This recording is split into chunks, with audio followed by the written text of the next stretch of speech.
The family of swordsmen that ruled over more than half of the world was called Runcandel, a family that was born with strong bodies and excellent talent. This allowed them to rule the world with their overwhelming power. Every battle they took part in ended with their victory. In any conditions, this family stood at the top, above their enemies. Thanks to this, they had absolutely everything. They enjoyed life and did it with joy. All this briefly described the lands where power rules, in which the strong devour the weak. And this is the family into which he, Jin Runcandel, the youngest son of the Runcandel family, was born.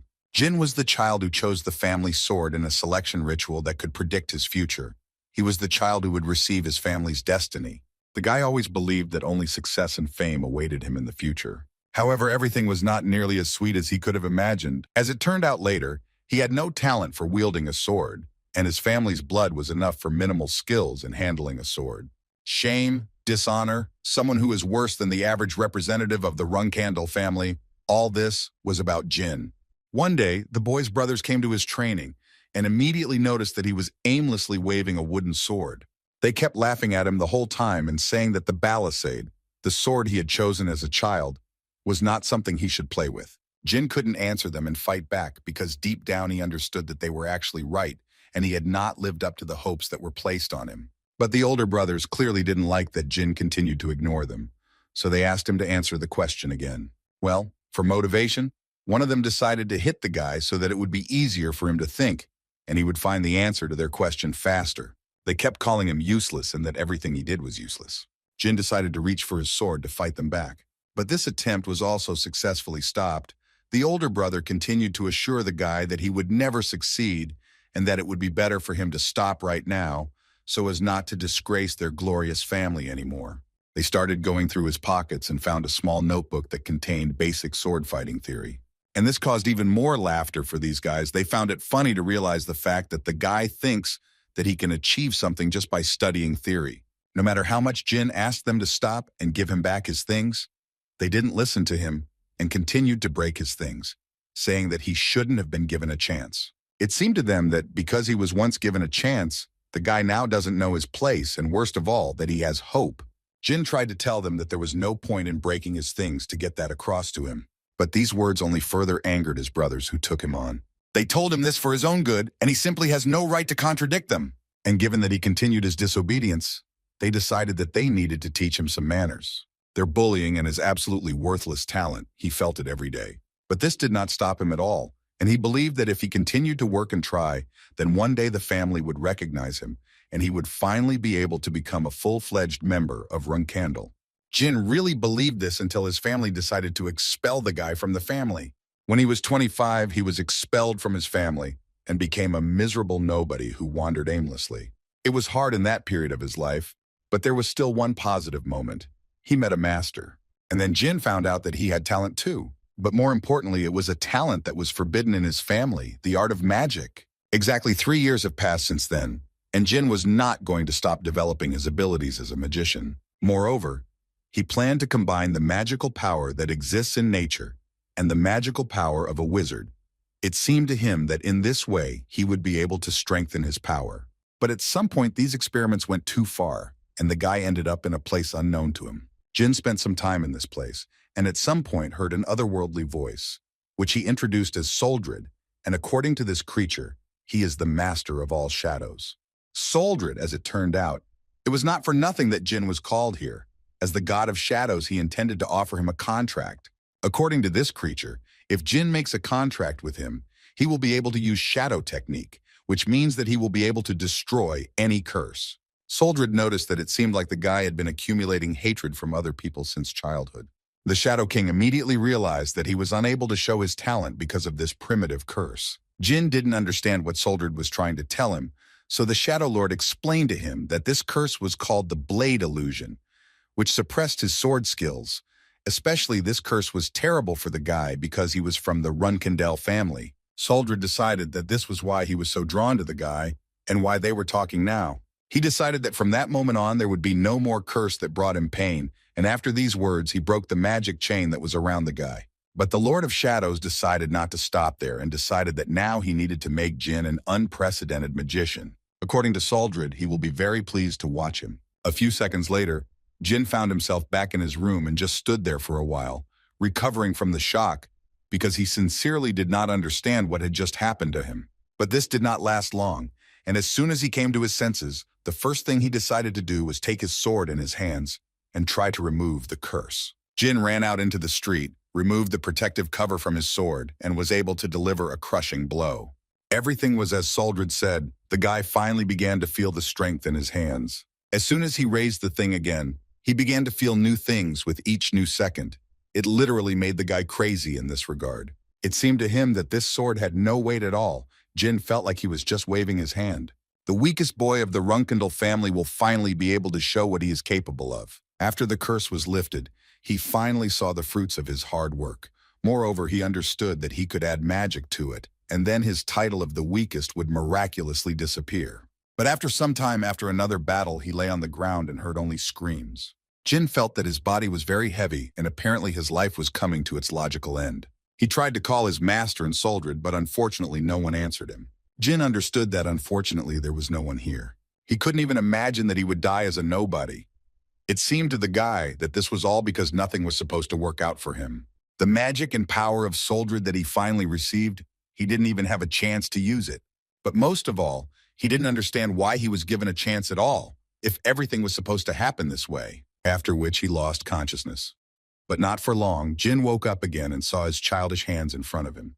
And when he raised his head, members of his family stood before him. And around him there was a huge number of swords. Jin did not understand what was happening here at all because he was sure that he was dead. But his thoughts were interrupted by Jilly, who asked the guy not to lose heart because he was the young master Jin. The guy simply didn't understand what was happening until he saw that very sword. Barisada, the sword he chose as a child but was never granted the honor of using. Now little Jin realized that he was about to undergo a selection ritual. In other words, he went back in time, returned to the body of 1-year-old Jean Runcandel. As a child, he accidentally picked up this sword, which led to great surprise on the part of his family. But in this life, Jin chose it consciously, even though he understood what it meant for him. The family members did not understand how this could even happen. After all, according to the rules, this was the head of the family's sword, and if the laws were followed, then now the head of the family is young Master Jin. At this point, the selection ceremony ended and gradually everyone dispersed, although they could not stop thinking about it. But this story did not end so easily, and one of the heads of the family ordered to send the youngest of them to the Thunder Castle, and 6 years have passed since then. During this time, Jin learned to read and managed to read quite a few books from the first row, so he decided to move to the second, although his small height did not allow him to do this yet. According to the family's rules, he has to stay here until he turns 10, so there are only 3 years left. But all this time lasts too long because the guy was so bored and lonely in this castle. Suddenly, his thoughts were interrupted by the screams of his maid, who was afraid of something. The girl stood in place and tried to recover from the shock of what she had just seen. There was a rather large bird lying on the floor, although it most likely won't fly anywhere again. Jin was absolutely calm, because he understood that the only ones capable of such an outrage in Thunder Castle were his old acquaintances. And his thoughts were confirmed. These were his 2 older brothers, who in this life also behaved disgustingly and humiliate Jin. One of them was named Daytona. He was the 11th of the 13 Runcandel brothers, and he was most sorry that the bird was found first by the maid and not by their little brother. His friend Heron, who was the 12th brother, confirmed that they would personally bring it so that he could look at it. Looking at their brother, they hoped that he liked their gift. They so wanted him to shed a tear. Jin did not forget that when these brothers became commanders in their past life, they became famous for destroying everyone. And in this life, as you can see, nothing has changed. Now they are at most 9 years old, and just for the sake of tormenting Jin a little, they destroyed this bird.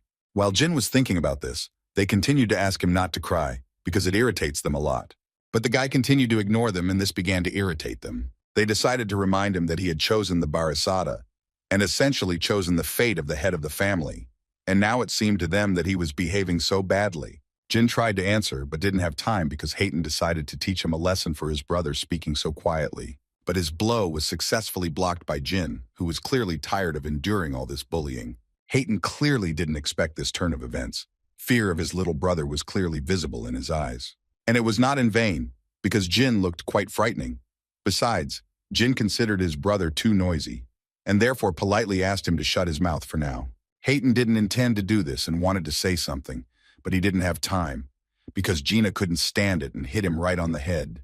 This made Jin's older brother even more angry, so he started shouting. Jin couldn't stand it and hit him again so that he finally closed up. After which he added to them that up until this point he had tolerated them, but they had irritated him too much, and therefore he was tired of doing this. And from that moment on he warned them that the less he saw them, the better for them. Suddenly one of the elders entered the room, saw this picture, and immediately wanted to ask Jin what happened here. The man saw Hayton and Dayton lying unconscious on the floor and began to visibly panic about it. Jin decided to tell everything as it happened and said that these two suddenly had a fight and knocked each other out, and he just happened to be near this incident. This man did not doubt Jin's words for a second, because he actually knew very well that the children of the Runcandel family were distinguished by their cruelty, even towards each other. Khan, that was the name of this man, and he decided that he needed to take the Jin brothers to the doctor, but little Jin thought differently and immediately told the man that they should be taken to another place where they needed to be. They went outside, where at that time it was raining heavily and it was even difficult to move. The genie asked to put his two brothers near the tree and dug a small grave next to them. Khan was quite surprised that the little boy decided to leave his brothers here. Moreover, their condition is not so stable, and the storm will only intensify over time. Jin turned to him and said that he was doing all this only so that the brothers would finally learn to be responsible for their actions. Khan was only acting as a servant, so he couldn't argue with the young master. Although no one forbade him to think that when he looks at Jin, he sees a strange energy around him, which clearly does not look like an aura. It began to creep into his mind that it might be magic. And if this is so, then he is sure that this was clearly not just a fight between brothers.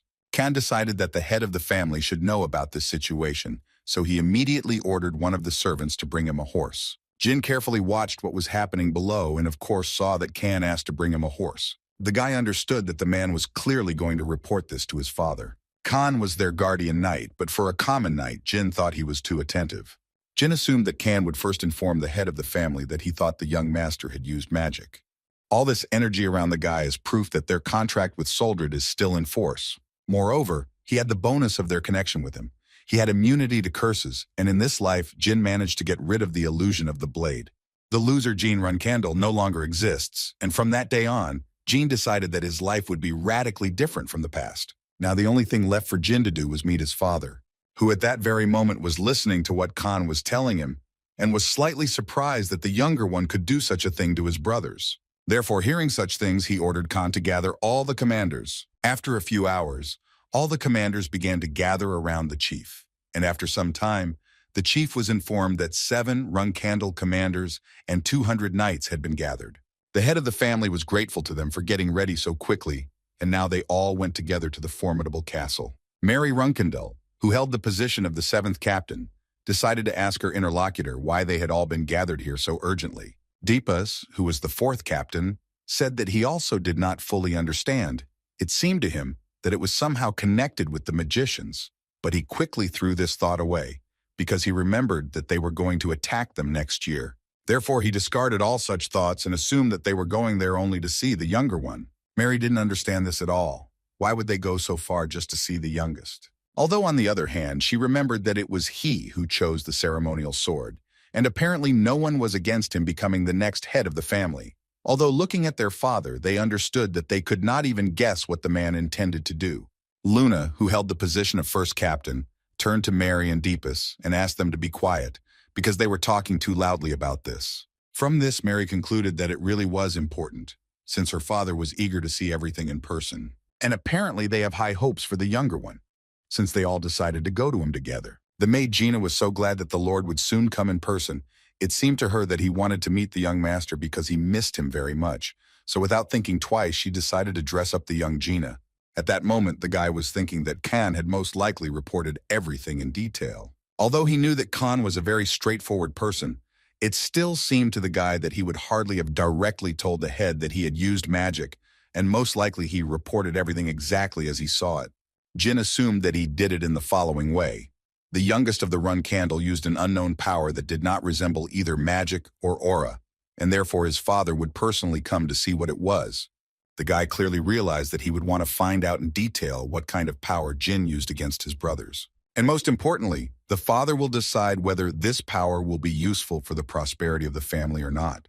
My lord and all his commanders arrived at the formidable castle, and the first thing he did was order the brothers Hayton and Dayton to be called to him. First, he told them that he heard that they had a fight with Jin and wanted to know whose fault it was. Daytona immediately assured his father that they had not actually done anything wrong, and Daytona completely agreed with him, saying that Jin had hit them first. Moreover, they told their father that the younger one did this using a force about which nothing was known. It seemed to them that it was clearly not an aura. And one of the brothers, at one point in the story, nevertheless decided to suggest that it was more like magic. They both understood perfectly well what would happen to the younger one if it really was magic, because it was forbidden in their family. Hayton and Daytona continued to claim that it was magic, and they furthermore believed that Jin needed to be interrogated before he covered his tracks. But their father stopped them in time and told the boys to keep it all a secret. After which he looked at them and added that one cannot survive here with truth alone. He then sent Hayton and Dayton to rest and asked to call Jin, who was already ready to go into his father's room. At that moment, the thought was in his head that his father was Sheeran Runcandel, and he was stronger and more cold-blooded than everyone he knew. The most powerful being of this era, who reached the level of a demigod, and in other words, he was called the Knight of Genesis. He used to be an ordinary human, but the price he had to pay for gaining godlike power was human emotions. A being who was left with only a blind obsession with his family and its prosperity, so it was obvious that Jin was much weaker than his father. And for this reason, the man simply did not notice his son. Jin always remained in the shadow of his brothers and sisters. But he understood that in this life everything would be completely different, and absolutely no one would dare to ignore him. Jin walked in with full confidence and bowed to his father, thereby greeting the leader. Sheeran didn't understand why his youngest son called him his leader and not his father. Jin answered him that more than 100 members of their family had gathered here, so he decided that it would be more correct to be the head here, and that is why he addressed the man in this way. This was a satisfactory answer, which pleased the chief, but he immediately moved on to why he was there in the first place. So he asked the boy to call him father, and now he decided to ask Jin the same question that he asked his brothers, in which he wanted to know who was to blame for the quarrel that broke out between them. Without thinking twice, Jin put his hand on his heart and declared that it was actually revenge, after which he added that if he was from the Runcandel family, then when someone did something to him, it was his duty to repay the debt, and it didn't matter whether it was help or insult. After such an answer, the head of the family suddenly ordered everyone to leave the hall and asked only young Master Jin to stay. After a few minutes, absolutely everyone left the hall, and so the leader started talking about the fact that he needed to ask the guy something. So he told everyone to leave the hall, and at that moment he finally started talking about the fact that the Hayton and Daytona brothers told him that Jin had some kind of special power. He also did not forget to add that Runcandel strictly forbids any use of magic, and therefore if the guy owns it, he will not be able to exceed the limits. And now, taking into account everything that was said, the head of the family wanted to ask the guy what kind of power this was. But before the guy gave him the answer, he decided to once again point out the fact that if this was magic, then he convinced the guy that he wouldn't get off that easy. Jin understood perfectly well that since his father knew about this power, he most likely would not miss the opportunity to learn more. Because it was known that Soldrid's power was not magic or an aura, the guy himself didn't know exactly what it was. Therefore, Jin decided without thinking twice to demonstrate to his father what power he possessed, and what was the man's surprise when he saw the power of the first head of the family. Sheeran couldn't believe that this guy really had the soul of a Barasada in him, and that he was truly destined to become the head of the house. Considering all this, the father came to the conclusion that this was the power of the shadow god Soldrid, and he was absolutely right. Jin pretended that he didn't understand what his father was talking about. This caused the man to tell him that Soldrid had made a pact with the first head of the Runcandel house, Lord Timar, and that this god had since become the patron of the family. But after Lord Timar's death, Soldrid no longer appeared before the members of Runcandel. Sheeran didn't fully understand why, but apparently Soldrid had returned to watch them through Jin. Then the guy had a question in which he wanted to know whether God Soldrid was stronger for him. Sheeran couldn't answer him that question because he had never fought with the gods, so he didn't know. This clearly made Jin smile. The mere thought that he could become stronger than his father made the boy incredibly happy. Suddenly, his thoughts were interrupted when the man placed his hand on his head and said that Jin had asked him a very good question. The guy understood that in this way he was giving him a reason to think, and Sheeran himself believed that coming here personally was the right decision. And finally, he decided to ask his son how he plans to use the soul of the Barasada. Without thinking twice, Jin immediately said that his plans were quite simple. He was going to use her for the good of his family. The man's reaction was quite unexpected. He suddenly started laughing loudly and telling Jin that it was quite a funny lie. He thought so, because just recently the guy beat up his older brothers, then left them lying on the street during a storm. And after all this, he tells him that he wants to use this power for the good of the family. Jin knew that it wouldn't be that easy to fool his father, so he had to think of something to say. And he decided to tell the truth this time, so he said that he planned to use her to his advantage. Although the face of the head of the family changed, he still answered the guy that such an answer more than suited him, after which he was about to leave. But before that, he told his son that from that moment on, he would be under his supervision. And as soon as the man left, Jin could finally breathe a sigh of relief. He had managed to survive this. It was enough to use this power as he pleased. But now his father would be watching him. Jin could not even imagine that everything would go so well. And now it seemed to him that his new life would be radically different from the past. Sister Mary gave the boy a small gift before they left. According to her, it was a special gift that she had prepared especially for him, so the maid would take it because it was quite heavy. The only hint she left him was that Mary told him to cook it and eat it, after which she added that he needs to become strong quickly. Jin didn't fully understand why she gave this gift to him, but as soon as he opened the box, he realized what was going on. Inside this box was a phoenix heart, an extremely rare item. Jin couldn't quite understand why Mary would give something like that to a 7-year-old child, but he couldn't say he was particularly upset. Mary Runcandel, 7th Captain and 6th Rank Knight, is known as Storm Mary, and she also has a lesser-known nickname. But not many people knew this nickname, only those who managed to survive and called her the crazy woman of the southern lands. Thinking about it, the guy came to the conclusion that his crazy sister had given him such a valuable thing, and that the words in which she asked him to grow up faster, she had put a certain meaning into them. Jin decided that if he ate the heart of a phoenix at such an early age, he would most likely increase his resistance to fire and, of course, speed up his growth. And if you think about it, the heart of a phoenix is required by experienced mages to safely summon phoenixes. Jin did not deny the fact that perhaps in this life he would be able to summon his phoenix, which would obediently carry out his orders. Jilly distracted his thoughts when she brought him the prepared heart, for which Jin was very grateful. The maid thought that Lady Mary had given him a wonderful gift before leaving, so she asked him to eat it while the soup was still warm. But the guy was not given peace by his brothers, who were watching him. And at one point Jin could not stand it and asked them to immediately talk about what they wanted from him. Dayton answered him that in fact nothing like that. It just seemed to them that there was too much food for him alone. They noticed that Jilly was running around with such a huge pot and they thought that maybe there was enough food for them too. Jin realized that they apparently wanted to eat this soup so much that they were ready to do anything to get it. Then the guy decided to let them do it, but first he wanted to ask them to fulfill one of his requests. After some time, the brothers did not understand at all why they were doing this, because there was nothing there. Besides, they were worried that something might happen to them when someone found out that they were digging here. But on the other hand, they understood that this shouldn't bother them, because if someone gets into trouble, it will be the little ones, and they will still get this soup. When both brothers returned back to the castle, Jilly was slightly surprised at what happened to them. They were in a terrible state, and Jin even managed to make fun of them, saying that he had been waiting for them for so long. But they did not want to listen to this, and wanted to immediately get their portion of soup. Jin didn't understand who he was, not to leave them some soup. So he got up from the table and said that they could start eating since they wanted it so much. But the plate was absolutely empty, and the brothers did not understand where he left it for them. But then they realized that he left them 2 teaspoons, and it seemed to them that this was too little for them. But Jin did not understand why they were complaining, because he said that he would leave them. He just did not specify how much it would be. The guy thought that he had fulfilled his promise and therefore was about to leave. And of course, before leaving, he did not forget to wish them bon appetit. He went down into the tunnel that he had asked his brothers to dig and was extremely surprised that they took his request quite seriously and did everything as he asked. Jin first knocked on the walls and determined that for such thickness, a first-tier spell would be more than enough for him. He couldn't wait for this moment anymore because he was extremely bored saving up all this mana and not using it, but finally he could do it.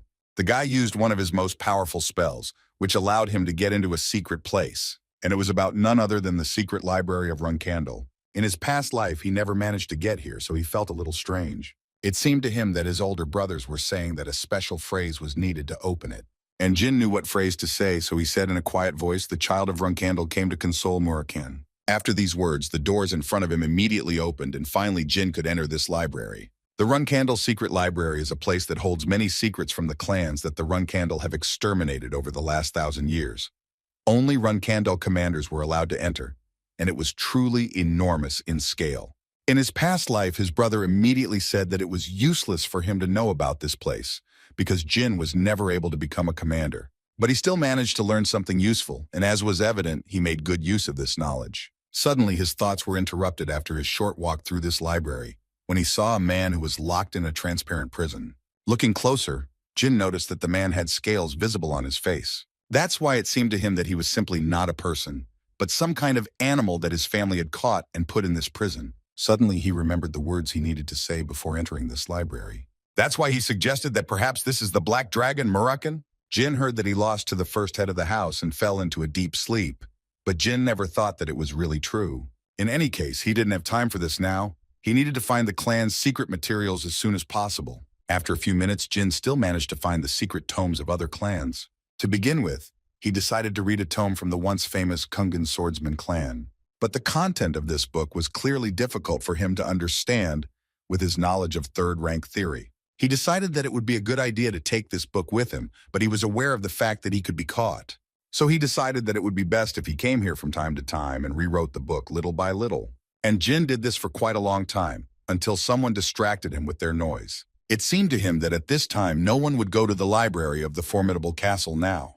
But apparently he was wrong, because as soon as he opened the door to see what was happening in the corridor, he saw a man in front of him who immediately wanted to ask the guy what was going on here. Jin immediately realized that Murakan was standing in front of him, but he didn't understand how this was even possible. In his past life, nothing was said about him being able to wake up, so the guy didn't pay attention to it, but apparently it was a mistake. He tried to mentally force himself to calm down, because it was worth remembering that Murakan was the guardian dragon of their family.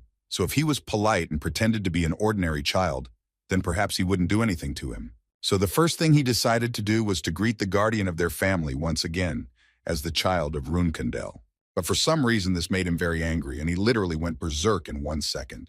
Murakan started yelling at the guy because he thought that Jin called him a pathetic guardian. He still didn't understand why people who don't know anything, treat him like some kind of guardian. According to him, he hated the Runcandels, and he did not understand at all how they dared to say such things to him.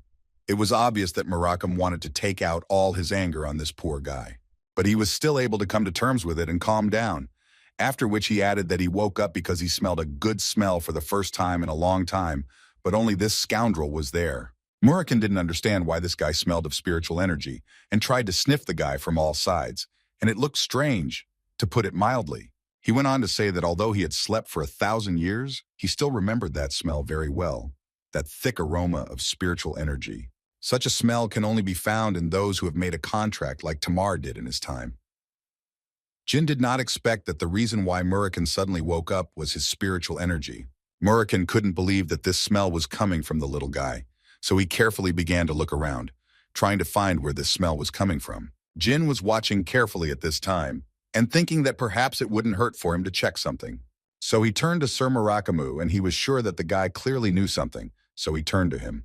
Jin created a small ball in which a lot of energy was concentrated and added that his father said that this was the power of the shadow god, Lord Soldrid. Murakan immediately began to shake with fear and asked the guy to tell him that it was just a joke. But looking at the expression on Jin's face, he understood that it was clearly not a joke, after which he fell to his knees and began to say something about the treaty promised 1,000 years ago. Jin didn't understand what this guard was talking about, but he still continued to listen to him attentively. Suddenly, Murakan looked up and told Jin about the promise he had once made to Soldrid, in which he will be obliged to help a person his whole life, and apparently this person turned out to be Jin. Murakan then said that he would tell him all the details a little later, because he had just woken up, so he was still a little confused, and besides, it would be difficult for a child his age to understand everything. But still, he did not forget to formally introduce himself to the man whom Soldrid had chosen. His name was Murakan. He was Soldrid's confidant, his friend, and the last descendant of the original Shadows, and following his 1,000-year promise, from today on he would be on his side. Apparently, Jin really would need a little more time to digest this information, because it was difficult to believe that such a giant would help him. At this stage, Murakan only wanted to know the name of the person Soldrid had chosen. Jin happily introduced himself to his new friend as the 13th and youngest child of the Runcandel family. The name of the Black Dragon Murakan comes from the famous mountain on which the Thunder Castle is located. It was a powerful creature that ruled these lands for a long time. However, 1,000 years ago, the dragon fell at the hands of the first head of the Runcandel family, Tamar, after which the legend says that, having abandoned his lands, Murakan fell into a deep sleep. Now Jin understood that he was not their enemy. On the contrary, Murakan was the guardian and good friend of the first head of the family. A man who has made a pact with God is accompanied by a guardian dragon, but nothing was known about Soldrid's guardian dragon until now. Now the guy understood why no one knew about Murakan. The next morning, Jin came back to Murakan with the thought that he would have a personal guardian dragon. And so he decided to get to know his keeper as best he could, so he decided to start with a small gift for him. He brought him some food that Jilly had prepared. After his awakening, Murakan did not leave the library for several weeks, and the first question Jin decided to ask him was why he fought with Tamar. In response to this, the dragon told him that it was 1,000 years ago, and as it turned out, he did not remember the reason for their fight. The only thing Jin could learn from Murakan that day was that he was madly in love with strawberry pies. At one point in their dialogue, Murakan decided to ask the guy what he was always doing there when he came, to which Jin told him that he was copying books to take them with him, because if he took the originals, then they could find out about his visits to the library. Murakan was surprised that the guy even understood what they were talking about, but Jin assured him that this was not entirely true. According to him, he understood about 30% of the entire material, but the dragon decided to cheer him up and said that for his age he was doing great. Other children wouldn't even try, that he was doing well. Regarding the other children, he of course agreed with Murakan, but in his family this was only the average level. According to the guy, there are 12 more children in the family, in addition to the father, mother, and elders. And if he wants to surpass them all, then he must work much harder. So he suddenly became interested in asking Murakan how much he thought the first head of the Tamar family would understand if he read this book. Jin wanted to compare himself to the strongest known being in history. He wanted to know what level he was in comparison to him. Murakan thought for a bit and said that in fact, at the same age, Tamar could not understand absolutely a single word from this book. But the Black Dragon hastened to assure him that the theory was in fact very different from the real battle, and Tamar had once fought well even without reading it.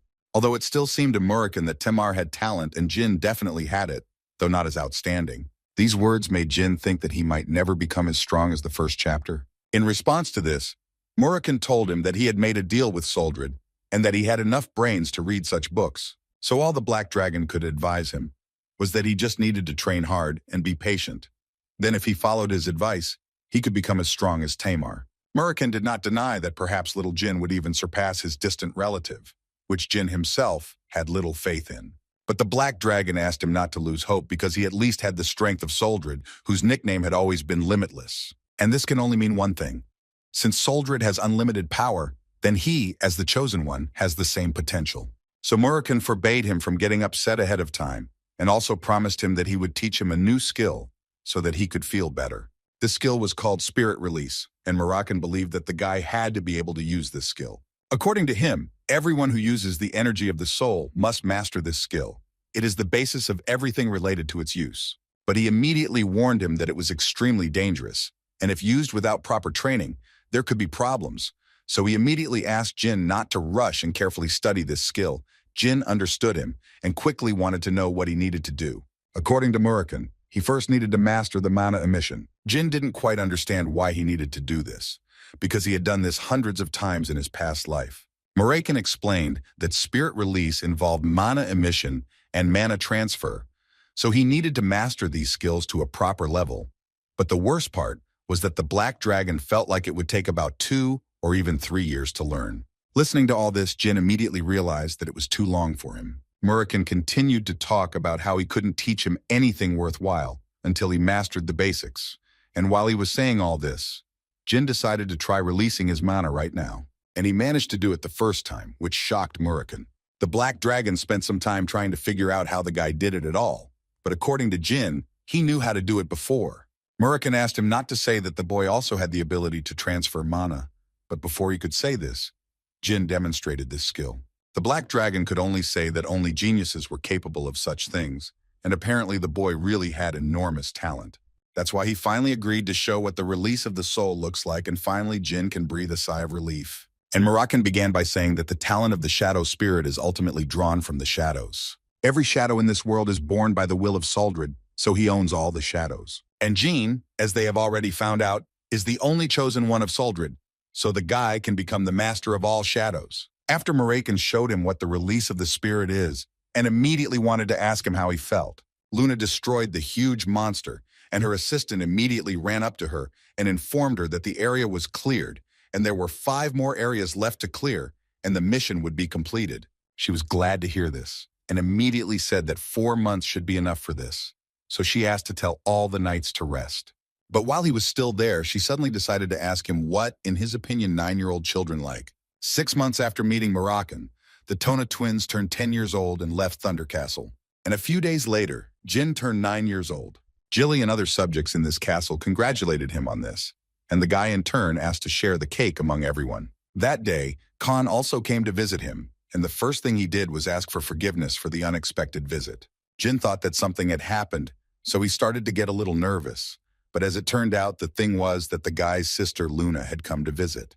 The guy clearly didn't expect such a meeting, because they had never been close to her.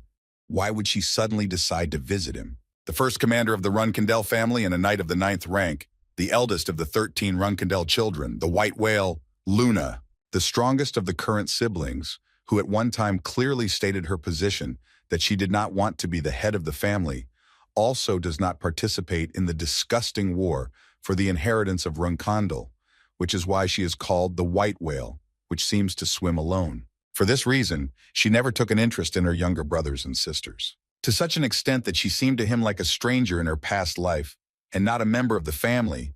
They were so different from each other. That's why Jin was so surprised that she suddenly decided to come to him at Thunder Castle. Apparently something happened since she was here. And the first thought that came to him was that the girl found out that Jin was visiting the library. Luna came closer to her little brother, and the first thing she said was that he had grown quite a lot. Jin told her that if she had told him in advance, he would have worn something more appropriate to meet her. She put her hand on his head and said that it sounded pretty cute. But she still thought it was weird that she had to warn someone just to see her little brother. She also noticed that he looked quite bad, and it seemed to her that he was sick, but that was far from the case. He decided to tell her straight out that he was a little nervous because it was his first time talking to her, so he couldn't help it. At that moment, Luna was thinking that crushing and taking everything from each other was the custom of Runcandel. But still, it was strange for her to see how Jin thought that she had come to intimidate him. In any case, she said in a quiet voice that apparently he simply didn't understand her. She then added that he might still be young, but even in that case, he was still a member of the Runcandel family. Then she actually knelt down and asked her younger brother for one request. She would very much like for them to be left alone because she would like to talk to him.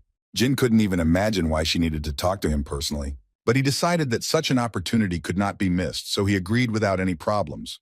Although he did not know the reason, but it seemed to him that she did not want to do anything bad to him. As soon as they were alone with him, she told him that the reason she had come to him so unexpectedly was that she needed to tell him something. After which she started talking about how when his father came to him personally, he became the center of attention for the whole house. This means that when he leaves the Thunder Castle, then all his brothers and sisters will try to control him. But she immediately said that she didn't want him to get caught up in this family's squabbles and feel unhappy. She also clearly wouldn't want the Runcandel family's dirty customs to harm him. Now Jin began to understand why the girl had abandoned the idea of becoming the head of the family. But he couldn't understand, if she didn't want him to suffer from the showdown within the family, then why didn't she warn him about it in his past life? Was it really just because he wasn't worthy of her attention? Or is it because his siblings didn't see him as a rival before? He had different thoughts in his head, but he still decided to thank his sister for warning him. But still, he already has a reason why he doesn't intend to participate in this. Luna immediately began to tell him that this was all serious. She was telling him this, not because she considered him a threat to herself in the future, but before she could finish speaking, Jin interrupted her and said that he already knew this very well. According to him, he understands all this so well because there had already been an attempt on his life, which surprised the girl. This literally left her in shock. She couldn't believe that someone in the Thunder Castle had already tried to destroy the guy. She immediately began asking him to tell her who it was. But Jin was not going to do this, and to be honest, he himself did not know. He also added that they tried, but it didn't work and he was still fine, so it seemed to him that there was clearly no need to worry. In response to this, she said that she was very glad that the guy helped her understand that not all her brothers and sisters hate her, after which she decided to hug him, which Jin clearly did not expect. But she's still very saddened by the news that he got caught up in their family's squabbles. At that moment, Jin was thinking that he couldn't even imagine that Sister Luna would be such a sensitive person, so he tried to calm her down a little and tell her not to be so sad. Luna agreed with him and added that one shouldn't only talk about the bad on such a wonderful day. After all, she didn't forget that today was his birthday. And in honor of this, she came here today to give him a gift. She took a small box out of her pocket, inside which was a pendant, after which she asked Jin to turn around so that she could put the pendant around his neck. And while she was doing this, she told him that only once, when he was in a hopeless situation, he could break the blue stone in this pendant, and then no matter where he was, the moon would immediately come to his aid. So she asked him not to forget about it and to always carry it with him. In this way, she congratulated her brother on his 9th birthday. Jin was clearly pleased to have such a gift and such a sister. After a short get-together, Luna decided that it was time for her to leave. And after she congratulated the guy once again, she said goodbye and headed towards the exit. Jin was very happy to talk to her, and in response could only wish her a good journey. That same evening, Jin went down to the library again to continue his studies, and the first thing Murakan decided to ask the guy was what was hanging around his neck. Jin was surprised that the black dragon even noticed this, but still told him that it was a birthday present. Murakan immediately began to say that he does not know who gave it to him, but apparently this person cares about it very much, because it is a very special pendant. And according to Murakan, it belonged to the Beast King Orgel 1,000 years ago. Countless people died trying to get this pendant. Besides all this pendant gives him resistance to any magical attack below the 5th rank, enhances the wearer's magical skills, and Murakan assumed that it also has a summoning function. Jin was surprised that Murakan knew so much, but the Black Dragon asked him not to be surprised, because at that time, it was the peak of his activity. In any case, he assumed that this gift was given to him by the person with a strong aura who came here.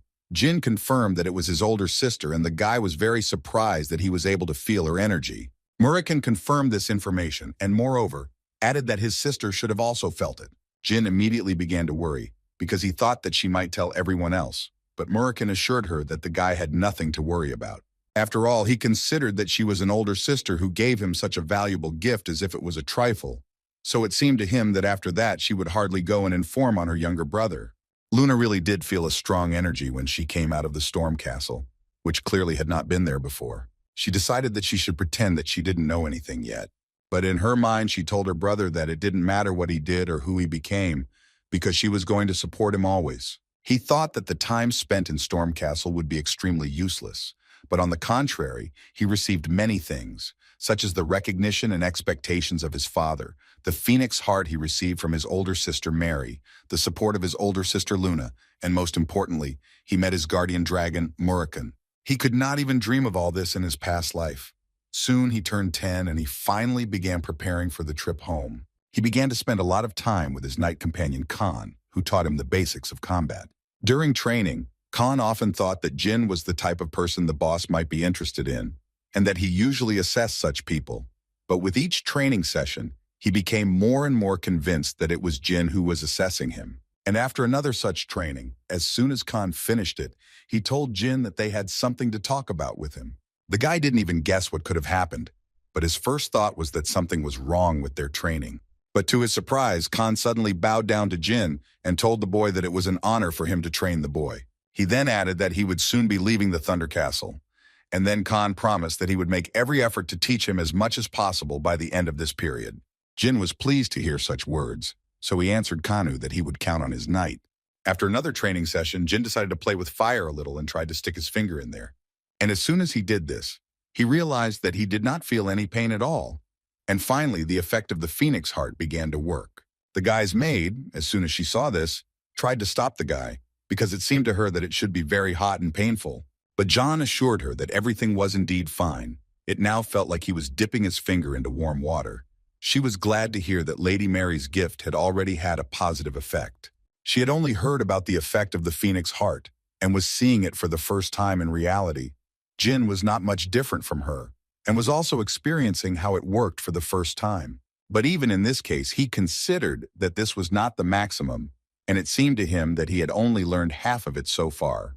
And he was thinking that most likely in a few years, he would fully receive all the effects from the heart. His thoughts were interrupted by the maid, who once again reminded him that they were leaving the castle tomorrow morning, and therefore she asked him to warn her in advance if he needed anything. In response to this, he suddenly said that he urgently needed to go out for a short while, and this was really quite unexpected. He decided to visit Murakan and remind him that they were leaving the castle tomorrow, but the Black Dragon did not forget about it even without him, because he had actually been waiting for this day for an eternity. But Jin was still worried, because he couldn't even imagine how the Black Dragon would follow him. Murakan immediately told the guy that there was no point in worrying about it, because he was at least a legendary shadow dragon. And at the moment it doesn't matter at all how much he has weakened. For him it's still as easy as pie. According to him, he will take care to follow the guy carefully so that he can't be noticed. Jin didn't understand why he was telling the guy such important information only now, but Murakan told him once again that there was no point in worrying about it, because he had been sleeping for the last 1,000 years, and it was normal that he was not in perfect shape yet. The guy suddenly began to wonder whether his guardian would be able to regain his former strength, and according to Murakan, he would do it. Moreover, with the guy, he would become even stronger. After all, the whole point is that he is his guardian dragon after all. So Jin also needs to hurry up and become a powerful mage swordsman like Tamar.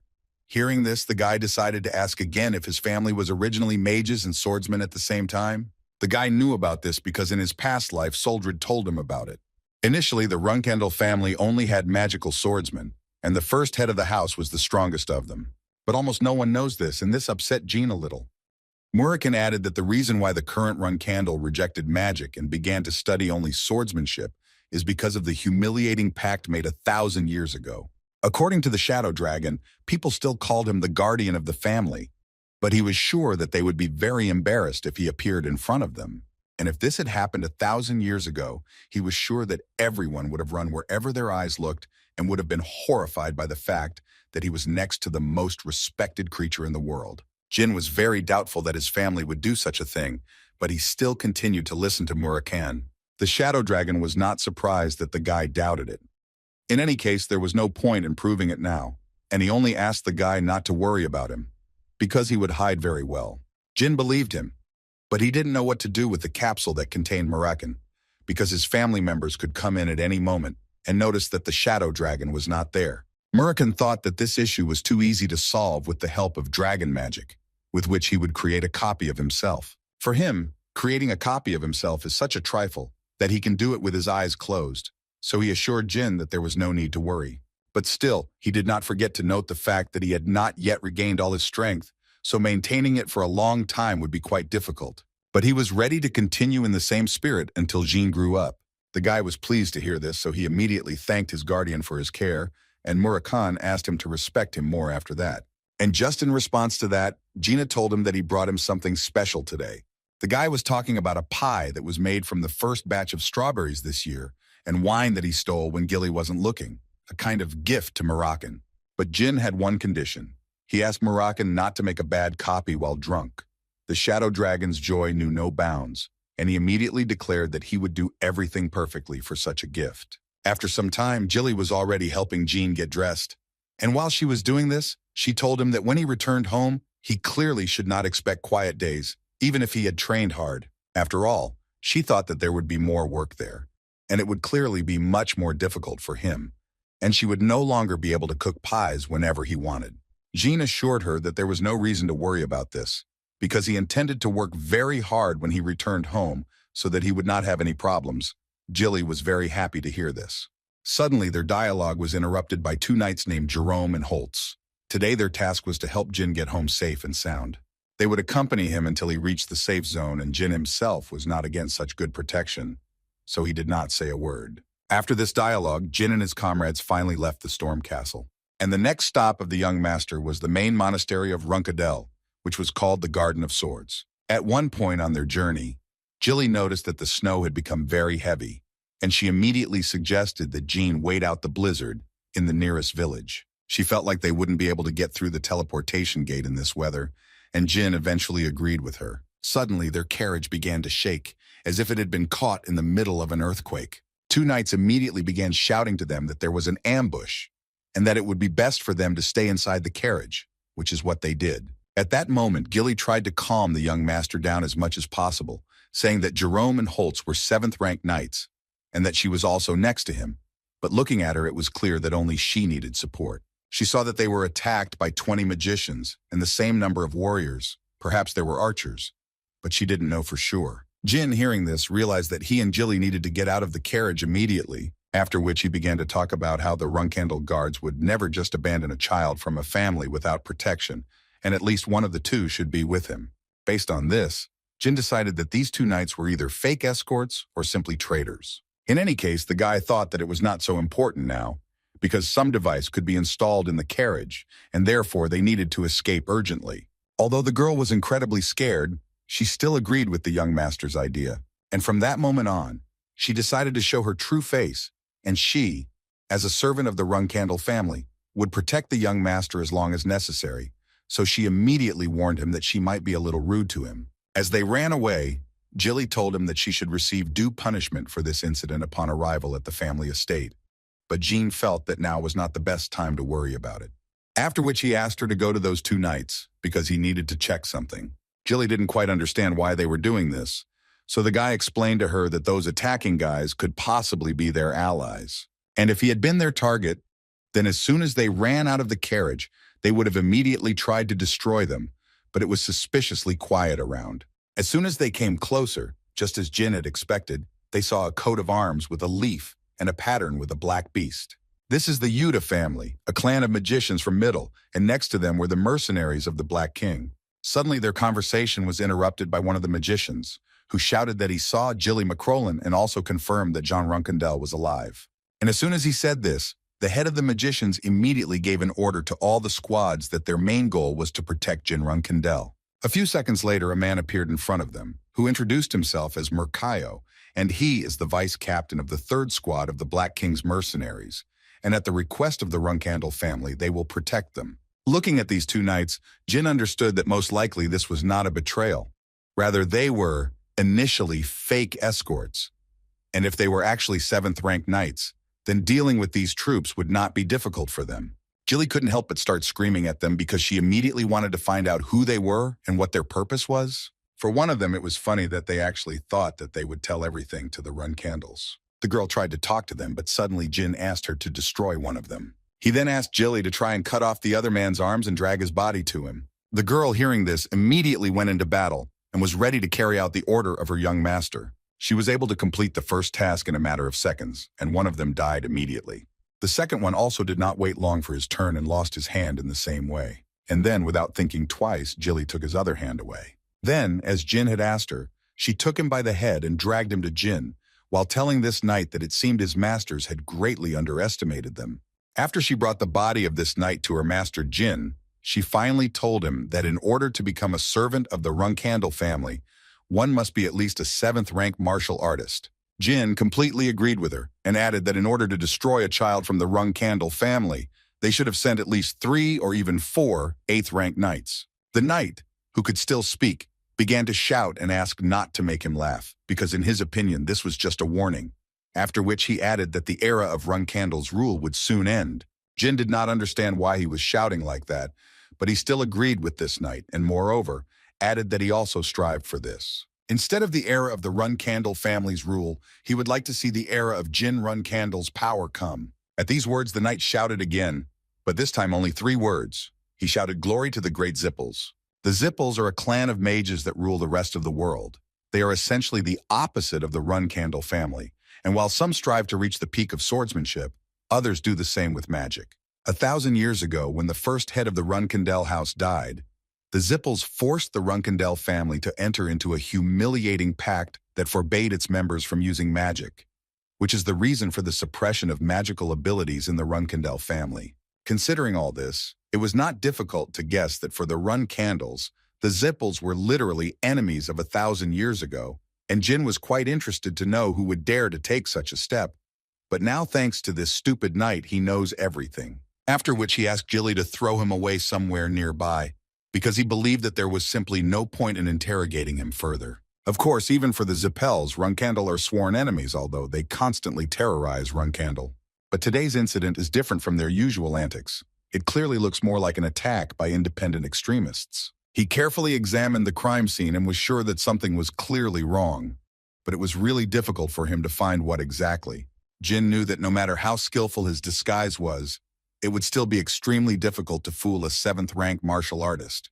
So considering all these facts, Jin began to think that it might be the interference of that same guy.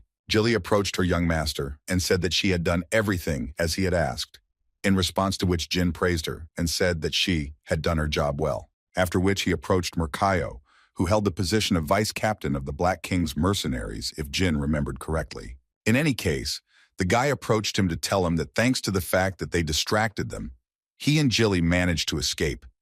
And therefore, as soon as they get to their estate, Jean will immediately report on their exploits, and the family will repay them in full. In the meantime, he asked the man and his men to take care of him until they reached the gate. Murkayo, after such words, was ready to do anything for Jin, so he assured the young master that they would try to do everything possible.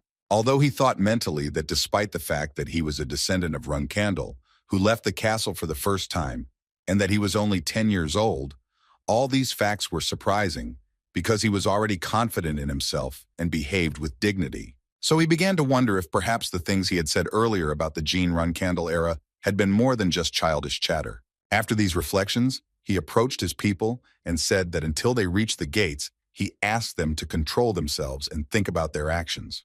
The mercenaries did not understand what kind of strange order this was, and such a sudden one at that, because they had absolutely not cared all this time. But he once again asked them to shut their mouths and do what he ordered them to do. Jilly interrupted their not-so-nice conversation and told Murkayo that they could move out. Murkayo listened to them without any problems, and at the same time put his heart to his heart, which greatly surprised his subordinates. On the way, Jilly was a little worried that they had just abandoned those imposters there. But Murkayo assured her that everything was actually okay, because it didn't matter whether they were found alive or not, they would still serve as a good example for their comrades. Jilly was glad to hear this, and she was also pleased by the fact that in about 2 hours there should be a village, Jean suggested, waiting out the storm there. And since they were already talking, the guy decided to ask Jilly not to be upset about the incident with the escort, because she should understand that it was not her fault in the first place, because even the Knight Khan, who has the 9th rank, did not notice it.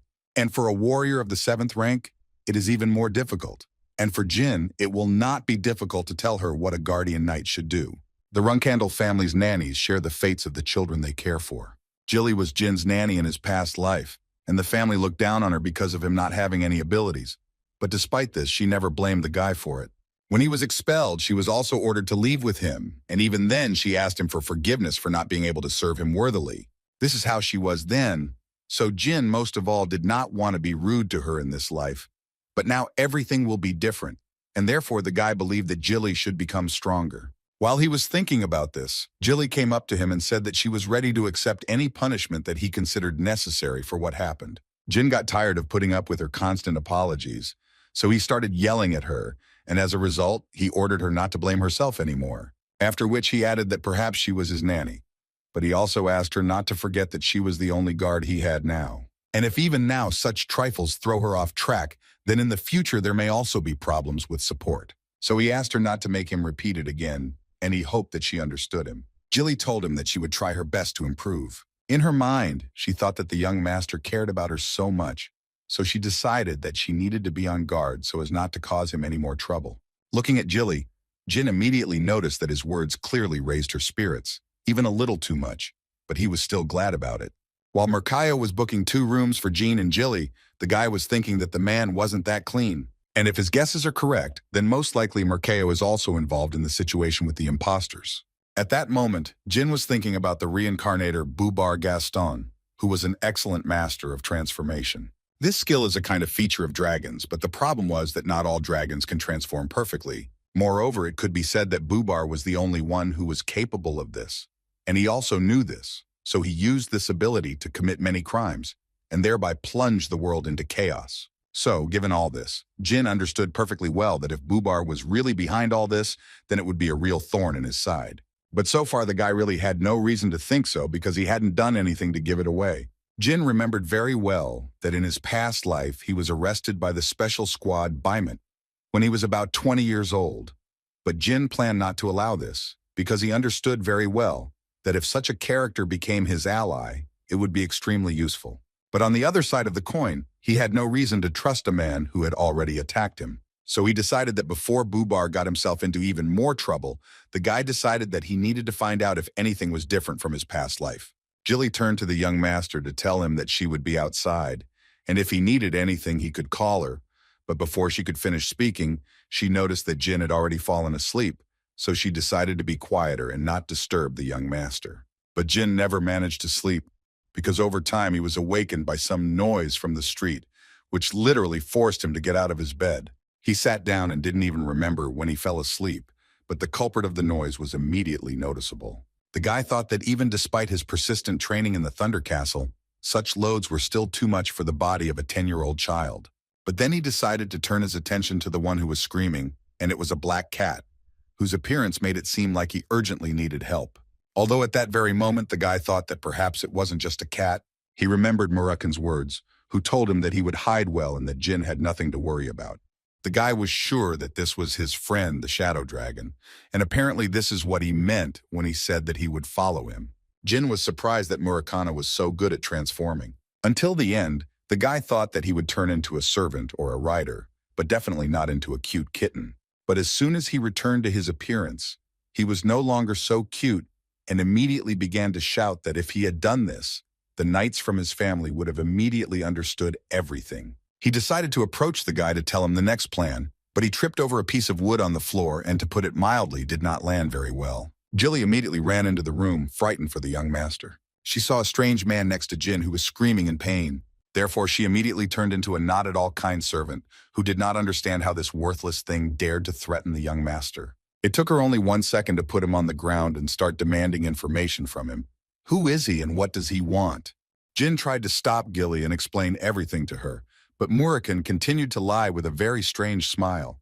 After which he stood up and realized that Jilly was the same maid who baked those wonderful strawberry pies, and how glad he was to meet her again. Jin was a little ashamed to hear this, and Jilly agreed with him. But she still stopped and no longer wanted to destroy this man and was even ready to listen to him. To begin with, Jin decided to introduce this man and told Gilly that he was the guardian of the Runcandel family, the Black Dragon Murakan. After which he wanted to introduce Gilly, but Murakan interrupted him and said that he already knew her. She was his strawberry pie. Gilly decided to ask him for forgiveness for showing disrespect to the guardian of the family, but Murakan clearly did not intend to be offended. Moreover, he said that he would gladly forgive her. The girl decided to ask him why he calls her that. Murakan happily explained to her that it was because she makes these wonderful, amazing, and simply perfect strawberry pies. Gilly was shocked when she heard this. She literally couldn't believe that Jin asked her to make these pies every day just because of Lord Murakan. The guy asked her to sit down so he could explain everything in detail, and after a few minutes of explanations, she realized that a lot had actually happened without her knowledge, and Jin was sorry that he had been deceiving her all this time. But she was only surprised by how outstandingly talented Jin was. All these things, magic, the contract with Soldrid, and even the dragon as a personal guardian, all this amazed her. But considering all this, she could certainly say that she was incredibly happy to be his nanny. Jin was glad that she reacted that way, but still did not forget to tell her that in any case, she was now an accomplice in this story, and at his request, the family should not know that Murakan had awakened and they were closely connected to him. But he was interrupted again by Murakan, who asked his strawberry pie not to be so nervous, because everything would be fine. This was very strange for her, but still she was very grateful to him for this. Gilly still asked Jin to step aside for a minute because she wanted to check with the guy whether they could trust Murakan, but the young master himself was not really sure about it. The next day they reached the teleportation gate, and Gilly and Jin were very grateful to the Black King's mercenaries, and they did not forget to say that the Runcandel family would soon repay them for their work. Murakayo was grateful in return because he thought it was a good experience for them. He also said that they were eager to see what the future held for young Runcandel, whom Gilly served. But before leaving, the man decided to ask Gilly one question, in which he was interested to know why someone with such outstanding abilities as hers left the Macrolin family to become a nanny for a child from another family. Immediately after this question, she turned around and told him that there was really no reason worth mentioning, and that was her answer. The man realized that he had asked a rude question, so he decided to apologize for it. After which they entered the building where the teleportation gate was, and the first thing they were asked to do was present their identification. This was not a problem, and they immediately showed their badge, and the employee of this department immediately understood that they were from the Runcandel family, and they needed to get to Kalan, the Hufestra Union. It was an honor for this employee to meet him, so he asked them without any problems to follow him so that he could lead them to the teleportation site. But everything was not so simple, because in order to move to the desired place in an instant, they had to wait here for 2 whole hours. However, they decided that it would be better to wait than to go there on their own feet. At that moment, Gilly decided to tell the young master that she was actually very worried about him, and specifically about the fact that they might find out about Murakan or something else, and then they wouldn't be able to keep silent about magic. After all, she knew very well that this was the only thing that was forbidden in the Runcandel family. But Jin assured her that there was really nothing to worry about, because he also knew about it very well, and therefore would carefully hide it. Suddenly, their conversation was interrupted by the sound of footsteps coming from behind. And the first thing Jin noticed when he turned his head was the coat of arms with a golden dragon. This coat of arms represented nothing other than the Zipel family, among which was a boy and 2 guards. He decided to sit down opposite Jin and his comrades, and he immediately felt a little pressure. The guy tried to discreetly assess the person he saw in front of him, because all these faces looked quite familiar to him. Then suddenly this guy from the Zipel family spoke up and said that he knew it was not worth going to Hoofest today. And all because he met these scum who were sitting opposite him. The only plus he noticed while sitting there was a cute kitten, which he immediately wanted to pet. The kitten himself was not against approaching this guy to be petted. At least that's what it seemed like at first. After all, Murakan suddenly went wild and scratched Zipel's hand. His guards immediately ran up to eliminate the threat. But this guy stopped them and said that everything was fine, because it was just the animal's day off. Apparently, it was just an attempt to start a fight, which caused him trouble. Besides, he thought that it would be very stupid to draw a sword in front of the Runcandel family members. This guy, looking at Jin, thought that he wanted to piss him off out of curiosity, but he didn't react even to direct insults. This could only mean that Runcandel's youngest son was very cold-blooded. The guy liked it, so he decided to come closer and introduce himself. His name was Veridin Zipel, and he would like to apologize for his rude behavior. Jin had heard of this name, the general mage and a worthy contender for the position of head of the Zipel family in the future.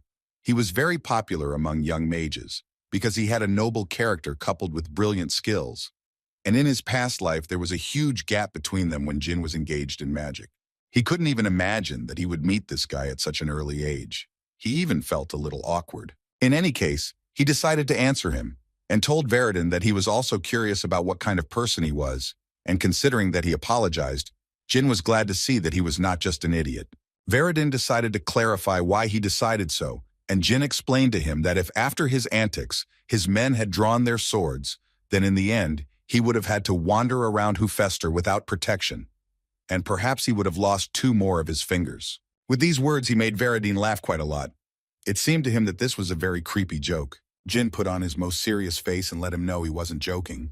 Veridin still didn't stop smiling, and at some point decided to give Jin some advice. After which he said that if he ever met Zipel again and found himself in a similar situation, he asked Jin not to get excited and not to cut off anyone's fingers or something like that, because in the future, this could bring a lot of problems to both families.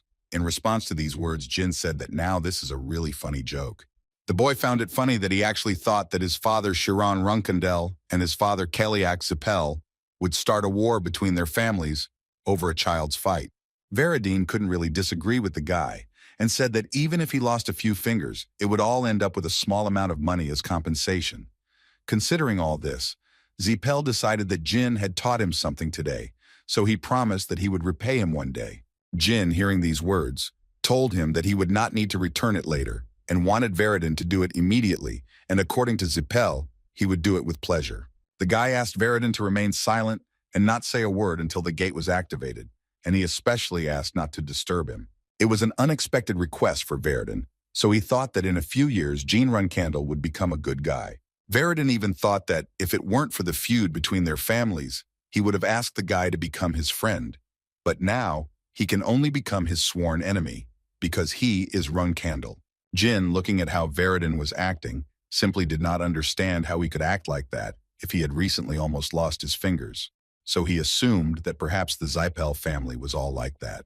In any case, 2 hours passed rather quickly, and they were invited into the teleportation room, where they were immediately warned that due to the teleportation wave, they could feel pain and fatigue, but these were normal sensations. And while Veridin was teleporting, he still decided to tell Jin that it was a pretty fun meeting, and that's why he wanted to offer the guy to meet again. Without thinking twice, Jin immediately told him that he was out and suggested not to do it. As soon as the guy arrived at his palace by carriage, He was immediately met at the entrance by the deputy chief butler Peter. He understood that the guy had a long and rather difficult journey, so he happily congratulated the guy on arriving at the main estate of the Runcandel family. The Garden of Swords is the place where only those who have achieved special heights and contributed to the prosperity of the Runcandel family were allowed to leave their sword. It symbolizes all the dreams and honor of the Runcandel family. And while Jin was passing by this place, he thought that there was a time when he also wanted to leave his sword after his death. In his past life, he was weak because he had no abilities, and he had no leadership qualities or intelligence. So when he tried to do something, he obviously looked very stupid. But in this life, living in this hole seems quite expedient to him. The first of the Runcandel family to speak to the boy was the Black Panther, Rose Runcandel, who was the mistress of the Runcandel estate. She was happy to see her son again, and the boy reciprocated her feelings. The first thing his father wanted to know was what kind of cat was on his shoulder, and Jean couldn't think of anything better to say than that he had tamed it. But the father clearly didn't believe him, and this was evident from the expression on his face. After which he added that he liked how Jin responded cheekily, because Runcandel always expressed themselves like that when they received something. The cat immediately approached Rose and wanted her to take him in her arms, and the woman herself wanted to ask Jin what he called this cat. Jin expected this question, so he confidently said the name Nabi Runcandel, which translated means butterfly. And as soon as he said this, one of the brothers of the Runcandel family began to shout that he, of course, understands that Jin is still young, but this still does not give him the right to give the surname Runcandel to some animal. The father asked him to stop shouting. First, he wanted to know from Jin himself why he gave the cat his last name. The boy didn't understand why they were making such a fuss about the cat, but he assured his father and other family members that he did it to be responsible for it. He also believed that it might just be an animal, but it was the first living creature he had managed to tame, so he wanted his name to have some meaning. This was a worthy answer in the father's opinion, but he still decided to clarify once again whether Jin understood what such a decision entailed. Jin understood this perfectly well and decided to say out loud that if someone harms a Nabi, then this means that he must respond in kind. The man believed that Jin simply had a talent for making enemies, and to confirm these words, one could only look at how his brothers and sisters looked at him. Jin wasn't going to argue with him, but he thought it wasn't that bad, since it would allow him to learn how to get rid of his enemies much faster. This kind of insolence never ceased to please the father. He believed that since they all had to put up with their younger brother, then everyone was already on the edge. 4 years later, Jin was already 14 years old, and by this time he had managed to obtain the rank of a second-rank knight. Today he finished another training session, and his coach told him that he has made noticeable progress, and at this rate he is quickly rising in rank. His instructor Garen Altamiro also reminded the boy that he also had training with Lady Luna planned for today. Jin actually forgot about it, so he decided to go eat and return to Luna. Garen decided to tell the guy that it would be better for him not to eat with other knights, because his mother doesn't like it. But Jin thought that everything was fine, because he just doesn't want to start a silent war with his relatives. Garen actually understood the guy perfectly and didn't even intend to judge him. Belub Schmitz was a primary school cadet who was aiming for the position of Runcandel Guardian Knight, and it was he who decided to help the young master today, and therefore brought him food. Jin was very grateful to him, and while they were eating, the guy thought about the fact that Belub Schmitz was an ordinary 13-year-old boy who would soon be kicked out of the Runcandel family. At least that was how it was in his past life. The guy still felt sorry for him because he was deprived of his cadet rights and simply expelled without regret, which Jin clearly didn't like. But then he couldn't do anything about it. But Belub is actually a good and kind guy who was just unlucky. He also always talked about how grateful he was to the Runcandel family for giving him the right to eat meat quite often, and he was also very grateful to the young master for always sharing meat with him. Jin noted that he says this every day. Has he really learned this phrase by heart? The young master tried to convey to Belub that he sometimes needed to be more laconic because people despised him because he chatted too much, something the cadet clearly did not expect to hear. Jin confirmed this once again and asked him to raise his nose and gather the rest of his dignity. He asked him to be proud of the fact that he is a cadet of the Runcandel family's guardian knights. Belub noted that it was hard to think like that because his grades were below the plinth, and he hadn't even reached the first rank. But according to Jin, being a cadet of the Runcandel family was already a heavy burden. What he was trying to tell him was that even if Belub was at the bottom here, he was elite compared to the rest of the 13-year-olds in the world. During the conversation, Jin understood why the family abandoned him, because this guy is too submissive. But in the future, he joined the Heron family, another family of swordsmen, and became a loyal dog of the Bement Empire, walking the true path of a heartless butcher. In his past life, Jin was more than surprised to learn that he had become part of the Imperial Guard, and was soon saddened by the news that he had committed suicide, which is why the boy so badly wanted to intervene in Belob's fate so that history would not repeat itself. Jin decided that this time he would do everything possible to avoid being expelled from the Runcandel family. He thought that this guy didn't deserve to live such a bad life twice. As Jin walked to his second training session of the day, he tried to calculate what he had already achieved. His soul release was at rank 2, his mana mastery was at rank 4, and his sword mastery was at rank 2. It seemed to him that everything was going quite smoothly, and at this rate he would be able to become a third-rank swordsman in just 2 years. In the meantime, he has yet another training session with his sister Luna, who promised him that today's training would be similar to yesterday's. But she immediately told him that he should perceive the same workout differently every day. She asked him to follow the call of his heart, and then she believed that he would definitely succeed. Jin understood that today, he would probably have to come up with a way to get through this training that he had never heard of. He repeated in his head that he needed to follow his heart, and that learning this skill was very important for those who walked the path of the sword. Before the training began, Luna asked him to concentrate and under no circumstances to open his eyes. In this way, she wanted him to concentrate.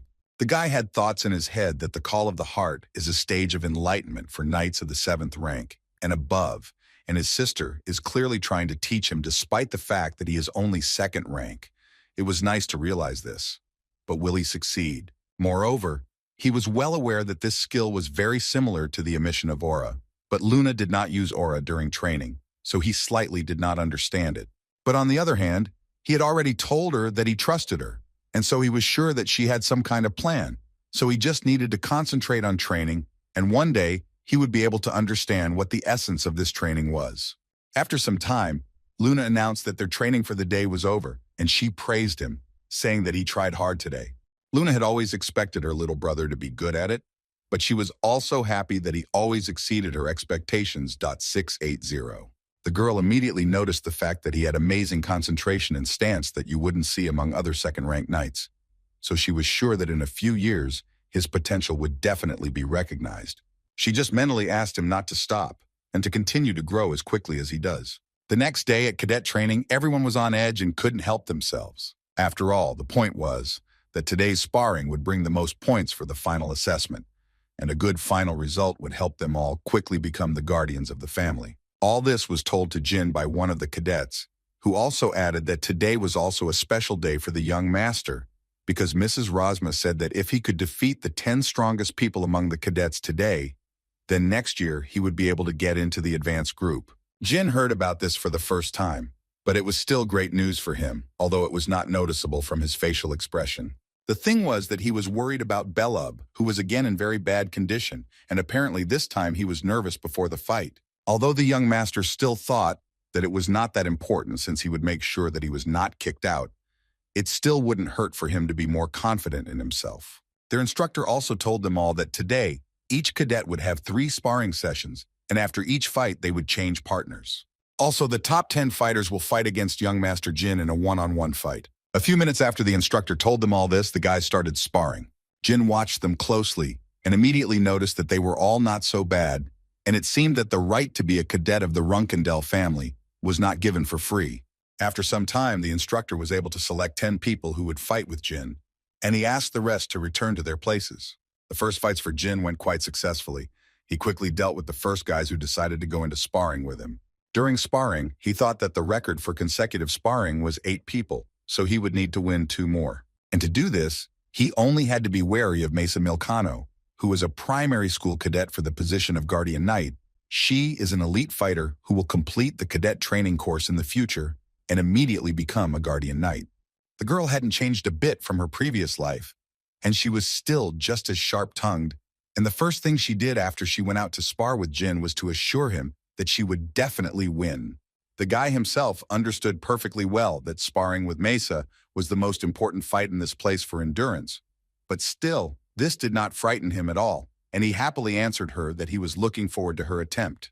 These words smoothly turned into a fight, and Jin immediately had to defend himself from all the blows of the girl, who was clearly fighting with full force. As soon as the fight began, Jin noticed after the first blows that Mesa had become much stronger, but it still didn't seem like he could lose to her. Besides, she was only the second opponent, and after her, he would need to defeat 8 more people, meaning he needed to finish her off as quickly as possible, while using as little energy as possible. During their fight, Mesa couldn't understand why the guy was only using basic attacks, because before that she had seen him use various combinations of attacks. She couldn't believe that he was doing this on purpose, but even if so, why would he do it?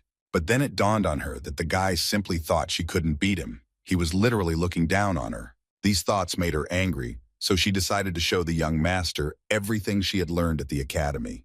The other guys didn't expect to see such a strong battle between these guys. Maya continued to attack one after another, and at this time she thought that she simply could not lose to him this time either. But her overconfidence at some point played a cruel joke on her, and Jin was able to catch her and thus broke her sword.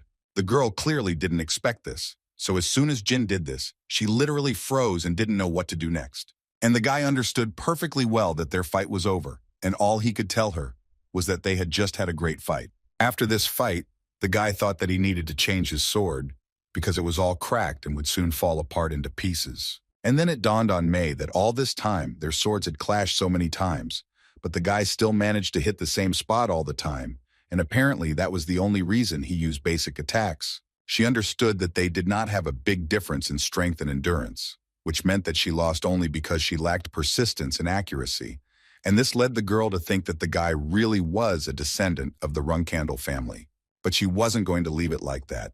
So she immediately told the young master that she would train even harder, and thanks to that she would definitely be able to defeat him next time. The fights continued, and as Jin had guessed with his current skills, sparring with 10 opponents in turn was no easy task. But Mesa's defeat drove it into the heads of the other guys that a one-on-one fight with him would end in their defeat. And over time, his plans did come true, and he was able to defeat 10 cadets and everything went as he had planned. After the guy won the last fight, the instructor immediately approached him and said that he did a great job and that it would clearly help him join the advanced group earlier next year. So he congratulated the guy in advance. Garen also added that lunch was in 10 minutes, so here he suggested finishing the training. But Jin asked him not to rush so much and said that there was actually someone here with whom he would still like to spar. And after he took his sword in his hands, he shouted that he was going to spar one-on-one with Belob Schmitz. Poor Belob clearly wasn't expecting this, so he was even more scared than the rest of the guys. But Jin kept telling him to come out here because he wanted to fight him. The guy was very worried about whether he should go out for this fight, so Jin had to tell him that at this rate he would never survive in the Runcandel family. And in order to prove to everyone, including himself, that he is capable of something, he must come out here right now and fight him one-on-one. These words finally made the guy leave the crowd, but Jin didn't stop the whole time and continued to say offensive things to Belob, like that he would crush him like a bug. At that moment, Belob did not understand at all why the young master wanted to fight him so much. Was it because he was very weak and he wanted to get him into shape in this way? Before starting to spar with the guy, Jin turned to him to tell Belob that he was clearly tired after sparring with 10 cadets, which clearly could not be said about Belob. But even despite all this, Jin believed that he was stronger than Belob, which is why he wanted to fight him. Belob didn't quite understand this logic and why they were fighting at all, but there was no time to think because Jin had already gone on the attack, and he had no intention of sparing Belob, so he dealt him blows that were received by the best cadets with whom he fought. Even after that, he continued to ask Jin why he was doing this, because he himself said that he was stronger than him. But Jin didn't answer him, but simply continued to attack no matter what. Belob was able to block Jin's blow at one point, and the young master was happy to praise his sparring partner, who thanked him for the praise in a trembling voice. After which, Jin jumped back a few steps and used his sword to throw several particles of earth directly into Belob's eyes. And he did it not just like that, but in order to inflict another attack on him, only this time he was going to knock the guy off his feet. The plan worked without any problems, and a few minutes later, Belob was lying on the floor and literally screaming in pain. The guy tried to stop the young master because he thought that this sparring was useless, but his words were interrupted by Jin. He told Beloba that he had called him to a difficult sparring match. He had said that he wanted to fight him, and these words meant that he could destroy the guy now. So he ordered the guy to immediately get up and start fighting with all his might, because the young master would spare him only once. Beloba now realized that he probably wouldn't be able to avoid a fight just like that, so he decided to join it, but he would clearly do it for a reason. The other guys immediately realized that his sword didn't just start glowing for no reason. Most likely, Baloba had learned to emit an aura and was using it right now. Maisie immediately turned to Instructor Garen and told him that they must immediately end this fight, because if this was a real aura, then the young master could be in danger.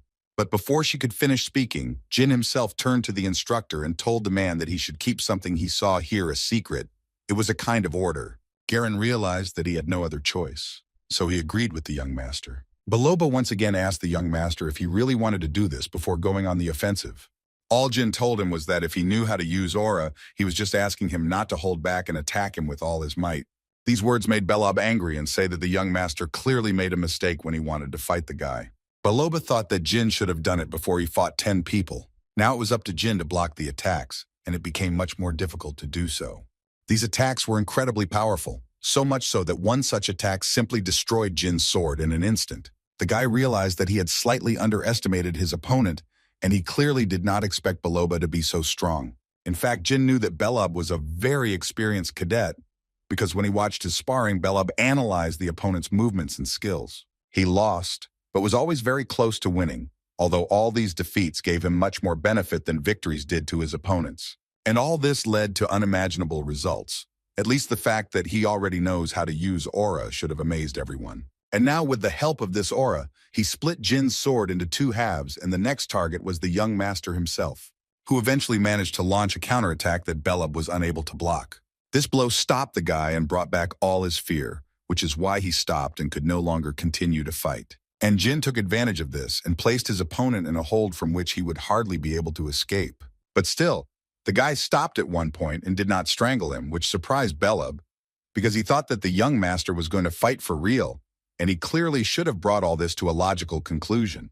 The boy thought that the young prince was just having fun playing with him, although Jin himself did not think so, and in response received a shout from Belob, who did not understand why Jin started this at all. According to the young master, he himself found it very unpleasant to resort to stimulation methods there, and he really didn't want to do exactly that, but there was simply no other way out. After which Jin once again repeated Belob's words, who said that Jin didn't know him at all, and therefore didn't dare to say that. But he still knows one thing for sure, that such determination can only be shown when a person is strong. Jin told Belob that he was a very kind person, and he liked that about the guy. But he asked Belob to understand that in this world, you can't survive by relying only on kindness. So from this moment on, he will only hope that one day he will become strong enough to protect this character trait as well. Besides, he couldn't help but say that he and everyone else at this academy were very sorry that they had been so strict with him all this time. By this time, the cooks had already arrived to start preparing dinner, but when they entered, they began to assume that the training was not over yet, but Gina assured them that they could already start cooking. At that moment, Baloba was thinking about the words that Jin had spoken to him and decided that today the young master would go get his own food. Jin completely agreed with him. Moreover, he was ready to bring Belob something to eat. Report this whole story to the head of the Runcandel family that same day. And this caused him to laugh strangely, which ended with a phrase about how this was apparently the credo of this young man. Even when he dominates others, he still looks after the weak. He then decided that he needed to check if this route was worth anything, so he asked Kan to come back and pass on something. The boss was about to send the boy on his first mission, so he asked Kan to convey the news to him personally. A year later, Jin was able to reach the 3rd rank at 15 years old, and during the first vacation, the cadets either returned to their homes or worked on themselves using their own methods. And once the cadets moved to the advanced group, instead of wooden swords, they must use more suitable ones. So some cadets ordered swords that they liked, and Jin in turn needed to find a suitable sword in the family vault. But his sister Luna decided to help him with this, according to whom it was very difficult to find a sword that would suit him perfectly. Jin was sure that at least she knew more about weapons than he did, so she would probably choose the best of the available options. But he clearly didn't expect Luna to pull out a huge sword that was almost as big as Jin himself. From the expression on the guy's face, it was clear that he clearly expected to see a different sword. But Luna assured him that this sword was previously known as Bale's Cleaver, and she used it often at his age, around the time she came up with this axe-like sword. So she could safely say that this was the prototype of her Krantel, the sword she currently uses. Jin immediately told her that he was simply huge, and that was putting it mildly. After which he added that he was very grateful that she had chosen such a sword for him, but he still felt that it would be difficult for him to handle it. It was immediately obvious from Luna's face that she was upset. although she tried to say that it was just a joke. But the guy understood perfectly well that it didn't look like a joke at all. She still tried to convince him once again that Bale's cleaver was an excellent sword. Perhaps it was a bit heavy, but she believed that it was not really such a big obstacle. But the guy's silence made it clear to her that he didn't like this sword, so she nevertheless agreed to show him another one. On the way, she told him that she had thought about it for a long time, which sword would be better to choose, because she wanted to find the sword that was intended specifically for the guy.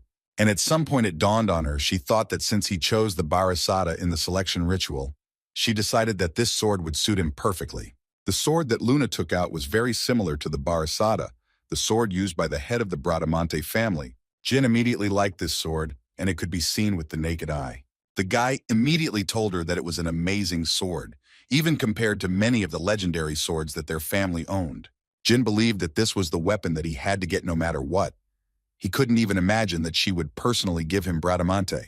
Everyone in the Runcandel family knew that Bradamante and Barasada were the swords that were best suited for using spiritual energy, and if Jin had chosen it, it would have soon had to be given up due to the protests of his siblings. The guy told his sister that this was the sword that the rest of the relatives wanted to get, and she still chose it for him, so he didn't even know how to repay her for such kindness. But Luna immediately made it clear to him that he clearly didn't need to do this, and also noted that apparently he hadn't yet decided how he felt about her. And these thoughts make her very sad. But Jin immediately tried to assure her that in reality, everything is different. Luna leaned towards him and said that there was no point in telling her anything anymore, because she was already sad, so he would have to console his sister's sad heart. He didn't quite understand what she was talking about, but according to her, he didn't need to understand. After which she asked him to close his eyes so that they could begin another training session. After which she said that she would teach him something else, and if her words are to be believed, then among Jin's brothers and sister, who are constantly engaged in feuding with each other, there are those who unconditionally love him. So she asked him to remember this well, and not to make his sister sad anymore. Now Jin understood everything. She also decided to tell him that before he was born, she was alone among their kind, but he should not share her fate, so she helps him in hopes that he understands her. He told her once again that he understood everything perfectly and would not do it again. And since he was so sure of it, Luna suggested that he continue training, and first he needed to use the call of his heart. After another training session, Jin returned joyfully to his room where Murakan was already waiting for him. But as soon as the guy entered the room, the first thing Murakan asked was to put this sword back in place, because he believed that the guy did not yet control spiritual energy so well. Because in order to use Bradamante for its intended purpose, he needed to master the control of spiritual energy of the third rank. And as they both knew, at the moment Jin was at the second rank, and therefore Murakan was sure that he would not be able to even have a pitiful semblance of awakening this sword. But the guy himself believed that he was very close to getting the third rank, which meant that he would soon be able to use it. But as soon as he said these words, Murakan closed his book with great aggression and asked this scoundrel to listen to him carefully. After which he immediately began to talk about how Barasada and Bradamante were simply swords that could not be used indiscriminately, and that control of third-rank spiritual energy was the bare minimum. And so Murakan believed that until the guy reached at least the 5th rank, he asked Jin to use this sword as a normal one. Jin removed Murakan's hand from his head and immediately told him that he was not so patient, so he wanted to ask him what would happen if he reached rank 5 before the end of the year. But this made Murakan even more angry. So he started talking about how even if some kid won first place in a spiritual energy competition and ate only that instead of regular food, he still wouldn't be able to use that sword. Murakan asked him to stop talking nonsense that would make even dogs laugh. And if Jin was done with that, he asked the guy to stop being so stubborn. But apparently Jin wasn't going to end it there, so he grabbed Murakan's book and asked the Shadow Dragon to repeat what he said about the scoundrel. Their sport was suddenly interrupted by Jilly, who entered the room at a rather inopportune moment, and Jin immediately thought that perhaps something had happened. According to the girl, Instructor Garen is looking for him. She also added that usually he always came in person, but this time he asked to tell Jin that he needs the guy so that he can explain the plan and show everything in detail on the map. Jin didn't understand at all what was being discussed, and Murakan didn't even try, because he was very nervous about his book, which the guy had quite unexpectedly snatched from his hands. Jilly explained to the guy that apparently the matter was that Instructor Garen gave him his first assignment. He says that Jin is leaving as soon as the holidays are over. It was quite unexpected for the guy, but he still thought it was about time, considering that he had become a third-rank swordsman, although leaving at the end of the holidays was quite strange. Jilly thought it was because the assignments were quite difficult and were usually assigned to those in the advanced group, while Jin thought it was most likely because his transfer was approved. The young master wanted to check this out, so he asked Jilly to stay here with Murakan. The first thing Jin did was go to Garen's office to tell him that he had been given a message that he had been assigned a mission. Garen confirmed this information and added that the task was also given to the 9 remaining junior cadets. He also mentioned that they would be divided into 2 groups. This is a reconnaissance mission in the districts of the southern border with the Kingdom of Zhan. This is near the lands of the Beastmen, and the marked territory belongs to the possessions of the White Wolf tribe. Jin listened carefully to the meaning of this task, and with each passing second, he became more and more convinced that this was not really the place where junior cadets would be sent. And he didn't even take into account the fact that they were assigned a task earlier than usual. And this seemed difficult to him, as for the first mission. In addition, the guy saw in his group cadets with below-average grades and Belob, whose grades were not stable. Having put all these facts together, the guy came up with the idea that everything looked as if someone had deliberately distributed people like this. Jin began to suspect that his father found out about his fight with Belob and that he wanted to test him in this way. And if this is so, then Jin was absolutely ready to show everything he is capable of and that there is no hesitation in his choice. 4 days later, at the southern border, Jin announced the purpose of the mission to everyone. According to him, they needed to find the heir to the Jin kingdom from the Bill family, Sember Bill. And upon arrival, they would set up a camp in the central part of the border. Also, when the preparations are finished, each group will begin to search. And once a day, a person must be sent back to the camp with a report. And the most important thing is that from now on, he is not a young master for them, but a captain. Therefore, they must follow his orders without question. Those who are injured will remain in the camp until they recover. And that's where he ended. They stopped at a small pass, and one of his group approached Jin to report that they had seen a water tail from the Beastman's territory nearby. Jin knew very well that these guys avoided predators and were short creatures themselves, so they would not encounter the White Wolf tribe here. He then turned to Belob and told him that their progress would be slowed by the snow, so he asked the boy to head back to base 2 hours early, after which he would need to head to Zone 13. He ordered the rest to search the 13th zone, to which they all quickly agreed. At this time, Jin couldn't help but think that something was clearly wrong here, because he guessed that this task was assigned by order of his father, but so far everything was going too smoothly. The guy thought that this task would be a test for him, but so far everything is leading to the fact that he was simply mistaken, and this task is real. He understood that if they went beyond the boundaries of the 13th zone, they would most likely end up in the territory of the Beastmen, and considering that they were low-ranking cadets, a fight with them was clearly beyond their capabilities. So he decided that they didn't need to spend too much effort to achieve results. He was going to finish inspecting this territory in the next 4 days. But suddenly his thoughts were interrupted by Belob, who ran back in a hurry. As it turns out, the second group was ambushed, so he's here to report it. Jean immediately ordered everyone to get ready and immediately told them that they needed to move out. Belob also added that it was known that the second group had retreated and they had split up, and one of the escapees had reached the main camp and reported the situation. Belob saw that they were attacked by ordinary people. It is also known that there are only 3 of them, but even with such a number, they would not have just attacked, and most likely they had more people. At least that is what Jin thought. So the captain decided to order his subordinates to return to the camp and comb the area, and if they saw the enemy, he forbade them to engage in battle. Instead, they were to quickly report this information to him. He understood that it was too dangerous here to plan a counter-ambush, so it was difficult for him to understand what their goal was and why attack the second group instead of the one he was in. In any case, whoever they were, he made them pay for interfering in Runcandel's affairs. But when they arrived at the place where the attack had taken place, Jin realized that they had already finished and that there was blood and traces of strangers everywhere in that place. Belob simply couldn't believe it. Was the second group really destroyed? But Jin assured him that there was no reason to panic yet, because the blood was still fresh. Moreover, the captain saw no corpses or pieces of flesh, only traces of blood.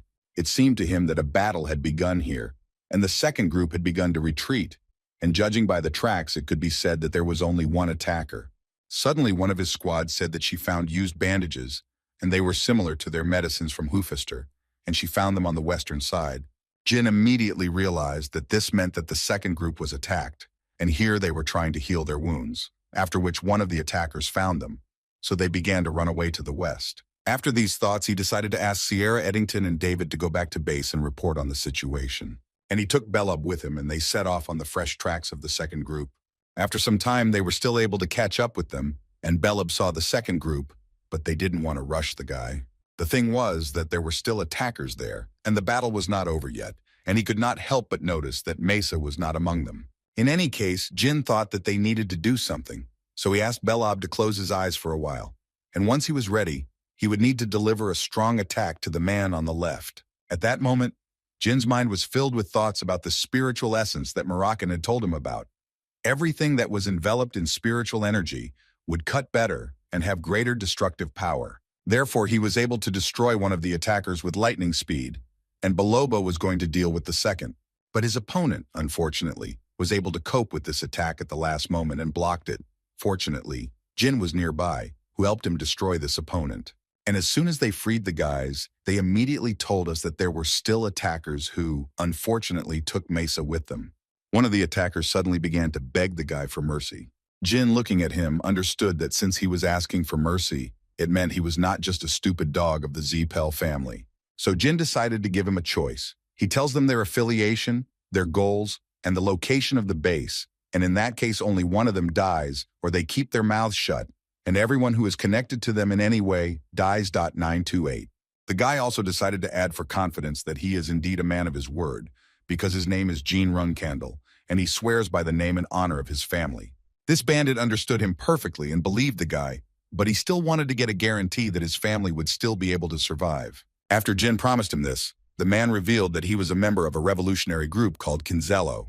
Jin suddenly realized that he was talking about a terrorist organization that had been around even before his death in his past life. He is sure that it was they who destroyed the head of the kingdom of Zhan and became known to the world thanks to the atrocities they committed in the cities of the kingdom.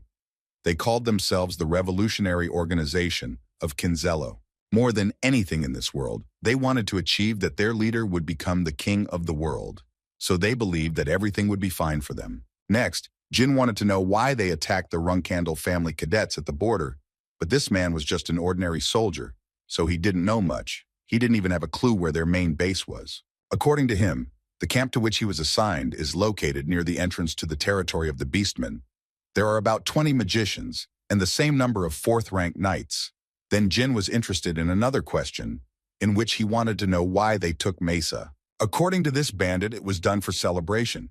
His superiors said that they needed them in honor of the announcement of the beginning of their revolution, so they ordered them to take all the girls alive. At this point, his story ended, because he didn't know anything else, and Jin answered him that he would keep his promise.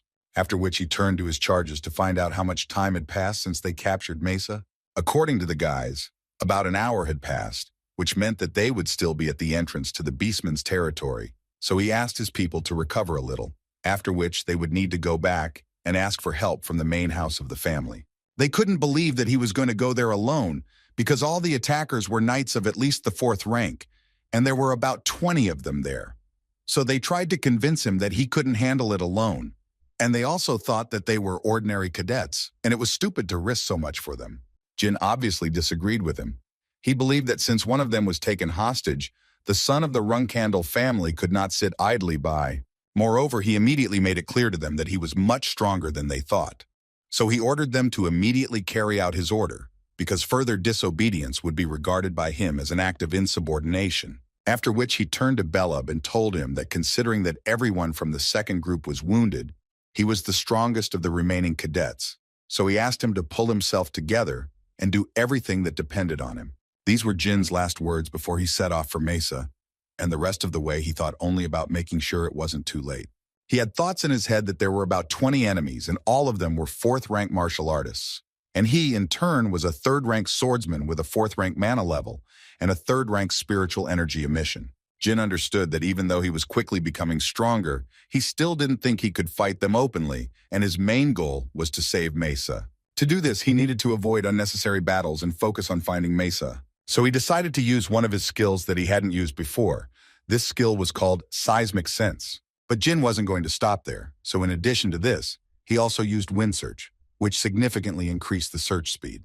And after a few seconds, he knew that they were heading towards the plains. That's why he immediately set out on his journey, because he understood perfectly well that they definitely wouldn't be able to go far. Suddenly on the way, several hunters started shooting arrows at him and shouting that he was a cadet of the Runcandel family.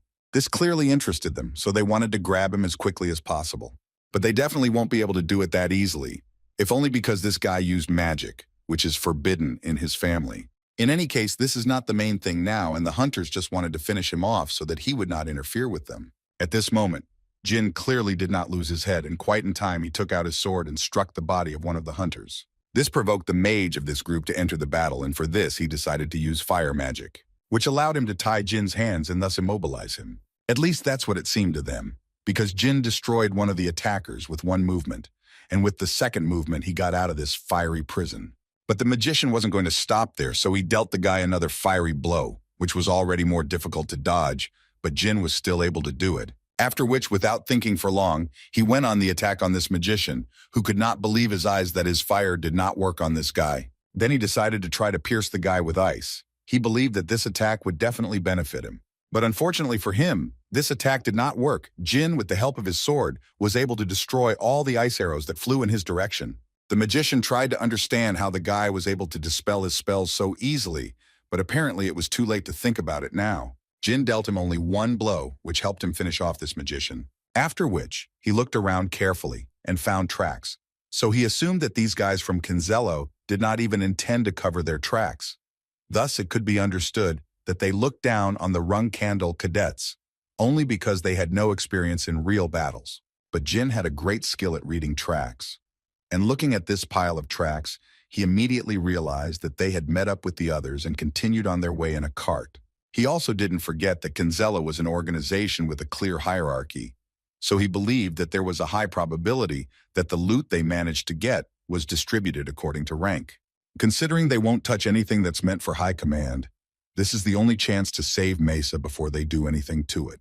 Looking at the map, he realized that he was approaching the territories of the Beastmen, which meant that their camp should be nearby. In that case, he decided to distract them, and for this, he would use the confusion to save Mesa. Using magic, he set fire to a huge area of the forest, which would clearly cause panic. Jin was counting on the fact that when they saw such a huge fire, they would have to come to put out the flames, and then the guy would take advantage of this. A few minutes after the guy set fire to several houses in this camp, people ran out of them and immediately began trying to put out the fire. One of these bandits started shouting that they were all stupid because they couldn't put out even such a small fire, so he had to tell everyone what to do.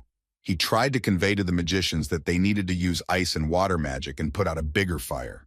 He ordered everyone else to take water and put out what they could. Jin realized that apparently this guy was the boss here. No wonder they call him the boss. In any case, he was the most savvy, because he immediately said that in such weather a fire was simply impossible, so those who started it should be nearby.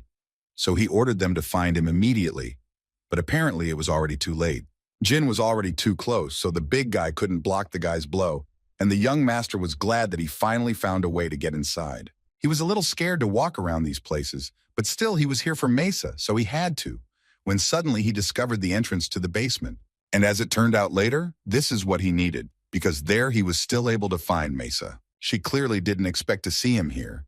Because it was so dangerous here, Jin immediately told her that she didn't have to worry about it, and the first thing he wanted to know from her was whether she could walk. According to the girl, she could walk, but she immediately said that she could not run. In any case, Jin didn't expect her to be conscious at all.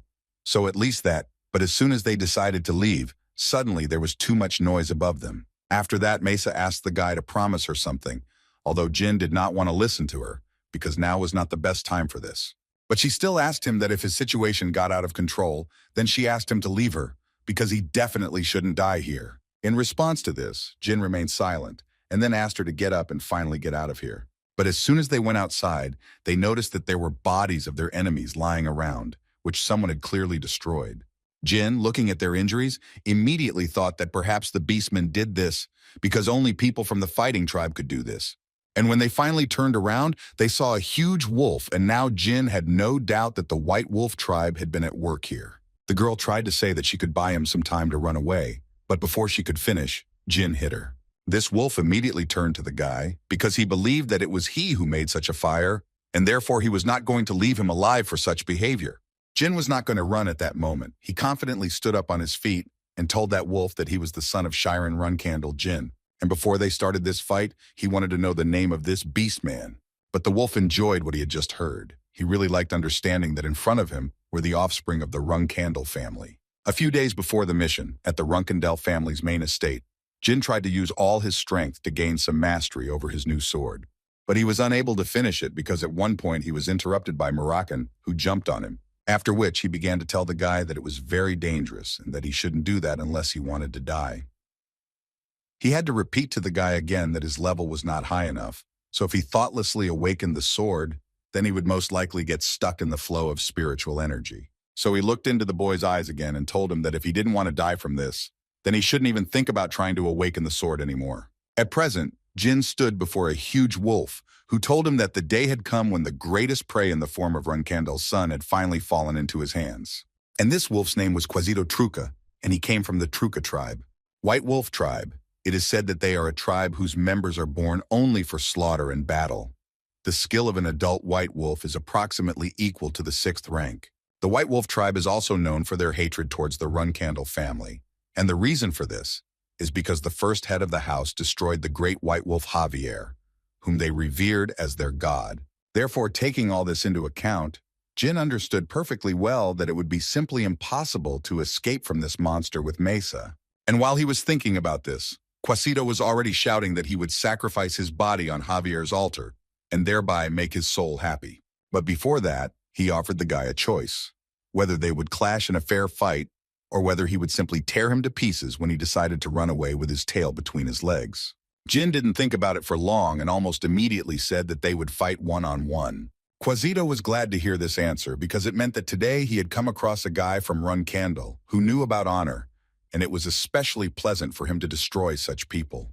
After which he launched his first attack, and along the way, asked the guy to show him what a real fight was. As expected of a member of the White Wolf tribe, blocking even one attack seems to be quite a difficult task.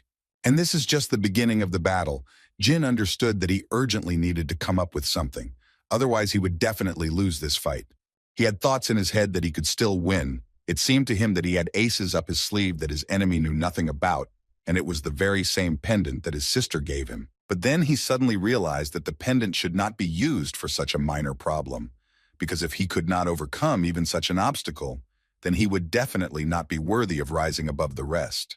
As we know, he also cannot use magic because 4th rank magic is not capable of penetrating the skin of a white wolf. Besides, he understood that if his family sent a detachment to investigate Kinzello's camp, the night guards would find traces of magic, and then he would be exposed, and the family would find out that he had violated their ban.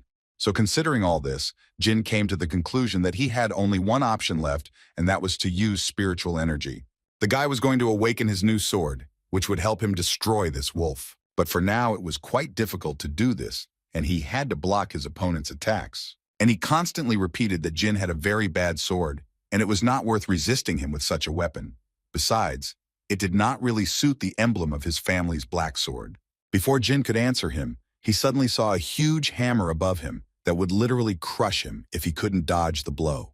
At that very moment, he was visited by the feeling of the awakening of the sword that he felt that night. And while the guy was trying to do at least something, the beastmen literally went crazy with the idea and thoughts about how he would sacrifice the guy on the altar of Javier. But Jin wasn't going to give up just like that, and was going to do everything to defeat this monster, and remember how he tried to subdue the sword. Suddenly, Quasito's confidence disappeared and fear could be seen in his eyes. And this, to his great regret, was the last thing he saw before Jin dealt him several dozen blows at once. After which the guy started talking about the fact that he himself didn't know until recently why the sword emblem was black, but now it seems he understood. Quasito couldn't believe his eyes, but it was too late to change anything, and all that was left to tell Jin was that it was a good fight. But apparently the price of victory was too high, and as soon as Jin finished with Quasito, he literally began to crack. He began to hear the voices of people shouting at him that he was useless, and with such talent he had no right to use such a sword. He was just a disgrace to the family, who had problems with understanding reality, and in general they were ashamed that they were of the same blood as him. These words literally destroyed the guy morally from the inside, until at one point he heard Murakan's voice, which reminded the guy of what he had already told him about the consequences of this sword.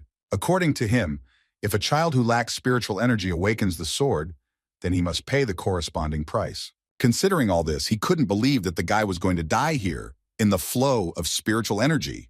But if he still didn't plan to do this, then Murakan asked him to finally wake up, because if his mind leaves his body, then everything will be over forever. Murakan had already told the guy several times what he needed to do in such a situation, and Jin remembered very well that he only needed to throw out a particle of spiritual energy, although it turned out that doing this was not so easy.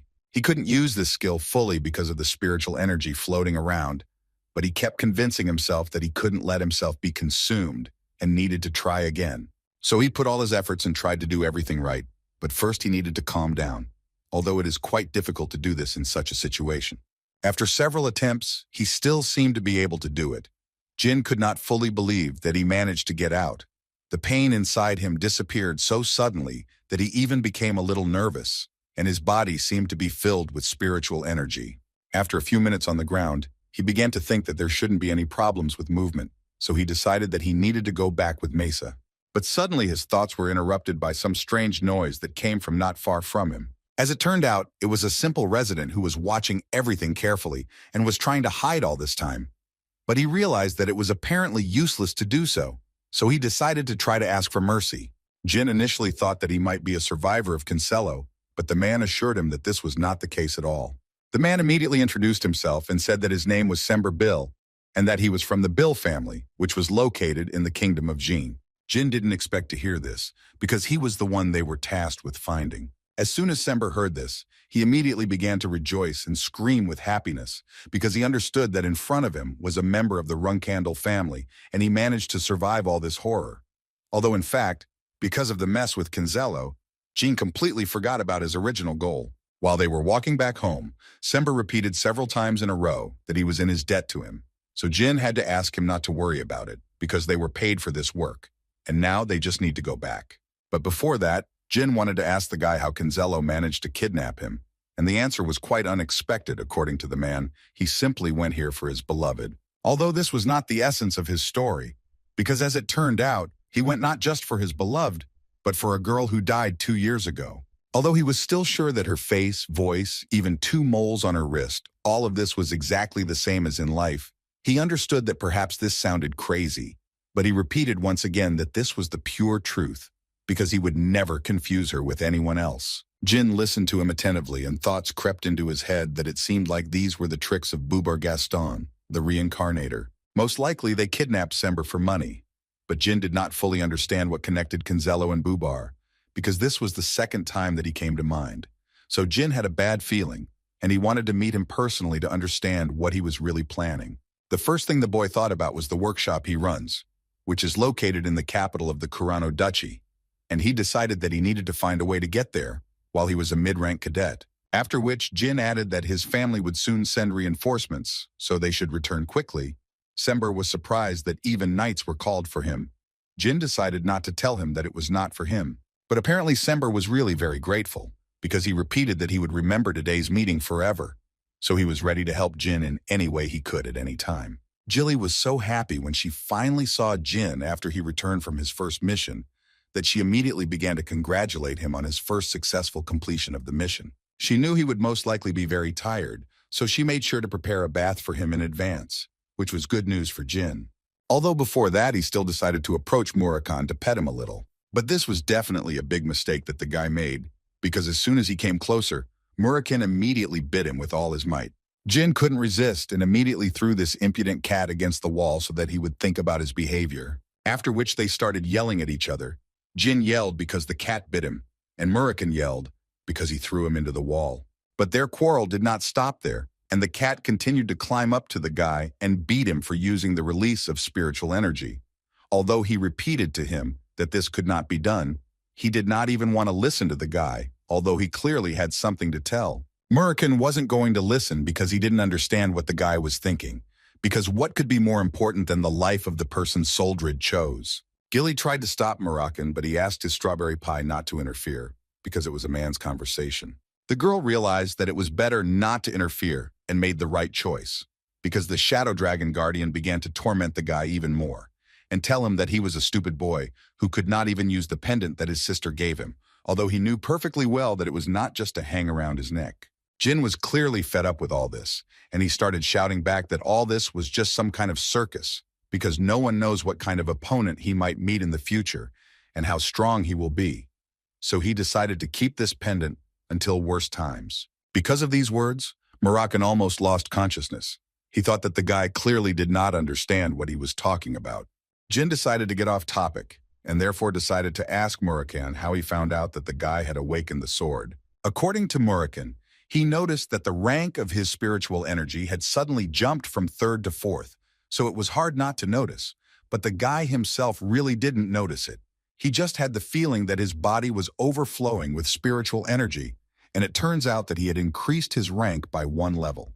Murakan thought that he should thank Soldrid for the fact that the guy was still alive, because it was worth mentioning that out of 10 people who fell into the flow of spiritual energy, 9 of them died. But instead of paying attention to this, Jin wanted to know who the second person was who was able to survive this. Jin thought that this was the first head of their family, but Murakan was forced to upset him, because according to him, Tamar would have died even if this second person had been Murakan himself. Based on this, Jin concluded that in fact they were not so different anymore. But in order for Murakan to calm down, the guy decided to assure him that there was no reason to worry, because the guy himself had no desire to experience such pain. But this did not suit Murakan at all, so he began to tell Gilly that she should deprive him of food until he learned this lesson. But she also did not intend to listen to him. Besides, she just had to go to prepare food for the young master. The older siblings couldn't understand how the young 3rd-rank knight Jin was able to defeat a member of the White Wolf tribe, so they began to assume that it was just a bandit who had donned a wolf's skin. And Runcandel, who held the position of 9th captain, believed that there was a theory that might be true, and perhaps the one Jin was fighting might be particularly weak. Runcandel, the 8th captain of the family, believed that even in this case, nothing was working out, and what alarmed him most was that their mother so easily believed this whole story. And Hayton and Daytona, who stood peacefully nearby and nodded, completely agreed with Mu. Although Daytona still decided to check with his brother if this was true, it seemed to them that although Jin was strong, this was too much even for him. Moreover, Haytona believed that the main problem was not that he had destroyed a member of the White Wolf tribe, but that he was already moving to an advanced group. And this was what angered them the most, because they knew they would be finished if he managed to pull this off. And this was depressing them too much when suddenly their thoughts were interrupted by Anne, who called them. She wanted to ask them what they were whispering about. Were they really worried about Jin moving to the advanced group? They immediately gave her the answer that they didn't care. But Anne was not going to let them go so easily and asked them not to lie to her, because more than anything in her life, she dislikes being lied to, and it makes her want to rip the tongues of such people out of their filthy mouths. They realized that it would be easier if they told everything, and when they did this, Anna offered to help them a little. Haytona and Daytona were roughly speaking not against it, but did not understand how she would do it until she said that they would lend them their slaves for a while. In the Runcandel family's advanced cadet group, only the strongest survive. This group was made up of cadets from rank 3 to rank 5. It trains both newly arrived cadets and those who have not been able to move on to the next group for more than 10 years. Mu and Anne managed to get to several of the stranded cadets in the group and make them their slaves. So they were willing to give these slaves to Dayton and Hayton to use against Jin, because they had a bad feeling about him too. But she also immediately warned them that if they failed to properly handle this task, then there would be consequences. So she immediately asked them to prepare for this. Jin was getting out of the shower at this time and was thinking that since his first mission was successful, his transition to the advanced group was guaranteed, and he had also managed to raise his spiritual energy to the 4th rank.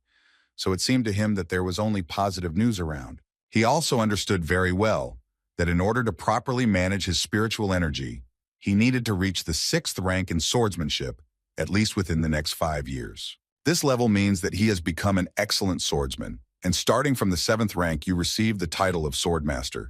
But this designation is only for ordinary people, because starting from the 8th rank, a person receives a special status, and this changes everything. While there are no more than 100 people of the 9th and 10th rank out of 2 billion on the entire continent. And only one person in the whole world was able to rise head and shoulders above the rest. He was called the Knight of Genesis, equated to the demigods. But what's most important is that Jin was going to reach that rank in this life, and maybe even surpass it. This means that his first obstacle is promotion, because he knew perfectly well that the twins Heron and Daytona are already in the advanced group. Jin already knew, even though it hadn't shown up yet. But once he joined the advanced group, not only the twins, but also his parents would try to keep him in suspense as much as possible. The initial groups were full of kids of similar ranks, so there was a friendly atmosphere, but in the advanced group, being soft is not an option. In a place where skill and brute force decide everything, he has only one goal: total domination over the advanced group. And Jin planned to do this with the help of a force that he thought would be enough. Before continuing his studies, Jin entered his mother's room at her request. The first thing she started with was that she heard that the guy was able to successfully complete his first task, and she thought that this was an excellent result. But she called him here because she read the head butler's report, and judging by it, Jin refused her offer to change rooms. Therefore, she decided to personally call him to him and remind him that living in this room is only allowed for those who may become the head of the family in the future, and it has been empty since Joshua left. And considering all this, she once again decided to ask him to settle in this room.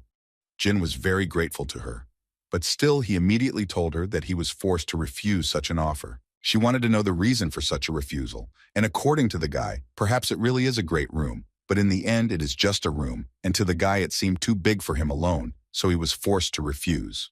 Rose asked him again if he really didn't want to live there, and Jin once again confidently answered her that this was his final decision. After this answer, she decided to let him go. And as soon as he left the room, she began to discuss whether her son lacked greed or whether, on the contrary, it overwhelmed him. After all, she offered him the eldest room, a room that only the one who will be responsible for the entire family in the future is allowed to live in. And Jin most likely knows that as soon as he steps foot in there, everyone will treat him properly. But at the same time, he will become the #1 target for the children who were not given such an honor. But she still leaned towards the option that the guy simply realized that it was a test, which he successfully passed. Now she just wanted to see how he would cope in the advanced group that Jin was moving to tomorrow. The guy knew that there were many different groups in it, and since Jin would not be there alone, but with his friends, he decided to tell them right away that together they would have to endure any ridicule and dirty tricks from the other guys in this group. But he immediately decided to calm them down, and therefore said that he would not leave it like that, and all these jokes and dirty tricks would end when he conquered the advanced group. Until then, he told them that they were to stay in groups of at least 3, even outside of training hours, and to refrain from walking alone, which they clearly understood. Jed Runcandel, the elder of the Runcandel family, he was an 8th rank knight and the younger brother of Heron Runcandel. He was the one who introduced the advanced group classes. And before the start of the next lesson, he announced in front of everyone that this year 10 new recruits had joined them, and 27 students had left them. The first thing he said was that all newcomers should learn the advanced group's procedures from their elders, and his main task was to teach and evaluate their sword skills. He also told them that any situation other than destruction should be resolved only between them, and none of the senior knights would interfere. And now he asked the older guys a question. He wanted to hear from them what he always told them. And they all shouted in one voice that Runcandel doesn't need weaklings. Jin noticed that they were shouting so loudly and with such great anger, as if they were doing it in order to immediately break the will of the newcomers who had just arrived here. The first thing Jin decided to do was to take a look, and the first people he saw were the Hunton and Dayton brothers, who were no exception and were also shouting this slogan. And the man standing next to them looked like he had been a cadet for a long time, so Jin doubted that they hired him without help from their dear sisters and brothers. Jin almost immediately thought that it was Sister Anne who decided to help them. The guy thought that their plans probably included shaking the will and confidence of the newcomers, but Jin immediately decided that the first thing he would do would be to show that they would not succeed. So Jin walked straight towards his brothers without any hesitation. Heron and Daytona sincerely did not understand why this patient was coming to them at all, although on the other hand they also believed that they had nothing to fear, because from today on they were under the protection of Sister Anne and Mai. But Jin didn't even think about stopping, and as soon as he came closer to the man who was standing next to him, he immediately took out his sword, as if he wanted to challenge him. Jed didn't really understand what Jin was doing, but he still didn't stop his nephew. Jin cut off the guy's hand without much hesitation, causing him to scream madly. In this way, he made them all understand that if anyone should be afraid, it was only them. After which he turned to this cadet and wanted to know his name. The guy, through his anger, introduced himself and said that his name was Cajun Romero, after which Jin wanted to know his opinion. What did he think Jin cut off his hand for? While he was talking to Cajun, Dayton approached him and asked the same question several times, but Jin continued to ignore him until he raised his sword and ordered Jin to answer his questions. After which he nevertheless turned around and asked them to look carefully, because at the moment he was talking to Cajun and not to them, and he would gladly accept their challenge later, but for now he asked them to be quieter. Hayton couldn't help himself and shouted at Jin, "How dare he speak like that after he cut their cadet?" But then he immediately closed his mouth because he realized that he had said too much, but it was already too late. After all, Jin immediately understood that this Cajun was from their group, and according to the guy, he cut off his hand only because he felt the bloodlust with which he looked at him. The other guys immediately realized that they were now watching brothers essentially fighting for dominance. Jed was watching all of this closely at this point and thinking that instead of breaking their little brother, they had to learn a lesson from him, and it brought him joy that everything turned out far from how it initially looked. Also considering what one of the twin brothers said, Cajun was publicly recognized as one of the Tan brothers group, so it was perfectly clear that Jin's actions could not be called an accident, but could definitely be regarded as part of the Runcandel family's eternal tradition, the battle for dominance. In any case, he believed that it was a daring act. But that wasn't the end of it. Jin asked for the attention of all the cadets, after which he began to talk about how they could point their swords at him or try to ambush him. But he asked them then to immediately understand that if they showed even the slightest hostility towards him, then he would, without any hesitation, cripple them, as he had just done with Cajun. He finished his speech and heard Jed's voice asking him a question, in which he wanted to find out from the guy, or does he really think that he is allowed to do such things in front of him? Jin didn't understand what the point of this question was, because he believed that he could do this without any doubts. After all, he believes that he showed his fangs not only to Tan's brothers, but also to him as an elder. Jed thought this was quite an interesting idea, but he still asked Jin to explain himself now, because then, depending on his answer, he might cut off his head here and now. Jin realized that now he had a serious choice before him, either continue on his path or bend over backwards to Jed so that he wouldn't cut off his head in front of all the cadets. After which the guy decided to say that despite the fact that he was also a cadet, the man still ordered the entire advanced group to try to intimidate them. So, as it seemed to the guy, it was an ordinary challenge, which he successfully responded to. Jed still landed his blow, but it only gave Jin a small scratch. But the most important thing is that the guy didn't even move from his place.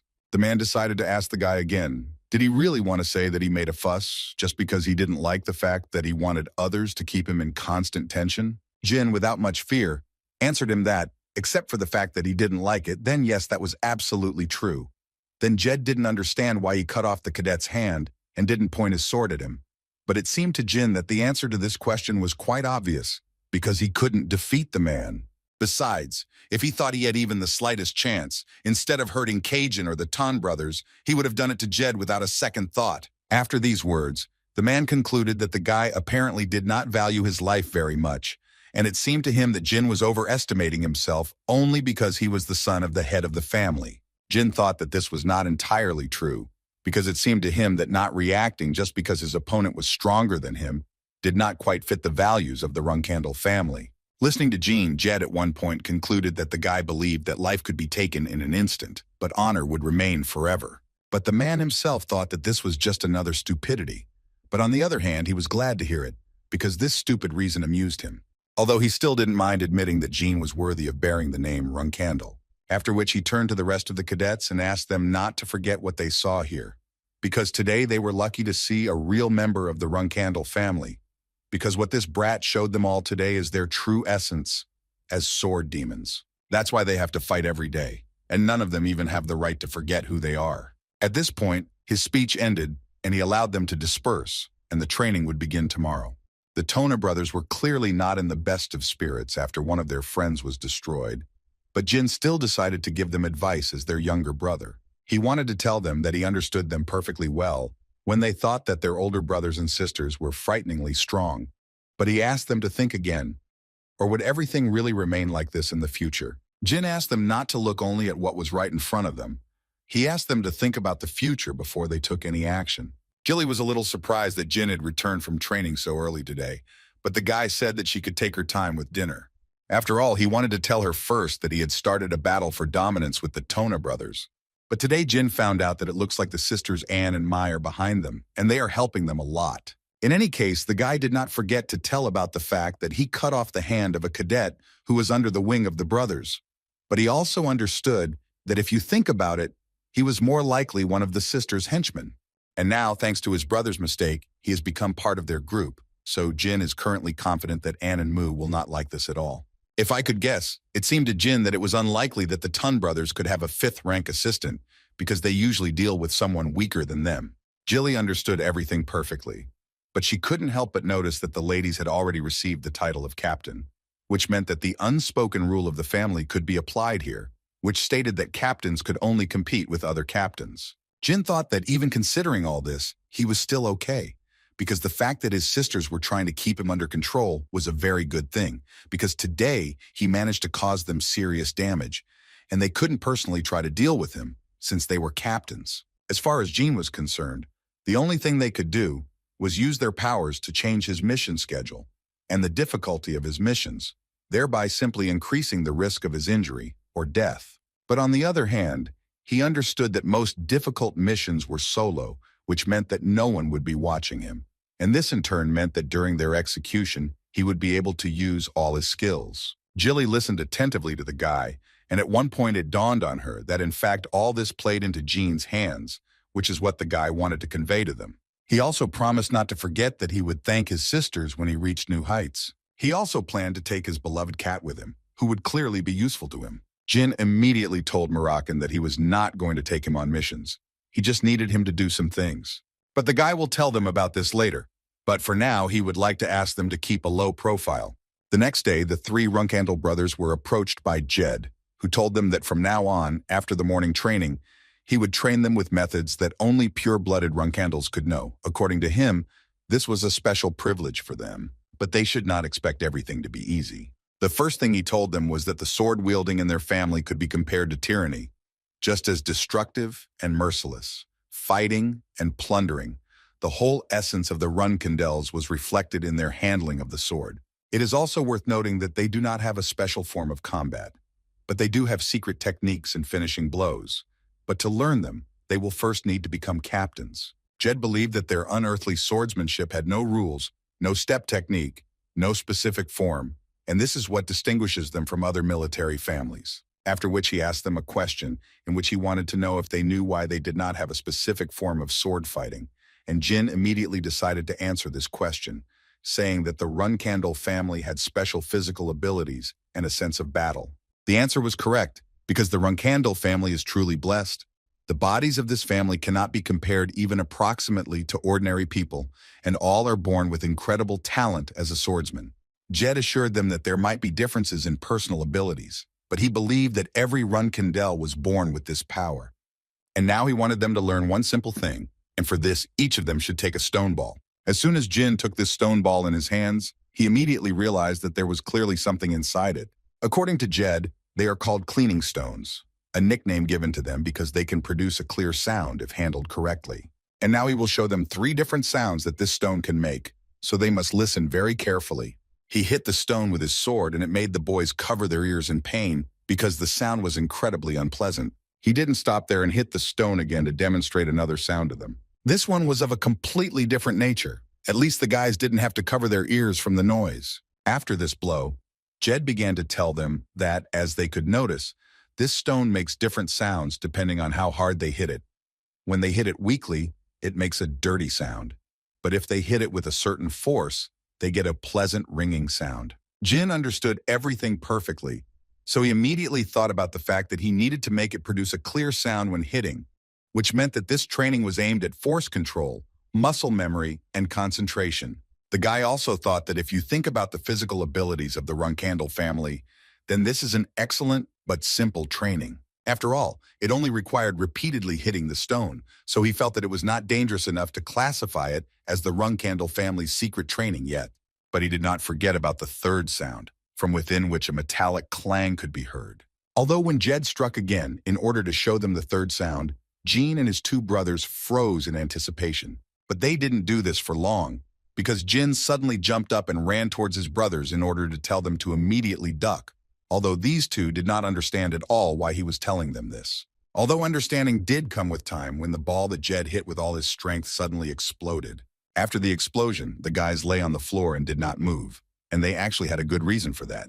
But Jed found it quite funny, and as soon as they had recovered a little from the explosion, the man praised Jin for his excellent intuition. Afterwards, he told the other two brothers that pure stones explode if you hit them too hard. And now that the man had shown them all this, he assured them that now they knew what they needed to do, so they began their training. He also didn't forget to add that they were the first after the moon who weren't affected by the explosion. And considering that all their brothers and sisters had studied with him, they could consider this simple demonstration a kind of rite of passage, although he himself would never have thought that another child would manage to escape unscathed after this. Jin suddenly became interested in knowing how Luna was able to dodge the explosion, so he came to his uncle with this question. Jed hung his head and said that the boy would be upset if he told him, because according to the man, it undermined the spirit of all his older brothers and sisters. But Jin assured him that everything would be fine with him. Well, if the guy is so sure, then Jed still decided to tell Luna that, to be honest, she was unable to dodge since they and their sister, like everyone else, were still hit by the explosion. But she simply did not suffer because she had extraordinary power within herself that did not allow this to happen. In any case, the three of them will be striking clean stones every evening from today onwards. And according to him, they will do this until a clear sound is heard every time they hit a stone, regardless of the direction of the blow and other circumstances. Meanwhile, Luna was resting in her chambers, when suddenly her peace was interrupted by her nanny, who brought her tea. And the woman suddenly decided to talk about what Luna told her, about how their relatives wanted to destroy Jin. The nanny believed that the sisters Miu and Anne could have done it. According to her, it was very likely that they were behind this, considering how much they were interested in young Master Jin lately. Luna could not believe that they were so mad as to attempt destruction in the formidable castle. Moreover, Luna noted that the battle for dominance was forbidden with Runcandel, who had not yet left the Thunder Castle. She also believed that if this had reached her father, he would most likely have turned the entire estate upside down, and in that case, even their lives would have been in danger. In response to this, the nanny decided to ask a question in which she wanted to know from Luna whether they could consider the possibility that young Master Jin had lied or made a mistake. Luna responded to this by saying that he was only 10 years old at the time, so she believed that both scenarios were possible. But to be honest, they investigated for 5 years after that incident, but they have no evidence. But she still didn't think that Jin could lie because at that time the younger one was still afraid of her, so it seemed to her that he was afraid to lie. Luna understood that perhaps he was not afraid of her, but human nature would not allow him to do this either. Then the nanny suggested that Luna learn more about the affairs of Lady Mu and Lady Anne, and the girl agreed to this without any problems, but she had some kind of bad feeling, so she asked the woman to try in this matter. But the woman assured the girl that she should worry about Luna, because she thought that the girl's relatives might try to harm her again, but the girl believed that there was definitely no need to worry about this. Now she is more interested in how things are going with Jin, so she decided to go to him so that he can show her the result of his heart's call training. She believed that the explosion from the pure stone would be a very useful lesson for him, although she did not rule out the possibility that he could handle it, and at this point in her life, she was most interested in watching her younger brother grow up. The next day, Jin had a 4-hour workout, which he thought was the hardest he had ever had. She made him feel really bad. The only thing that saved him and the Tan brothers were 5-minute breaks, which were very rare. Jin thought in his mind that the purpose of training was to learn how to control physical strength, willpower, but he was clearly wrong, because from the very beginning, he needed to focus on increasing the destructive power of the aura. Since he clearly saw how his uncle was able to break a pure stone without using aura, but he still had to train his aura to compensate for his lack of physical strength. He knew he had to train her until he could hear a clear sound and break stone. Mentally, he tried to calm himself down and constantly repeated to himself that there was no hurry, and in order to do this, he first needed to calm down, because he did not forget that even his immature brothers managed to do this in their past life, so he believed that he was guaranteed to succeed. Jed was watching the trio closely at this time, and he immediately noticed that they were doing quite well with control.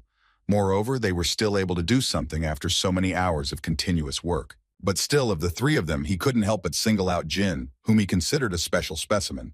The uncle was so confident in him that at some point he thought that this guy could even break the moon's record. After the training was over, the two Tyon brothers collapsed unconscious, and Jed called them worthless, and also asked Jin to tell them tomorrow that if they did the same thing, they could never come here again. In any case, when they left, Uncle thought about the fact that they fell later than he had expected.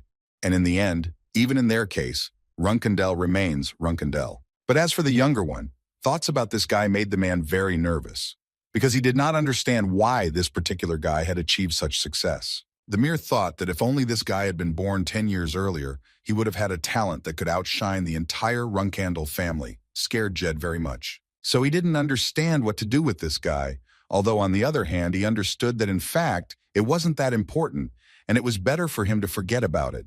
A month later, at the training ground of the advanced group, the first tasks that had already been distributed this year were announced. Therefore, whoever the guy on the stage calls, he asked the cadet to step forward, and to begin with, he decided to hand out the escort task, in which they would have to guard the newcomers of the Blacksmith Association.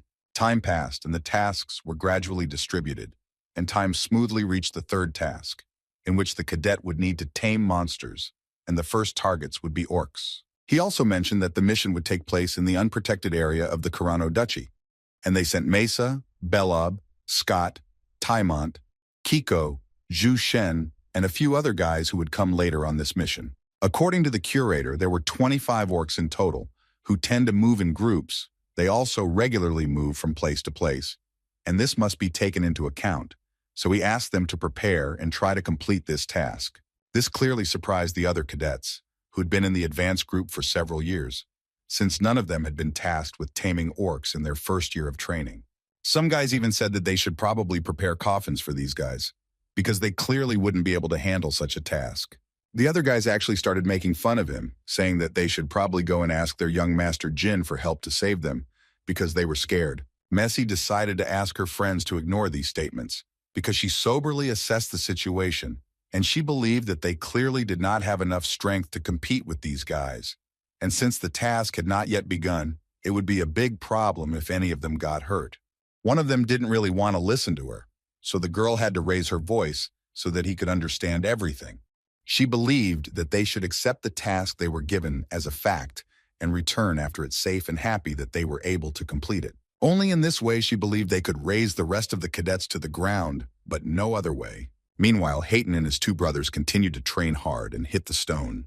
Then suddenly, at one fine moment, he managed to strike this stone so hard that it began to explode, which at first made the guy happy, and then he realized what he had done. But not only did this stone explode, it also released a beam of light that had an insanely strong energy that flew past Dayton. And in the end, it hit Jin, who clearly didn't expect such a blow. Hayton was completely fine, and even for a second he felt sorry that because of him Jin received a blow. But the young master assured him that everything was fine with him, although he still asked Hayton to do the exercise away from him. It had been a month since they started training with pure stones, and his brothers also started to explode them. Jin was surprised because he thought it would take them much longer, but at that moment he was more interested in what he had just felt. The guy just had the path of this wave's flight drawn in his head, and he saw it so well, as if the trajectory of a flying arrow had been drawn in front of him. Considering all this, he began to understand that if something like this ever happened again, he would be guaranteed to be able to dodge the explosion of this ball. He wondered if this feeling was directly related to Luna's training. In any case, he understood that before he forgot this feeling, he urgently needed to repeat it. But just as Jin was about to hit that stone, Jed interrupted them and told them to listen carefully because they had been assigned a task. The Tona brothers, as soon as they heard their assignment, immediately began to cry because they already felt sick and tired, because for the assignment they would have to wear banquet clothes, and they were so wooden, even Jed sympathized with them. But the uncle believed that thanks to them, the older brothers and sisters would not have to dance at the ball.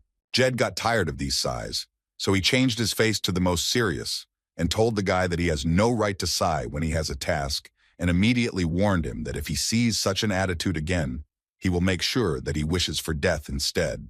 Haytona and Daytona realized their mistake, so the first thing they did was ask him for forgiveness. At that moment, Jin was thinking that the sisters Mew and Anne were extremely cruel, and so he understood that they would not miss the opportunity to punish the younger ones by sending them to a social event in the Bemant Empire. Jed thought that this was a big event that even the Runcandels would not be able to refuse. Other powerful families would also be present just for fun. But the task for Jin was much more interesting. According to his uncle, he was assigned to eliminate a high-ranking person, and his target would be the toy Talaris, who was the owner of the Ice Palace, and in short, one of her many lovers. Jed hoped that the guy himself knew very well about the Ice Palace and its owner. Ice Palace, that is what they call the big tower in the middle of the Western Sea on the continent. The owner of the Ice Palace is the one who owns the tower. The 51st person to be awarded this title is Talaris Endorma, who calls herself the Spider of the Abyss, and is known for her boundless ruthlessness towards those who dared to touch her lovers. Jed immediately warned the guy that the Ice Palace was an independent force outside the influence of the Runcandel and Zipel families, and the owner of this castle was a very strong woman. But fortunately, Jin will need to destroy not her, but the woman's lover, whose name was Alcaro Chendero. At the moment, the man is under the custody of people from the Ice Palace, and he himself is in Mamita, an area where there are no laws. The Tona brothers immediately realized that if the goal was in Mamita, then this meant that they wanted to test everything that Jin was capable of, and it seemed to them that this was too much for him. Looking closely at the case, Jin noticed that the clients were the Chendero family, and it wasn't hard to guess that the family themselves hired them to destroy their own child. Jed confirmed this information without a doubt and added that they did everything in their power to bring him back, but nothing was successful. So they decided that it was better for him to die than for outsiders to find out the family's secrets. Jin thought for a bit and decided to accept this task because it seemed to him that he was capable of completing it. It was strange for Uncle to watch how this boy knew about the mistress of the Ice Palace in Mamita, but still accepted the task so easily. He was more expecting to hear from Jin something like that. It was unreasonable and that he would not go on this task. But in any case, he likes the guy's answer much more. Directness in this matter is good. Their missions begin at the same time, and they will set out in 2 days. But the brothers still could not believe that Jin would actually go to Mammoth. Jed said once again that the guy himself wants to go there, so there is no reason to contradict him. Before the start of the mission, their training with him is canceled, and he immediately asked to ensure that their personal training does not affect the outcome of the mission. The brothers suddenly decided to take care of their youngest, and told him that if there was an emergency, then Jin would only need to say that he was from Runcandel, and then no one would touch him. Jin was surprised to hear that they wanted to take care of him, but he still asked them to make a balanced decision before he returned, who they liked more, Jin or the older sisters. After that, Jed immediately approached them and said that they both really needed to train more, because they were both not strong enough yet, and they clearly shouldn't go against Jin unless they wanted to die early. 2 days passed rather quickly, and now the guys were already seeing Jin off on a mission to Mammoth. The first thing they reminded him was that his hair color was not suitable for this mission, because it would immediately show everyone that he was Runcandel. That's why he later uses his disguise so that no one would guess about it. Jin understood perfectly well that his task was different from theirs, so he would need to go to another teleportation gate, because as the young master knew, they had been given the task of subordination. Looking at them, he immediately noticed that they looked quite worried. But according to Mesa, they were fine. They just came to say goodbye to him before he left. Jin didn't quite understand why she was saying the word goodbye, since they were clearly not meeting for the last time. But the girl noted that if one of them was unlucky, then someone could die. The guy responded by saying that nothing would change just because they were worried, so he simply asked them to concentrate on the task at hand. And he in turn promised them that he would return safe and sound, and they could not worry about it. Jilly noted that Jin had some really cute friends. Jin agreed with her, so he asked Murakan to look after them. He also immediately added to the cat that he should not be caught or exposed. But these words clearly angered Murakan, and he responded by telling the guy to watch himself, and he also asked the guy not to behave recklessly, just because he was wearing a disguise. After Murakan left, Gilly remarked that since he left, it would be quiet here for a while. Jin told her that she could take it as a vacation, and he also promised her to grab some souvenirs upon her return. But the girl couldn't just relax, because she believed that Jin was going on a very dangerous mission, during which he would need to destroy the lover of the mistress of the Ice Palace. So she was very worried, although she knew that the young master was not an ordinary mid-level cadet. But Mammoth seemed to her a very dangerous place. All he could tell her in response was that he would be on guard and would behave as carefully as possible. Mammoth is a lawless area where the worst criminals are known to gather. It was a haven for criminals of all kinds, and the people here are said to exude an incredibly terrifying aura. And everything was so bad that even plants refused to grow in this place, and it was here that Jin was sent. The guy decided to go into the first bar of this place and throw a coin, for which he wanted to get cold water and something to eat. The owner of this bar immediately realized that this guy clearly had fortitude, because he would not have come here. Jin was immediately approached by one of the local villains who thought that the guy was behaving too brazenly for a newcomer, so he immediately wanted to ask the guy who he was anyway, after which he recommended the new guy to study the rules of Mammoth if he had not been here before, and for his stupidity, this big guy ordered the guy to slowly kneel down so that it would be convenient for him to clean his feet. But before he could finish speaking, Jin immediately took out his blade and struck at this impudent fellow, after which he again turned to the owner of the bar to clarify how long he would have to wait for his drink and food. At first, all the criminals went silent because Jin destroyed one of the locals, but then they pretended that nothing happened and continued to have fun. Jin, looking at all this, simply confirmed for himself the words of his mentor, who told him that this place was full of experienced psychopaths. She also told him that in order for these criminals to accept him, he needed to demonstrate skills and an iron will. She had helped him a lot in his past in this life, so he could only hope that one day he would be able to repay her. As soon as the man gave Jin his food, he immediately assured the guy that he had not poisoned anything, although Jin knew that poison was prohibited in this city. At least he had that information. The man thought that for a boy he knew a lot, so he was interested to know if his family lived nearby. The genie told him without any doubt that it was none of his business, and the man realized that it was better not to talk about it, so he decided to offer the guy drugs or something like that. But from the expression on the guy's face, he realized that apparently he was just looking for someone. The guy was glad that the man was so quick-witted, so he decided to ask him if he knew someone named Hister. The man immediately shook his head and said that he had not heard of such a thing.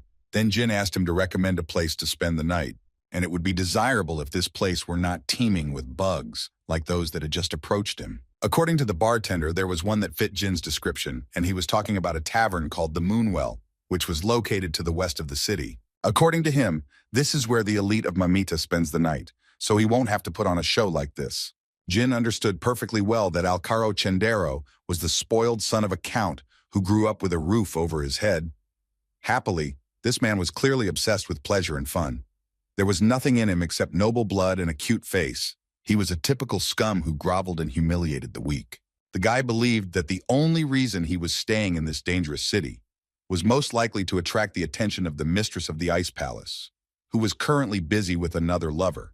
So Jin decided that this scoundrel could only be in this tavern. The man told him that there was a new drug in town, so there was a good chance that he was high in his room right now. And considering that he is the lover of the mistress of the Ice Palace, he must have bodyguards, whom Jin will also have to neutralize. But first he decided to go inside this tavern and assess the situation in the lobby, and as soon as he went inside, he noticed a young guy yelling at a man because he couldn't get him a little more. Jin immediately realized that this was his client, and he couldn't even imagine that he would be so lucky. The man who spoke with this impudent fellow tried to calmly explain to him that he could not help him in any way, and that he needed to understand this, because his job was first and foremost to protect him, and not to indulge all his whims. These words obviously made the guy even more angry, so he started shouting even more and asking his security guard to shut up. After which he added that if he doesn't get it for him right now, he will remember it in the future, and then they will get into trouble. He screamed until one day he was hit right in the stomach. One of the guards was already tired of suffering with this runt. He wanted this guy to die from an overdose because he sincerely did not understand why she kept this worthless thing. Jin watched everything carefully and therefore almost immediately noticed that his guards were at least 6th rank knights. So he understood perfectly well that destroying Alcaro was a simple task. But problems came immediately after, and he believed that he needed to figure out how to eliminate him and get out of here so that the guards would not catch him. He understood that the use of poison was prohibited in Mamita, and if he destroyed it in this way, the whole city would rise to its feet and start hunting him. But on the other hand, the guards prevented him from going head-on. So Jin had to come up with some other hidden way to destroy Alcaro in the Moonwell. Milady wanted to know how many bodyguards they had, and according to her assistant, there were only 6. As soon as she heard this, she immediately decided to ask them for forgiveness for having to work so hard because of a scoundrel who forgot his place. One of them hoped to hear that today everything would end, and the girl came here personally to make their work easier. In response to this, she immediately said that in fact, she could destroy him whenever she wanted, and since he was in the Moonwell at the moment, she suggested hurrying there and dealing with him. Suddenly, their dialogue was interrupted by a strong wave that came from the moon well. Apparently, someone tried to deal such a strong blow. The girl immediately realized that she had apparently chosen a rather unfortunate day to visit her friend in the moon well. Jin thought for a bit and still decided to use magic in his room to sow panic among the guests. Although he only had the 4th rank, but if he added spiritual energy, it seemed to him that he could cast a spell with a power of at least the 6th rank. This made them think that there was at least a 6th rank mage going on here, and since he was a brat, no one in their right mind would think that he was the one doing this. He also understood that due to the peculiarities of using spiritual energy after casting the spell, there would be no traces that it was Jin who did it, so I would not be able to reveal it. He was going to make it look like they were attacking from the outside, so he decided that summoning lightning would be the best option in this case. By gathering all his strength into his hands and concentrating, Jin was able to release as much spiritual energy as he needed. At that moment, all he could think about was that he had actually managed to come up with an incredibly sinister plan that could work. Cirrus Indorma, captain of the 7 Swords of the Ice Palace and daughter of the mistress of the Ice Palace, was at that moment in the very epicenter of this explosion, and her guard immediately began to say that it seemed that someone in the moon well had incurred the wrath of a high-ranking magician. But Cirrus wasn't going to listen to her assistant, because she felt like this attack might be aimed at the Ice Palace. So she immediately rushed into battle without any hesitation. She thought so because she only had to remember that there were 6 of their people in the tavern, and that didn't include her mother's lover, Alcaro. So she ordered her men to go there immediately, and she didn't care at all what happened to Alcaro. She just wanted to focus on finding their soldiers. When they got closer to the moon well, they saw ruins, and they had no idea who could have done this. But that wasn't the worst news, because as soon as they took a step towards the moon well, they had to hold on to anything to avoid being blown away by the blast wave. Cirrus understood that the force of this blast wave must be the last attack, and it would be relatively safe from now on. And she could only hope that everyone who was inside was able to survive, although she had doubts about this. Jin himself did not expect that he would be able to deliver such a powerful blow. It seemed to him that perhaps this was due to the fact that the last lightning was completely saturated with his spiritual energy. In any case, this spell was similar to the 7th rank, and only thanks to his sister's pendant, he managed to avoid serious injuries. He also noticed that all the guards of the Ice Palace were able to survive, but he was more interested in Alcaro, who was nowhere to be seen. The guy understood that if this scoundrel survived, then now was the best moment to destroy him. Suddenly, his thoughts were interrupted by Cirrus, who was extremely surprised that she saw someone else the same age as her in Mamita. Jin didn't expect to see a girl here, and while she asked how he was feeling and whether he was badly hurt by the attack, the guy just remained silent and looked at her. In any case, she suggested that he get out of here as quickly as possible, and at that very moment, one of her people approached her, who was happy to report that all of their people escaped with minor injuries. She was glad to hear this, after which she asked him to gather them all outside, and she also did not forget to say that if they were still messing around with Alcaro, then she allowed him to simply be destroyed. She also believed that the magical blows were similar, which meant that perhaps these were the tricks of one person who needed to be found and tied up immediately. At that moment, Jin looked closely at the girl and understood that she was most likely the daughter of the mistress of the Ice Palace, and judging by the conversation, she came here to deal with Alcaro. And now that Jin is sure that the man is destined to die, he decided that there is simply no point in making sure that this guy is dead. But given the fact that the daughter of the mistress of the Ice Palace is standing in front of him, all his trials are ahead. After all, even the fact that a girl can remember his face can lead to huge problems in the future, so he decided to hide it as best as possible and then get out of the city while chaos reigns in it. Suddenly, his thoughts were interrupted by one of Cirrus's men, who told the girl that Alcaro had died and that they were very sorry that they could not fulfill their role as bodyguards. But the girl was delighted and said that this was simply wonderful news. After all, according to her, she came here only to relieve them of these responsibilities. Moreover, she believed that they had simply done a great job if they had managed to endure this idiot for so long. After which she raised her sword into the air and shouted that the Ice Palace was taking over this tavern. And she, as the daughter of the mistress of the Ice Palace, had the right to declare that everyone who disagrees with this decision will become enemies of the Ice Palace. There were characters who were against this. Men started shouting that they didn't care that she was the daughter of the mistress of the Ice Palace because they were in the center of Mammoth, And here it was impossible to take control of the situation instead of the kings of Mammoth. This was a kind of abuse of her authority. Moreover, they did not rule out the fact that there was a possibility that they were attacked from behind the ice palace.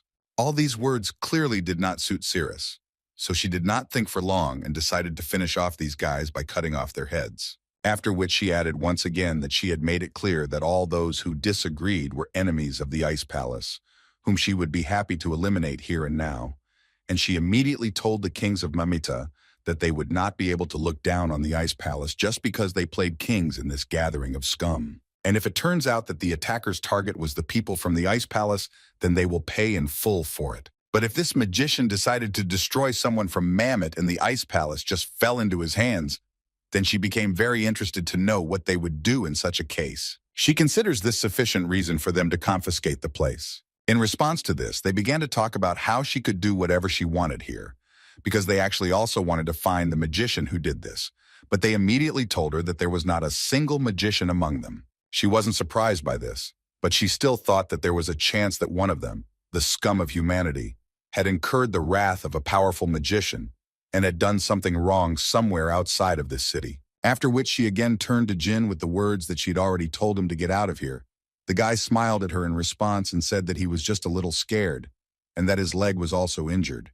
Cirrus found him rather timid for a guy and rather small for a swordsman, but she couldn't help but notice that he was lucky to survive this attack. So she decided to help him and heal his wound, and if he didn't understand, then the great Cirrus was healing him, so the guy could consider it an honor. Jin understood everything perfectly well, so he decided to ask her how he could repay her for this, but the girl assured him that in fact there was no need for this. Besides, she didn't understand how someone like him could repay such a great person like her, so she assured him that he could consider it a pleasant memory, and at least sometimes he could bow towards the ice palace. At this point, she was ready to say goodbye to him and wished him a speedy recovery. Jin also waved back and thanked her again for helping him get better. Although as soon as she left, his face immediately changed. Although mentally, he was glad that he was able to complete his first independent mission. Meanwhile, his guys were able to destroy 18 orcs, and one of them even suggested that they would be able to complete the task without unnecessary casualties. They were glad that they would be able to return in one piece, and thus show those cadets what kind of stuff they were made of. Mesa immediately calmed them down and gently asked them not to relax.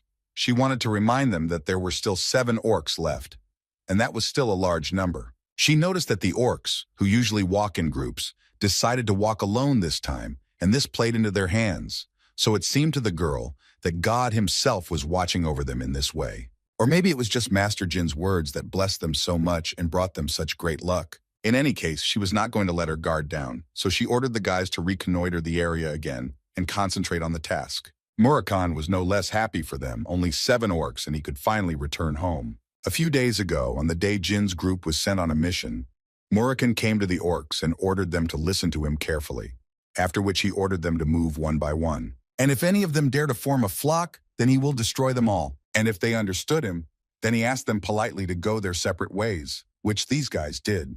Murakan understood that most likely in the future the brat would often order him to do this kind of thing. He couldn't believe that Jin thought he was a big shot because he was the man who made the deal with Soldrid, when it had nothing to do with it. In any case, he decided that when Jin returned, he would definitely need to ask for something as a reward for his work. After all, he believed that he had done quite a lot of work. For example, thanks to him, none of these guys were ever hurt.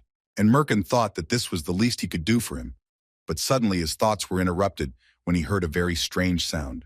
And then he felt a rather strange energy that was coming from different directions. Murakan noticed that someone was approaching very quickly in their direction. Therefore, he had to take his true form, and he did not understand at all why he was coming here. But it was absolutely clear that he would hardly leave here later. In any case, he had good news because all these brats were 3rd rank, and none of them were able to notice the barrier he would set up.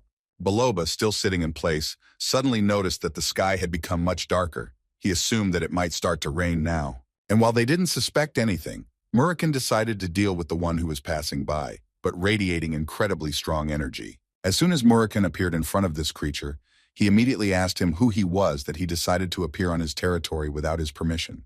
But when he looked closely, he saw not something alive, but simply a relic from the past, which was previously called a grave giant. He was sure that the dragons, got rid of them 2,000 years ago, but apparently this is not so. In any case, There was only one question in his head. What was the thing that was supposed to protect the tombs of the gods doing here? Although on the other hand, it was absolutely clear that whatever it was, this meeting was clearly not a pleasant one. So Murakan decided that it would be best to destroy this creature with one blow, after which he carefully descended to the ground and noticed that he had not used his power seriously for a long time. Because of this, his whole body clearly hurt. But now in his head, there were thoughts that he would never believe that this was just an extra grave giant that was left over. It seemed to him that the Zipel family was involved in this. He decided that he wouldn't tell Jin anything for now, because at the moment, he would be able to protect him if something happened. Besides, he believed that if Jin could grow at such a rate and become stronger and stronger every day, then in 10 years they would be able to calmly fight with the Zipel family and finally show them who was stronger. The shapeshifter Bubar Gaston spoke to his Lord Bishkel about his masterpiece, the grave giant, being destroyed. The vice president of the revolutionary group, Kinzello Bishkel Ibriano, was already aware of the incident. He also heard that the grave giant fell in the middle of the night, and Bubar was even more upset by this, because he believed that no one was capable of such a terrible act, especially at night.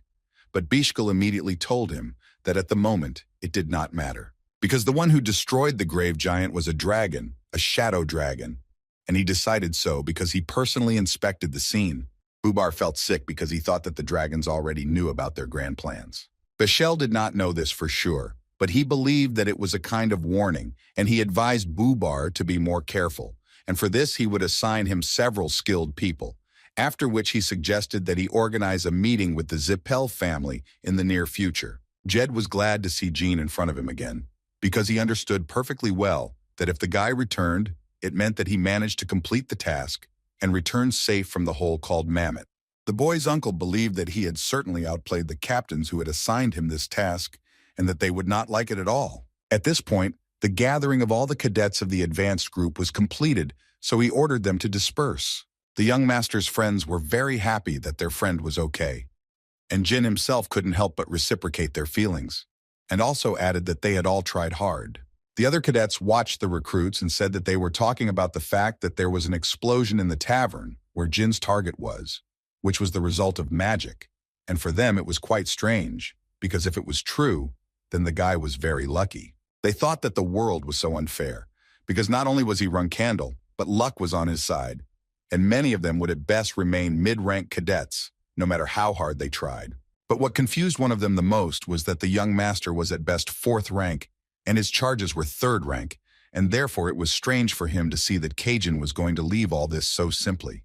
Cajun didn't understand what his friend was offering him, what he could do other than just watch, because he didn't forget that Jin was still a purebred Runcandel, and he understood perfectly well that until Lady Mu and Lady Anne gave them a direct order, they would not be able to do anything until then. Suddenly their dialogue was interrupted when the guys saw that Jin was walking straight towards them, so the thought came to mind that he could hear them, although everyone understood that from such a distance it was practically impossible to do this. But apparently each of them was wrong, because when Jin came closer to them, he immediately told them that to their great regret, he heard everything, after which he turned to Cajun to find out how his hand was, to which he received gratitude from the guy in response, for the fact that the young master cut it off so masterfully, because of this, it was not particularly difficult for the doctors to sew it back on.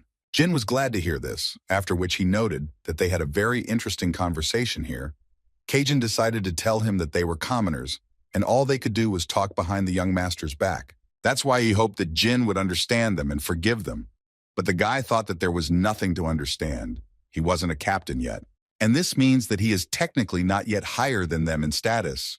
But Cajun believed that this was not entirely true, because one word from the young master and such a low-ranking person as he would be flogged, and maybe even destroyed completely. Jin didn't really understand why Cajun thought he could do that, but the guy thought the answer to that question was pretty simple, and then said that the reason could be at least because he was showing disrespect at least now. Then he stood up and told the master straight to his face that he was not pleased to see everyone praising him when he had managed to complete the task by pure chance. Jin immediately told him that apparently the guy simply didn't understand him, because Jin called him an eyesore, not because he didn't respect him or because he was making fun of him.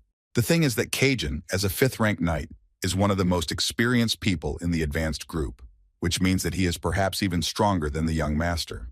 After which Jin took out his sword and wanted to ask the guy why all he does is throw mud at him behind his back. After all, it seemed to Jin that he had made it quite clear to him that the guy could challenge him at any time. Kajin thought that Jin was not being serious, but the young master insisted that he take out his sword because he would not get off easy, and he would have to fight with dignity. This sounded to Kajin as if Jin did not want them to have any restrictions in using the aura. Jin replied that the guy understood everything correctly, and as soon as Kajin heard this, he immediately told the young master that he would make him regret it, after which he went on the attack. The guy immediately noticed that Kajin's blows were quite heavy, but on the other hand, he understood that in fact this was nothing compared to those he would have to fight in the future. But his thoughts were interrupted by Kajin, who literally flew above the young master in order to strike him more seriously, and prove that Jin was not yet at the level to challenge him. Jin barely managed to block this blow, although apparently it was not important to do so, because the power of this blow was really much stronger than anything before. But Kajin was not going to stop there, so he continued to attack his opponent, although he continued to skillfully dodge them. Jin was not mentally in the fight at that moment. He was thinking about the day when Haytona's steel ball flew at him. He began to see the trajectory of Kajin's attacks. He also remembered that there were an infinite number of possible directions to attack with a sword, but only a few of them could be used by a 5th rank knight, especially when his opponent fights him with a full sense of hatred. And when Jin finally counted, he realized that in order to end this battle, he would only need 3 moves. But first, he decided to tell Kajin that he had read all of his attacks, so he assured the boy that he could not defeat him. And this caused even more irritation in Kajin, which again only played into Jin's hands. In any case, this was a signal that he should start his attack right now. So he decided that he should first strike the left side, then parry the attack from below upwards. And in the end, he had to deal a blow that a knight of such rank could not block, and for this he used a 4th rank aura. This plan worked perfectly, and within a few seconds the sword flew out of Kajin's hands. The guy sincerely did not understand how this was even possible, because he was 100% sure that he was much stronger than Jin. But his thoughts were interrupted by Jin, who spoke about how he thought it would take him at least a few years to reach a 5th rank aura. Kajin thought that this was all a lie, and he was clearly not of the 5th rank. There was simply some kind of catch in all of this. But the guy assured him that there was no catch. It was just that he didn't get involved in fights. He knew he would lose. The Tona brothers arrived at the scene of the fight too late and only saw the end, so they were very interested to find out what actually happened here. But they clearly didn't expect to see the scene they saw. Could Jin really defeat Kajin, who is a 5th rank knight? Sisters Mu and Anne did not want to believe that Jin was able to crush Kajin at such a young age, but the boy had no other explanation. Although they still continued to say that he was simply bribed, or he succumbed to him because he was Runcandel, although Kajin had already answered several times that this was not the case. At that time, they didn't understand at all why he did this. Was he seriously saying that Jin had mastered the aura of the 5th rank at such a young age? The guy told them that everyone who was present at the training saw it, so he was not the only witness. It seemed to him that it was probably a 5th rank aura, after which the sisters told him that he did not live up to their expectations, so he could go free. Anne thought that this was probably Jin showing them his fangs, but Mu thought that he did it not only for us, he essentially challenged the whole family. Mu believed that for their little brother's next mission, they needed to send several of their people along with him, to a place that will become his grave, no matter how talented he was. The next day, when Gilly brought the young master food, she noticed the fact that the sword garden was not quiet, because everyone was very surprised by his achievements. Jin was actually very pleased to hear this, and he also assumed that Father and Sister Luna were the only ones who were able to reach the rank of 5th rank knight by the age of 15. And it turns out that he has the 5th rank of sword mastery, the 4th rank of magic mastery, and his spiritual energy is the 4th rank. To receive the 5th rank at such a young age, even Jin himself did not expect this. After all he did was train hard with pure stones, and apparently he just didn't have time to come to his senses before he became a 5th rank knight. And now it seemed to him that all 3 skills that he possessed, spiritual energy, magic, and aura, influenced each other every time one of them became stronger. When he was almost drawn into the flow of spiritual energy, the flow of his aura and magic opened and strengthened due to this. But he understood that little was known about this, since he was the only one who possessed all 3 skills. But these 3 powers were closely interconnected in him. When suddenly, he noticed the flowers that Jilly said she brought here after they were given to the guy. She offered to remove them, but Jin allowed them to remain because he sensed no magic or curses on them. Now he was worried about another question, what his relatives thought of him, because he quite unexpectedly revealed to everyone that he became a knight of the 5th rank at the age of 15. It seemed to him that his relatives were now on the edge, including his older brother Joshua, who was touted as a possible future head of the family. Joshua Runcandel, Jin's older brother, who after the first captain Luna renounced her right to the throne, he immediately reached the necessary level of power to claim the place of the head of the family. For now, with the help of Rosa Runcandel, their common mother, he is gradually expanding his sphere of influence. Of course, considering all this, Jin knew that it would be a good idea for him to hide his skills a little longer, but he decided that it would be more advantageous to show his level of strength now. Because he revealed the achievement of the 5th rank in front of many people, rumors would spread not only among the Runcandel family, but also throughout the world. Murakan, listening to all this, noted that the guy was praising himself too much, but be that as it may, he was still right, and his brothers and sisters would have to hold their horses for now, because he was now the center of attention. Jin added that what was more important was that his father would personally come to the Garden of Swords, and all because he did not want to see Joshua as the heir to the throne, because he was not satisfied with any of his children for this position after Luna. The only one to whom he gave due attention was not interested in becoming an heir. Because of this, the father decided that she could not be the head of the family. Then Joshua began to make every effort to be recognized as the next head, and brother Deepus and sisters Runtia and Mary became secondary candidates, thus forming a line of heirs to the title of head of the family. But the appearance of a new player in the form of Jin completely turned the game upside down. Father is the kind of person who gives everyone an opportunity, regardless of age, so he will probably order him to do something, just like in the elementary group. Regardless of his decree, 2 things are known in advance. The first is that this will be a test, and to see if he can overcome the age difference with his brothers and sisters, who have already been nominated as candidates for the position of head. And the second is protection. His father doesn't want him to die at the hands of his brothers and sister before he can test him. And the only reason for this is that he considers the guy a special case. Jilly, in turn, believed that once the news about Jean was published, families and organizations from all over the world would want to meet him. Jean understood this perfectly well, and believed that there was nothing better than to accept so many people at once. So Jin decided that as soon as his father arrived, a banquet would be organized, so he asked Jilly to make good preparations. He also asked her to keep an eye on Murakan, and if he turns into a human and tries to blend in with the crowd, then everything will be over. These words angered Murakan because Jin considers him a little child, but Jilly understood why the young master told her this. A few days later, Jilly walked into Jin's room saying that it seemed like all the butlers were up to their ears in work, answering official letters, and she decided to ask Peter, and he said that even the Imperial Beemant family had sent one. This couldn't help but please the guy, because if it's true, then he's attracted the attention of even such mysterious individuals. She also said that the head of the family notified about the visit to the main house today, sending Khan. According to the girl, he will be here in a month, so she made a schedule that includes meetings with the rest of the families and organizations, but the rest of the young masters and ladies are extremely quiet, and this embarrassed the girl quite a bit.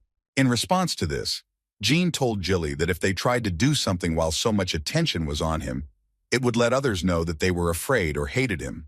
So the issue in this situation was only in the opinion of other people. And as soon as Jean finished this thought, Peter suddenly burst into the office, and he did it without knocking first. And this could only mean that he had some very urgent news. And so it was. Peter, out of breath, wanted to tell the guy that he had been given a task, but from the expression on the man's face, it was obvious that it was clearly not an ordinary one. And according to Peter, this task would take place in the ruins of Colin. As soon as Rose Runcandel heard this news, she immediately called all her children, who were captains, and shouted at them very loudly, because she simply did not understand how they could call themselves captains when something like this happened. And while she was scolding them, Jean, whom Rose had called herself, arrived in her office. In her office stood Runtia, who was the 3rd captain. Also there you could see Ren, who held the position of 5th captain Vigo, who was 6th on the list. But the first thing Mother wanted to know from Jin was whether he had heard that his next mission would be in the ruins of Colin. Jin confirmed this information, and as soon as he did, Rose told him that this mission was cancelled, and he no longer needed to go to Colin. Moo and Anne immediately became against this idea, but no one asked their opinion. She immediately made it clear to them that it would be better if they shut their mouths, because she understood perfectly well that they were both doing everything to destroy her youngest son, Jin. Mu stated that she didn't think there was anything strange about them wanting this guy dead. And Anne completely agreed with her sister. Besides, she didn't understand why the woman was covering him up like that. Rose told them that if they had not yet completely lost their minds, then they could continue to talk nonsense. But the sisters apparently weren't going to stop there, so they continued talking about how until now they and their father had been egging them on to fight, and none of them had said a word. Wasn't it because this rivalry was needed in a family? Rose was silent, and so they continued to talk about how everyone standing here had been pressured by each other from an early age, and this could already be confirmed not only by the sisters, but also by other children who were also given difficult missions when they were in the advanced group. She realized that in fact they were right about this. She understood that they needed competition, and there were no special restrictions on this. But here she wanted to ask each of them who was able to reach the 5th rank at the age of 15. They didn't quite understand why she was even telling them this. But the woman assured them that everything was actually simple here. She was trying to convey to them that Jean was different from them. Rose believed that if they had reached the same level as Jean in his youth, she would most likely have protected them too.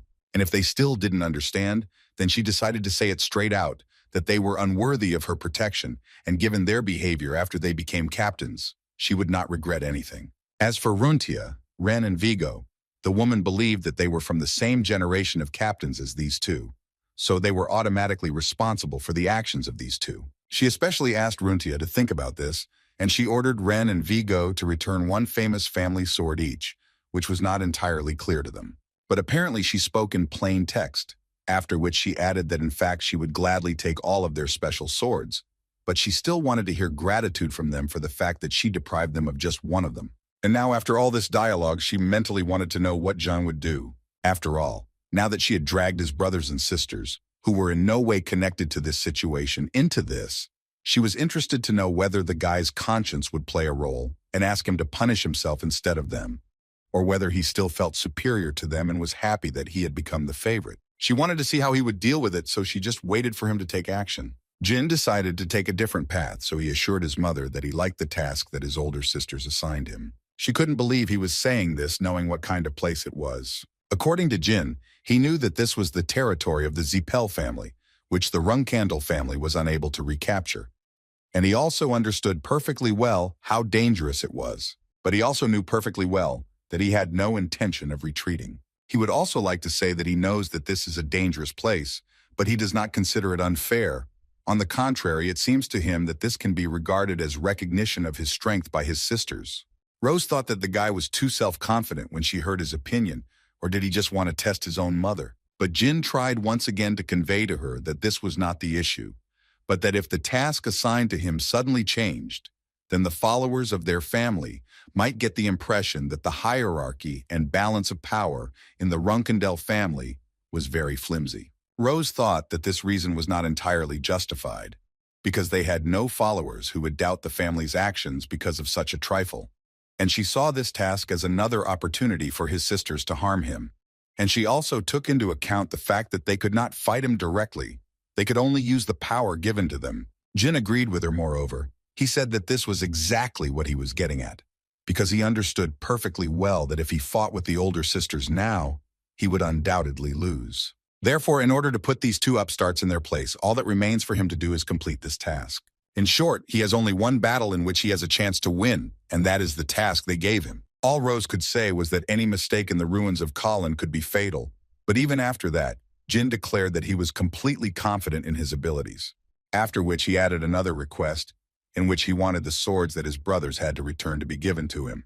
He considered this to be an insignificant reward, since he once again noted that she herself admitted that this task was very dangerous. The brothers didn't quite understand why Jin needed their swords, because if he wanted a sword so much, they could give him one of theirs. But for that, it would be better for him to refuse the mission. One of his brothers actually believed that he should at least live until his father came here. In response to Jin, he could only say that his brother was telling him rather strange things. Jin asked them a rather logical question, because if that was the only issue, then he wanted to know why they didn't stop Mayu and Anne when they assigned him this task. Rose decided to end this argument and said that if Jin could successfully complete this task, she would give him the swords of his older brothers, after which she ordered everyone to disperse. The woman was mentally worried that Jin might become like Luna, so she trampled the pride of the other children. But now she understood that apparently she had worried about this in vain, and she also understood perfectly well that when Sheeran returned, he would clearly be happy about Jin's success.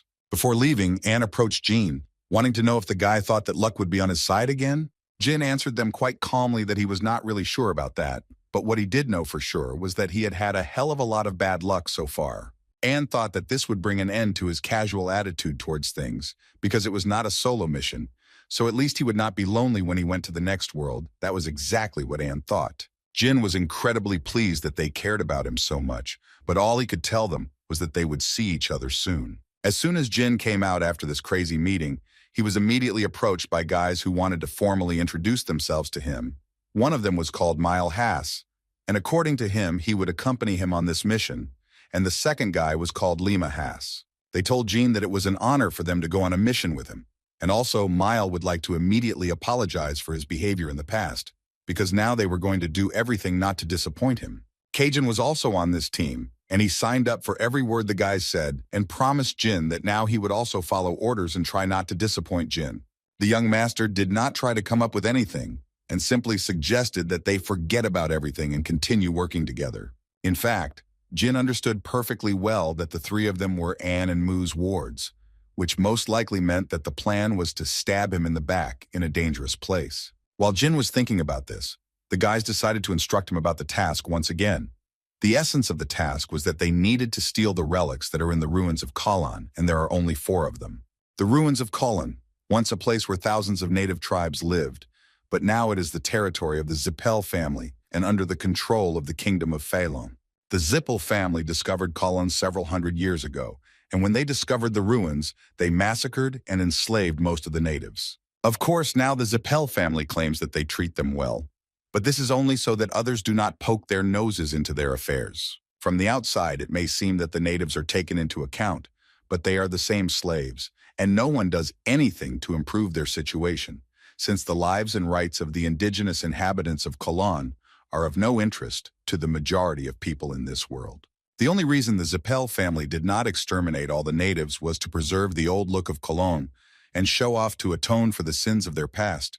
The Zipel family usually strives for a fair model of governance in order to win the favor of those they will rule without unnecessary bloodshed. But given what Jin knew, he could say with complete certainty that they had crossed the line in Cologne in the past. And Jin believed the reason was that they were ready to sacrifice their reputation for the sake of the ruins of Colin, and most likely it was because the natives hid a mirror artifact here. The existence of the mirror is still a secret known only to the Zipel family, but the truth was revealed before its revival thanks to one brave journalist. His article contained evidence that all the actions of the Zipel family were aimed at finding a certain artifact, which, according to the stories of the natives, was called the Fountain of Mana.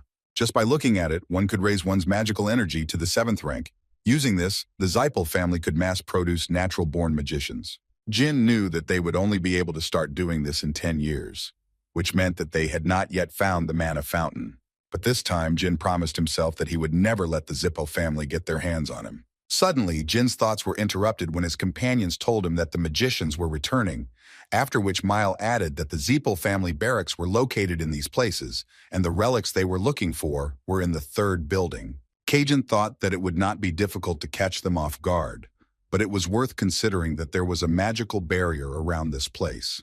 But he also told the young master not to worry, because no matter what happened, they would do everything to protect him, even if it cost them their lives. Jin obviously didn't believe a word he said, but still thanked him for comforting him. The young master himself believed that in order to avoid unnecessary risks during the return, they needed to conserve their strength. So he decided to make a stop at this place for about an hour, and after that they would strike. He gave each of them some food so that they could refresh themselves. And as soon as each of them took a bite of the food that the young master gave them, Jin suddenly said that he was going on a mission alone while they would rest here. They didn't have time to say a word when suddenly Mile became very ill, and the guys first thought that it could be poison. But Jin calmed them down and said that in fact, it was just a sleeping pill. Jin couldn't believe that they were so stupid because it was clear to him from the very beginning that they were here to get rid of the guy. He thought that it would not be so suspicious if they remained as impudent and not at all friendly towards him as always. But looking at their behavior, He was once again convinced that it is the nature of a dog to blindly follow the owner's instructions. The first thing Jin decided to do was attack the vault guards while they were talking about how they spent their evening yesterday. Jin was incredibly fast. He was able to destroy 2 guards with incredible speed, leaving them no chance. But what really bothered Jin the most was that there were only 2 people outside.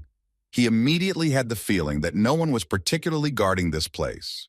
Moreover, when he approached the door, he saw there an ordinary lock without any spells cast. Jin began to realize that they were most likely allowing ordinary people to inspect the warehouse, meaning that the Zipel family didn't consider it important.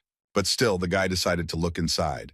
And when he opened the doors, the first thing he noticed was a magic circle of blood and a barrier. Most people perceive them as a defense system that determines the purity of a person's blood, but in reality, it is a magic circle that checks what kind of creature activated it, a monster or a person, and also checks for diseases. In other words, it does not matter whose blood must be spilled on the circle, as long as it is human. Jin believed that there was no need to use his own blood and leave evidence, so he decided to use the blood of one of the guards. And as soon as he spilled blood on this seal, it began to glow. Jin decided that the first protective spell was simple, and now he only needed to find the relic. But apparently no one will let him do it so easily, because as soon as the blood got on the seal, he was enveloped in a loud noise and a very strong flame. Jin realized that he used the blood of the guard he knocked out. So if the circle was still active, the guard might be sick with something. Or there was another option, which apparently turned out to be correct. These guards were not people. Jin clearly didn't expect to see 2 huge orcs in front of him, so he immediately jumped back to avoid being attacked. The guy wanted to avoid using magic, since nearby mages could sense it, but looking at who his opponents were, he realized that he would have to change his plans. But looking at the huge ogre running towards him, he realized that it looked like he couldn't avoid a fight. Jin was able to dodge the first blows of these monsters, but immediately realized that this fight would probably be too difficult for him. So far, the guy had only to dodge the blows of these monsters, and so far he had not seen the right moment to attack. Jin decided that it was time to stop these games, and for this, he took out his sword, which was completely in his aura, which meant that he was ready to attack. Looking at the faces of these monsters, Jin noticed that they seemed to realize that this aura was dangerous. But then he saw how the monster showed him that his body was capable of regeneration, and thus hinted that the guy would definitely lose this fight. Jin understood that such a speed of recovery was usually only found among high-ranking monsters, but these 2 could not be monsters of such a rank, because just a minute ago, they were humans. Therefore, he once again remembered that this place was the territory of the Zipel family, where countless magicians were born and died, where the indigenous people are clearly being oppressed, and now these mysterious monsters have appeared on this territory. Therefore, Jin came to the conclusion that these could be living golems, and this is already a serious crime for which the creator must be punished. While the boy was fighting off another attack from this monster, he thought about whether the Zipel family could have used the ruins of Colin as their laboratory to experiment with forbidden magic. Their strength and speed were at the level of a 4th-ranked novice martial artist, and their movements were constrained compared to a 4th-ranked knight. And considering all this, Jin decided that there should be no problem with them. Golems are magical weapons that can withstand the strongest blows and continue to move. But once their core is destroyed, that's the end of them. Usually the core is located in one of 3 places: the head, heart, stomach. So Jin believed that golems created with the help of forbidden magic would be an exception. In that case, he decided to start with the head of one of the golems to check if the core was there. But after such a blow, Jin noticed that his strength and speed did not decrease. On the contrary, he became even more aggressive. Although in that case, he still had 2 options of where to strike. So he didn't hesitate to deliver a direct blow to the stomach of one of the golems. But this time it didn't work either until Jin moved his sword straight to the heart and thus finished off one of them. After that, he stood and looked at the body of this golem for a while and still could not believe that the Zipel family decided to do something like this to people. And while he was in thought, the second golem had already crept up from behind and was about to attack. But the young master was more than prepared for this, so he was able to quickly react and attack this monster right in the heart. At this point, both golems were on the ground, and the guy managed to get through before his spell wore off. He was really lucky this time. As soon as he was about to leave, he suddenly heard a human voice coming from one of the golem's bodies, which literally begged Jin to destroy it. Jin did not refuse and dealt the final blow to this poor man. The young master didn't know what had happened here, but he highly doubted that anyone in this world would want to become a living golem of their own free will, especially if it means that once you're transformed, you become expendable with no future. In any case, he decided that now was not the best time to be angry, because an unexpected situation had occurred, and he had even managed to find out the dirty secret of the Zipel family. He also began to suspect that his sisters knew about this when they chose his assignment. But Jin was absolutely certain that this did not mean that his mission had miraculously changed. He understood that even if he revealed this to the whole world, the Zipel family would most likely deny it all. The creation of living golems was such a grave crime that even suspicion could provoke an investigation on behalf of the Empire, and Jin understood this very well. But he still decided to take care of the evidence first, and then move on to continuing his mission. Because Jin knew very well that with the power that the Zipel family possessed, it would not be difficult for them to discreetly influence the investigation. But on the other hand, this is not so important now, because at the moment he will not be able to solve this problem. There are no signs of mage activity yet, and this could only mean that most of them think that this is an ordinary warehouse. In the guy's opinion, they would not treat this place so frivolously if they knew that its guards are living golems, because this suggests that not everyone in the ruins of Kulin is involved in matters with forbidden magic. After looking around a little better, Jin noticed that the protective magic on the tablets was quite simple. But they clearly tried hard on one of the bowls, and in order to dispel the protective spell, you need to tinker a lot. At least that's what Jin thought. But with 2 dead golems, no matter what the guy does here, the Zipel family will have to hide everything anyway. And so with all this in mind, he decided to turn up the heat a little while he still had the chance. And for this, he used his spell, which was called Fire Expulsion. And from the name, it was clear what it was needed for. Anne and Mayu suffered at the hands of their older sister, who decided to punish them for sending Jin on a mission to the ruins of Cologne.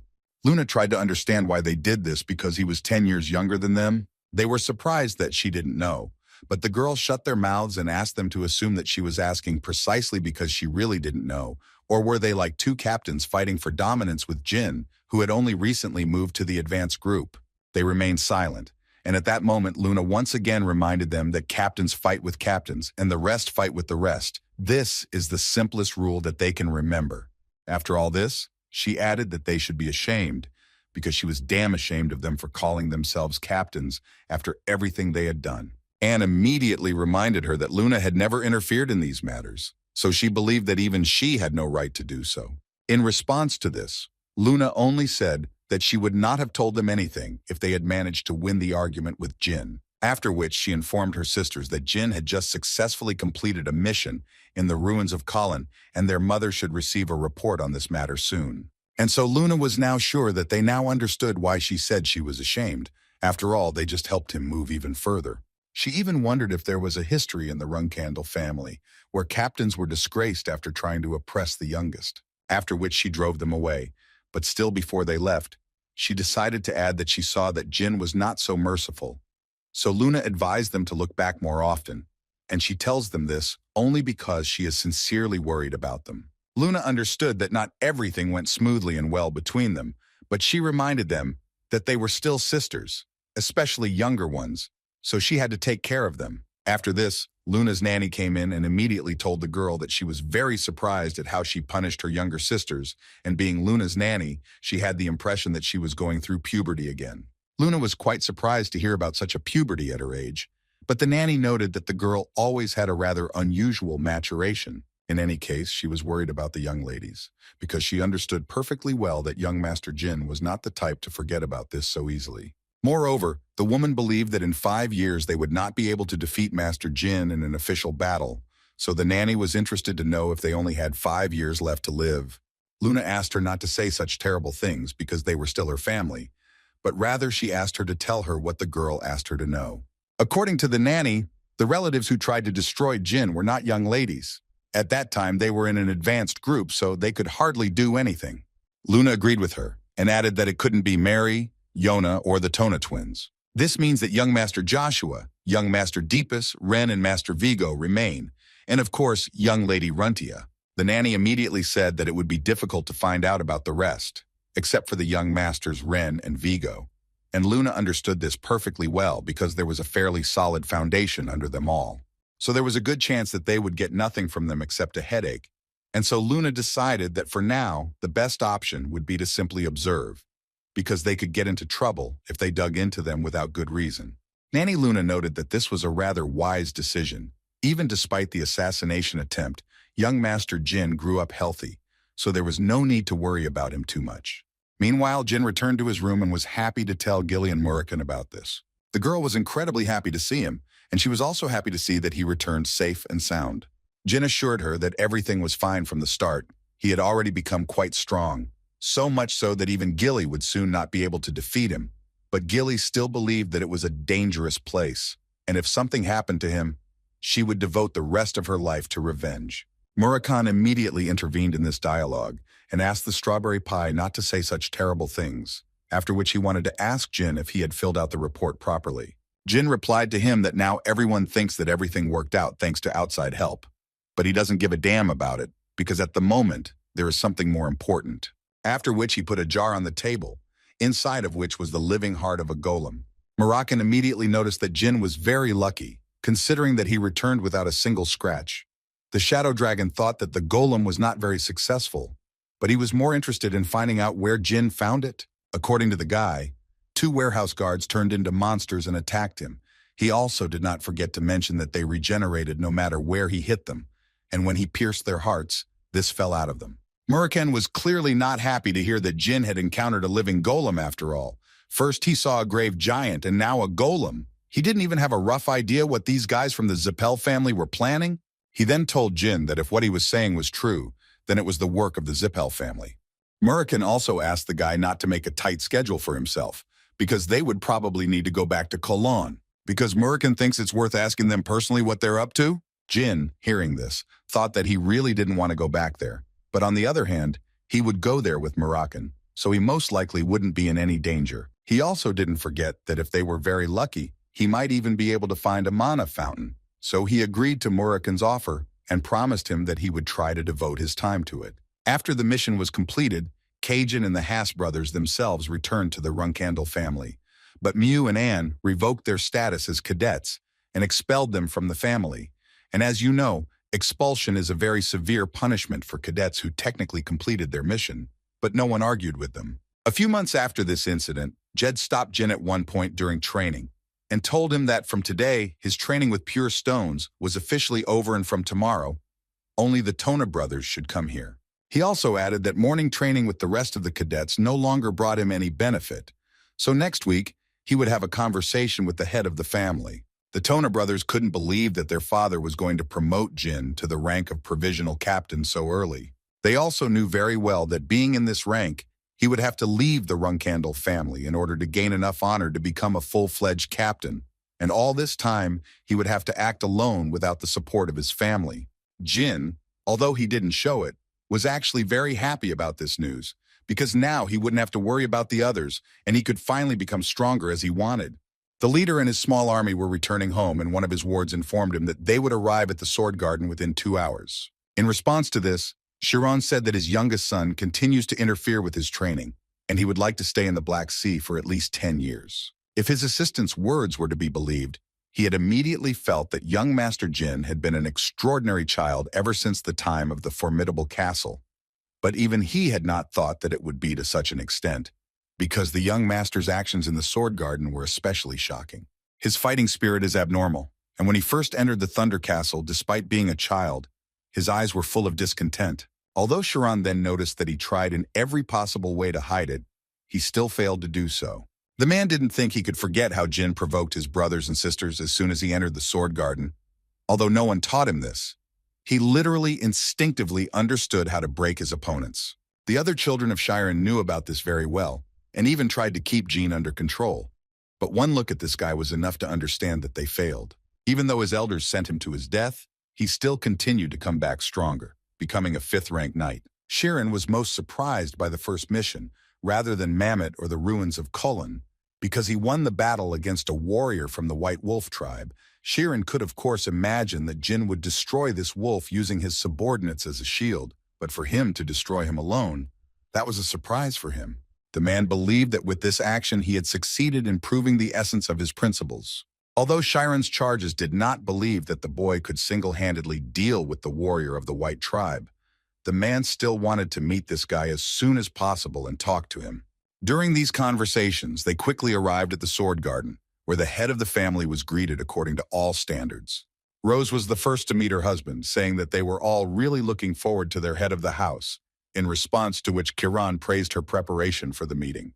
But the woman immediately told him that in fact she did nothing, because their eldest son took care of all the preparations, so there was no credit for it on her part. Heron was of course glad to hear this, but he still wished that they would first of all behave appropriately so that he would not have to leave the Black Sea. After which he turned his attention to Jin, or rather to his belt, on which hung two swords that were quite familiar to him. This provoked him to turn to his two other sons, Ran and Vigo. He wanted to know from them whether they had given Jin the swords that he had allowed them to take. Ran was the first to answer this question, and without any hesitation told them that Jin literally took these swords from them, because they were supposed to give them to him if he succeeded in the mission in the ruins of Colin. This caused Heron to laugh incredibly loudly. It was so loud that at times it even frightened everyone around him. After he calmed down a little, the man decided to say that sometimes it seemed to him that Jin was not his son. That evening, Jin and his father stood in the hallway and talked about how this would be Jin's first banquet. Although the guy didn't forget in his mind that in his previous life, he had attended banquets of different families, thanks to his teacher. This was the first banquet in his own family. Before, he always had to hide during banquets as if he were a criminal. But this time he is the star of this show along with his father. But what is most surprising is that for this to happen, Jin only had to die once. Suddenly his thoughts were interrupted by his father, who wanted to tell the boy that their family does not often hold banquets. According to him, the reason is that they hold them only when there is really something to celebrate. With these words, he wanted to show how unique Jin's achievement was, and the guy was incredibly pleased to hear it. After which the father decided to ask the guy how many guests there would be today. And in Jin's opinion, there were about 1,000 people there. The father confirmed this information and also added that this was 200 people more than at the previous banquet, which was 7 years ago. And they both understood perfectly well that this could only mean one thing, that their family's influence had increased over the past 7 years. Banquets of 1,000 people are not uncommon in other families, but all the people present here are exceptional. The only thing Heron did during these 7 years was destroy monsters and train in the Black Sea. Therefore, he believed that the reason why their clan's influence continued to grow was because he was the only Genesis Knight at the moment. In other words, Heron believed that everyone gathered here would turn away from Runcandel. Jin actually agreed with his father, because without him, their clan would not have been able to accumulate such great respect. They are called the two great families, along with Zipel, but Jin understood that as soon as his father disappeared, the gap between Zipel and Runcandel would sharply increase, and then Zipel would become the sole ruler. So Jin decided to tell his father that if he was gone, and they turned their backs on Runcandel, things would most likely get to the point where they wouldn't be able to fight back against the Zipel family. And then Jin assured his father that if this happened, he would leave the clan. Heron couldn't believe what his son had just said. So Jin repeated once again that if the family fell apart due to his absence, then the reason for the clan's downfall would be the incompetence of the next head. But he wasn't going to die a dog's death under such a leader. So he thought it would be better if he simply left this clan. He would also like to know from his father how many weaknesses are known to their family. The father did not quite understand what Jin was telling him, so the boy explained that in exchange for returning the sword to Vigo's older brother, he made him show him the contracts entrusted by the families, which only the captains can see. The head of the Byrne family deceived the emperor and stole the imperial treasures, but he can participate in this banquet thanks to them. The greatest martial artist of the Cliver family previously requested them to destroy the mage of the Zipel family. The daughter of the Gerald family secretly sold her family's treasure due to gambling addiction. In other words, just by looking through, Jin was able to find a ton of weapons that weren't swords, and so he's sure that there are a lot more of those weapons in the secret contracts that only Heron and Rose have access to. And his father realized that Jin was trying to say that he could protect their family using these if he were gone. Jin just wanted to say that if the next chapter is not at the level of a Genesis Knight, then everything will depend only on negotiating skills, which was hard to disagree with. But Heron also noted that they are not the only ones who keep the weaknesses of their enemies, because the Zipel family should have as many weaknesses as they do. However, Jin believed that they had no justification for exploiting these weaknesses, but Heron did not quite understand what his son meant. So the guy said that he meant that the role of the villain belongs to the Runcandel family. In any case, even with so many weapons, if the next leader cannot use them properly, he will not hesitate to turn his back on the family and leave. But in that case, he assured his father that he would prepare his revenge, no matter how long it took him. Sheeran thought at that moment that if his other children had not had the courage to put forward the hypothesis about Runcandel's fall in front of him, they would have chatted about everything but this. But he was glad that Jin was not like that. The guy was able to reveal his intentions and did it quite briefly and clearly. Sheeran only felt sorry that he was born after his prime. It was the same as Luna's talent, Mary's wildness, and deepest fighting spirit combined into one person. The man understood that from 10 to 15 years, that was exactly how long he would be able to defend the title of head of the family. And he thought it would be fun to see if Jean could flip the continuity dynamic before his time was up. Finally, it was time to go out to the guests. But before they did, Chiron told his son that he had something he wanted to tell him, so he asked Jin to wait until he called him. The guy himself understood perfectly well that most likely they would talk about becoming a temporary captain, so it seemed to Jin that he would leave this place for a short time as soon as the banquet ended. Now, he only had to wait for the end of the 4-day banquet. Suddenly, their conversation was interrupted by the headman's servant, who ran to the man to tell him that guests had arrived, to whom they had not sent an invitation. The first thing that Jin thought was that these uninvited guests could be Zipel. According to the butler, these were indeed people from the Zipel family. One of them was the deputy commander and 4 other family members. Chiron decided to tell the deputy to get out, and the rest of the family could come in. Jin agreed with his father that the deputy's visit was indeed impolite, but he still felt that dishonoring the deputy so much that he was thrown out the door was a bit much. Sheeran seemed to be able to read minds, and so asked the boy if he thought his father did the right thing.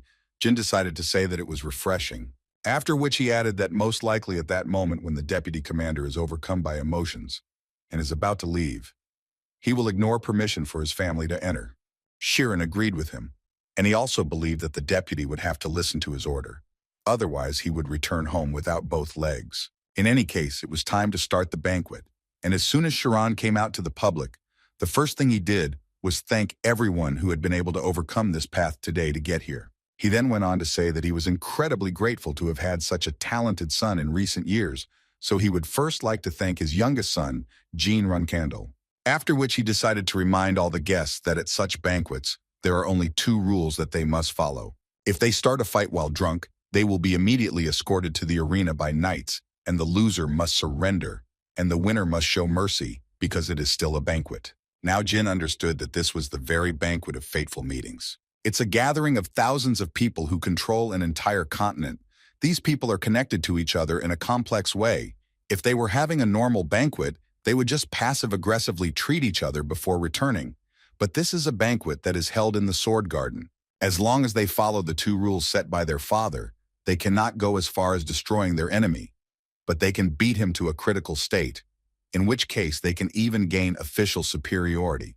Now that Chiron had given his speech, he allowed everyone to enjoy this wonderful evening. And Jin was once again convinced of what a crazy family he was born into. The father believed that the boy also had the right to relax. So he told him that if he had someone he liked, he asked Jin to drag him to the arena with him. But he immediately warned the guy that he could not challenge someone who would be weaker than him, unless they insulted him or the family as a whole. Jin knew all this perfectly well, and was also aware that he had no right to lose under any circumstances. The father was glad that the boy understood this, but still reminded him that if Jin suddenly lost, then he would take away Barasada from him, as well as his nanny and everything he had. Now when Jin thinks about it, all that comes to mind is that this is the first time he has been able to just talk to his father like this. This was something for him that he could not even dream of in his past life. And he is incredibly happy that they just had a rather convincing conversation between father and son. But things like the relationship between a father and a beloved son were clearly not part of Jin's plans for this life. Because in this life, all he wanted was to surpass his father. As soon as Jin came down, the Tyon brothers immediately approached him, and the first thing they did was congratulate him on receiving the 5th rank and asked him to stay with them for a while. Jin didn't mind, and in response wanted to know how their training with pure stones was going. And according to Heron, their training progressed after changing the weapons that their uncle recommended to them. The guy understood why they had come, so he quietly whispered in Heron's ear that they could leave as soon as they were satisfied. And as soon as he said this, the first guest immediately approached him, who was a representative of the Ken family, and Jin did not let him finish speaking, because he knew him very well. After all, he was the first captain. At this point, the brotherly accompaniment ended, and the brothers decided that they would rather go, and Jin did not mind. After which, their dialogue with the first captain of the Ken family continued, and Jin simply could not help but say that he had heard a lot about his exploits when he was a small child, which embarrassed the captain a little. Suddenly their conversation was interrupted by some man who literally hit Jin on the head from behind. And as soon as the guy turned around, he saw a man in front of him who told him that he had always wondered what kind of child it was who had achieved the 5th rank at the age of 15. But now he saw Jin in front of him and understood how this was possible, and his name was Ogadai. As soon as the young master looked at this man, he immediately understood who he really was, so he answered quite briefly and said that he was very glad to meet Ogadai. But still, Jin couldn't help but tell him that his actions just now were an insult to everyone who had shown him respect up until now. And if he wants to raise the issue of elders and juniors, then he should be more attentive. Jin said that the first and second captains of the Ken clan, the Knights of the Dragon King, the mercenaries of the Black King, Jin thought that they were all senior to him, and therefore he should have noticed how these seniors treated the young master. So considering all this, Jin wanted to ask the man to accept his mistakes and apologize to them immediately. A few minutes later, another man approached Ogadai to tell him that his life had just been saved thanks to the young master Jin. The first captain of the Ken family always knew that his filthy mouth would get him into trouble in life. Ogadai realized what he had done, so he immediately decided to ask his elders for forgiveness. He asked to forgive his mistake, and he would be glad if the young master Jin also accepted his apology, which Jin did without any problems. Luna came right after this situation, and the first thing she told her brother was that he was very good at finding enemies for himself, and she thought it would be very nice if he could be an ordinary child for at least one day. Jin agreed with her, but today, according to him, he couldn't do otherwise because he was, after all, a representative of the Runcandel family. And Luna couldn't argue with that. But still, she was very interested to know what the guy would do if Ogadai challenged him, because he actually looks like at least a knight of the 6th rank. Jin believed that if he did this, then most likely the head of the Tuco family and the elders would intervene, because the guy noticed that they had been watching him for some time. Luna could not believe that Jin even took this into account when assessing the situation. The guy answered her that it might be difficult for her to understand, but he is like the most hated youngest member of the family. He needs a lot of things to survive. Luna agreed with him, and mentally looking at the guy, she thought that he was talented, and that was probably why there was an attempt on his life in the Thunder Castle. But she was still incredibly interested in finding out who it was, because it was this person who was the first to find out about Jin's talent. Anyway, she told Jin that she was attending the banquet because it was in his honor.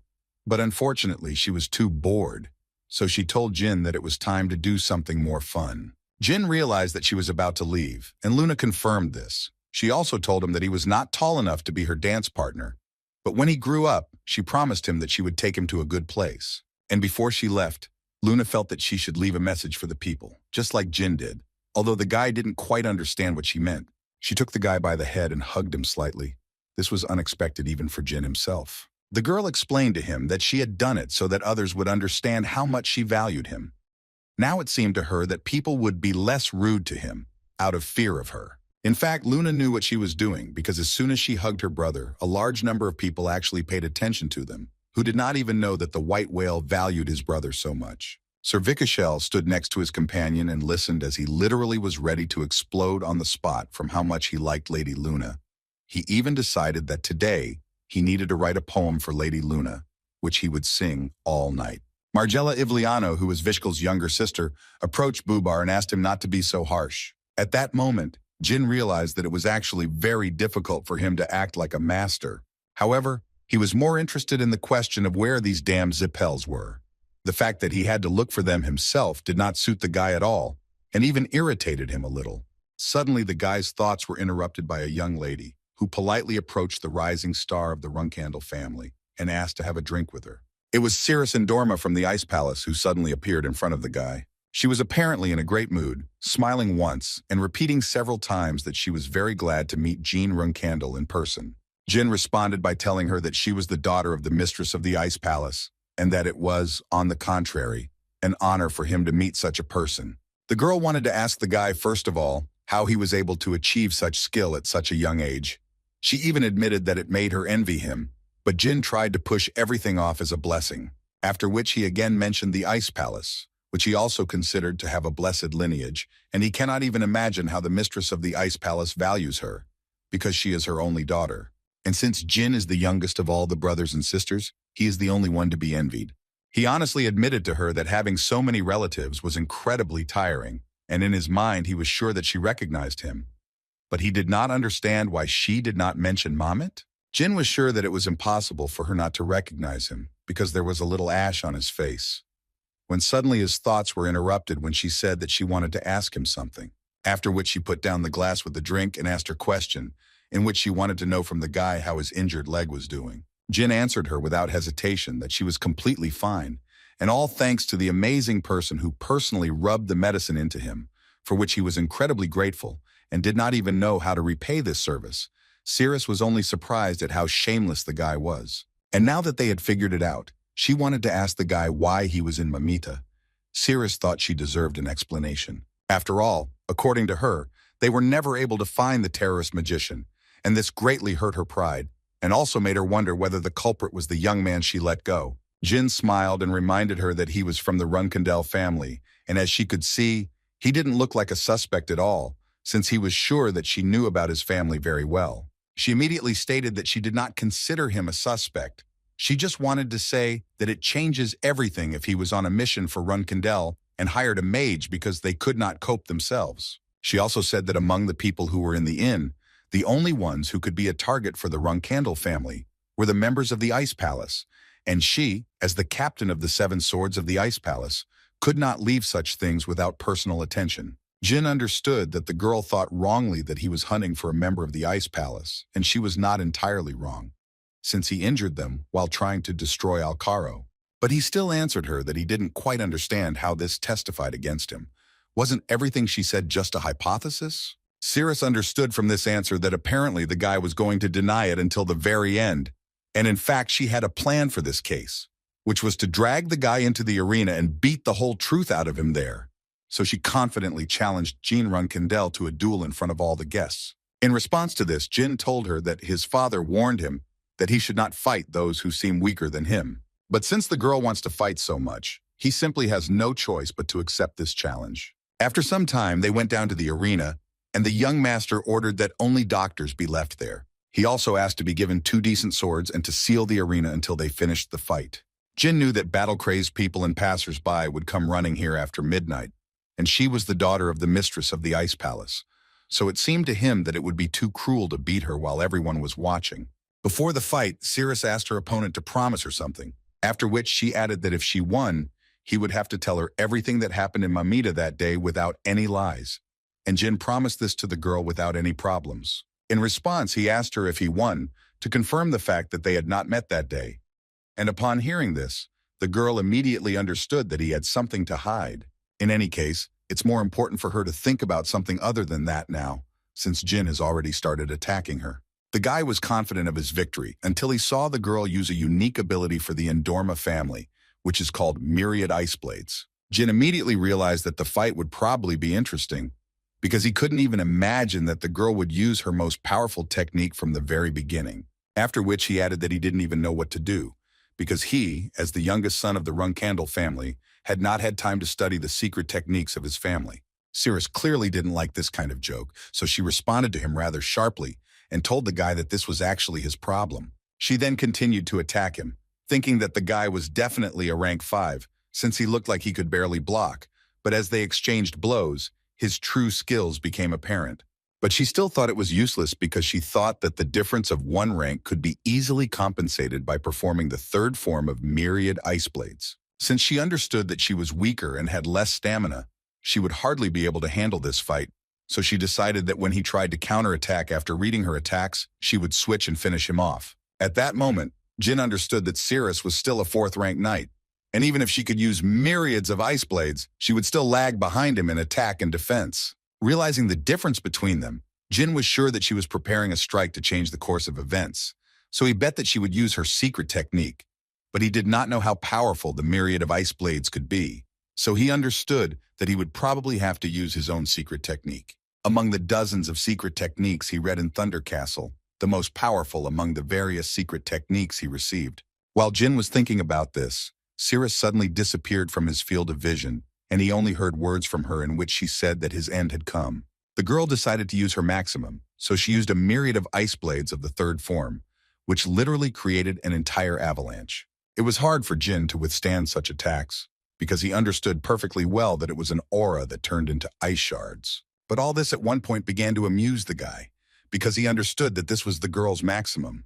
Cirrus froze in place when she saw the smile on Jin's face. She just couldn't believe her eyes that the guy was actually laughing. There were simply no ideas in her mind anymore, because she had used an avalanche, and even a genius who had reached the 5th rank at the age of 15 would not be able to break through the secret technique of the Ice Palace. But even knowing all this, the girl was still incredibly anxious. Apparently it wasn't just like that, because a few seconds later, a sword flew past her head and almost hit her head. As soon as the guy carried out his attack, literally a few seconds later, an explosion thundered. And then Jin realized that he should have used something else instead of the Attila family's blade storm, because now he understands that this technique was too destructive for a 4th rank knight. The guy understood that if the girl failed to dodge, then she must be dead or at least crippled. But as soon as the fog cleared, Jin saw the girl sitting with this sword and literally trembling with fear. She was so scared of dying that she didn't even notice how she dodged the blow. The girl herself could not believe that she had actually done it. Jin understood that it would be better to end their fight here, so he approached the girl closer in order to find out how she was feeling, because he had just almost destroyed her. He was very sorry that this happened, so he asked her for forgiveness. And in his mind, he thought about the fact that even after his warning, Cirrus did not try to dodge the blade storm. He understood that it didn't really matter how important honor and pride were, because Cirrus was still a 15-year-old child, and she was too young to suppress her desire to survive. Jin understood that he would have also avoided it if he had been in her place. Moreover, he was sure that she would have warned him too. And now he simply decided to sit next to her and not tell her anything unnecessary, although he understood that this would not be enough to comfort her. But suddenly she took out of her pocket the very ointment that she uses to help wounds heal faster, and she decided to smear Jin's cheek, on which there was a small scratch, after which she suggested considering it payment for saving her life, in response to which Jin said that she valued the life of the only heir to the Ice Palace too low. Cirrus reminded him that this was a life that had just been spared and its value would increase in the future. And now she decided to turn around and start walking away, adding that now they were two people who had met for the first time today. The next day the banquet continued, and today it seemed to Jin that a real banquet of fateful meetings would begin, since one could watch the duels. Moreover, there were much fewer people, and the reason for this is probably that it is finally possible to arrange duels. In any case, Jin hoped that this would play into his hands because he would finally be able to see these Zipels. He had already heard that all the guests were between 15 and 20 years old, and that was great since their ages were similar, so he thought it would be appropriate to compare their levels in magic. There were also things that Jin wanted to ask about the Colin ruins, but it seemed like a bad idea to him for now, but it wouldn't be a big deal if he didn't find out, since he would have a lot of free time once he became the temporary captain, so he could explore the Colin ruins with Murakan later. Jin was confident that with his friend Murakan, finding a mana fountain would be much easier, and this time those damned Zipels wouldn't have the ability to mass produce mages. The mere thought that Jin could prevent such a terrible incident made the boy worry. Suddenly Jin saw his sister Runtia playing with a cat, who for some unknown reason ended up at the banquet. She immediately read that his name, Nabi, was written on his badge. Jin was already clearly seething with anger, and Murakan understood this perfectly well, but still, while Runtia was here, he couldn't show it. Suddenly, Jin heard a voice shouting in his direction and saying that he knew he could find him if he followed this cat. When Jin turned around completely, he saw a guy running towards him and saying that they had finally met. But the young master did not quite understand who this guy was, which clearly disappointed him. But Runtia was most surprised, who perfectly understood from what family this guy, whom his younger brother supposedly should know, was from. This guy started giving Jin hints and said that his name starts with the letter V. Runtia realized that he was just a weirdo that she had to run away from, so she took Jin's cat and started to leave. Murakan completely agreed with her. Jin didn't even know who he was, even after the guy told him that they met for the first time in the teleportation gate in the Kingdom of Middle. Veridin was surprised that Jin had such a terrible memory, so he said his name and hoped that after that, Jin would finally remember him. Jin removed his hand and said that he thought it would be obvious that he was pretending not to recognize Veridin. The young master couldn't believe that in his past life, this blockhead actually became a 9th rank mage at the age of 30 and was nominated to be the future head of the Zipel family. In any case, if we believe Veridin's words, he had been looking for Jin since yesterday, and today he had been looking for him for 2 hours. But he still couldn't find him, The young master thought that the banquet hall wasn't big enough to look for a person for 2 hours. Veridin noted that he would have found him immediately if he could use magic, but this was out of the question since this was Runcandel territory. Jin still thought that Veridin was just a fool. And Zipel meanwhile continued to say that he was very glad to see Jin, because about 5 years had already passed, and he always knew that Jin would achieve a lot, but he did not think that it would be so quickly. But Veridin didn't forget to praise himself and told Jin that all this time he hadn't been idle and had managed to reach the 6th rank of magic. If you believe the words of this guy, then he owned magic a whole rank higher than Jin with his sword. The young master could not believe it, because Veridin was supposedly the most talented Zipel, but even he was only at the 6th rank at 18 years old. Jin was sure that at that age he would already be at least rank 7, and so the thought occurred to him that perhaps this guy was deliberately underestimating his level. While Jin was thinking, Veridin started talking again, and finally noticed that judging by his friend Jin's face, it was not in vain that he had been looking for him for so long. Moreover, he was waiting for the day when they could fight, so he asked Jin to catch up with him faster. But after these words, Jin was finally convinced that the guy was not lying. In any case, now in Jin's head, the thought was that if Veridin was really the 6th rank at 18, then after Kiliak Zipel, their current leader, he would be the one who would reach the pinnacle of magic, and he was sure of it. And meeting Veridin was a good opportunity to take a look at his dormant talent. After all this thinking, Jin finally told his interlocutor that he had already told him this before, but apparently it needed to be repeated that Veridin had better learn to shut his mouth and keep his tongue behind his teeth. And all that Zipel could answer was that his father told him exactly the same thing. Jin assured him that everyone would tell him about it, however. He wanted to know from Veridin why the Zipels had come to the banquet without an official invitation. Veridin answered the guy that in fact the reason was only in him, because it was he who convinced his uncle that he needed to go to this meeting, because Veridin really wanted to meet with Jin. But the young master was very doubtful that their deputy had arrived in enemy territory just because of a childish tantrum. But Veridin could no longer be stopped and continued to talk about how he had heard news of the banquet while they were traveling through Hufester. So he thought it was fate. In any case, Jin reminded the boy that he should be grateful that they let him into the banquet. But Veridin thought that Jin was being too cold towards him, because he knew very well that Jin's father was merciful to his uncle. And since they were already talking about it, Veridin decided to promise Ju that even if he came to the Zipel banquet one day without warning, he would not harm him. He could even say that he would not touch Jin, even if he would terrorize them. And even if a fight started, he would not participate either. When suddenly Jin stopped and said that it was all so stupid, Veridin at first thought that he was telling him this, but apparently that was not the case. After all, the young master noticed how some man was looking at him from the very beginning of their conversation, so he turned to him to ask what was the matter. Bubar didn't expect Jin to notice him, so he didn't know what to answer him to this question. But I still gathered my thoughts and decided to find out when Lady Luna would return. Jin didn't quite understand why this man needed his sister, but at some point he took out a small book and said that he would like to give it to Lady Luna. According to him, it was a collection of poems that he wrote all night, all of them filled with love, and therefore he was sure that Lady Luna would understand when she read them, that he was a much better person than it seemed at first glance. In the near future, he even expected to call Jin his brother-in-law. After these words, Jin literally boiled with anger, so he snatched the book from his hand and tore it into small pieces. He then replied to the man that for such words he should be beaten up well, because not only did he dare to mention the name of his older sister, but he also began to dream about some kind of marriage, which led the guy to think that the man did not have a very high opinion of their family. But Jin didn't want to hear another word from this man, so he ordered the guards to immediately take this man to the arena. The man tried to prove to Jin that he did it only to express his love, and in this way he definitely did not want to offend anyone. A few seconds later, he literally begged the young master not to do this. Besides, he considered it a mockery of the guests. Bubar thought that all he did was say that his older sister was beautiful. And would he really be punished so cruelly for that? Jin didn't want to hear another word from him. All he said was that their duel would be hand-to-hand combat. The man did not fully understand why Jin was doing this. He had one option, that Jin somehow guessed that it was he who organized the attack on him 5 years ago, but it seemed to him that this was simply impossible. Velman couldn't understand what was going on here and why Bubar was suddenly brought out to duel with Jin. He couldn't believe that Bubar had finally done what he had dreamed of for so long, so he immediately decided to come closer, and his sister was not against it.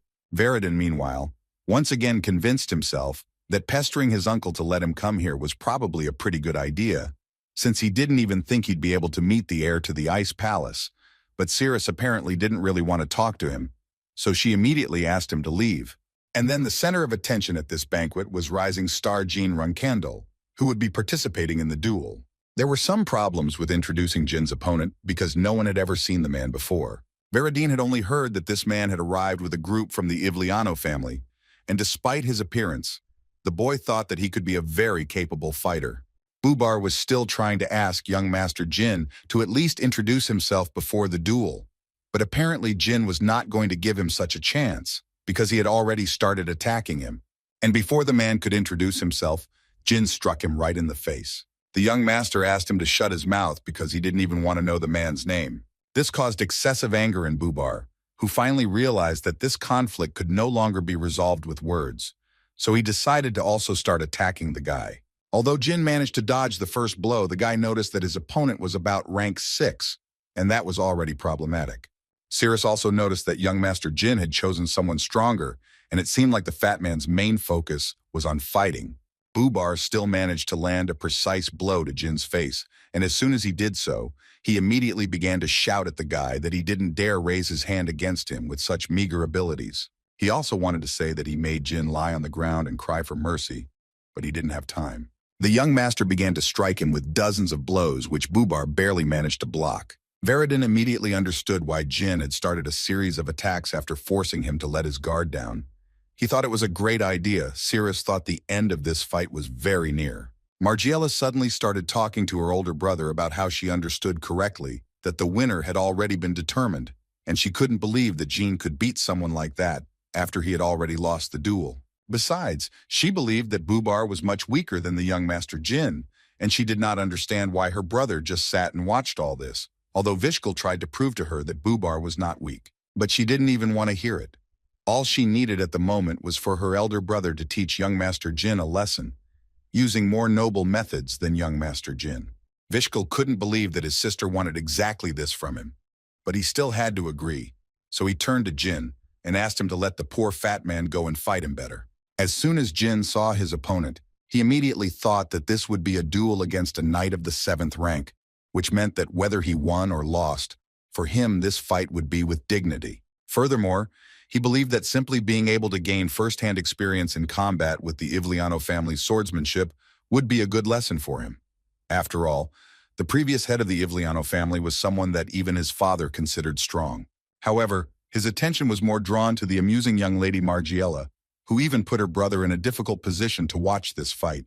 Before the duel began, Jin decided to point out that they both valued their sisters very much, so he would like to ask Vishkal to teach him how to silence his servants. Vishkal answered him and said that apparently Jin had misunderstood something because the man he had just beaten was not their servant, but their companion. This was clearly not what Jin expected, and Vishkal also didn't forget to add that Bubar had only arrived to help his sister, who had mobility problems, and his abilities weren't very suitable for the Runcandel banquet. But at that moment, everything turned upside down in the guy's head, and he thought only about the fact that this man was Bubar Gaston, or as they used to call him, a reincarnator, and Jin became incredibly interested in finding out what kind of relationship he had with Vishkal Ivliano. The young master tried to remember something from his past life, but he was sure that in his past life there was nothing about the connections between the Ivliano family and Gaston when he was arrested. And now the main question that was in Jin's head was, does Vishkal know that Bubar is a transformation mage? Although Jin was able to find Bubar, now he only had more questions. But at the same moment he realized that he could not afford to be distracted when his opponent was a knight of the 7th rank. Vishkal suggested that Master Jin give it his all in this battle, and Jin completely agreed with him, adding only that he would like to learn a lot from his opponent during this battle. These were the last words before the battle actually began, and Vishkal went on the attack. From this attack alone, Jin could already tell that this guy was far from rank 7. In other words, the guy understood perfectly well that his strength was not something that Jin was ready to resist at the moment. The spectators were truly surprised that the fight was developing in this manner, although they all knew very well that the Ivliano family sword style was known for its cunning and unconventional nature. Cirrus was the only one who behaved quite calmly, because she understood perfectly well that these Runcandels shine brighter in such situations. The girl believed that if the sword of the Ivliano family was like a cunning snake, then the sword of the Runcandel family was an attacking rhinoceros. And this meant that even if it broke, Jean Runcandel would still not stop moving forward. Jin himself understood perfectly well that Vishkal most likely simply felt sorry for him. He could have finished this fight a long time ago. However, the guy thought it was right to note that he, too, was able to fight with dignity against someone above the 7th rank, although he was only a 5th rank. Jin noticed that he was slowly starting to reach his limit, but at that moment, a strange feeling began to overcome him. The same feeling as in the fight with Kajin, when the guy almost lost to him. But while Jin stood there trying to figure out what was going on, Vishkal decided it was time to end this fight, and so he immediately began attacking Jin, saying that it was actually a great fight. Jin tried to block this attack, but it didn't work out as he wanted, and his sword literally crumbled into small pieces. And after a few seconds, the sword was already near Jin's neck, and thus it was obvious who won this duel. Vishkal Ivliana was declared the winner, but the man stood like a statue in place and felt fear inside himself. Jin passed out from exhaustion and fell to the ground, and Vishkal stood there for a while and thought about what that was at the end, and how Jin even managed to scratch him on the neck when his sword was smashed to pieces. Moreover, Vishkal clearly remembered the moment when he broke the guy's sword, and he literally immediately felt something sharp touch his throat. Sir couldn't believe that Jin had cleaned the sword's condition during the time he fought him, and if that was really the case, Vishkal could only imagine what would have happened if Jin had reacted a 10th of a second earlier, and he a 10th of a second later. The only thing Vishkal was now sure of was that Jean Runcandel was a terrible person. When Jin finally came to his senses, he saw a not very pleasant picture because Murakan was sitting on him, who was thus showing his love for the guy.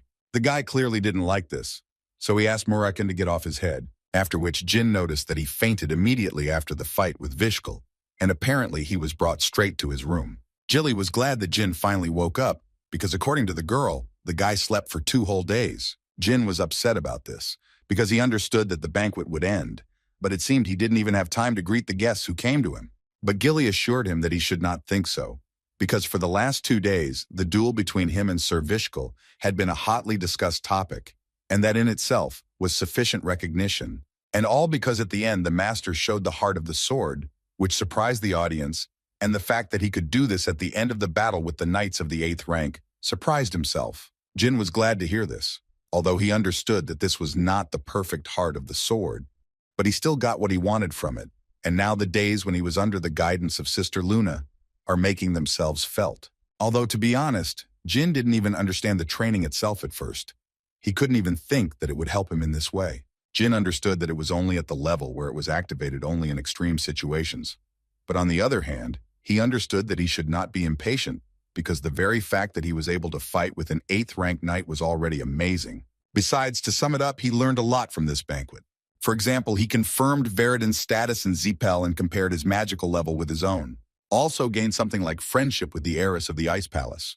And most importantly, he discovered that Bubar Gaston and Vishkal Ivliana were connected, although it was not yet clear to him for what reasons. Jin began to think that there were many possibilities behind the transformation crime, and it wasn't something he needed to solve right now. So he decided that he should dig up some background information first. His thoughts were interrupted by Gilly, who brought into the room flowers left by the heiress of the Ice Palace, which, as it seemed to Gilly, liked the young gentleman. But Jean assured his nanny that this was a kind of symbol of the Ice Palace, because the meaning of flowers is an endless battle. And it looks more like Cirrus just wants to fight him again. Gilly also conveyed to the young master that the chief had ordered him to meet him as soon as Jin woke up, and Gilly believed that the time had finally come to prove his worth. At first, Jin was a little scared, but then he realized that he would probably soon be away from his family for some time, and this made him happy, after which he quickly got ready and immediately went to meet his father to listen to what the man had to say. Heron, looking at the guy, realized that apparently his youngest son had already foreseen the fact that he would have to live away from home for some time. And Jin confirmed this, which is why he came to him in such comfortable clothes. And looking at the expression on his father's face, the guy noticed that the man clearly liked this answer. And Jin himself realized that after reincarnation, it became much easier for him to read his father. Sharona decided to ask the guy if he knew where they were at the moment, and Jin answered him without a doubt that they were in the mausoleum.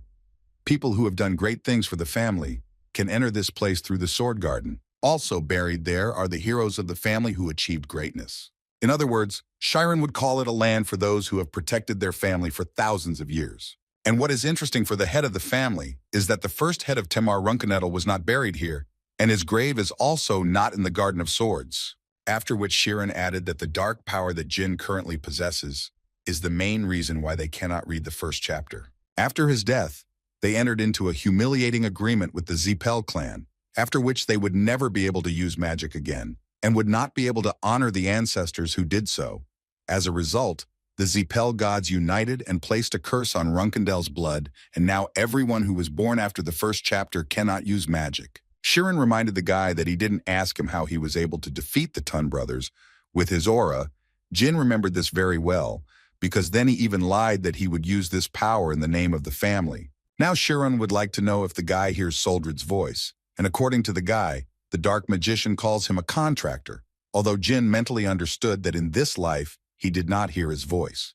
The man also thought that this might actually be unfair to his brothers and sisters, but he still wanted to find out from the guy if he could use this power to defeat his brothers and sisters and thus take over the family. Jin was ready for this question, so he prepared the answer in advance. The guy wanted to see the rest of the world first, and if there was nothing more worthy than Runcandel, then he would do it. Heron liked that his son was so confident, but he still couldn't help but say that in order to be acknowledged, the other contenders needed to leave the Sword Garden, and the boy was essentially leaving to find an aspect of the family that needed to be acknowledged.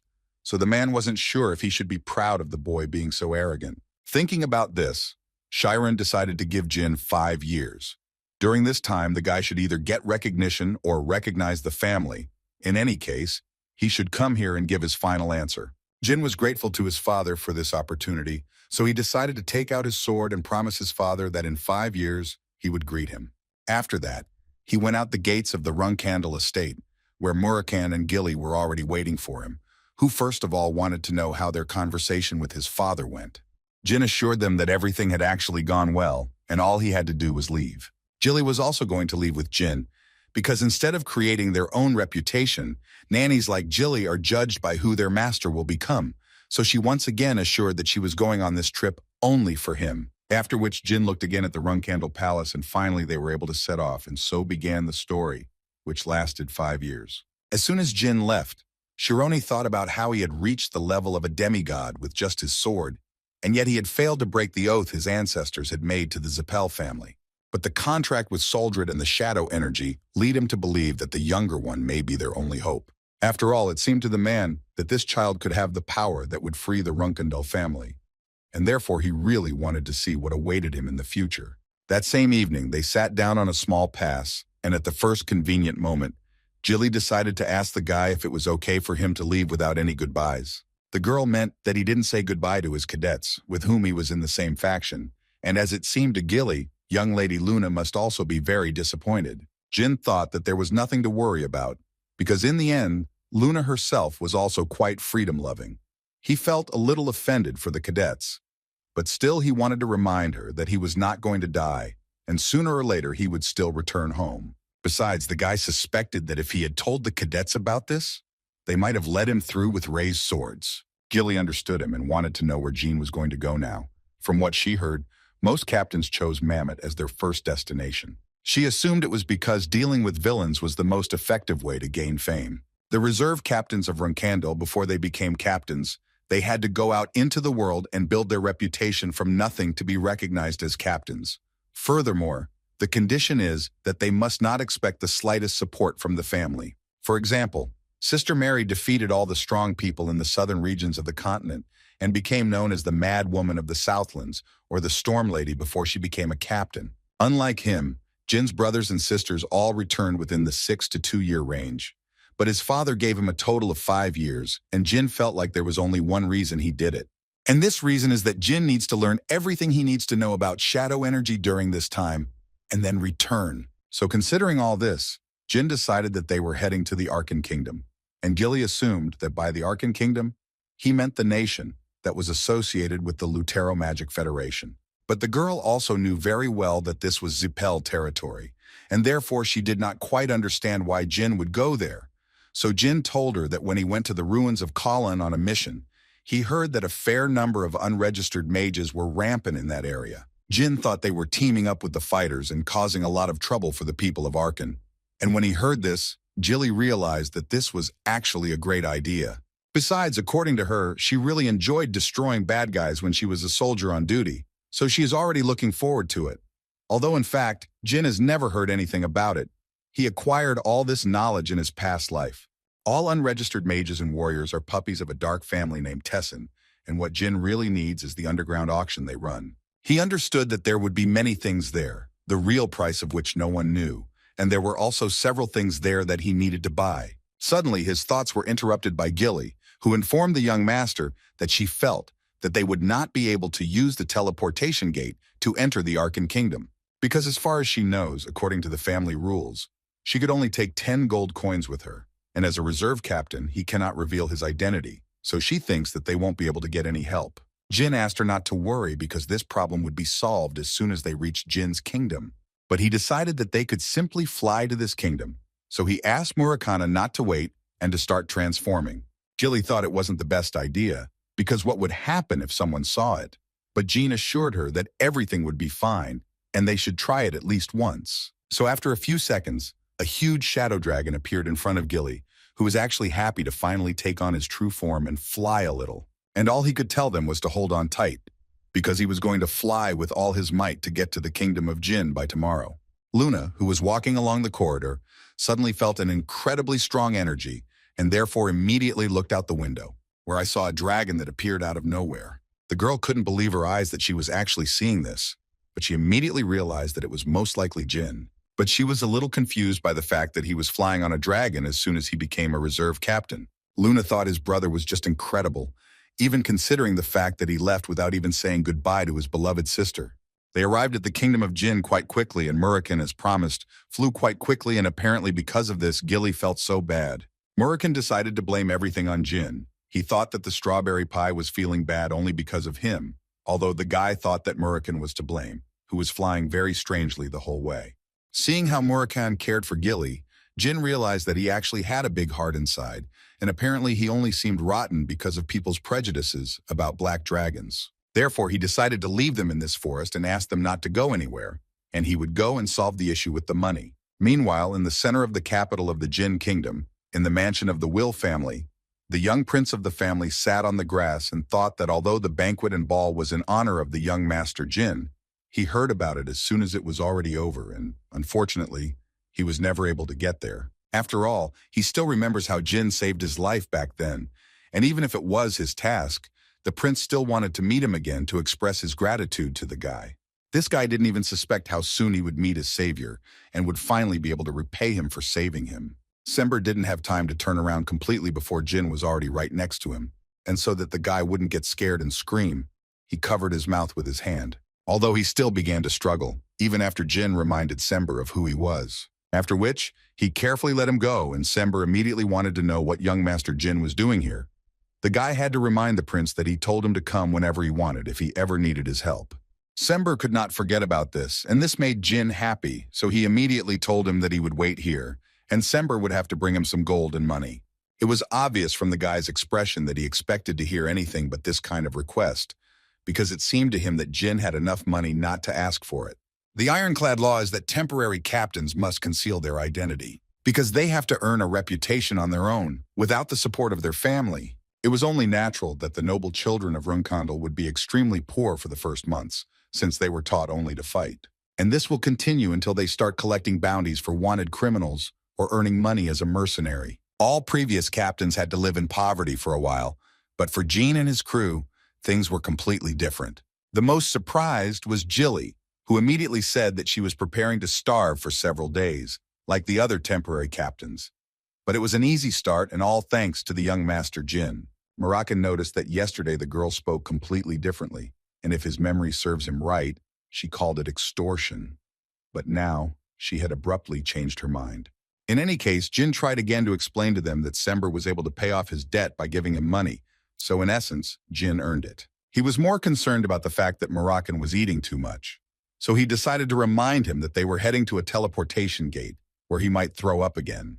Murakan immediately asked him to close his mouth because he considers himself a glutton, and therefore he will eat as much as he wants, even if he vomits afterwards. Jin reminded him once again that if it weren't for him, Murakan would have starved for days, if not longer. In response to this, the shadow dragon told him that if the guy didn't want to see him throw up, he could fly on him. But no, it was the guy who insisted on using the teleportation gate. Jilly intervened in their dialogue and noted that most likely it was because of her that Jean so badly wanted to use the teleportation gate. Jean told them both that all of that was on the list of reasons, but he assured them that the real problem was something else entirely. He reminded them that the place they were heading to was the Kingdom of Arkan. According to the guy, this place is connected with the Magical Federation, which is headed by Zipel. Besides, as we know, there are about 80 living dragons on Zipel's side, so flying on Murakan's back without their permission would essentially be a declaration of war. But Murakan couldn't help but say that more than half of these dragons are ordinary cowards who shrink just by hearing his name. He also believed that these worthless people held their heads too high. The world, as it seemed to him, had definitely changed. Jin, of course, agreed with him, but he once again reminded him that it was better not to change form so suddenly. The current Zipel family is supported by the dragons and the gods who created these dragons and dozens of Zipels who have made a contract with these gods. On the other hand, the Runcandel family only has him as a contractee, and if it weren't for Jin's father, the Zipels would have wiped the Runcandel family off the face of the earth long ago. How did this fact suddenly make Jin wonder how Zipel managed to gather so many contractors? It seemed to him that it was actually impossible to collect so many in one generation, so he decided that it was too many to be a simple coincidence. With all these thoughts in mind, the guy and his team quietly approached the teleportation gate, where he presented his documents and Gilly's documents, in which their names were Jean Grey and Gilly Peaton, respectively, and according to him, they were heading to the Kingdom of Arkan for tourism. The guard at the entrance carefully examined their documents, after which he finally let them through, and when they were already sitting in the teleportation hall, all the passengers were informed that they would soon be teleported to the Kingdom of Arkan. Jilly couldn't help but praise the IDs the family had made, because thanks to them, they were able to pass without any problems, and Jean couldn't help but agree with her, because the quality of these documents was so good that they could even fool the Vermont Special Forces. A few minutes later, they were told again that teleportation would soon begin, and they had to prepare for it. While they were teleporting, Jin thought that he had once been to the Kingdom of Arkan, but 15 years had passed since then. The teleportation was quite fast, and after a few seconds, they were greeted in the Magical Federation of Lutero, the Kingdom of Arkan. Jin couldn't get the thought out of his head that before his reincarnation, he spent the last year of his life in the capital of the Arkan Kingdom. And despite the difference of 15 years, the landscape had not changed much since then.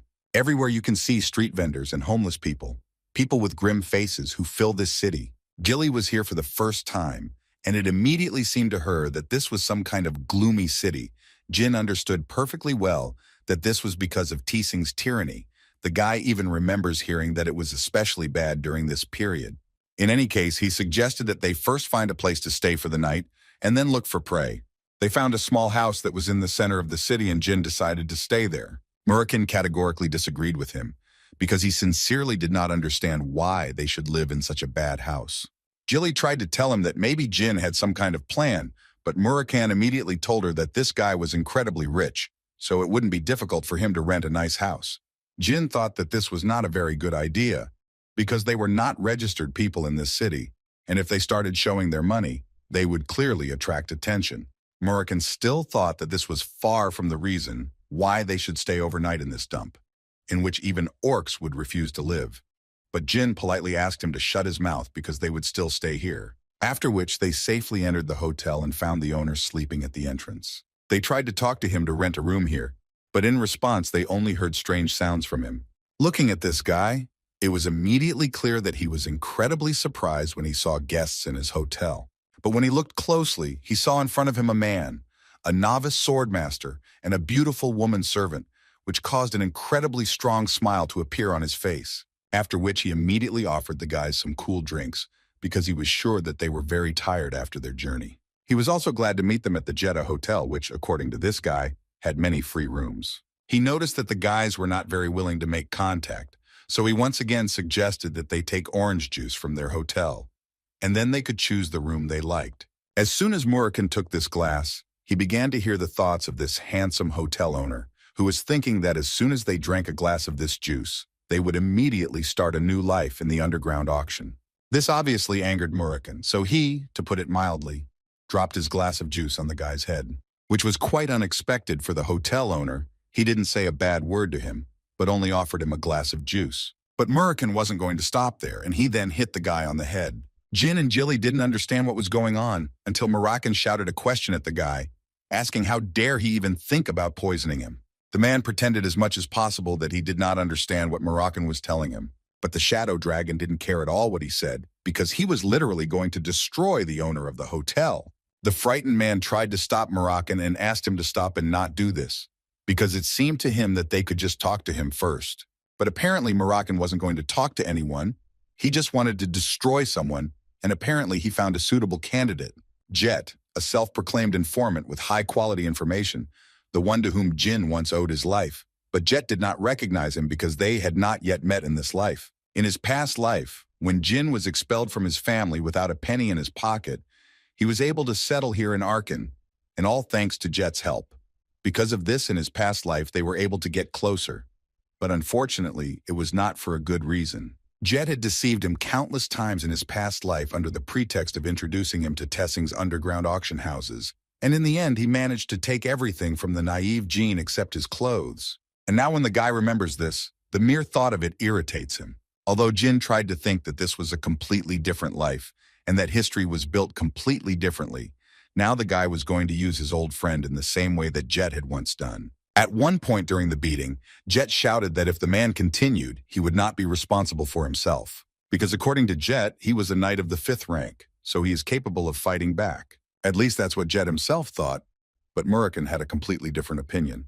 The shadow dragon beat him until the man suddenly said that it was not poison, but a regular sedative. Jin, hearing this, decided that perhaps this amount of blows would be enough, so he asked Murakan to stop so that they could listen to what Jet wanted to tell them.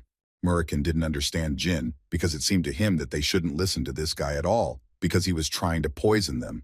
Jet at this moment tried to turn to Jin and ask for his help. Jin still decided to give him a chance, but immediately warned him that if he lied, he would die immediately, but if he told the truth, he would survive.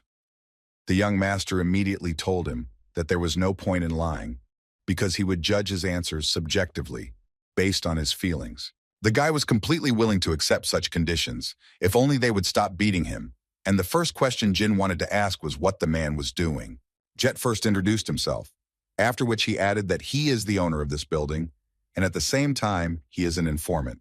But that was not all. Jet immediately admitted through fear that he also trades people and that he is a fraudster.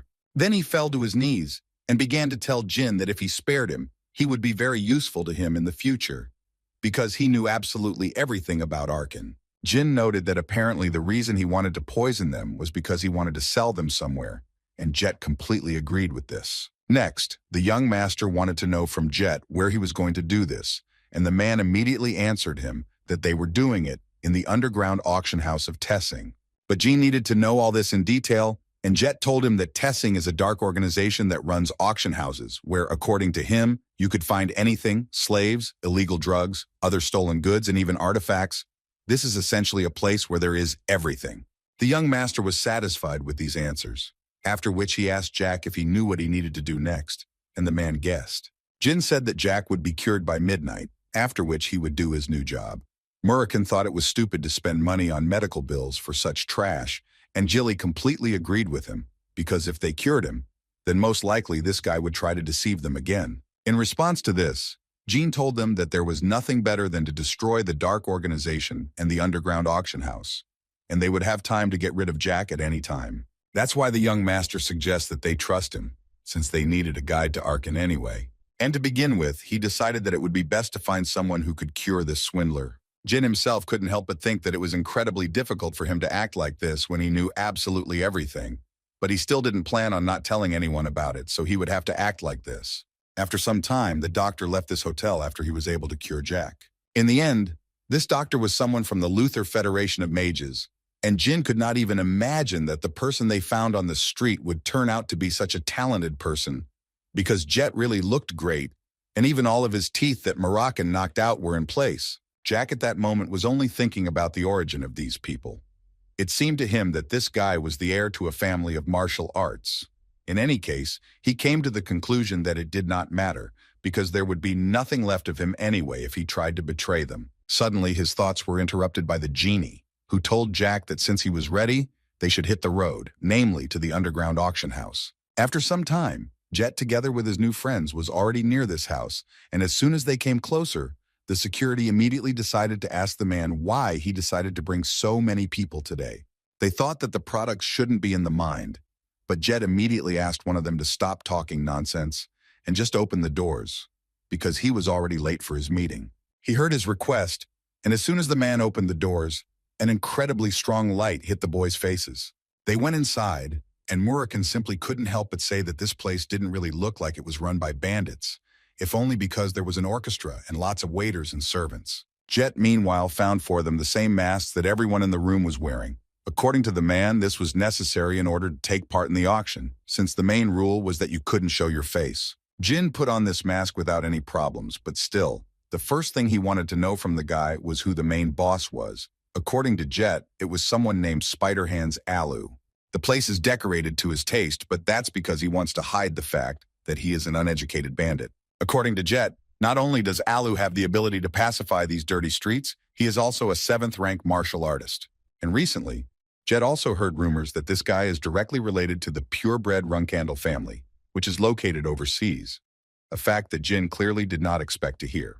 Murakan immediately advised Jin to ignore it and not pay attention, because it seemed to him that those guys were in no way connected with these low-level neighborhood bandits. Gilly agreed with Murakan, no matter what she thought, but it seemed to her that there were no such people in the Runcandel family. Although Jin didn't think so, he knew of one such character who put a curse on him so that he couldn't wield a sword, and if it was a connection with the Magic Federation, then it was most likely him. A 9th-tier curse that prevents one from wielding the Illusion Blade sword.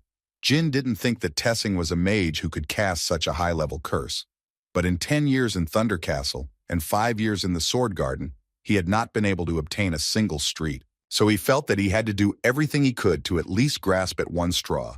And Jin reminded them that they had come here with the intention of destroying everything here. Murakan didn't fully understand what Jin had in mind.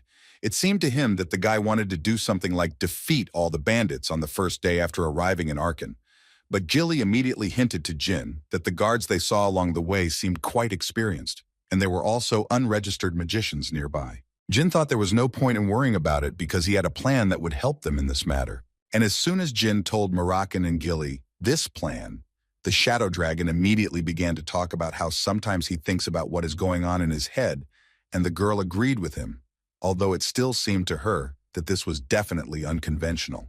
Although she still doubted that someone like him would actually do such a thing, the guy again asked them not to worry about it because if they got into trouble, they could just run away anyway. Their conversation was interrupted by Jet, who told the guy that this is the place they need to be here, and according to him, he deliberately took a place that was not too noticeable, after which they went out into a huge hall, and Jet was happy to introduce the guys to the underground auction house. They sat down carefully on the chairs, and as soon as they did so, they announced to the whole room that they were ready to present the next product. The host of this show was saying that it doesn't matter where they are from or what their story is, because today's first product is something they can use to their taste, and this product is a slave, whose condition this time is just great. Looking at all this, Jin realized that Jet was apparently going to sell them exactly like this, and the man had to admit his mistake, and that he was an incredible fool when he decided to do this. It was very unpleasant for Jin to look at all this, because they were the same people. Fortunately, there were no children there, and this calmed him down a little. Murakan interrupted his thoughts because the man was tired of just sitting like that, and he wanted to ask Jin what they would do next, but the guy didn't tell him anything new, only that they would continue to just wait. According to Jin, he heard that sometimes at such auctions some useful things pop up, and therefore if there is something that he wants to buy, he will buy it first. After that they will make their move. That was Jin's plan. In his mind, the guy thought about the artifact ring, and if the information from his past was correct, then it was most likely rotting in some storage facility, and he would be able to get it after their plan was implemented. From that moment on, this terrible auction began, and their wait for that very moment to make their move began. A whole week had passed since this auction was opened, and during this time Jin had not bought anything. So Jet had to approach the guy and tell him that if he did not make any purchase, the people from Tessing would cause him some problems. Jin thought that this was an incorrect question, because as far as he remembered, it was Jet's job to make sure that this did not happen, and the man literally had no other choice but to agree with him. Although mentally, he was far from agreeing with this, and he believed that it didn't matter who this guy was, because at this rate he would most likely just be kicked out of here, and along with him Jet. That's why he so wanted Jin to acquire something, so that he wouldn't get into his mess either. The next item up for auction was the first grimoire of the evening. According to the auctioneer, this grimoire belongs to Matthew Wannick, a magician who once ruled this world. He also did not forget to say that they were never able to neutralize it, but most likely very powerful magic is recorded there. Finally, this lot interested Jin, but not because of the story that the host told, but because it was all a lie and they were just scammers. In addition, the guy knew that all of Mornick's grimoires were controlled by the Zipel family, which meant that the likelihood that this was the original was simply zero. Jin had been watching this auction for a whole week, and all this time, the host continued to talk complete nonsense, and the magicians with great vanity fell for this bait. Suddenly, his thoughts were interrupted by Murakan, who asked the guy to buy this grimoire, because he believed that if it really belonged to Chenmi, whom he knew, then he was clearly not so simple. Jin decided to follow his friend's advice and offered 150 gold coins for the lot, which caused surprise among the public, who did not expect that someone would dare to offer so much money for such a lot. The guy understood that if the dragon himself recommended that he buy this grimoire, then he probably knew something, although it was clear from Murakan's face that he simply could not understand what this item was doing here and how it even got here. But suddenly all of Jin's attention was drawn to the next grimoire of Shujil Hister. So Jin stood up from his chair and immediately made a bid, and a pretty high one. He offered 200 gold for the thing. At that moment, the entire hall was shocked by such a proposal, so they immediately began to talk to each other and try to find out who this guy was. Murakan also didn't understand what made Jin say 200 coins from the very beginning. Could this really be the grimoire that he knows about? But Jin answered him that he doesn't even roughly understand what kind of grimoire it is, and is doing this because he wants to buy one more thing. Although in his mind he couldn't even think that he could find something like that here. His teacher from his past life, who was connected to this Hister family, this family was exterminated hundreds of years ago, so he never even thought that he would find a trace of it here. Jin's bet was a winner, and there was no need to make any more efforts to win this item. And immediately after that, Jin thought that he should give it to his teacher. At this point, he thought that was enough, and therefore suggested that they gradually begin their turn. As soon as these books fell into Murakan's hands, he could not believe his eyes that this was really Chenmi that he was thinking about. But comparing it with the second book that the guy bought, Murakan thought that it was tasteless, and also the code was too incomprehensible. Jin wasn't surprised, because he knew that the only people who could decipher it were the teacher and himself.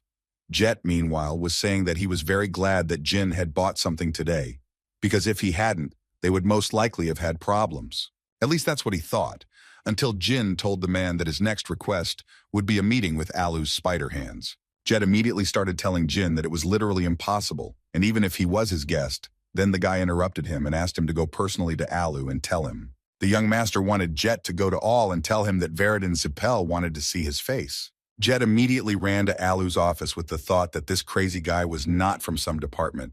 He was a purebred Zipel, which was even better for Jet, because he had dreamed all his life of becoming an informant for Zipel, after which he would most likely be able to leave this hellhole.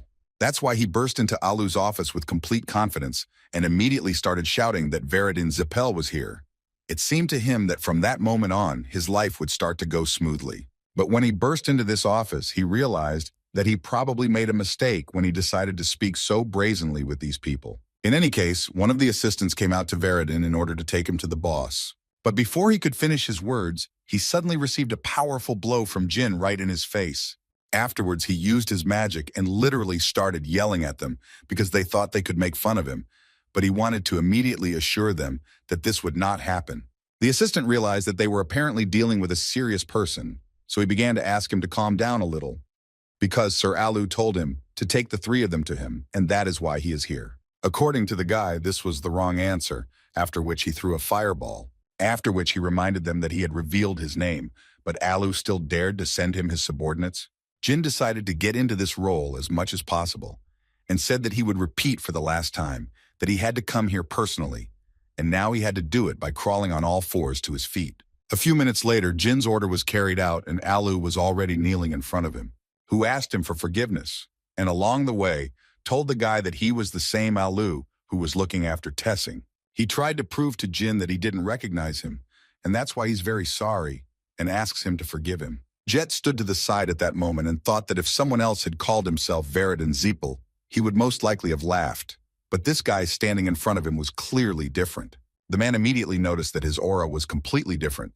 Also, the fireball he used was at least rank 5. Besides, he understood very well that being able to use magic above the 5th tier would be difficult for everyone except Zipel to do so. A week ago, when the guys were just going to this auction, Jin told them that he was going to pretend to be Veridin Zipel, which Gilly and Murakan clearly did not expect.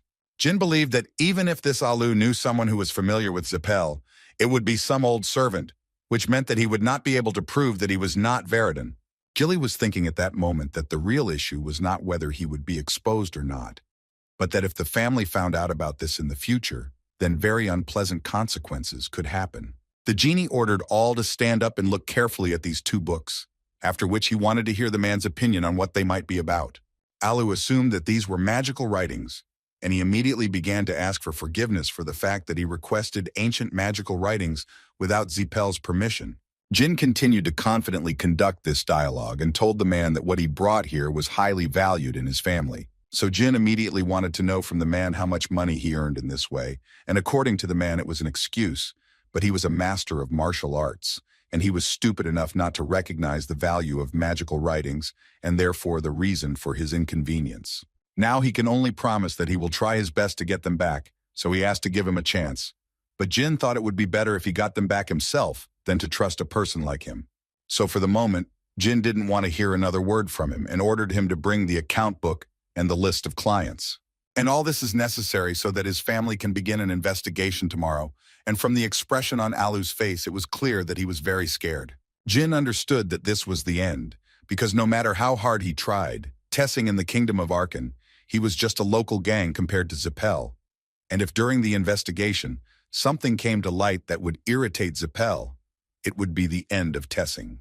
A few seconds later, they were already in Alu's office, and the man was telling them that all these things that they were seeing were at an auction today. Jin didn't really believe that that was all there was, so Alu had to tell him that there were also those who were strictly guarded in the warehouse. After which he also added that these things are stored in the employee's residence. And if Jin allows him to leave temporarily, he can bring them immediately. All this, according to him, will take no more than 2 hours. But Jin didn't even let the man finish speaking before stopping him and telling him that he didn't need to say such nonsense, because the young master understood perfectly well that he was going to go destroy important documents, then check if he was real. And why did Veridin Zipel come here at all? But still, after this short monologue, Jin decided to let Ala go and said to do it immediately. Although before the man left, Jin, on behalf of Veridin, reminded him to remember that he was still in his hands. Alu, taking into account all these words, nevertheless turned around and said that he would return soon, and he also asked his assistant to take Sir Veridin around the warehouse while he was gone. And when he came even closer, he ordered his man to keep this guy in the mansion until he returned. When Alu went out into the corridor, the only thoughts in his head were that this guy was incredibly arrogant, especially when he says that he controls everything that happens. Anyway, it all made him so angry because he had spent an incredible amount of money in his business, so he was going to find any way to buy it back. As soon as Alu left, Murakan began to throw all the things around and told his strawberry pie that she could take whatever she wanted, because all of it was at least stolen, so there was no need to worry. Books and various things flew from the shelves to the ground, and the assistant who left Ala was shocked by such behavior. Murakan decided to mentally clarify with Jin what the guy was going to do when Alu realized that he was a fake Zipel. The genie answered him that in fact everything was simple. They would take what they needed and then leave before Alu arrived. And during these conversations, the guy suddenly came across a box, inside of which was a ring. After looking at it a little, Jin realized that this was the very ring he had been looking for so long. Jilly at this point decided to ask Jin if they would continue to do such reckless things, because she was still in shock. But instead of answering this question, Jin told her that he would take it as a compliment. Their dialogue and search for things was interrupted by Jet, who shouted that he had finally returned here. As it turned out, he ran here so quickly only because he found the accounting documents on the slaves that Jin had requested. He also tried and wrote down all the places of birth and ages, and this work satisfied Jin, so he thanked him. That's why Jin at that very moment approached Alu's assistant and told him directly that they were done with this. But the man didn't want to let them through, because in his head, There was still the boss's order not to let them out, so he assured the guy that it would be better if he waited. Besides, the boss would soon bring the accounting books. Although apparently this was a mistake, because before the man could finish speaking, Jin immediately struck him. It only took one blow to knock the man out and put him to rest. Jet did not miss the opportunity to praise the young master, who in his opinion could not only use magic, but also fight. Although he did not mentally understand why Jin had just beaten up his subordinate Allah, suddenly his thoughts were interrupted when Jin turned to the man and asked a question in which he was interested to know if Jet had a family. Jet did not understand what this question was about, but he still said that he had a son. And after that, Jin recommended that the man take his son and immediately run away from here, preferably to the Bement Empire, which clearly shocked Jet. Jin also asked him to give them the bills and introduce himself as an informant. Only in this way he and his son could survive. Jet immediately assured the guy that he was ready to be with him until the end, although mentally he understood that he had worked incredibly hard for this chance. So he asked the guy again to let him serve his great deeds by his side for the rest of his life. He just wanted to finally succeed. Jin realized that it probably wouldn't be easy to explain, so he told Jet that he wasn't Veridin Zipel. This clearly upset the man.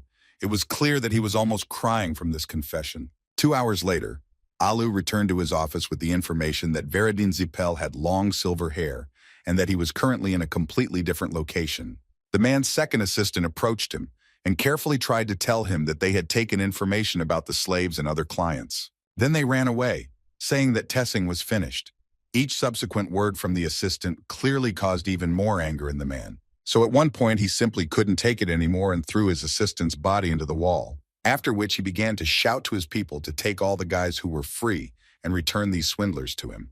According to him, he was going to rip their skin off personally, and from the expression on his face it was clear that he was not lying. Murakan wanted to ask the guy the reason why they were just sitting and doing nothing, especially near Alu, but Jin thought that they should check if Alu was connected with Runcandel. The Shadow Dragon understood him. Besides, he still couldn't believe that Alu gave him Chenmi's grimoire and even gave him a masterpiece. He was literally in shock. He saw this thing in his hands when he left the auction. Therefore, Murakan was extremely interested to know how he even found out about something so old and managed to come to the place where you can get these things. But before Jin could answer him, they began to hear the voices of Alu's people, who were not shy about raising their voices and saying that they had finally found them, and therefore it was high time to call the boss, and this really infuriated Murakan.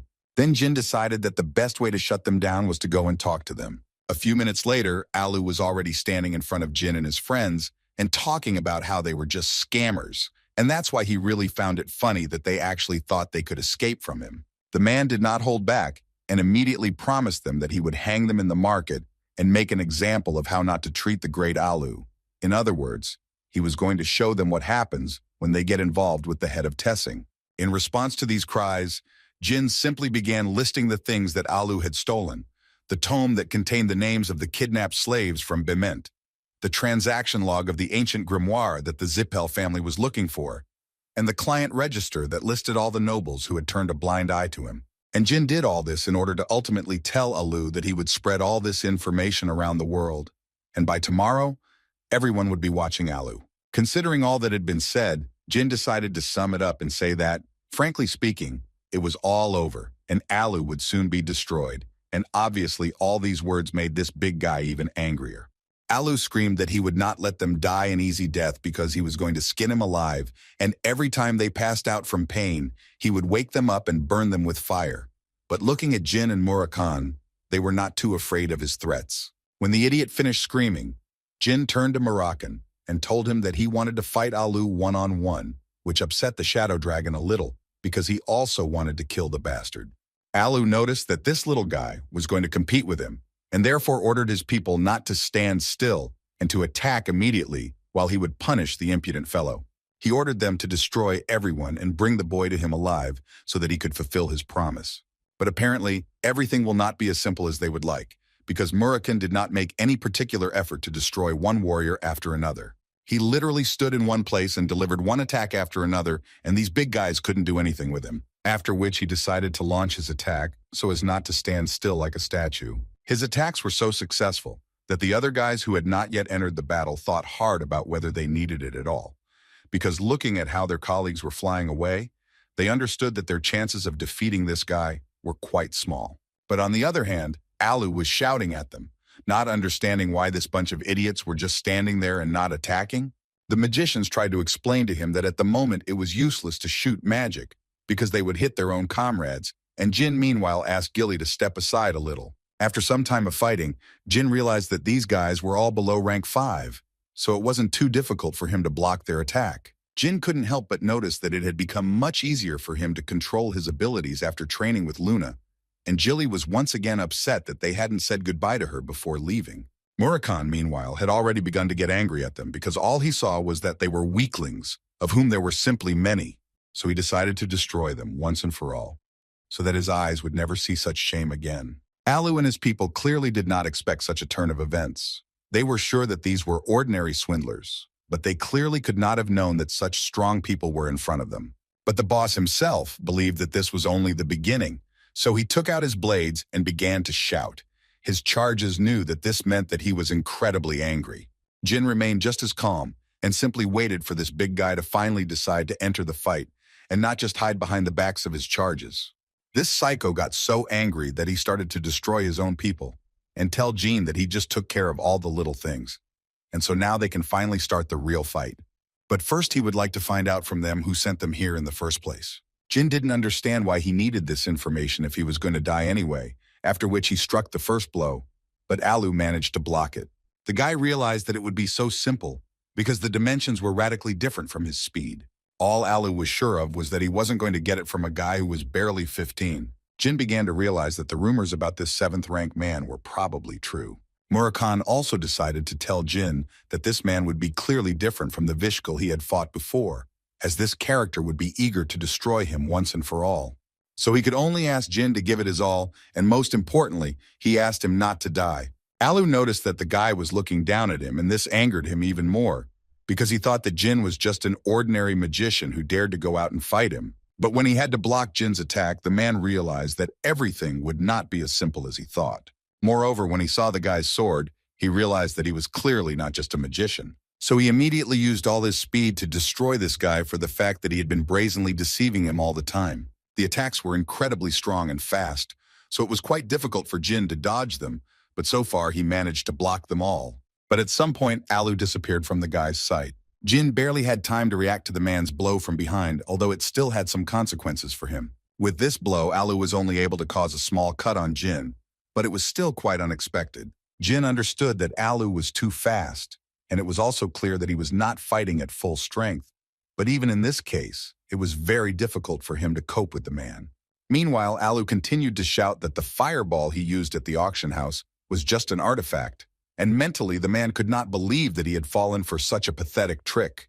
But he also understood perfectly well that his main problem was clearly not this guy, but the guy who had taken out all of his subordinates single-handedly. So Alu was sure that he was stronger than him, but then he didn't understand why he was just standing aside and not attacking.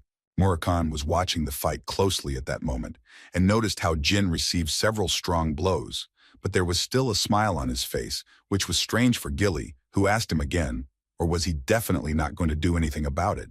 She understood perfectly well that this might be the young master's desire, but she still thought that it was a little early to fight a 7th rank knight.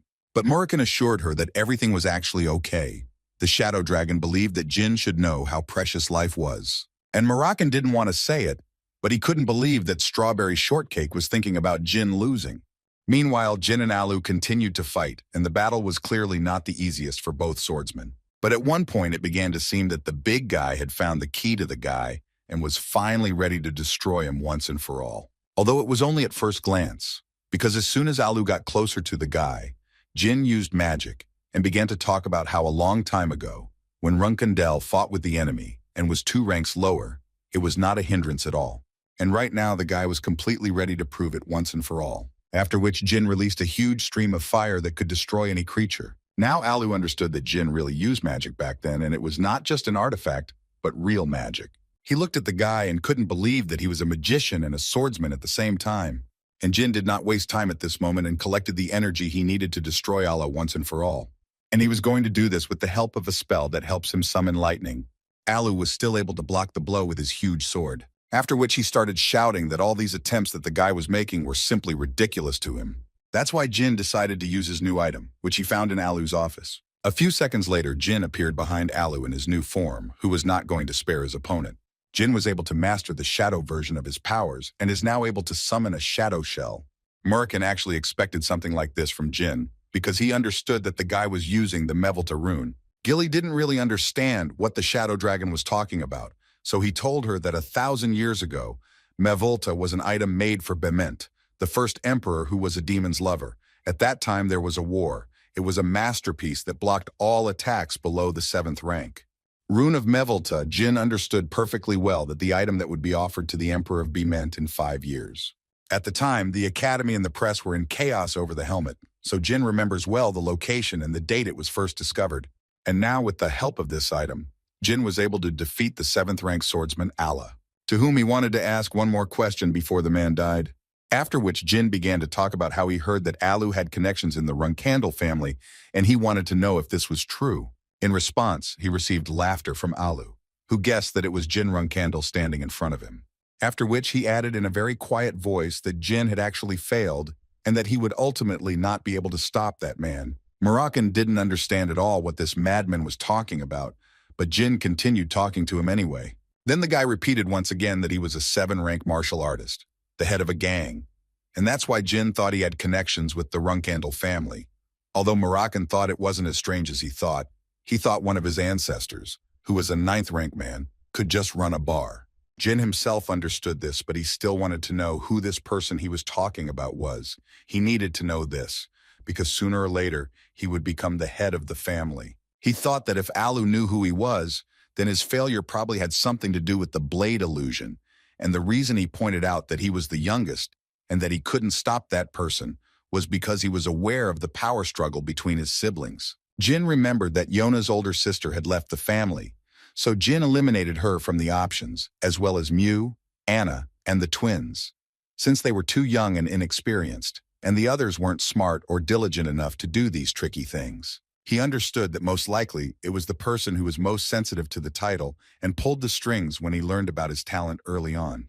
Considering all these facts, Jin guessed that most likely this person was the next heir of Runcandel, Joshua. After all, it is obvious that there is no person more influential than him. In any case, Jin understood that he would soon find out whether he was rushing to conclusions or not. The next day, all the news in town was about Tessing being eliminated as a result of a joint investigation by the Zipel and Bement families, which obviously brought a lot of joy to the people. And it was not surprising, because this evil gang, which disturbed absolutely all innocent people, but still it caused some surprise that it was destroyed in just one day. Reading all this, Jean noted that Jet had done a pretty good job after they had parted ways. The young master clearly understood that he would be persecuted by the Zipel and Bement families, and the boy thought that this was a small price compared to the price of his life. Although Murakan still thought that this trash should have experienced much more pain. One way or another, Zipel and Bement took all the glory. But looking at Jin, he understood that the guy would also get something in this case, and he was absolutely right, because he received a new artifact in the form of a ring, and, in addition to everything, he fought with a knight of the 7th rank and was even able to defeat him in a real fight. Gilly decided to say that just because he was a 7th rank knight didn't mean he was up to standard, and so she thought that Jin shouldn't be careless just because Allah was defeated, and next time she thought he should be much more careful. Jin agreed with her, and he also didn't forget to point out the fact that thanks to Jet, no one would even think to look for them. So the guy suggested that they rest, after which he would head to their next destination. And before Murakan could ask where their next destination was, Jin told him that it was Tyon, which had always been an independent city, and as soon as Gilly heard this, she immediately assumed that the reason for this would be the 7 colors, and she was absolutely right. Murakan didn't know what the 7 colors were, and Gilly told him that it was a large information house in Tyon. Besides the information organizations Runcandel, Zipel, and Bementa, this was the most reliable place. The first thing Jin did was find transport to the city, and it turned out to be a ship. And as soon as he stepped on board the ship, he immediately thought about the fact that from that moment on, he needed to set the right goal towards which he would go step by step. After all, the thoughts that things connected with Vishkal Ivliano and Bubar, Alu's past, which is connected with Runcandel, the ruins of Kalon, forbidden magic. All these were things that he needed to study, and for this, The 7 flowers in Tyon seemed to the guy the most suitable place. After some time on the ship, Murakan approached Jin to tell him that he had found out what kind of magic was left of this Chenmi. He believed that it was light magic, which clearly surprised Jin because he always thought that it had disappeared in ancient times. Murakan was also of the same opinion because at that time, Chenmi was an enemy of the Zipel family. They erased those who irritated them from history.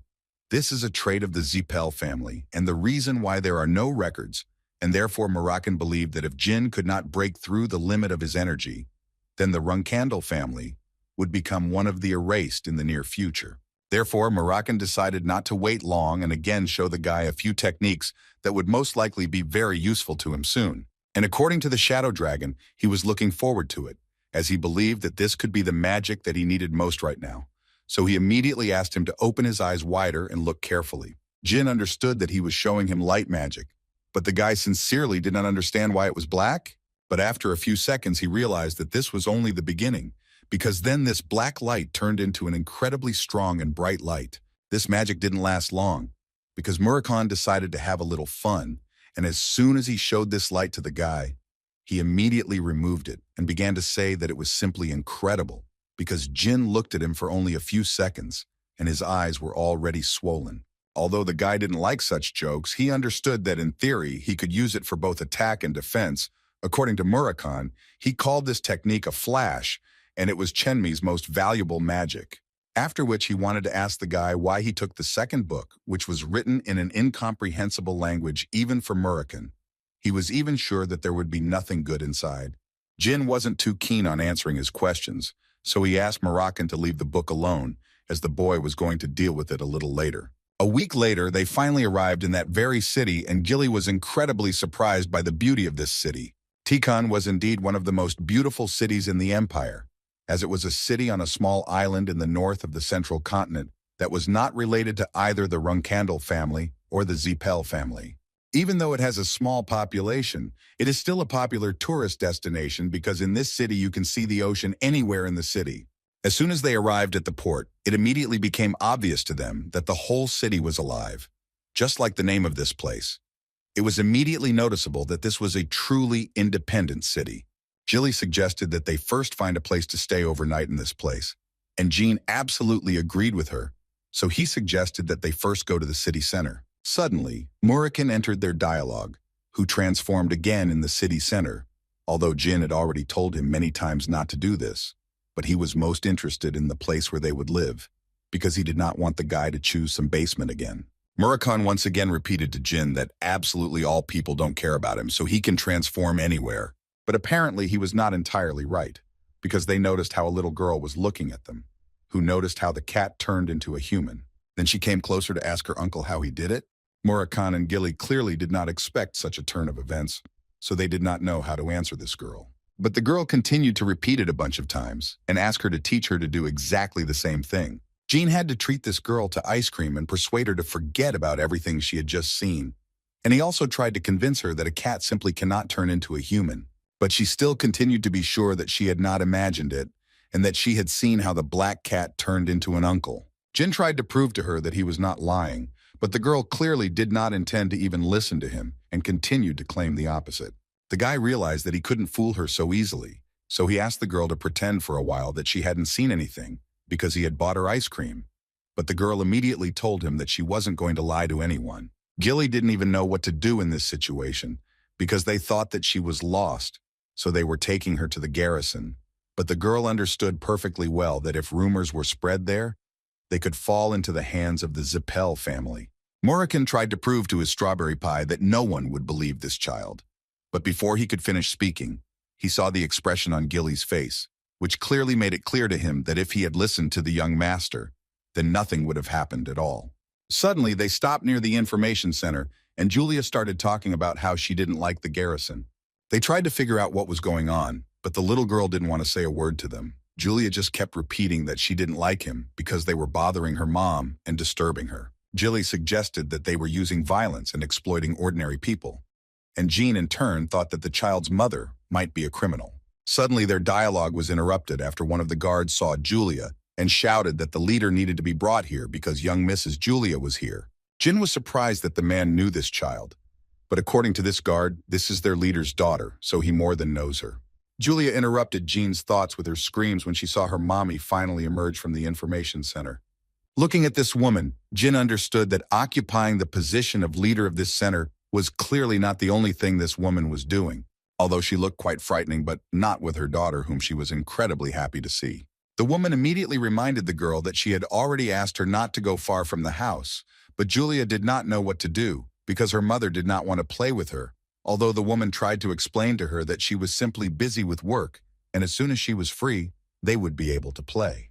After which she decided, albeit belatedly, but still she introduced herself as Alicia Badger, who held the position of garrison leader in Takana. The guy introduced himself as Jean Grey and added that they were passing through. Alicia immediately started talking about how she should somehow thank them for bringing her daughter home. So Jean decided not to waste time and immediately asked the woman to recommend a place where it would be better for them to stay. Before the woman gave them an answer to this question, Julia decided to whisper something in her mother's ear, after which she asked for paper and a pen so that she could write something. As it turned out, Alicia had written a letter of recommendation with the seal of the garrison leader, which meant that wherever they went, if they showed it, they would be treated well. Alicia also didn't forget to thank the guy again for finding her daughter, and Jean did the same in response and said that she clearly helped them out. As soon as Jean and his friends left, Julia, without thinking twice, told her mother that the cat had turned into a human, but those people tried to hide it from her. So she decided to pretend to believe them, but in reality she didn't, and this act made her mother very happy. Although Alicia still thought mentally that this man was apparently capable of using transformation, and she, like no one else, knew that only dragons could perform this skill. That same evening, the guys were able to check into a pretty good place, and Gilly immediately started talking about how the service here was top-notch, because she only received such service when she was in Huvester. Murakan completely agreed with her, because this hotel even had a soft bed. That's what the power of a letter of recommendation means. They had no idea that things would go so well in Tyon, and that they would have such good luck immediately after their arrival. Jilly suddenly turned to the young master and asked him if she could have ice cream like Julia. Because she heard that it was quite a popular food in Tyon, Jin immediately told her that she didn't have to ask him such things and could take whatever she wanted. After the guy told her about this, not even a minute passed before the girl left the room to buy the ice cream that she wanted so much. It had been quite a while since they had left Runcandel Palace, and with each passing day, Jin began to feel as if they had come on vacation. At one point he decided that first he needed to find one person, because mentally he understood perfectly well that the Seven Colors were the best information house in Tyon. And in his heart there is someone nicknamed the Noble Cashmere Sword, a famous swordsman who is on everyone's lips. Jin knew that he had been recommended for the role of a teacher of the basic skill of the sword Runcandel, and this was the only information known to the house.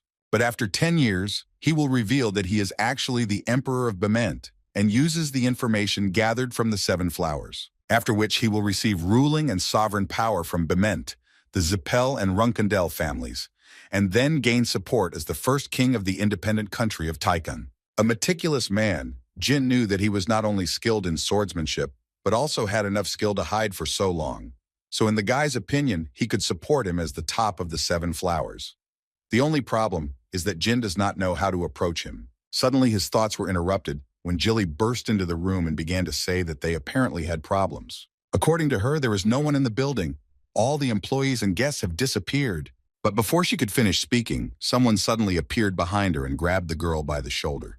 It was the same noble cashmere sword that Jin was thinking about, and the guy was going to invade this place. Jin sincerely did not understand what he was doing here, so he did not even have time to notice how Murakan, who was sitting next to him, jumped up from his seat. He literally lost his mind when he saw this impudent guy insulting his strawberry pie. Jin tried to shout to him and stop him, but looking at the fact that Murakan had already begun to take on his true form, it became clear that the Shadow Dragon was going to destroy this guy. Murakan made it clear to him that he shouldn't do that, and that they weren't some kind of servants to whom he could barge in like that. At this moment, Jin was still wondering what the cashmere sword could have forgotten here. After all, it seemed to him that at the moment he shouldn't have any work in Arkan, and they weren't causing any trouble since they had just arrived in Tyon. What's more important is that he wasn't alone. He had a small army with him, which in the event of an attack would simply trample them. Considering all this, Jin once again asked Murakan to calm down, because if he started a battle, he would definitely lose, because there was clearly very little room for him here. Besides, Gilly and he, among others, may suffer if Murakan suddenly decides to start this battle. Apparently Murakan heard Jin after all, so he returned to his human form again to ask the Kashmir sword, or does he know who Murakan is? It seemed to Murakan that the guy standing in front of him was simply looking down on everyone because he had a sword on his belt, and he had minions following him. Although the guy tried to explain to him that he had misunderstood him, this answer clearly did not suit Murakan, and he wanted to hear a completely different answer. But apparently they would not give it to him. So Jin asked the Shadow Dragon to finally calm down, because what he had done was already clearly enough. After which he turned to the Kashmir sword and asked it to calm down and put the sword away, if of course it had come without evil intent. Then when they calmed down a bit, Jin started talking about how he knew the guy because he had heard a lot about him. This was quite unexpected for him, and in response he would like to ask the guy who he is. This time, Jin decided to use his real last name for the introduction. So without much hesitation, he said that his name was Jin Runcandel. Murakan and Gilly didn't really understand this decision, but Jin apparently acted according to his own plan, and immediately after he introduced himself, the guy said that they had something to talk about, so he suggested moving to a more suitable place. As soon as they sat down in such a place, the first thing Jin did was thank Sir Kashmir for calling off the soldiers. It seemed like a bit of trust to him. Kashmir himself at that moment was thinking that he had taken all these soldiers because he had heard about the threat of a dragon appearing in the city. But now he realized that this was a huge mistake, because it made the dragon even more angry, because he was sure that this frivolous man was the dragon, because such strong pressure clearly could not be created by a person. Although what is more interesting is that if it were not for this young guy, if he had not stopped this dragon, then they would all have ended up in the next world. The only one he had met before was Gilly. They had seen each other when he was kicked out of Beeman's palace, and he still remembers what outstanding skills she demonstrated then in the training hall. But now he doesn't feel her aura, and how is she connected to all these guys? And Sir Kashmir began by saying that he believed Jin that he was indeed from the Runcandel family, but he had questions about it. His first question was about the dragon, because he didn't understand why the guy was with him at all, because everyone knows that since ancient times, dragons only deal with magicians who have a contract with God or with someone who has special powers. So considering all these facts, Kashmir would like to ask Jin if his family knows about the dragon. Jin, without much hesitation, answered him that his family did not know about it. And as soon as Kashmir heard this, he began to talk about how if this were discovered, then chaos would clearly begin in the family. But what was more surprising to him was that Jin so easily shared a secret that could easily cost him his life. The young master responded to this by immediately saying that what was really important here was not that he was Runcandel, but why did Sir Kashmir come to the dragon? Kashmir told the guy that since Jin had revealed his secret to him, he would also tell his, as it turned out. The reason was that they met his daughter Julia, who told him about how she saw a cat that turned into a man. The man immediately added that her daughter is not an ordinary child. She's a contractor for Asmila. Jin couldn't believe he was talking about Julia being a goddess of the gaze, and Kashmir confirmed it and added that there was simply no chance that his daughter could see that something was wrong. The young master heard this and decided to ask Kashmir a question, because he probably knew that there were many influential people in the world who wanted to become contractors for Asmila, so he was interested to know if he was afraid to let them in on this. But before Jin could finish his question, Murakan suddenly tensed up and said that something was wrong with Kashmir's story, since his daughter really was a contractor. So where was her dragon, since he clearly didn't feel its energy next to her? Murakan also added that the Asmila dragons were known for being overprotective of the contractor, so he couldn't believe that he would leave her alone. The man lowered his head and could only say that Julia's guardian dragon had suddenly disappeared a year ago, and most likely the Zipel family or the Beement Empire had a hand in this. But these were just his guesses. Murakan literally boiled over when he heard these words, because he believed that no dragon had yet been born stupid enough to be kidnapped. Suddenly he calmed down and repeated once again that it happened a year ago, as if he remembered something. After which he began to talk about the fact that if Julia is actually Asmila's contractor, then this means that without a dragon at that age, she will most likely go crazy and become disabled or even die. Sir Kashmir clearly didn't expect to hear this, and it was evident in his eyes. But Murakan had not finished yet, and added that Asmila's contractors were able to see the future. The shadow dragon told about something that people do not know, but this vision causes great damage to the dragon's psyche. But now Julia is too young to distinguish a dream from reality, so nothing special has happened yet. Murakan said all this to mean that if she continues to see the future without protection, as is happening now, then in a year or two her eyes will become uncontrollable. He also said that the matter here is in the principle of causality, because the one who knows the future must follow it, and if she does not do this, then the punishment of Asmilla begins. In other words, contractors who violate this rule will ultimately be destroyed. And looking at the expression on Sir Kashmir's face, Murakan realized that he had hit the nail on the head when he added that from the very beginning his daughter had lived in a world that was clearly different from theirs. In any case, all that Murakan could advise him was to find her guardian dragon as soon as possible and return it to the child. There was simply no other way out. These words made Kashmir get up from the table and sit on his knees, after which he began to talk about how he runs the Seven Colors Information Center, and he is confident in his abilities. But for a whole year he was still unable to find the guardian dragon. Murakan understood what he was getting at, and immediately guessed that in fact the meeting with his daughter upon arrival in Tyon was not just a coincidence. It was obvious to the Shadow Dragon that Asmilla was asking for their help for his young contractor. Then Sir Kashmir decided to ask the Great Dragon for help, but Murakan immediately told him not to do this, because he could not do anything about it. And the thing was that first, he had to ask for help from their leader, that is, from Jin. The first thing the young master did was ask Sir Kashmir to get up from his knees. Even though they had just met, the question still concerned the life of the child. So first he asked him not to lose his mind, after which he himself suggested that the man look for Julia's keeper together. Sir Kashmir could not restrain himself, and in response to these words immediately told Jin that he would not forget his kindness. Jin, meanwhile, mentally could not believe that everything turned out even better than he planned. Although on the other hand, he understood that if even the 7 flowers could not find his location, then they would have to turn to the Zipel family or the Runcandel family for help. But doing this was quite problematic. Murakan interrupted his thoughts at this point to clarify whether Tyon was by chance part of the Zipel family's domain.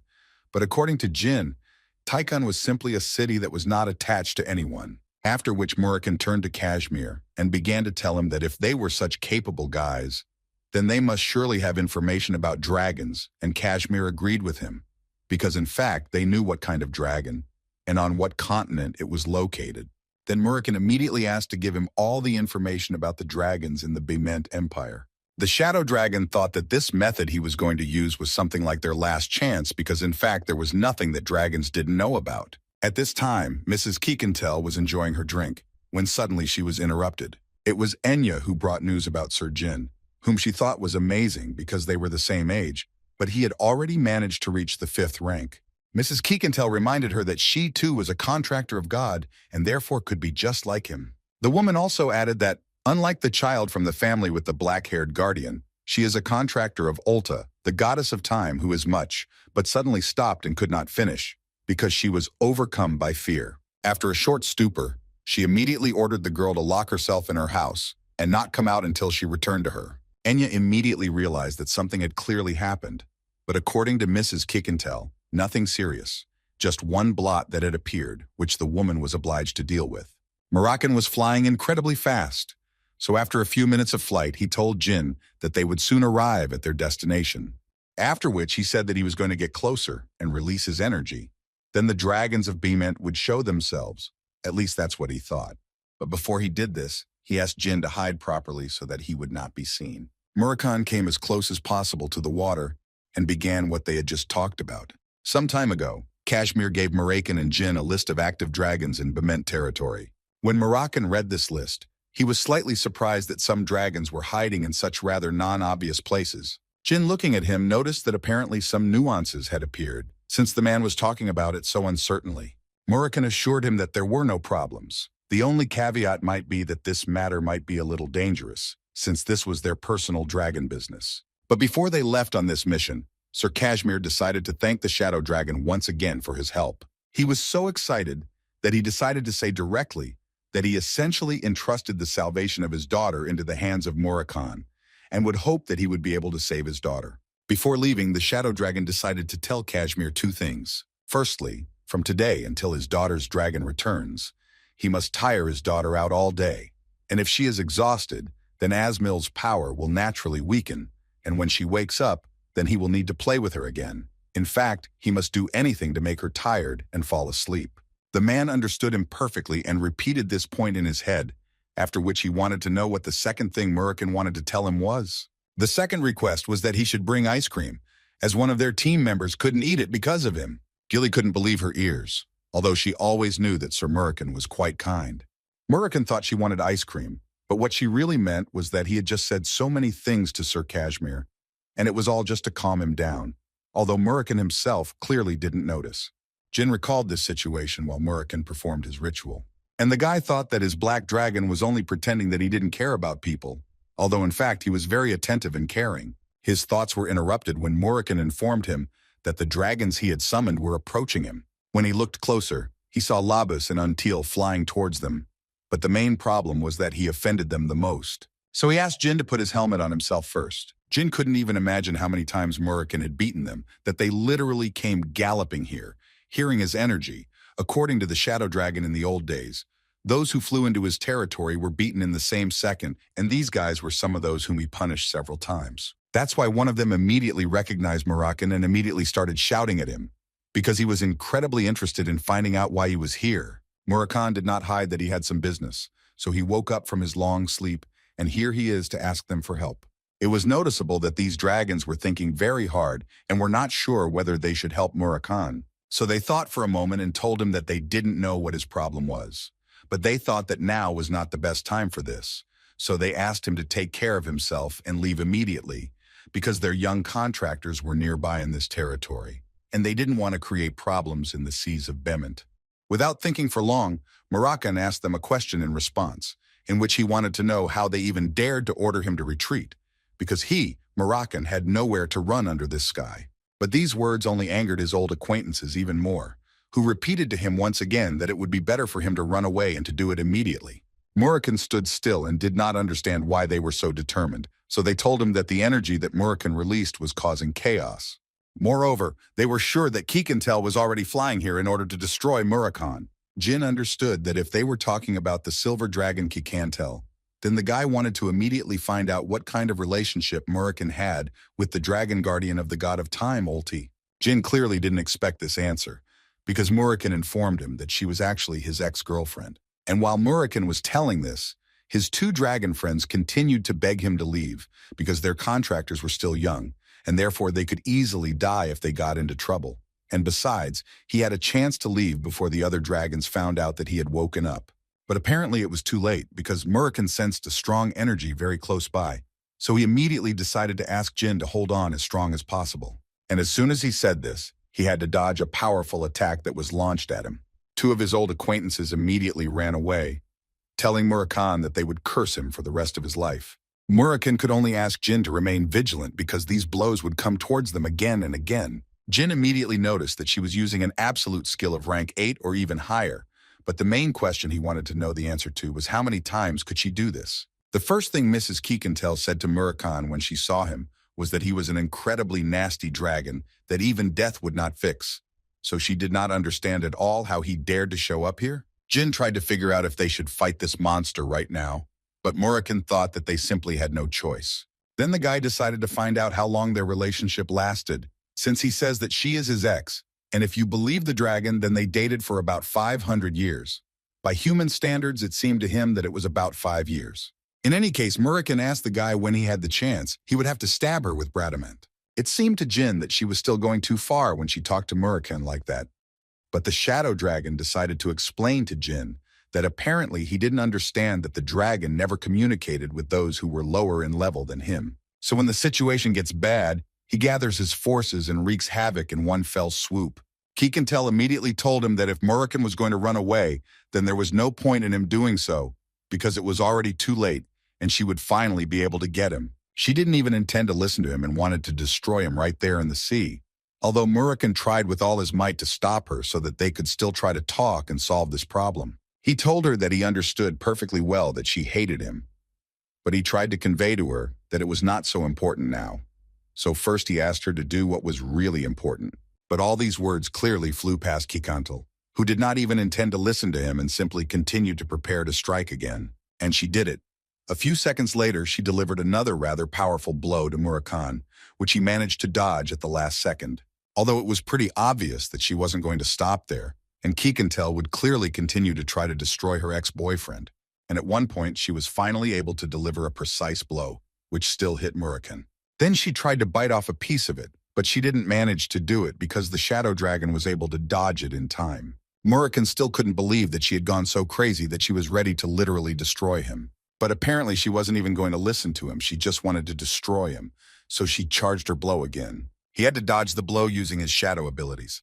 In this way, he was still able to gain a little time. Jin thought that it was not in vain that he went with him, because if it weren't for the guy just now, then most likely Murakan would not have been able to use shadow abilities, and then would have died at the hands of Reincarnated. But the shadow dragon didn't think so. He was sure that he could not die in any way, and no matter how strong Reincarnated was. In any case, he understood perfectly well that it was very difficult to find an approach to her, since it was not easy to get her to talk, and it was necessary to find another way to calm her down. At that moment, she was telling him that using shadow energy would clearly not help him and that he might not even try. After which, she began to call him names and say that he had become too stupid to understand that he had become too weak and how wrong he was if he thought that he was in the same shape as before. Murakan did not answer her anything about this, but simply tried to tell her once again that it would be better to stop now and end it here for the sake of old times, because in fact he came here only because he wanted to ask about something. Reincarnated wasn't even going to listen to him, especially when he mentioned the old days. After this phrase, she immediately became even angrier and began to tell him that if he remembered what had happened before, then she would definitely not stop at just tearing him apart. Murakan realized that talking and trying to negotiate in this case was simply useless, so he decided to strike while Reincarnated was distracted, and he actually managed to do it. But even at that moment, he asked her to calm down, because he sincerely did not understand why she was going so far when all they had done was break up. Reincarnated couldn't stand this for long and immediately struck back at Murakan, saying that they didn't just break up for no reason, because this is the reason why she beats him. But all this was in order to distract Reincarnated, so that Jin could subsequently enter the battle. The young master entering this battle thought only about the fact that the outer shell of this dragon was so strong that even Murakan could not bite through it. So if he managed to do this, it would be incredibly difficult. However, everything is not so bad, because there is a place where Murakan has already made one successful strike, in which even his shadow energy remained, so Jin decided that this is the place where he should strike. Therefore, as soon as he had the opportunity, he launched this attack and simultaneously emitted an incredibly large amount of shadow energy to strengthen his blow. Even Murakan didn't expect such a strong blow from Jin, because the guy managed to cut off one of Reincarnated's arms with just one blow. When Murakan picked him up on board, he assumed that the guy had exhausted all his energy. But even so, the shadow dragon thought that the guy had done a great job. Now Murakan will hope that she at least calmed down a little after such a blow. These words made Jin go into a state of shock, because he could not believe that this might not be enough to calm her down. Murakan answered him that an ordinary dragon would most likely die, but Reincarnated, according to him, is completely different, because dragons that can control time do not die so easily. He also added to Jin that they might actually go missing while fighting this dragon, so it's not that simple. Jin, looking at all this, could not believe that she was really able to rewind time. Murakan added that this is why power and magic are separated, but he immediately asked the guy not to worry too much because even though it is a scam, it also consumes a lot of energy. But just in case, he asked Jin not to move at all, which is what the guy did. Reincarnated transformed into her human form, and Murakan began to hope that she had finally calmed down a little. He didn't know that she still had feelings to the point that she would go crazy, although it seemed to him that they parted on a good note. Reincarnated couldn't take it anymore and started screaming again because, according to her, Murakan just left her without even the opportunity to talk, and she couldn't believe that he was calling it a breakup on a good note. Murakan noticed that she became even angrier when they talked about breaking up, so he decided to say that he didn't cheat on her. It just happened that way.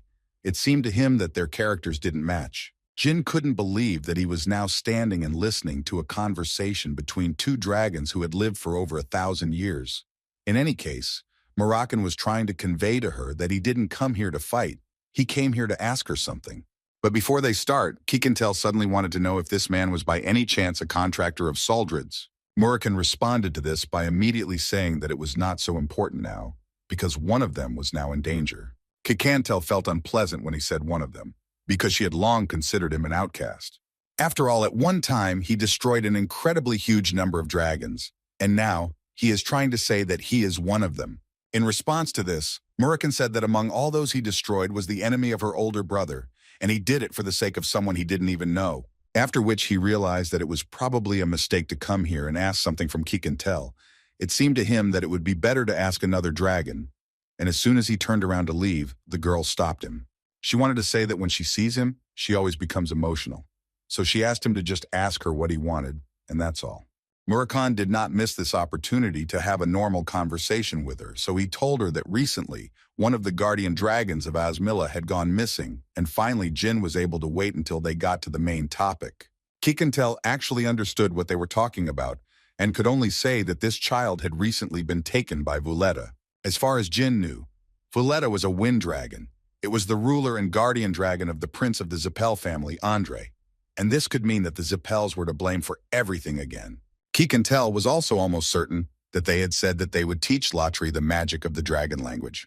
But in order to continue this conversation, Reincarnated first suggested changing their location, because they could go back a little, and then they would bypass the trap and be able to enter Bement. Thus she invited them to her home so that they could discuss everything calmly there. In the forest on the outskirts of Bement, there was a small house in which Reincarnated lived. The first thing Jin did when they sat down at the table was to introduce himself and tell him that he was a contractor for Soldrid. But before he could finish speaking, Reincarnated interrupted him and said that she knew about it, and also that he was a descendant of Timar. Moreover, she knows that he is the youngest son of Runcandel, which surprised Murakan because he couldn't even imagine how she could know this. Reincarnated did not understand his surprise because the same energy was clearly emanating from the guy as from Tamar, with whom they were often together 1,000 years ago. And she actually just assumed that he was the youngest, but looking at the reaction of the guardian dragon, she realized that she was right. In any case, they were not talking about this now, and she suggested returning to the main topic and told them that Vuletta had taken Latri a year ago. Murakan thought that the idea that they took her away to study dragon magic didn't sound very good, but Reincarnated assured him that it might actually be true. In response to this, Murakan told her that Asmilla's current contractor was too young to control the force. Then Reincarnated suggested the same thing as Murakan had a few hours ago, that without a guardian dragon, it would be too dangerous. She then told Murakan that when Vuletta took Latri, she stopped at the Bement outskirts and said that she would introduce Latri to her. But she continued to obsess over her contractor, and so at one point she asked Reincarnated to agree to meet her for no reason just once. According to Reincarnated, she simply had no other choice, since the identity of her contractor had already been revealed, and since there were many people here, they needed to look for someone who was close to Zipel among the high-ranking officials of Bement. Jin entered into the dialogue and once again said that the identity of her contractor had been revealed. But Asmilla's contractor, as far as he knew, had not been revealed, and therefore it seemed rather suspicious to him how they had found out about this and approached Latri. Murakan completely agreed with him, because it also seemed strange to him, because was the magic of recognizing a contractor created while he was sleeping? Reincarnated immediately said that this was impossible because no one could find out about a contract until the contractor personally showed force. Jin believed that in this way they could benefit in two ways. Firstly, they could minimize the danger and eliminate contractors outside their territories. And secondly, if they destroy the contractor, then the Zipel family may get the opportunity to make a contract with God. In fact, it is not just an opportunity to make a contract, so Jin was sure that they have a certain method, and in his past life, a contract soldier of Ulta, the goddess of time, officially appeared at the stone statue, and 10 years from that day, the contract soldier was a pure-blooded Zipel. Therefore, he was almost certain that they could make a contract with God if they destroyed the contract holder, and this was the reason why Julia's guardian dragon was kidnapped, since he had not heard anything about Princess Takana in his past life. But Reincarnated still couldn't accept this fact, because it seemed to her that they already had so many contract soldiers. Jin interrupted her and said that he did not know how dragons behaved, but he asked them to believe that people's greed has no limits, and even if they reach the top, they will not be satisfied and will do more. They are also people who have ruled for thousands of years, and whatever they do, it is not strange at all. Therefore, the young master was sure that the top brass was clearly planning something, but he could not understand why Reincarnated was pretending that she supposedly did not know anything about it. At first, Jin assumed that she was simply afraid of the Zipel family, which is why she didn't want to tell them anything. Murakan interrupted the boy to tell him that they all knew about the Zipel family's greed, and on top of that, he hated to admit it. But they were all capable people, so considering all that, he told her that there was really nothing wrong with being careful, and he wasn't going to ask for her help if she was truly afraid. All these words made her laugh very hard. She literally could not stop and laughed for quite a long time. All this was because of Murakan's words. She noticed that he had changed too much during their separation. She would never have thought that she would hear something like this from him. In any case, when she calmed down, Kikantel said that she would order her contractor to escape first. She wanted to see Vuleta and find out the whole truth, because she understood perfectly well that if what they were telling her was true, then they were most likely looking for an opportunity right now. And if she called, then they would definitely fly in now. On top of that, she was indebted to Timar since one of his descendants was here, and it brought back memories of the old days that she missed so much. Suddenly, their dialogue was interrupted by Enya, who burst into the house and screamed that she had finally returned. The first thing the girl wanted to know was who these people were and what they were doing here. Kikantel thought that the girl had entered the house at the right time, and that this was a great chance to introduce her to them. She told Jin and Murakan that this was Enya, a contractor of the goddess of time Ulta, and in response, she introduced her old friend Murakan and the contractor he was protecting, Jean Runcandel. As soon as she heard that Jean Runcandel was sitting in front of her, she couldn't believe it for a while.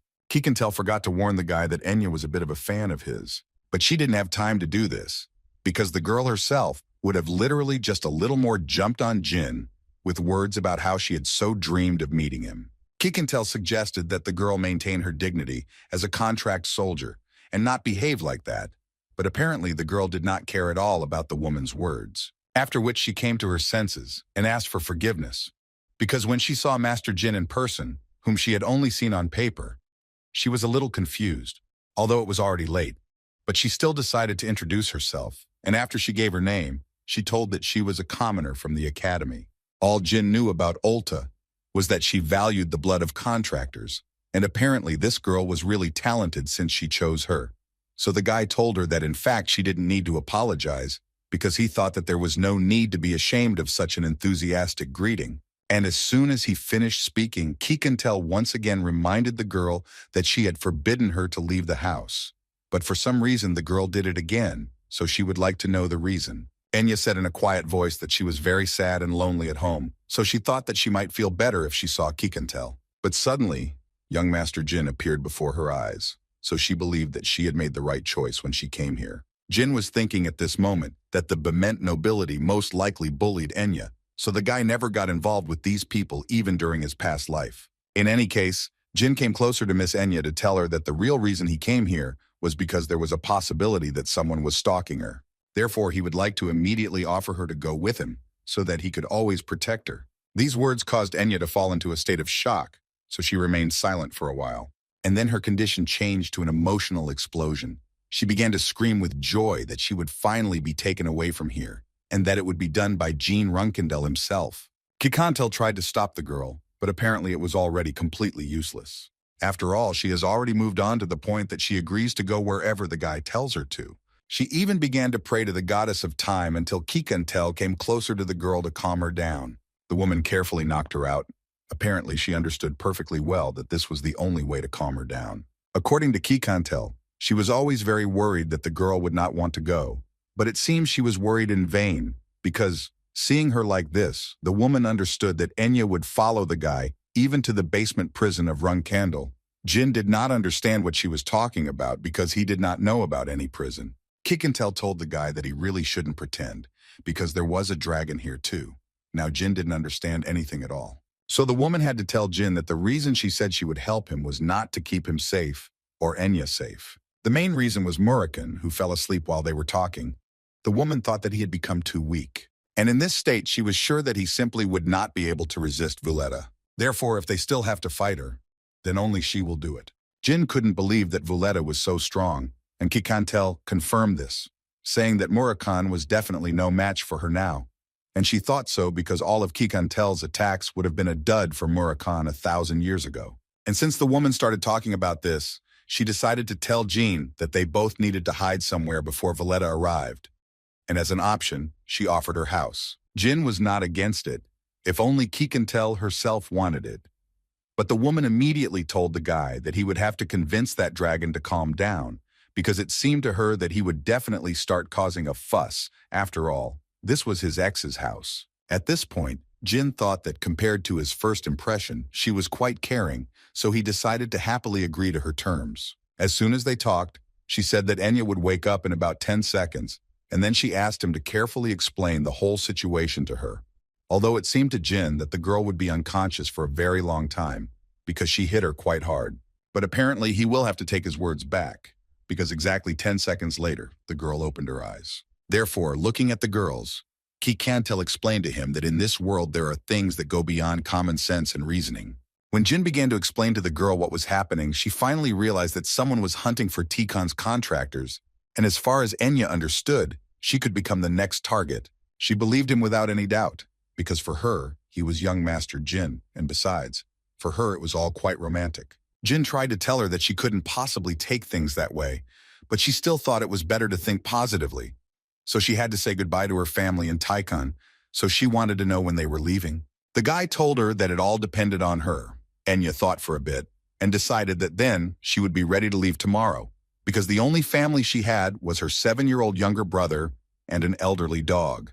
Kikantel told her that since she understood everything, it would be better for her to leave and start getting ready, and the girl absolutely agreed with her. After she left, Kikantel decided that she would tell the academy that Enya was simply sick, because if she said that she was dropping out, they would most likely start an investigation. In that case, they only had to worry about Woletta, when suddenly their conversation was interrupted by a knock on the door.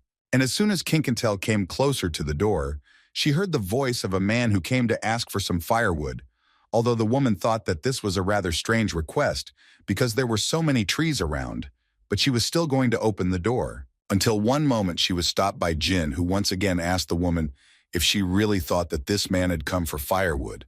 For example, he was sure that the man outside was most likely from Bement's Special Affairs Department. Kikantel didn't even know why these people were here, although it was obvious to Jin that they came here because of Enya. Moreover, he knew that they would be watching this place from now on, and they would also most likely want to check the strangers that she brought with her. All these words clearly made Kikantel very angry, because she hated it most of all when someone was watching her. So she opened the front door, not in the best mood. And the man who was knocking on the door quickly realized this, because as soon as the woman left the house, she grabbed him by the neck and lifted him off the ground, after which she ordered him to tell only the truth. And then she asked a question in which she wanted to know if he was from Bement's Special Affairs Department. But instead of answering, the man tried to ask her why she was doing this, but the woman suddenly heard some extraneous sound behind her. And as soon as she turned around, she saw another guy who was wearing a mask, who asked the woman to let this pathetic guy go, because if she decides to destroy him, then another officer from the Special Affairs Department will arrive to continue his work. Kikantel did not torture him and immediately let this guy go, because she realized that the real goal was now standing right in front of her. And she understood that if she needed to destroy someone, it was him, and then they would no longer come to her house. But when she dealt a pretty strong blow to this guy's head, he didn't even try to block it. He just continued to stand in place. And a few seconds after this blow, he said that if she needed it so much, then she could hit him. The main thing was that it would make her feel better. Jin, looking at all this, could not even think that he would be okay after such a blow. So it was immediately clear that he was not an ordinary person from the Special Affairs Department. He also immediately noticed the red mask that only group leaders in Bement's Special Affairs Department can wear. In addition, he's the owner of a curved sword. Based on these facts, Jin came to the conclusion that he can only be one person who fits this description. And this man is most likely the Emperor's right hand, the leader of the third group of the Special Affairs Department of Bement, whose code name is Rez, a man who in Runcandel is called a good swordsman. He is someone who is undoubtedly strong, and Rez is at least rank 8 in terms of his energy flow. Considering this, Jin knew that covering his face with the Malta rune was clearly not a mistake. Rez at this point decided to ask for forgiveness from Kikantel, and he decided to say that they simply had no other choice but to do this in order to confirm the identity of the guests who had entered inside. And since they were able to confirm this, they would immediately pack up and leave. But Kikantel believed that they could not just leave after they had so brazenly invaded her house. In response to these words, Rez reminded her that Miss Enya had just left this house in a hurry. And given all the facts, He would like to know from Kikandel whether she thinks it is very dangerous for a girl to return so late alone. Rez didn't wait for her answer, and told the woman that if they fought now, the woman would most likely win. But in that case, she would clearly not be able to help Miss Enya if something happened to her in such a short time. So, considering all this, Rez wanted to know if she really still wanted to continue.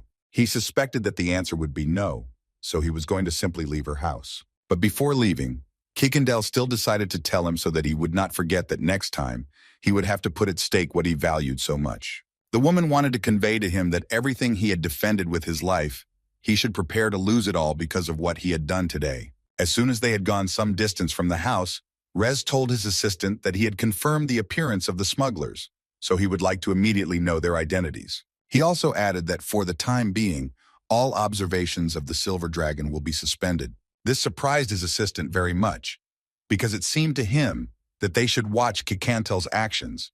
The leader in response to this made it clear to him that if they provoked the Silver Dragon even more, then it would only get worse for them. So he was going to take full responsibility and told them to come back again. Although in his mind he was sure that they were clearly up to something. So he added that they would all be in danger, so he ordered them again to stop observing from a close distance until any unusual movements appeared. Kikandel was very angry after meeting Rez. She felt guilty for leaving Enya in this miserable town. It was quite easy for her to imagine what would have happened if it weren't for Jin and Murakan. Jin remarked in response that it was good that they were able to avoid that for now. So he suggested that they make taking care of Miss Enya their top priority, to which Kikandel quickly agreed.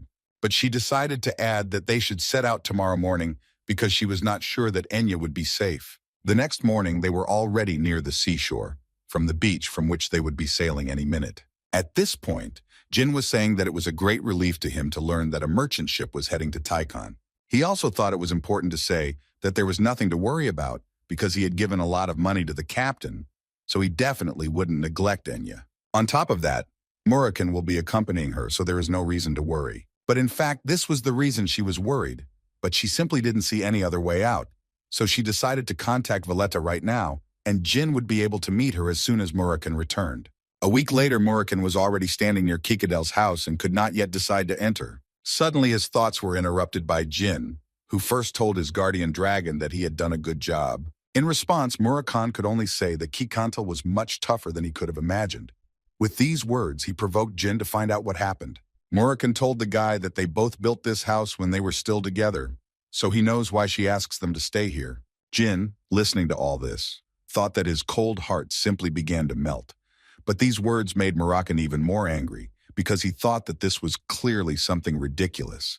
And even if he was right, it would be incredibly difficult to revive old feelings. He thought that these were just memories. He remembered how they had the good old days with Tamar and Kikantel 1,000 years ago, in exactly the same house. Suddenly, his story was interrupted at one point by the fact that his head began to split. Suddenly, out of nowhere, Kikantel also appeared, who was so sorry that he stopped, although she still decided to assume that he was tired from a short flight, which is why he was behaving like this.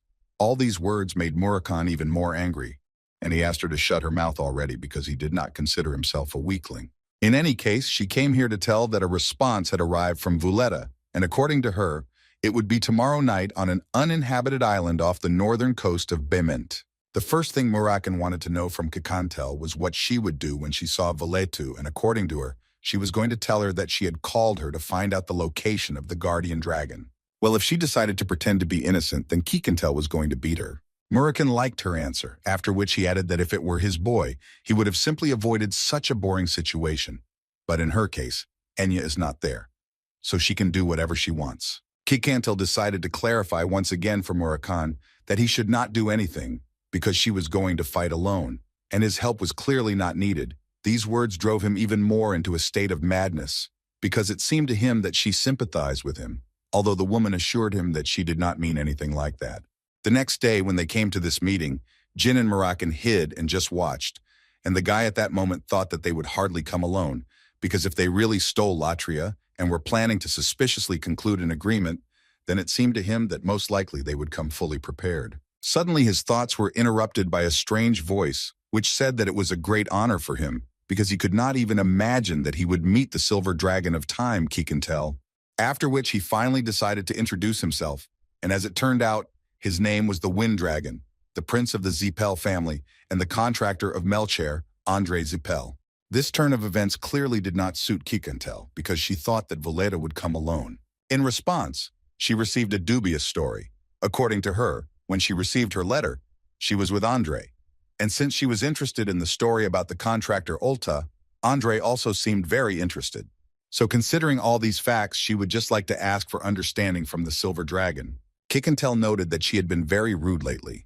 Valletta clearly did not want to hear all this, and therefore suggested that she move on to the main topic of discussion, because she believed that she clearly had something to talk about, for example, about Ulta's contract. The first thing the Silver Dragon wanted to know from her was where Raturi was now. This made Valletta even more angry, because she decided that she had been fooled right then and there. Kikantel got even more angry and started yelling at Valletta to give her an answer to her question, because she herself guessed that she took Raturi a year ago, and since then, Asmila's contractor could not find his dragon protector. Valletta could only smile in response, because she didn't know what answer would satisfy her, but she could assure her that Raturi was fine. These words were the last straw before Kikantel lost control, because she hated it when someone started to make fun of her. But Valletta didn't care about her screams. She still continued to say that it was better for her not to interfere in Zipel's affairs. The Silver Dragon couldn't believe that she actually stole a dragon that didn't really know anything about the world. Jin and Murakan, listening to all this, were also not happy. But apparently she won't have to listen for long because Valletta got tired of listening to all this and decided to end this dialogue immediately. Valletta allowed herself to make an offer to Kikantel, in which she wanted Kikantel to hand over the contract to her, and in exchange she would allow her to live. But all these words were more like nonsense. Kikantel thought that she was just an old lizard, which she clearly wasn't going to be afraid of. And as soon as she said these words, Valletta immediately struck her. But it is obvious that such an elementary blow did not cause any serious damage to the Silver Dragon, and Vunisa realized this when she heard the voice of Kikantel, who began to say that she also had a proposal for her. The gist of the proposal was that she would like Vunesa to return Raturi to her right now, and then she would perhaps allow her to leave without pain. Andre Zipel started laughing incredibly hard after these words, although there was no particular reason for it. As it turned out, he was glad that Kikantel was able to so easily repel Valletta's blows, and now it seemed to him that he would finally be able to give it his all and fight a worthy opponent. After which he used a skill called Mana Release, and as it was known, few people possessed this skill. This was the first time Jin had seen something like this since his reincarnation, as he was currently observing the mana of a 9th rank mage. Andre Zipel, all that was known about his power was that in his past life, Jin witnessed that he was from the wealthy Zipel family. Therefore, he believed that they had a good opportunity to finally see what level this man really was. Meanwhile, Andre Zipel was preparing a new attack, which Kikantel knew it would be better to dodge, since he most likely had a completely different level than Vunesa. At some point, Kikantel discovered that she literally could not move. Her wings and ability to fly seemed to have evaporated. At this point, Vunesa began to say that apparently the wind had turned away from Kikantel and now she could not fly. But according to her, this is actually normal because all the wind on this island belongs to her. She considered herself the goddess of the wind of Melcher, and no one dares to fly without her permission. At least that's what she thought. And now that her opponent was finally immobilized, she could deliver the final blow and forget about the Silver Dragon once and for all. After a few seconds, she finally delivered her blow, which was called the Raging Thunder. Jin had already started to panic and asked Murakan to intervene in this fight, because it seemed to him that everything was critical, but the Shadow Dragon continued to stand still and asked the guy to calm down, because in his opinion, it was too early to intervene. He then added that Kikantel had been complacent from the start of the fight, but more importantly, that her opponents had greatly overestimated their strength.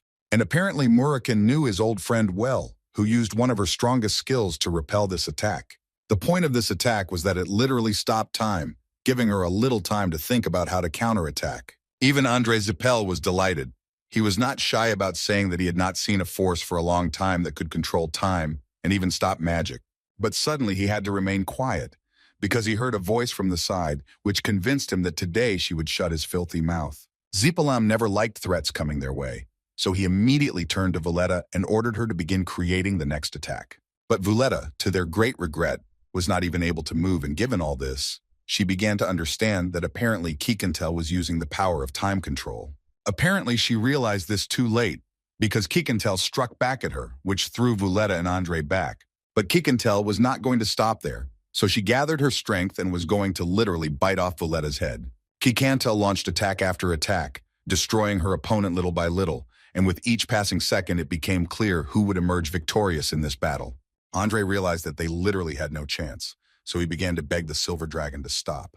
Kikantel didn't intend to listen to him. She just asked him to shut his mouth, and also didn't forget to say that he would be next. Although she still knew in her mind that she had taken care of Vuletta, the problem was that she had used too much power, and in order to destroy the mage, she would need Murakan and Jin. Andre, meanwhile, took out another sphere from his robe and began to tell Kikantel that he warned her, but she decided to go so far herself, although he did not deny the fact that such behavior is only appropriate for the strong. Murakan could not believe his eyes that he was actually seeing a primeval stone with his own eyes. Jin noticed fear in the eyes of his guardian dragon, and apparently it was all because of this stone, which according to Murakan should have been destroyed many years ago. He couldn't even imagine where Andre got this stone from, but in any case, with this stone he is incredibly strong, and defeating him will clearly not be as easy as it seems. After Andre summoned this monster, he began to tell Kikantel that she was born as a silver dragon of time and lived as if she had always been the strongest.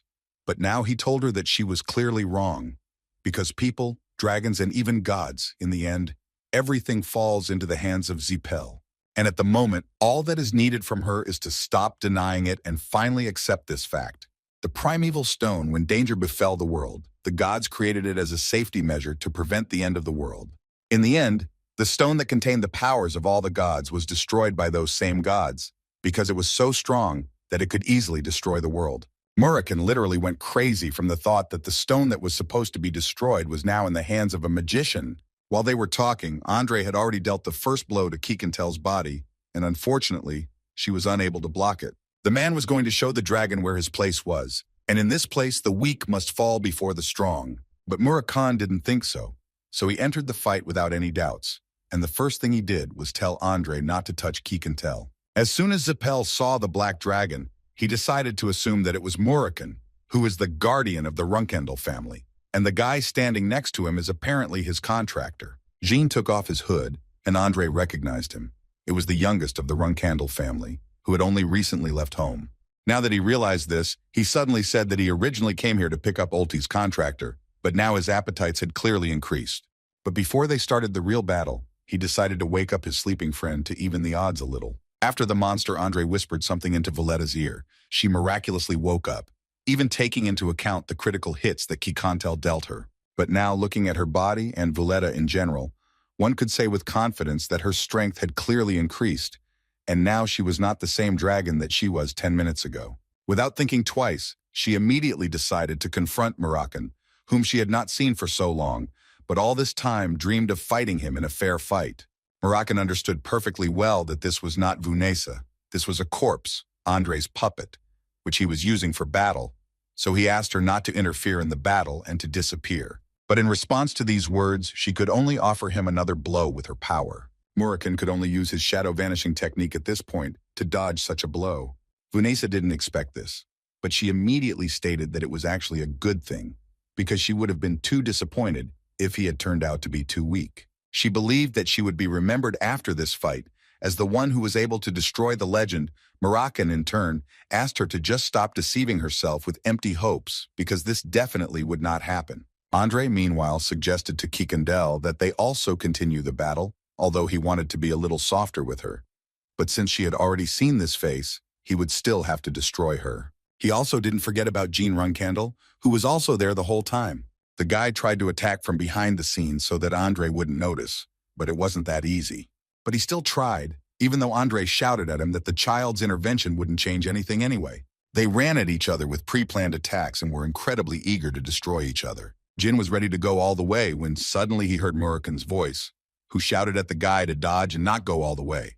But apparently Murakan shouted to him too late, because at the last moment Vunesa managed to hit Jin with her tail.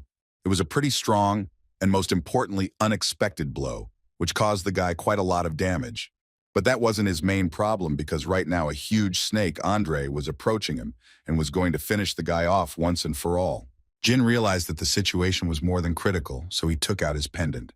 and crushed him right in his hands, only he understood what was about to happen. As soon as he did this, a huge stream of light immediately appeared in front of him. And a few seconds later, he heard the voice of his sister Luna, who was quite surprised that the guy had finally contacted her, and this led her to the idea that he was apparently in a very difficult situation. Andre couldn't believe his eyes that he was actually seeing the white whale of the Runcandel family in front of him. Luna immediately saw the prince of the Zipel family and the wind dragon in front of her, so she agreed with Jin that this was clearly enough to call her for help. First, she praised him for fighting them well, after which she wanted to ask him how he felt. Jin knew perfectly well that she was exaggerating, because he was clearly barely holding on in the battle against them. But still, considering all this, he was incredibly grateful to her for coming. Luna listened to her brother, after which she decided to turn to Zipel, from whom she wanted to find out, or would he continue to pretend to be mute? After all, she would really like him to explain why he got involved in a fight with her younger brother? At this moment, Jin understood perfectly well that their opponents were the prince of the Zipel family and the wind dragon, who was revived by an artifact with the power of God. And considering all this, it was obvious that even his sister would have a hard time dealing with them. His thoughts were interrupted at one point by Murakan, who suggested that the guy retreat, and while he was doing this, he asked the guy for forgiveness for not being able to block the wind dragon's attack. In any case, he thought he had a wonderful sister, because if she had arrived a second later, Jin would hardly have been able to survive. Andre finally spoke up and said that for him, the appearance of the white whale was indeed an unexpected change.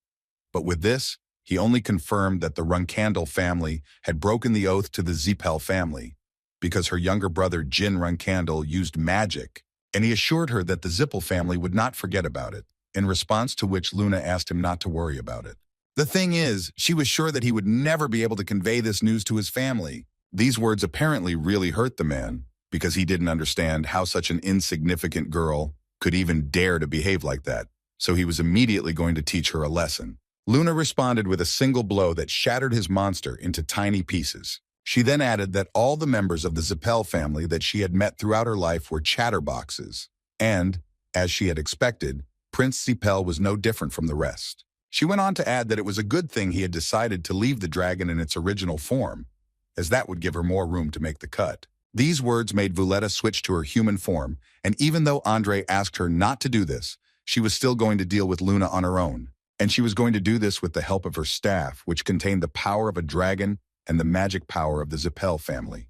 Looking at this monster, Luna understood that this power was not magic. It was more like power, but most of all like the energy of the demon family. But considering all these points, she understood why the wind dragon was trying his best, because he needed time to use this artifact correctly. This meant that the prince of the Zipel family and the wind dragon were relying on such a worthless tool. She was surprised that they were seriously thinking that such a pitiful thing could actually save them. At this point, the conversation ended, and the wind dragon immediately went on the attack, which Luna was able to easily dodge. Vanessa tried to say that a girl like Luna didn't dare say anything to them at all, because they were capable of smearing her, but apparently she would have to take hers back, because Luna launched a counterattack that almost destroyed the wind dragon. They fought quite equally, and it seemed that there was clearly no favorite in this battle. At least that was the case at first glance, but in reality, with every second the moon was getting closer and closer to its victory. And at one point she was able to deliver such a powerful blow that the wind dragon fell to his knees, and after that would hardly be able to continue fighting. Luna eventually concluded that this was his limit, and he could hardly show her anything else, so she was going to end it quickly. And for this she decided to use Runcandel's third finishing move, which was also known as a meteor shower, which is capable of destroying any living being in this world.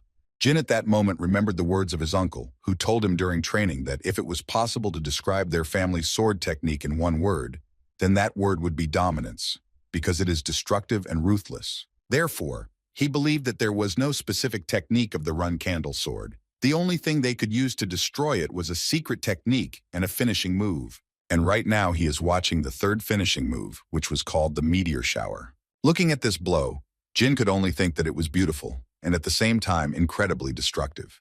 Vanessa covered Andre with her body so that he wouldn't get hit, and the man meanwhile just stood there rooted to the spot because he also couldn't believe it. It seemed to him that this was simply impossible, because Luna was not using the power of her contractor god or some ancient artifact. It was her power. He had never seen such a strong person who was capable of having such power. His thoughts were interrupted by Vanessa, who repeated to him that he had to survive, because if he was still alive, it meant they could still win. Besides, they still had the Devil's Stone, so they could still change the course of the game, because even if Vunesa died right now while protecting him, he would still be able to resurrect her with it. Her words finally reached Andre, and he finally realized that this really wasn't the end, because as long as he had this devilish stone, he definitely wouldn't die. He believed that if he had it, then he would remain a god who could not be defeated by some girl. Looking at what Luna had just done, she came to the conclusion that she was actually still very far from her father's sword-fighting technique. But even so, she believed that all this would benefit Jin. She believed that looking at her strength would provoke him to improve his abilities every day, and one day he would be able to become stronger for her and possibly stronger for his father. Suddenly, her thoughts were interrupted when a demon appeared out of nowhere, whose heart was that very same demonic stone. Luna understood that her enemy was still alive, and the girl still admitted that her pride was a little hurt, and if this continued, she would most likely get angry while her younger brother was watching. In response, the demon began to make a very unpleasant sound that cut the ears, and it was quite difficult to stand still next to such a monster. Jin didn't fully understand what was going on, but Murakan finally understood everything.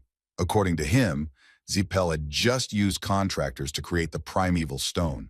It is like a weapon with which one can go against the will of the gods, although it is also worth noting that this stone is clearly of poor quality. But even so, he was still very dangerous. So Murakan warned him that they had to be extremely careful. And considering all this, Murakan decided that they needed to leave immediately, although Jin tried to stop him. Jin thought that they had to fight too, and they couldn't leave someone so dangerous to their older sister. But Murakan had a completely different opinion. He thought that his sister could handle it on her own. And if they stay here, they will clearly only get in the way and cause some discomfort for her. After he made a contract with Soldrid and was reborn, he met Murakan. And now it became clear to Jin that apparently he had more strength and luck than anyone else from the very beginning. But now when he looked at himself, at a person who was about to retreat without the opportunity to fight back, it all reminded him of a situation from his past life. So from that second on, he decided that he no longer wanted to feel helpless. And to do that, he needed to become much stronger. Murakan, looking at the guy, understood that he was clearly not scared. Moreover, he was angry because of everything he had just seen. This made him proud of the guy. After all, Murakan knew better than anyone how important fighting spirit is. So he mentally asked Jin not to lose it, and if he continues in the same spirit, he will soon be able to become the best. Until then, he as his guardian dragon will try to protect him. At this time, Luna was telling this demon that if he thinks that his form has changed, and now he can destroy her, then this is definitely not true. The demon did not respond to Luna's words, but simply decided to attack her. Although she was able to dodge this attack, the demon still decided to shout that he had 12 gods with him, and the girl, as it seemed to him, had nothing but a sword, which was too big for her. He believed that the best option for her would be to admit it and finally give in, because even if her father were standing right in front of him, he would also lose. Luna was not verbose in her answer, so she simply said that for a swordsman, one sword is enough. After which she added that if he used the magic that he had accumulated throughout his life, he would only be able to see half of her combat techniques. And now she was going to show him how strong a sharpened sword was against something as pathetic as him. The demon couldn't believe that he was seeing a red aura in front of him. He had fought with a huge number of knights in his entire life, but in fact, this was the first time he had seen something like this. But on the other hand, he understood that it was not really that important because he had already reached the level of a god. So he was going to show where this self-confident girl's place was. While he was screaming and trying to prove that he was the strongest, Luna used her strongest punch, which could cut this demon in two. But everything was not so simple, and this demon really turned out to be much stronger than she assumed. So, at one point she noticed that if she did not come up with something, then this core would literally suck her in like a black hole. Suddenly she heard the voice of her brother Jin, who flew to the battlefield on Murakan. He was going to help her, so they flew closer so she could grab his hand. Luna couldn't even imagine that today her younger brother would save her, but apparently it was a mistake to exclude this option. Rez said that a strange vortex also engulfed the surrounding area, and a large amount of mana was found around the area. He also reported that there were people involved as well, but the magic power of the Silver Dragon and Wind Dragon was felt the most. So their department suspects that it was Vuletta from the Zipel family. But what is most important is that apparently the Wind Dragon came out the loser in this fight and died anyway. As for the human mana, they believed that it was the contractors and their guardian dragons, and the ominous energy points to the thing that they create. After this story, Rey's boss wanted to immediately find out what was going on with Andre, but according to the man, they were still looking into the matter. And this made the man angry enough that he hit the table. After which he said that he noticed that recently, many things began to be removed from the reports, and he was worried that they had not yet determined who Keekantel's guests were that day. Rez tried to say that he could not be forgiven, but apparently this was clearly not what his captain wanted to hear. After a short pause, the man asked Rez to make sure that they did not give anything to the press, and if they were unable to find Enya by that night, he asked that a missing person report be filed. He also didn't forget to order more people from the Special Affairs Department to be sent to the Zipel territory, and along the way they should make sure that they were strong enough. Rez listened attentively to all this, and after the man finished, he promised that he would definitely justify all the expectations of Emperor Bement Amir. Bubar and Vishekel said that there was a major battle on the coast between the Silver Dragon and the Wind Dragon, as a result of which the island disappeared, and a whirlwind formed in place of the island, so they were sure that it was a broken demon stone. Bubar didn't understand how they dared to destroy his creation just like that after all. He told them not to use it so carelessly until it was completed. He was eating and talking at the same time, so his interlocutor was not particularly pleased to hear that he could not forgive them, and therefore suggested that he go there right now in order to scold these stupid magicians. Vishkal agreed with him, and mentally thought that Zipel had really made a mess. Because of them, he would have to postpone the destruction of this pig. Anyway, according to his information, the leader is incredibly angry because of this, and he wants to reconsider the alliance with the Zipel family. So for now, they should ignore them. Meanwhile, Keliak could not believe that Andre Zipel was dead. Her guardian dragon told Keliak that he had to leave with Valeto. He also took the demon stone with him. Keliak believed that either the power of the silver dragon had exceeded their expectations, or someone else had been drawn into this. She recalled that it was the shadow dragon who destroyed the graveyard giant in Kinzello, and that's why he thought that it could be Murakan's sister, because if it was her power, then it explained everything. She wouldn't be scared by the devil's stone. In addition, Misha is not a stranger to Murakan's ex-girlfriend. Kadun assumed that Keliak wanted him to find her, but he immediately reminded him that if black dragons want to hide, then no one will be able to find them. But he asked him to immediately stop being a child, because this is far from true. In any case, Kadun wanted to know how he was feeling, despite the fact that his younger brother was dead. Of course, she was quite sad, but she knew it would happen anyway, although she was surprised to hear that he had recently attended Sharon's banquet without telling her. Jilly carefully opened the door to see who had arrived. And what was her surprise when she saw Jean and everyone else there? She stood at the entrance, rooted to the spot, and couldn't believe her eyes. Jin decided to distract her a little and asked her to cook something for them, since they hadn't eaten anything while flying here. But the girl couldn't resist and fainted when she saw that Luna was also there. The first thing she had to do was take her to her chamber so that she could rest a little, and Luna immediately noticed the fact that Nanny Gina clearly didn't understand something. But she immediately added that this means that she is very worried about Jin, which in turn means that she is a very good nanny, while the guy himself thought that she was too good for him. Suddenly, their dialogue was interrupted by Sir Kashmir, who arrived as soon as he learned that Jin and Murakan had returned from their mission. Jin decided to introduce his sister, Luna Runcandel, first. The girl herself had heard a lot about Sir Kashmir. The noble sword is apparently very famous in the Runcandel family. Kashmir couldn't believe that the girl knew him, and he was even more embarrassed that she called him a noble sword, because it was such an honor for him. The other person was Miss Enya's guardian dragon, the silver dragon Keekantel. Kashmir didn't expect to see another dragon here, so he first ducked out of respect, then introduced himself as Kashmir, the head of the 7 colors, and an acquaintance of Master Jin. Keekantel didn't care about all these greetings and so on. She just wanted to know where Enya was. Kashmir responded by telling him that Latrius had returned 3 hours ago, and was now with his daughter and Enya.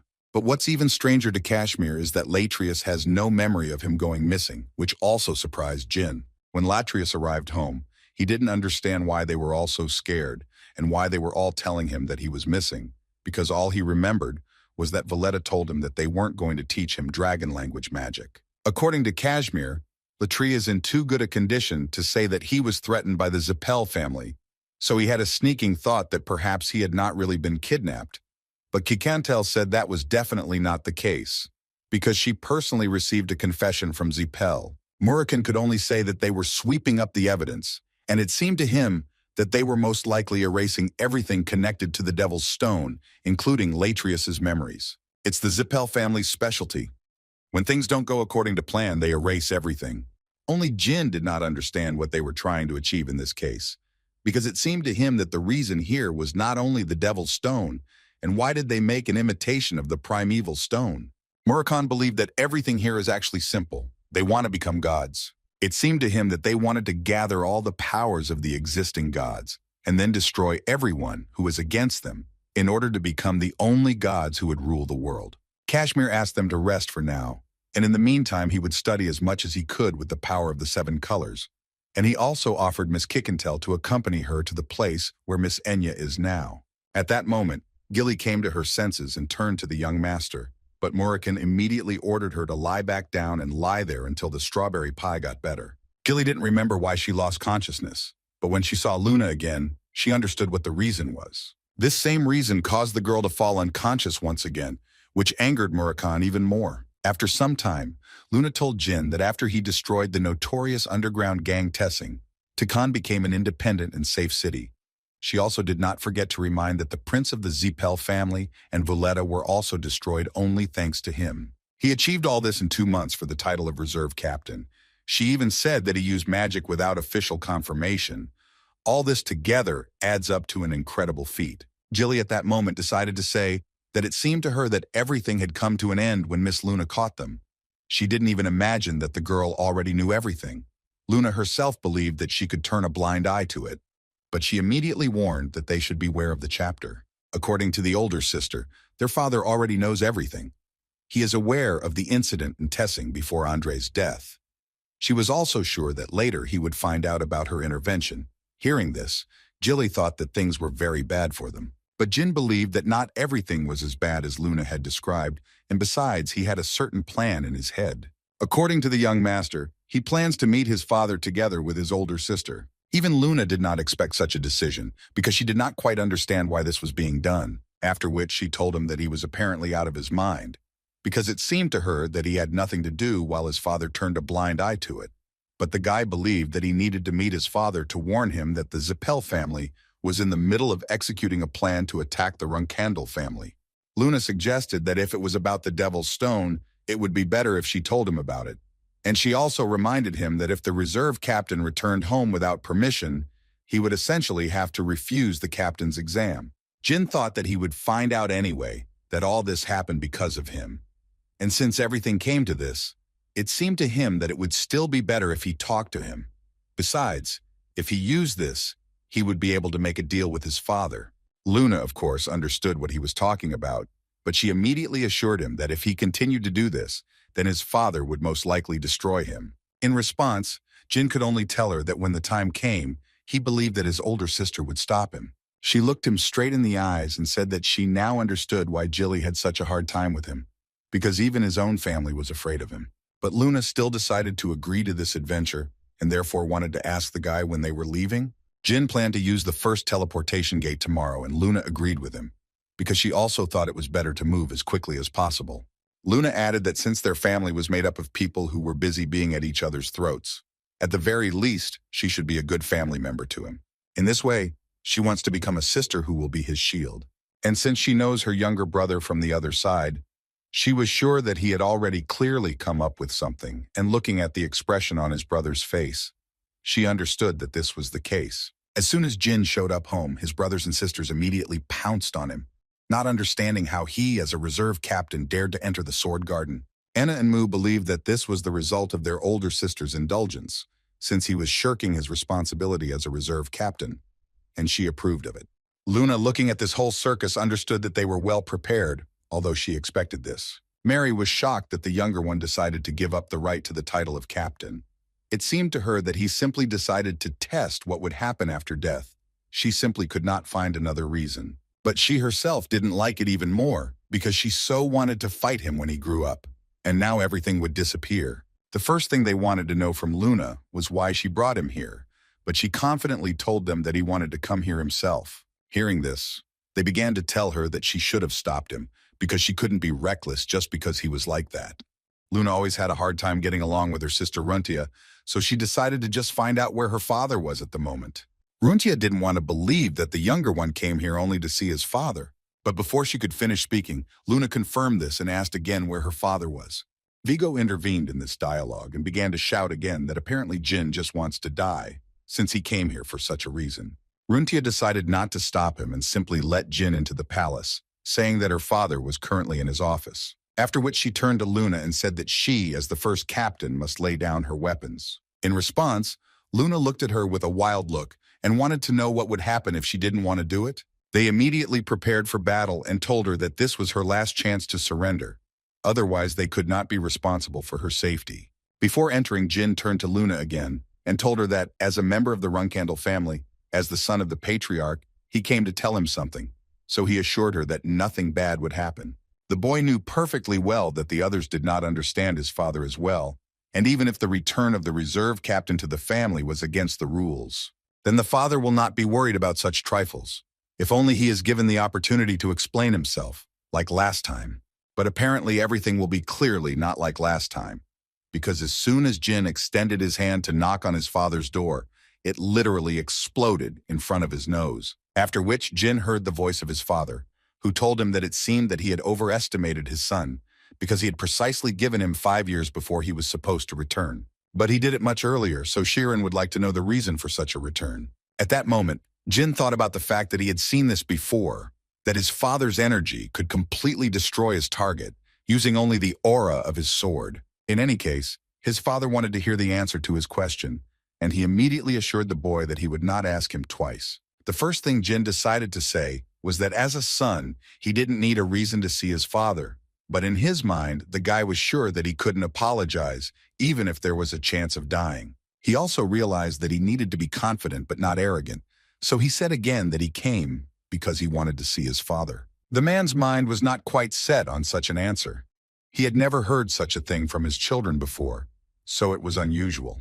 But anyway, he told Jin that saying something like that was actually stupid because he would never believe that the guy became soft after going out into the world. But Jin assured him that it was definitely not because of going out into the world.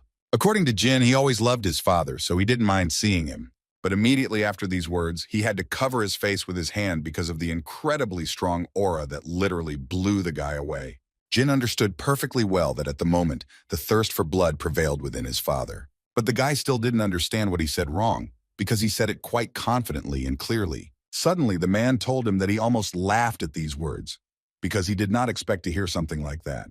But he had enough of the nonsense. Now he wanted to hear from Jin why he was really here. In response to this, Jin mentioned that the prince of the Zipel family, who insulted him during the banquet, Andre, died hearing this. Shirin did not want to believe that Jin destroyed him.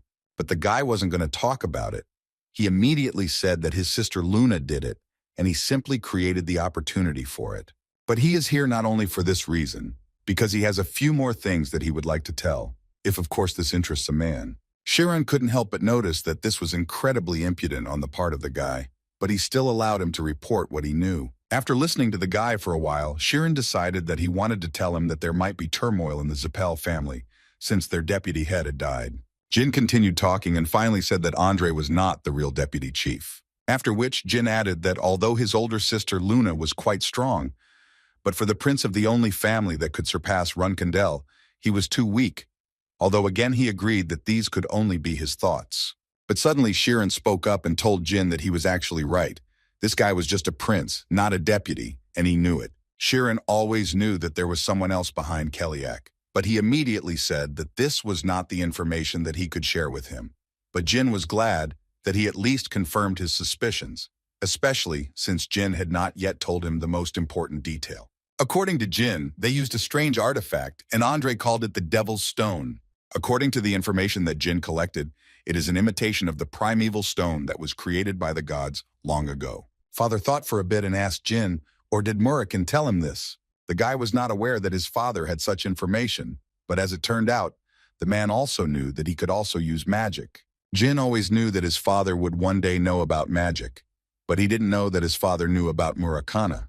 This caused Shironi to laugh quite loudly because everything he said about Murakana was just an assumption, and in fact Jin himself confirmed this information.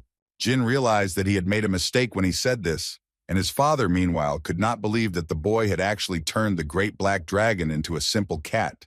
In any case, Sheeran praised his son for getting hold of some pretty important information, and that's why he wanted to talk to Luna, because in his mind he knew that Zipel had gone too far with the creation of this stone.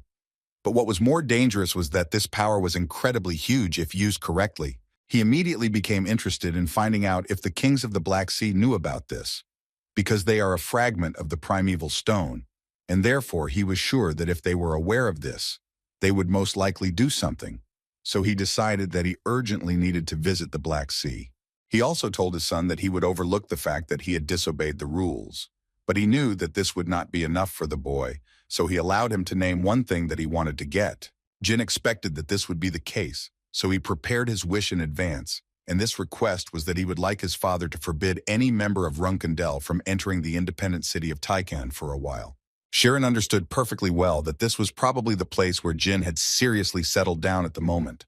But before the man fulfills his request, he would like Jin to pass a test that he will give him, and this task was to make Kashmir one of his people.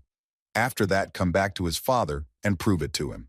Well, if Jin manages to do this, then Sheeran will definitely not allow any member of the Runcandel family to set foot on Tyon territory without his permission. The time limit for this task was exactly 1 year, during which time Sheeran would like to see evidence that Kashmir is now on their side. But before Sheeran could finish the terms, Kashmir was already standing in front of him, looking at the head of Runcandel with both eyes. Sheeran himself was slightly shocked that Jin was able to complete this task so quickly, because he himself once wanted to get Kashmir into his teachers, but he was too arrogant, so nothing worked out for him. Kashmir at that moment could only think that Sheeran Runcandel was the strongest knight in the world.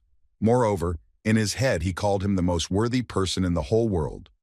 Moreover, he had indigestion just from looking at him, but then he realized that he was just a guest of the young master Jin, and therefore he should not be afraid of Sheeran Runcandel. So he decided to bow again as a sign of respect, and Sheeran immediately realized that he was the one who was called the noble sword Kashmir. But the knight himself asked the head of Runcandel to skip all these formalities and call him simply Kashmir. Jin entered the dialogue, wanting to tell his father that his relationship with Sir Kashmir was like a common destiny. And since he had proven his relationship with him, Jin believed that it was time for his father to keep his promise. When Kashmir heard the word common destiny, he assumed that in Sheeran's head at that moment, there were thoughts about Tyon finally becoming part of the Runcandel family, which did not quite suit him. In response to Jin's words, Sheeran could only say that he was actually a devious child who was calm even after he managed to fool his father. Jin didn't understand what his father was talking about, because he never wanted to fool his father, and besides, he was just lucky. In any case, it doesn't matter anymore, because Sheeran himself agreed that Jin was able to pass the test, and from that moment on, no Runcandel will enter Tyon territory without his permission. Kashmir couldn't believe her ears that she was actually hearing such words, and now she finally understood what the words to share fate meant. Suddenly his thoughts were interrupted by Sheeran, who told Jin that if he had nothing more to say, then he could leave, because now he would like to talk to Kashmir one-on-one.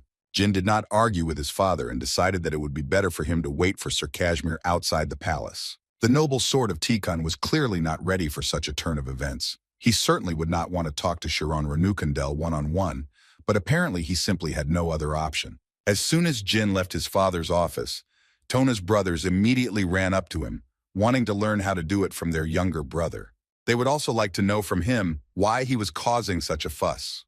At that moment, Jin, looking at them, understood that apparently they had been hiding all this time somewhere because of the bad atmosphere. Jin realized that this was the best time to ask his brothers for one request, which concerned his faction cadets. He would like the Tyon brothers to look after them until he returned. They didn't fully understand what they needed to do, but Jin didn't care. He had already turned around and started to leave. They couldn't believe that he could be so calm after meeting his father, although on the other hand, he seemed to have always been like that, so they weren't so surprised anymore. After he left the palace, the first thing he did was turn to Luna and say that her father had asked her to come in so that he could find out a few things about that day.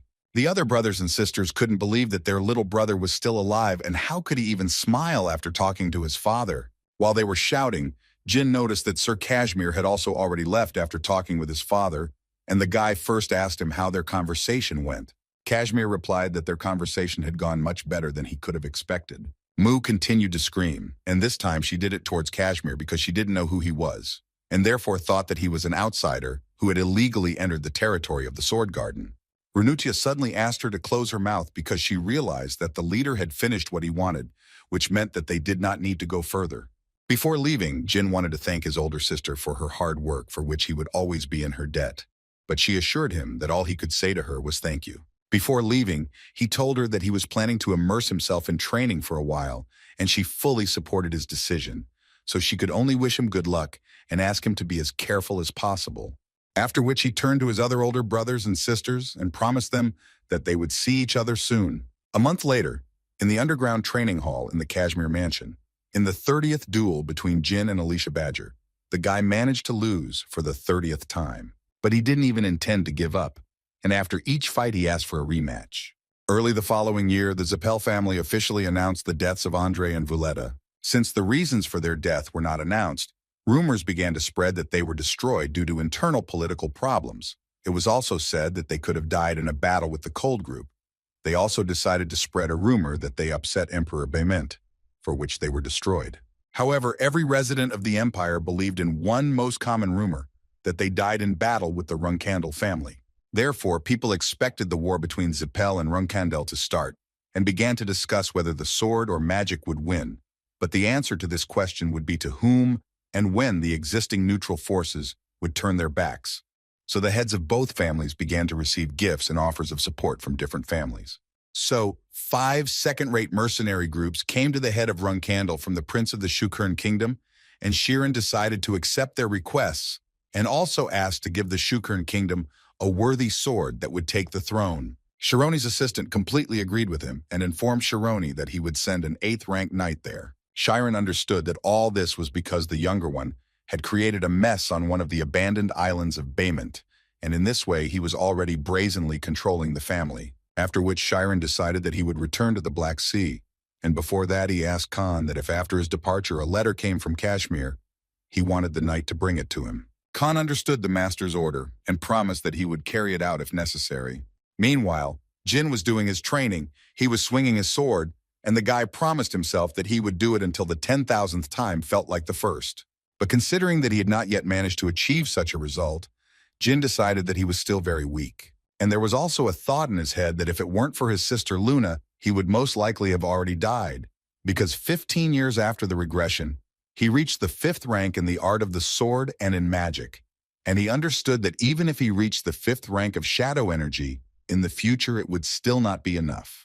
Therefore, taking all this into account, he convinced himself every day that he had to become stronger, and he had to do it in the 5 years that his father had given him. At one point during his training, his thoughts were interrupted by Kashmir, who asked the young master to stop. After which he told the guy that if he did this every day, even being from the Runcandel family, he would still be left with nothing. Also with him was Enya, who ran up to Jin as soon as she noticed that his hands were completely covered in blood. At this point, Kashmir continued to say that he, of course, understood him perfectly well, that he was impatient to be the strongest among everyone, but he still believed that impatience was the worst poison. After all, as practice shows, this will eventually force him to return to the beginning of the path he is following. Jin told him that he actually agreed with Kashmir, but he found it difficult to accept and therefore he was ashamed.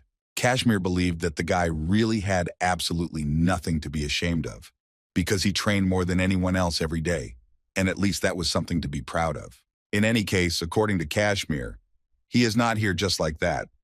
He came to Jin in order to offer the guy to replace his training with something that could at least calm him down a little. This was quite intriguing for Jin, and Kashmir decided not to torture him and said that it would be a sparring match with someone who was much stronger than the guy. Jin suggested that perhaps it would be Kashmir itself, but the man, instead of answering, took out his sword to make a small attack, after which he added that when the guy is able to repel this attack, they will definitely go out to a duel. And now Jin will have to content himself with sparring with Tycon's strongest protector, namely his wife. Kashmir gave the guy 6 months, and according to him, it is in this amount of time that Jin will have to defeat his wife. He also added that the guy can use sword art, magic, shadow energy. You can use everything that he has. Julia was a little worried that her mother would fight with her brother, Jean, but the woman assured the girl that they would not fight, but strengthen their friendship. Julia still didn't like it, because she doesn't like fights. But instead of calming the girl down, her mother decided to ask her who she would root for if they did fight. The girl, to her mother's surprise, said that she would root for Jean, and the guy himself at that moment was thinking that if you don't look at Alicia Badger's physical abilities, then she didn't seem that strong to him. Julia at this point explained to her mother that she would root for Jean because he was weak, because her mother herself taught her that she should always be on the side of someone who is weak, but tries very hard. Alicia immediately asked Jean for forgiveness for her daughter's words, because she simply does not know how to lie, so she says everything she thinks. After which, she decided to clarify whether he would be okay with their sparring taking place after she finished work and dinner, every day for the next 6 months. Jin was surprised when he heard that she was going to fight him every day, because in that case, he would take up a lot of her time. But she assured him that in fact there was nothing to worry about, because in her opinion, the sparring would be short. 2 days later, Jin sparred for the first time against Alicia. Looking at her, the guy realized that apparently her appearance was wrong, and she really was a serious fighter. Before starting, Alicia suddenly decided to clarify something, after which she began to talk about how in the past she served in Bayment's Special Squad, and if a person is from Bayment's Special Squad, then you never hold back. That's why she wanted to warn the guy that even if he loses, he shouldn't be too upset. Now Jin realized why Kashmir gave him so much time. Apparently Alicia's a pretty good fighter who definitely won't be defeated the first time. Just when he promised himself that he would try his best to defeat Alicia faster, she immediately struck him. But Jin managed to block it with his sword, but doing so was clearly not an easy task. Alicia herself did not expect that he would be able to block her blow, because she was sure that she would catch the guy off guard. Suddenly her thoughts were interrupted when a bright light hit her straight in the eyes, so she had to cover them with her hand. And when she finally opened her eyes, she saw Jin in front of her, who was preparing to attack. But no matter how hard he tried, Alicia was still much stronger and faster, so it was not difficult for her to dodge this blow. Jin understood where this was all heading, so he jokingly asked her if she could call the medics. She dealt him a counterattack, which would end this sparring for today, and added that she had already called the medics because she had guessed that this would happen. That evening, Jin spoke with Alicia, who told him that she was quite surprised, because she didn't think that he would be able to attack twice on the first day. She also noticed that the guy didn't put much effort into the first attack. Thus she realized that he was trying to test the waters before the sparring. Jin was surprised that she even noticed this, but according to the woman, she only saw it at the end. But most of all, she wanted to know what that light was during their fight. She had never seen such magic. Jin happily told her that it was an ancient spell, the flash curtain. He covered the sword with it before they started sparring, but it still didn't work. So the guy decided that such tricks definitely wouldn't work on her. But Alicia assured him that it was better to call it not tricks, but a strategy, because mentally she was sure that the reason why he defeated opponents stronger than himself was definitely not simple luck. It seemed to her that he created opportunities through precise calculations and anticipation of the course of the battle. And so the fact that he used it in sparring was commendable, but if it were a real battle, she could only imagine the faces of his opponents. The guy thought about the fact that this was the first time he suffered such a crushing defeat even after using all sorts of tactics, and he thought that it was because she was from Bayment's Special Forces. In any case, the most important thing is that if he wants to defeat her, he will actually have to fight her for about 6 months. 1 month later, in the unprotected territory in the east of the Black Sea continent, Khan arrived to his leader to deliver a letter from Kashmir that arrived about 10 days ago. Kashmir began by saying that he was writing this letter to the respected Shiren Runcandel. He introduced himself as a lowly knight from a small town who was very sorry because he could not describe in words how touched and indebted he was to him. He also wrote that it was night in Tyon. The dark sky was strewn with stars that were shining so brightly, as if they were singing about the greatness of Sir Chiron. All this at one moment began to irritate Chiron, because he asked Kashmir to write to him only about his youngest son. But considering what he writes in the letter, one could assume that Kashmir is a rather sensitive person, but he still decided that he would tell him to write as little as possible. Finally, in this letter, Kashmir at least told a little about the younger one, who is currently being beaten by Kashmir's wife. And if you believe the words in this letter, then the first sparring ended in 3 strikes, the second in 5, the 7th in 10. By the 30th, Jin was able to withstand more than 40 blows, which was significant progress, but it was still too little. Khan, looking at Chiron, did not understand why the man was so amused by his son's losses in sparring with the Kashmir woman, but apparently the reason is that Chiron knew perfectly well that Kashmir's wife was from Bayment's 2nd Special Squad. This means that luck alone will clearly not be enough for the young master to fight the second squad. But what pleased the man most in this letter was that it said that in the 40th sparring session, Jin was able to withstand about 120 blows, and thus he exceeded his limit.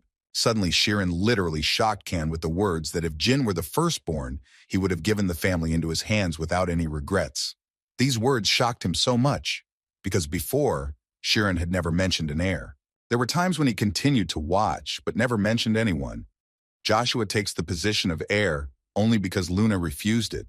The head did not appoint him himself. In any case, Khan thought that it was still too difficult, although his development was amazing. But he thought that if the guy was suitable now, it did not mean that he should be chosen as the heir. And all because, in his opinion, Jin was not restrained enough, although he had a good character, but he was too soft. Sharon agreed with Kan that Jin was different from Joshua, and Kan added that the guy should be able to abandon his family if the need arises. The head once again agreed with him that this was exactly what the head of the Runcandel family should be like, after which he told Kan that he could leave. But before letting the night go, Sheeran still wanted to know why the letter that arrived 10 days ago was delivered so late. According to Khan, he hurried as much as he could, but due to the incredible number of monsters, he was delayed. In response to these words, Sheeran cleared the way for him a little, and finally asked him to deliver the letters faster. The 93rd day arrived, and Alicia was more than pleased with the young master's progress. Moreover, she didn't even think that someone would be able to push her aside at such a young age. But Jin still thought that this was too little, because he would have to try very hard to defeat her in 6 months. After another sparring session, Alicia offered to go up with her for dessert, because she heard that Latrius had made ice cream. But Jin was forced to refuse, because he still had something to do. Alicia was surprised that he was going to do this today. Jin told her without a doubt that he would do this, because he was sure that he still had a very long path ahead of him, from which he simply could not get off. Alicia, looking at this guy, thought that she felt every one of their battles. But still, it seemed to her that the development of young Master Jin was simply abnormal.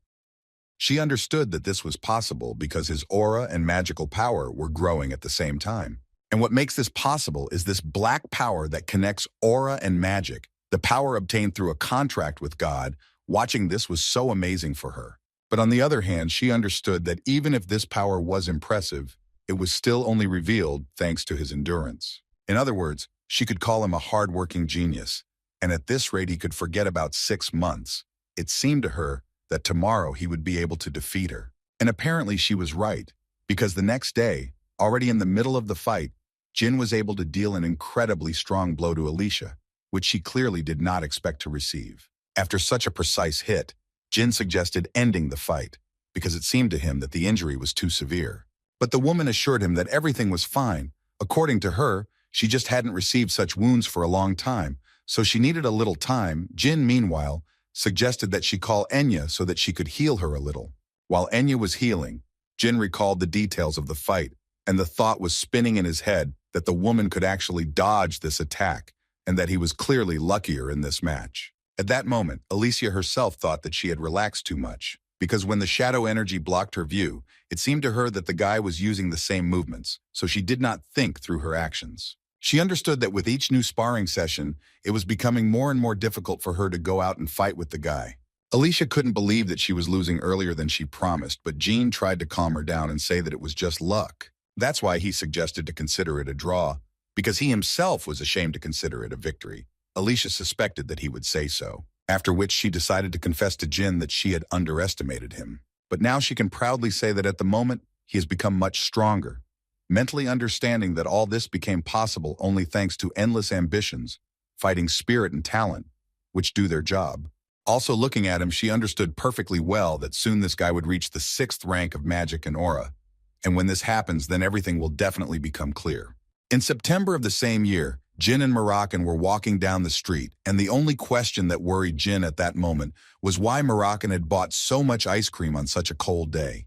The Shadow Dragon told him that Strawberry Shortcake told him she wanted ice cream, so he bought some, although it seemed to Jin that with that amount, Jilly's stomach would simply burst. As they walked down the street, at one point they met Sir Kashmir and Julia. But as it turned out, Kashmir was specifically looking for Jin in order to talk to him a little. And when Jin agreed, Kashmir began to tell him about Vishkel Iviliano. According to the noble sword, he was the temporary head of the Iviliano family. the only talent in a family that was falling apart due to a lack of capable people. But before he continues the story, Kashmir would like to check with Jin about his knowledge regarding Kinzello's group, and according to the guy, he only encountered them once on a mission when he was still a cadet. After which Kashmir added that perhaps Vishkal is part of the Kinzello group. It became known that he visits the state of Kurano once a week, and each time goes into a workshop with a strange name Expulsion as an art. And the owner of the workshop is Bubar Gaston, who is also the head of Kinzello. One thing was obvious, that they were very closely related. But Kashmir also believed that since Vishkal brings bread and food there, it could mean that Bubar's position is higher than Vishkal's. Now Jin understood why Vishkal had personally stood up for Bubar. The whole point is that they worked together. Although Jin always thought that Kinzello was just a bunch of extremists, and he would never have thought that an 8th rank swordsman relied on them. Jin also wanted to know what Sir Kashmir found about the spider arm. And according to Kashmir, Alu has more secrets than he initially thought, even though the elite group of 7 colors is trying their best. But there is no mention of him before becoming the head of Tessing. It looked like someone had deliberately erased information about him, and now Jin was thinking that maybe he shouldn't have destroyed him. In any case, he thanked Kashmir for his hard work. It wasn't difficult for him, especially since the informants did the main work, but he still said that he would try to get more data on Kinzello, after which he would inform the guy about how things were going. Jin was, as always, very grateful to Kashmir and, as always, remains deeply in his debt. Kashmir was glad to help, but he still decided to say that if Jin was so grateful to him, then he would not mind if Jin played at least a little with Julia, who wanted it so much. Jin would gladly do this, but he soon has a sparring match to which he also invited Sir Kashmir, who wanted to come there himself and see how much young Master Jin has grown. The guy assured him that there would be something to see, because according to him, he had recently begun to understand something that would clearly help him in this sparring. Alicia was a little surprised when she saw her husband here and therefore wanted to know what he needed. Kashmir didn't understand why there were such strange questions because he just came to look, especially since Jin had called him. In response, she said that he could be here. She just really didn't want him to see her defeat. Such words clearly shocked Kashmir. After all, it seemed to her that today would be the last sparring match, and she so wanted him to remember her in the future as a good opponent. Jin didn't understand why she was talking about herself as a good opponent, because he was going to remember her as a good teacher and friend. Kashmir didn't understand what they were talking about at all, because a little more than 3 months had passed. It seemed to him that Jin's victory at this stage was impossible. But looking at how Alicia was preparing for the fight, he realized that she was apparently very serious. The first sparring sessions clearly did not take place in such an atmosphere. As soon as they started the fight, Jin immediately used his summoning skill. Kashmir watched their fight closely, and from the very beginning he realized that Jin had already made incredible progress. Phoenix at the 6th rank, mages get the opportunity to enter into contracts with assistants, but no one knows who exactly they will meet. Since magicians can only open spatial gates to the world of fire, this bird was chosen, and it is for this reason that magicians desperately want to be chosen by a special phoenix. And the rarest of them is the one that is able to summon blue flame, such as what Jin summoned, which seemed impossible. This blue phoenix was called Tess, and those magicians who managed to summon Tess became the greatest magicians of their time. And now that Jin was friends with such a comrade named Tess, he was ready to start a real fight with Alicia. She also did not stand still all this time, and desperately tried to accumulate energy in her hands in order to attack him at one moment. So as soon as she had the opportunity, she immediately rushed into battle. But Jin's phoenix didn't give her the chance to get too close to him. Alicia understood that this was 5th tier fire magic, but what she also noticed was that the flame had a strange feature. If she touched it, her body became heavier. This makes her life much more difficult. Every time she jumps, she feels incredible pressure that literally pulls her down. Because of this, the amount of stamina she was losing would increase dramatically, so she began to realize that if she wanted to win, she needed to finish this fight as soon as possible. But for Jin, the situation actually didn't look the best, because even though he currently had the advantage of the Phoenix, he realized that with its development, he would be able to support Tess for another 3 minutes, so he also needed to go into battle quickly. The young master was confident that this time would be enough for him to finally defeat his teacher. After a few blows, Alicia received another pretty good blow to the same shoulder. But this time, Jin was not going to stop and was determined to finish this fight. Alicia couldn't believe that the guy was capable of using sword magic, although upon closer inspection she realized that it was wind magic. After 3 months, Jin finally realized that Miss Alika was using different variations of movements, and they all had one thing in common. This is dominance. A woman needs to dominate her opponent no matter what. Otherwise, the fight will not go well for her. Therefore, Jin immediately noticed that now she was most likely trying to regain the advantage. But Jin wasn't going to give her that opportunity, and decided that it would be best to take advantage of this now to strike. At first, he tried to strike with his sword and did it one after another, but then he realized that it was time to use magic again, and so he struck with fire. Although Alicia was able to dodge this blow, it was in any case just a maneuver to distract her attention so that he could strike with his sword. She understood that if she dodged one blow, the second would catch up with her. But on the other hand, she apparently has no other choice, and she will now have to continue to defend herself from Master Jin's attacks. Alicia decided that it was time to pull herself together and start a real fight. So she gathered all her strength into a fist, and was going to show who was stronger to this magician and swordsman at the same time. With this attitude, she was still able to stop his attack at one point. Moreover, she believed that she would finally be able to carry out a worthy counterattack, because it seemed to her that she had caught him in a mistake. But at some point, she had to take her words back, because her opponent simply disappeared in an instant, leaving behind only a shadow.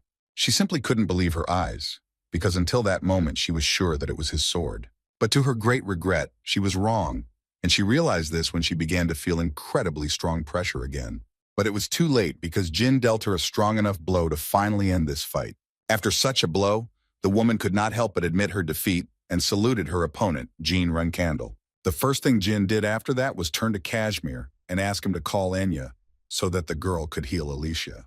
Murakan couldn't believe that Jin had managed to defeat Alika in battle because he was still so young, moreover. Only 3 months had passed since their first sparring. But on the other hand, he didn't care who he defeated there. Now he was interested in the question, who did Jin summon in order to defeat? And when Kashmir said that Jin was able to summon Tess, even Kikantel was surprised. After the fight, Alicia and Jin talked again as friends, and the woman told the guy that she went too far when she decided to use the aura shield to win. But this ultimately became her downfall. She could not even imagine that she would ever lose twice in a row because of a blow to the back. But to be honest, according to Jin, he had planned this since their first sparring session, although it sounded rather arrogant. In any case, he did not forget to tell Alicia how much he was grateful to her, but she in turn told him that she also had fun, and he could not even imagine how proud she was of him.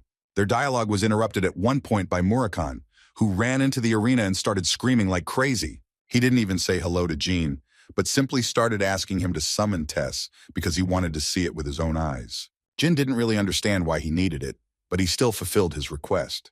As soon as Jin did this, Kikantel bowed before him and thus greeted the Master of Flame. Murakan, unlike her, did not do this, but simply said hello and said that they had not seen each other for a long time. For such words, he received a fiery slap in the face and clearly regretted his words. Kashmir also stood there and watched all this carefully, when suddenly he felt an incredibly pleasant feeling inside himself. Murakan didn't like the phoenix too much after the long separation, so the shadow dragon asked Jin to remove him as quickly as possible. He didn't understand why this bird was suddenly so negatively disposed towards him.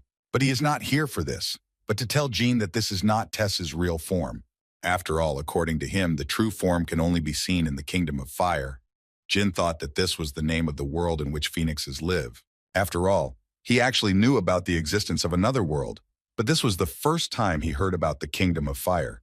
But for Murakan, it was not surprising that the guy was hearing about it for the first time, because this name is used only by gods and dragons. It is simply more convenient to call this place, because even the gods of the highest rank do not know the real name of this place. Jin understood that if even the gods did not know about this place, then most likely this place was beyond the power of the gods, and this was the correct assumption. This was confirmed by Murakan, and he added that even the god of flame, Sinu, could not use the flame of the kingdom of fire. And then he would like Jin to listen to him very carefully, because everything he is going to tell him now is very important. According to him, in the past, some gods left the kingdom of fire, and this also applies to dragons like him. But some gods were bothering Tess, and that day they saw her true power. An enraged Tess burned 5 gods and several dragons on the spot. Jin couldn't believe that Tess was so incredible, because he couldn't even imagine how strong a person had to be to summon this power. But Murakan immediately answered his question and said that in fact, it was impossible. According to him, no matter how strong he was, he couldn't just summon all of her power, and no matter who he was, he couldn't fully summon the power of a being from another world. As Murakan explained, it is a kind of penalty, so the gods who come to this dimension cannot do anything, and that is why Tess cannot use her full power in this world. But to put it another way, she could burn someone like Jin alive, because Murakan didn't understand at all how such a dangerous old woman could fight under his command. Immediately after being summoned, he wanted to tell the guy that they were shocked when they found out that Jin had summoned her, because she could easily burn him. Although later he immediately answered his question, because if you think about it a little, it becomes clear that she would not have chosen a guy if she wanted to burn him. After which he conveyed a message from Tess, and if Murakan was not lying, then she asked to tell Jin that she really likes him. And with this, the Shadow Dragon sincerely congratulated Jin. For a long time, the young master could not get his head around the idea that Tess was so great. Although on the other hand, he understood that no fire would help against the son of Keliark and the dragon of the Guardian of Kaduna. However, this is still good news for him, considering that when the Runcandel and Zipel families fight, her strength will greatly help him in that battle. In the winter of the following year, Heron received another letter in which it was said that Jean was able to summon Tess, which was quite interesting to learn for him, although he had never cared about these phoenixes his whole life. He was more embarrassed by the fact that Kashmir wrote only 2 lines about how his fencing had improved, although the man had allowed him to use magic and shadow energy, but he still didn't want the guy to forget that he was from the Runcandel family. Therefore, he asked Khan to tell him some information about the grandson of the Heron family, and the knight had just received some information about him a few days ago. As it turned out, this information was about an order for a space competition and the destruction of a pirate who took part in it. According to Khan, Dante Heron is listed under a pseudonym on the list of participants, and all they know about the space competition is that it is a combat competition organized by pirates. Sheeran remembered that 10 years ago, Mary took 2nd place in this tournament, and this was the young lady's first defeat. In any case, now Sheeran wanted the younger one to attend this tournament as well, so he ordered Kanu to send him there. Sheeran believed that there would be a lot of people there, so he would not be able to use magic and shadow energy and would have to use only his sword to win. The leader believed that when Jin went into battle with a genius who had honed his swordsmanship, he would realize something. He wanted Jin to finally prove that he was Runcandel, and to do this he needed to show the true power of his sword. Kashmir, after another training session with Jin, approached him with a small piece of paper and asked the guy to look at it. According to him, there was an application for participation in the space competition. Kashmir also added that this is what he recently prepared for him, and according to the information of the 7 colors, it seems that Dante Chiron from the Chiron family will take part there. Currently, this guy's grandfather is the patriarch of the Heron family, and before he became the head of the house, he was on par with Sir Shironi, and Dante Heron is his valuable grandson, whom he probably taught something. But when Kashmir looked at the genie, it seemed to him that the guy was not at all interested in finding out how strong Dante was. Instead of answering this question, Jin wanted to ask again, did he really need to participate in this? This question slightly shocked Kashmir, and he immediately began to tell the guy that he should not take this personally. It was just that the noble sword believed that he would no longer have the opportunity to cross swords with him, and he was most likely the next head of the Heron family. Jin decided to agree since Sir Kashmir insisted so much. Mentally, at that moment, Jin understood why Sheeran had asked for a personal conversation with Kashmir that day. It seemed to the boy that behind his back, his father asked the noble sword to purposefully force him to fight the grandson of the Heron family. And this could only mean one thing, that fencing remained the main priority in their family. And the guy's thoughts were interrupted at one point by Kashmir, who told the guy that he had to go out tomorrow because there was very little time left. Jin was clearly not ready for this, but Sir Kashmir was no longer going to stay with him and wanted to leave as quickly as possible while wishing the guy a safe journey. The next day, Jin arrived at the Belau Empire and was overcome with thoughts that this was the first time he had done something on his own since his trip to Mammoth, and this place was actually even more disgusting to him than Mammoth. The space competition is a combat competition, but the main feature of this tournament was that you can destroy your opponent and there are no restrictions on weapons. It was even possible to destroy or poison your opponent before the match started. And considering all this, Jin would never have thought that the grandson of the great Heron family would participate in such a competition. Apparently, their head of the family is also a little crazy, since he made such a decision. Although on the other hand, he understood that in reality the reason was not important, because fighting with him would really be good and a good opportunity to evaluate his skills. Jin came first to register for the tournament, and the man at the registration desk was not friendly to say the least. The first thing he told him was that the application period was over, and the guy would be better off getting lost or falling head over heels somewhere. But Jin still politely continued to tell him that they were accepting participants until sunset today. But these words only made the man even more angry, so he yelled at the guy and told him that he was not in the mood to accept applications now. Then Jin couldn't take it anymore. He applied a little force and hit the man on the head, after which he began to get up little by little. And at that time, Jin threw him 2 gold coins and once again asked him to write them down on the list. This made the man admit that the guy was quite pushy, so he would do him a favor and sign him up. After he did this, the man handed him a paper and added that Jin was in group 13, and the guys inside would politely explain everything to him. Well, finally he was able to wish Jin a romantic and fun time at their tournament. When the guy went inside, he handed a note to the assistant. Inside, this note was written in order, in which the man told him to choose a worthy opponent for this guy, and if there are none, then they should feed him to the sharks. This pirate was surprised that the youngsters were still flocking here this year. Before Jin, as it turned out, there was another guy who got into a fight with the captain at the check-in counter. It was just a pity that they were in different groups because he would have really liked to see their fight, although he didn't rule out the possibility that they could meet him in the final. After the story, he led him to the territory of the 13th group, where the rest of the participants were. The first thing Jin noticed was that there were too few rooms. And even in those that exist, 2 or 3 people live. It's a kind of warm-up. Do they want the participants to fight in cramped rooms? At first, it clearly looked more like the Hunger Games than a fighting tournament. But his thoughts were interrupted by another participant who did not understand what Jin was doing here. After all, it seemed obvious to him that there were already 3 people in this room, so there was no way he could fit in there. In response to this, Jin carefully placed his sword on the ground and told them that he was going to count to 3, and when he said 3, their spirits were to be gone. One of the men didn't understand what was happening, but it took him too long to understand, because Jin had already said the number 3, and now someone would clearly be in pain. A few seconds later, everyone heard a noise in the room where Jin entered. A few seconds later, the genie fulfilled his promise, and within 3 seconds, each of them got what they deserved. After which he went out into the corridor to ask them if they wanted to stay in the room with him. But with these words, he only provoked them, and literally a second later, about 6 or even more people attacked him. It was clearly a mistake on their part, but they could be understood. No one suspected that the little guy was capable of fighting so well. All that Jin understood in such a short time spent here was that no matter how much they spit on the laws here, in any case, this place cannot compare to Mammoth. And apparently he won't be able to sleep in this place. After Jin dealt with all those who wanted to show him their strength, he sat down to read a book when suddenly one of the pirates came to visit him.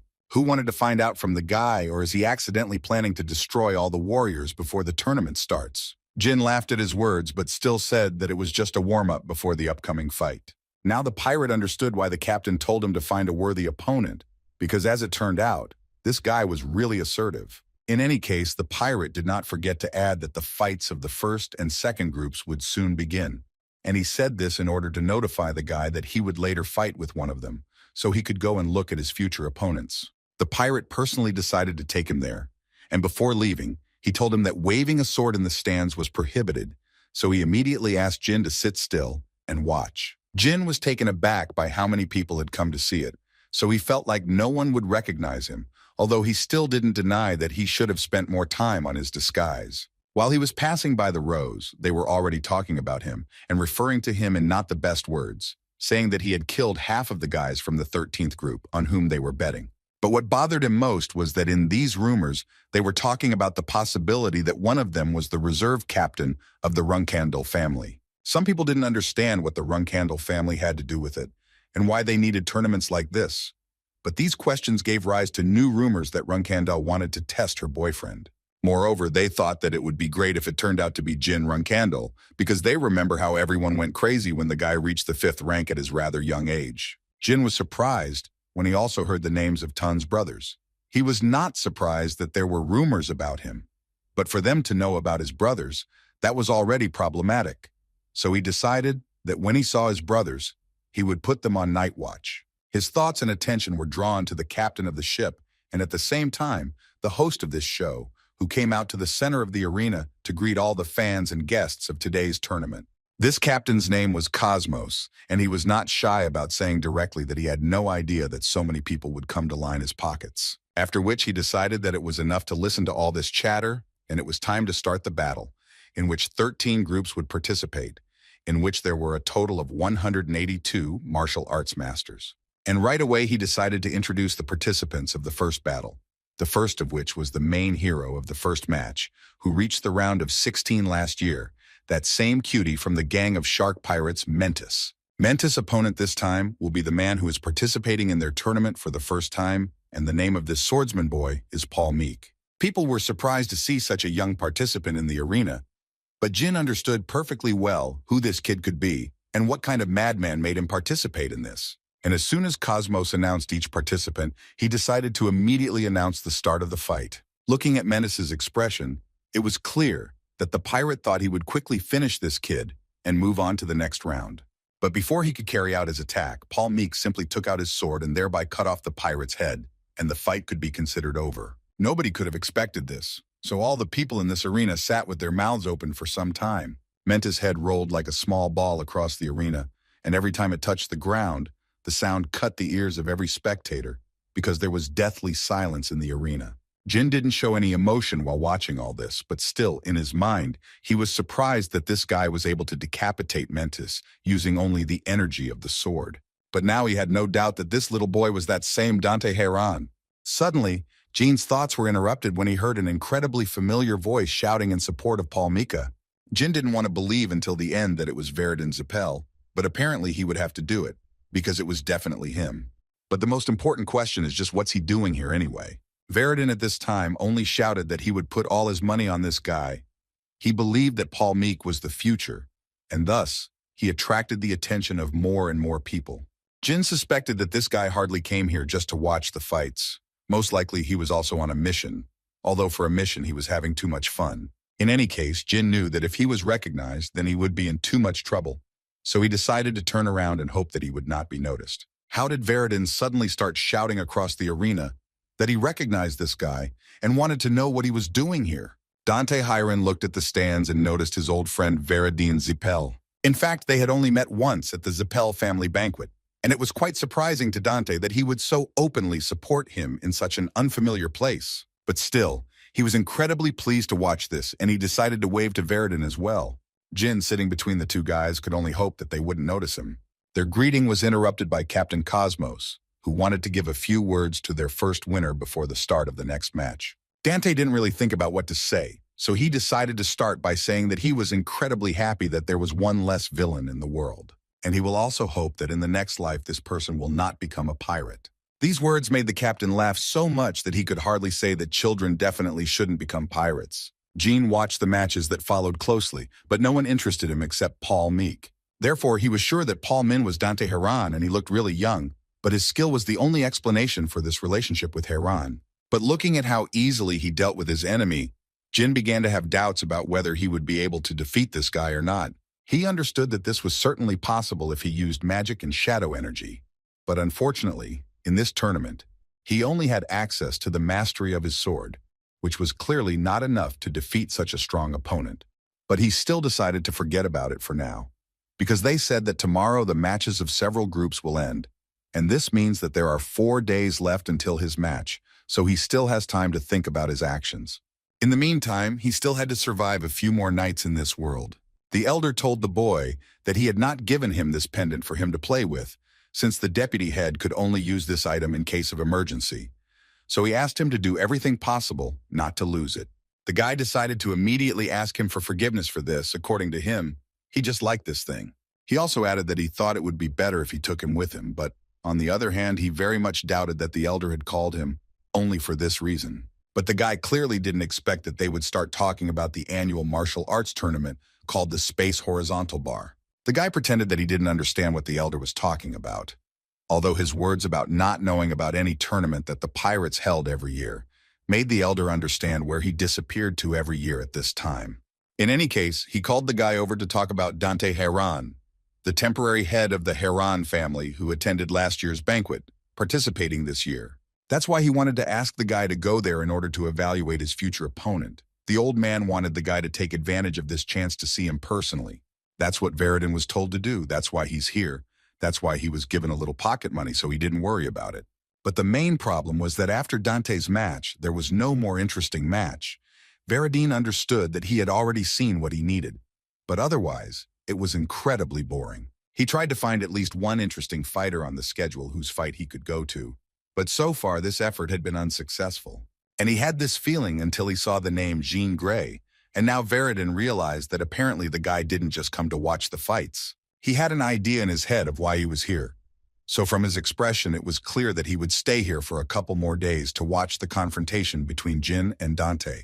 Jin, meanwhile, returned to his room thinking that there were only 147 surviving participants, and 35 died. 5 of them died in duels, and the rest outside the arena. All this data made him understand that he would soon be attacked by members of another group. And because of this, there would not even be time to rest, because Jin understood that anything could happen if he decided to sleep. He was thinking about how when he was a cadet, he also didn't have enough time to sleep. But this was the first time he hadn't slept for 4 days in a row, when suddenly his thoughts were interrupted by some noise. Jin immediately noticed that someone was approaching, but what was even stranger to him was that they weren't even hiding it. Were these guys really that confident in themselves? But when he saw who came to him, the guy was slightly surprised and stood motionless for a while. It was Dante who first said that he was very sorry that their meeting was going this way, but he asked for a little time from Jean so that they could talk. He wanted to offer Jean a deal in which the guy would stand guard while Dante slept, and then they would switch roles, so he thought they could rest.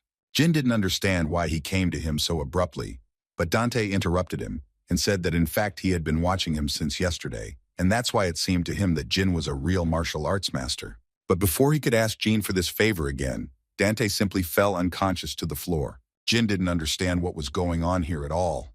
It was strange for him to realize the fact that Dante hadn't been trained in endurance without sleep. But then he felt a strong smell of blood and realized that apparently the guy was simply attacked by many fighters, which is why he was not feeling his best. Besides, he realized that he was still being pursued, and when Jin came out of his room, he saw that he was absolutely right. Without thinking twice, Jin struck one of them and added that if they continued to attack them, everyone here would die. After which he said that he was very surprised that they were not aware of the rumors that everyone who entered this room left it already dead. Suddenly one of them shouted that he knew the guy. He called him Jean Grey, and as far as he knew, he destroyed everyone who was with him in the group. After which he asked Jean to calm down, because in fact they didn't come here for him. They only wanted to take Paul Meek, and if he gave him to them, then they would simply leave here. And before he could finish speaking, a crossbow was fired at Jin.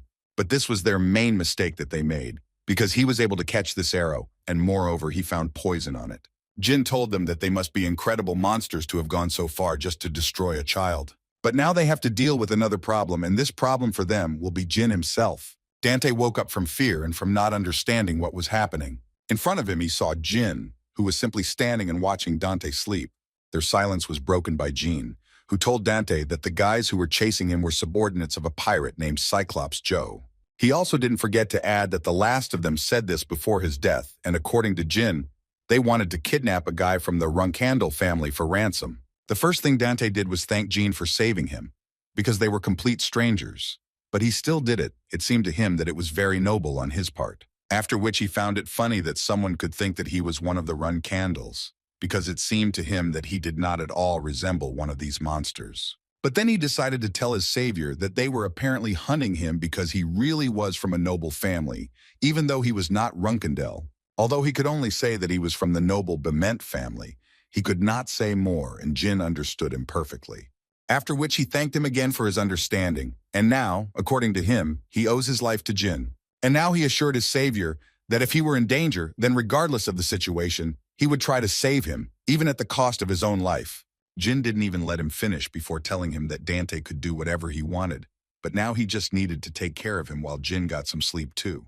He also asked him to wake him up before the start of the match of the 13th group. Dante looked at Jin carefully while he slept and kept thinking that this guy seemed too cold towards him, although he had recently fought for him. But considering all this, Dante decided that he actually had a great friend. The next day, the battle between the fighters of different groups continued, and again the fight began with Paul Mika, who again managed to defeat his opponent with just one blow. On the other side, a new strong participant appeared, whose name was Jean Grey, who also destroyed his opponents with just one blow. Jean Grey quickly gained recognition from all the spectators of this tournament and thus quickly became a favorite of the public. Some of them even started talking about how he was probably stronger than Paul Meek, although they thought that Paul Meek was the reserve captain of the Runcandel family. The other participants were not at all happy with the fact that this year's finalists were a couple of kids, and for the same reason, it was not fun at all because of these brats. How come their conversation was suddenly interrupted by another guy who couldn't believe that they were going to continue to stand by and do nothing? The big guy understood that they were strong, but he decided to remind them that there were only two of them, and if they gathered all the guys before the start of the group matches, then they would be able to destroy them and forget about their existence. But his fiery speech was interrupted by another pirate, who asked him to stop talking complete nonsense. He was going to remind them that Jean Grey was already being called the god of martial arts here, and they clearly couldn't handle him. Moreover, he did not forget to add that they were using the same room, and given this fact, he was sure that they would hardly be able to do this. But he noted that he was stopping them only because they were quite popular, and it seemed to him that it would be a problem if they died before the battles began.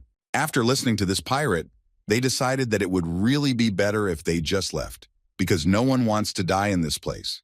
And besides, they don't have any battles with these guys on their program. All this was heard by Cosmos's assistant, who immediately told everything to Cosmos, who could not believe that these guys were capable of doing this and essentially putting up a fake winner, because in that case, he understood that then the tournament would become uninteresting and boring for the spectators. He decided that the best thing to do in this case would be to get rid of the tournament program and arrange everything in such a way that Jean Grey and Paul Meek would get to the final. Space decided that all those decent fighters who talk so much will only become victims of those two kids. He also ordered that the betting rating be increased as much as possible, and so much so that they would not be able to sleep unless they bet on the fight. Veridin was present at every fight of one of the guys, and noticed that one of them shines like a blinding supernova from the first match, and the other exudes the smell of blood from the beginning of the tournament, like a true god. Therefore, with each passing second, he became more and more interested in who would win in this case. One of the warriors who was with Veridin at that time believed that Paul Meek would win this confrontation, and therefore he became interested in finding out, or did Veridin bet on the guy? But as it turned out, Veridin changed his mind at the last moment and bet 10,000 gold coins on Jean Grey. He surprised his people with this decision, because they understood that the odds on Jin were now 3, and even if he won, the pirates would hardly pay such a huge amount of money. Although Veridin believed that Cosmos was a fairly well-known pirate and had several islands that could be sold and he could be paid. Meanwhile, Cosmos came out to the center of the arena and shouted to apologize to the audience for making them wait so long, and he, as the Pirate King, was happy to announce the beginning of the final battle. But they weren't too happy to see him, and so they started throwing everything they had at hand at him and shouting for him to quickly bring the participants into the arena and start the fight. They also wanted to see Jean Grey as soon as possible because for them, he became a new idol for whom they root. He decided to skip the long introduction and call them into the arena, and a few seconds later, Paul Meek appeared in the arena. And behind him is his opponent, the gloomy swordsman from the 13th group, Jean Grey. Veridin clearly stood out from the crowd with his shouts that he had bet on Jin, and therefore wanted him to go only forward, although Jin himself did not understand where he was constantly sending him. And as soon as the guys came out and stood one in front of the other, Cosmos decided that there was no need to wait, and they could start the fight right now. A few seconds later, the fight was officially underway and was expected to be the hottest fight yet. Jin didn't have time to focus on his opponent before Dante attacked him, and he had to immediately block his attack. This fight was different from all the ones they had in this tournament. Here, one attack was clearly not enough to win. Dante immediately noted that he guessed that his little trick wouldn't work on Jin, and that he would have to do something more than just one blow. Jin didn't expect Dante to take the fight so seriously, because looking at his sword, he was literally spewing energy, which clearly increased his strength. Jin decided that he shouldn't be left behind either, so he also used his energy and asked Dante to show everything he could do. They collided, and it became clear that the fight would be very interesting and exciting. Dante launched one attack after another, and so did Jin. Their lightning-fast attacks could not be seen even by the most attentive spectators. This fight was too intense for most. But after some time of this fight, Jin realized that Dante's first strike was at maximum speed, but now he controls his power and accelerates only when there is a need for it. Then Jin realized that there was really only one solution to this problem, and that was for the guy to match his pace. The spectators would never have thought that they could see such a fight in such a hole. so they tried to enjoy every second of this fight. Veridin also did not miss the opportunity to enjoy this fight. Besides, he thought that after this, no one would be able to call this fight childish. Even in such a close fight, Dante managed to talk and even give advice to Jin. He told his opponent that if he had an ace up his sleeve, it was better to use it now, because he was already going to finish this fight with the help of his incredible speed. But apparently, he still underestimates his opponent, and Jin is clearly not one of those pirates he fought before. However, Dante was still a pretty strong opponent who was able to seriously injure Jin despite him trying to block every attack. But even after he managed to do this, Dante thought about the fact that he clearly wouldn't be able to simply destroy Jin. After all, his strong point was his swordsmanship and the blessed body that made it possible, so he had the feeling that Jin was stalling for time on purpose, using his amazing abilities. But thinking about this, Dante became even more interested in finding out who his opponent really was. All these thoughts at one moment forced Dante to retreat at one moment and not to launch another attack. Veridin did not quite understand this act. What happened? As it turned out, Dante realized that if he had just thrown his punch, he would have encountered something completely different. Jin also realized at that moment that for a moment he almost released his power because he was hit hard. In any case, he was glad that it was finally his turn to go on the attack. Dante immediately felt that his opponent's attacks had become incredibly stronger, and it was very difficult to repel them. He understood that this was not just a blow, because each of his attacks was as strong as the first, without a single miss. Dante realized that he was now in a very bad situation, and he needed to give it his all from the very beginning.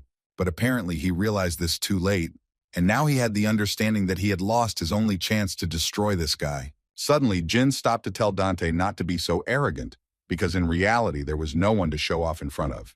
And he also advised Dante to remember who he was currently fighting. He asked Dante not to make this confrontation a complete disgrace. Dante agreed with Jin with a smile, saying that he had indeed behaved unworthily, but now he had realized his mistakes and was ready to start all over again. A few seconds later, they clashed again in battle, but now it was real, the way it should have been from the very beginning.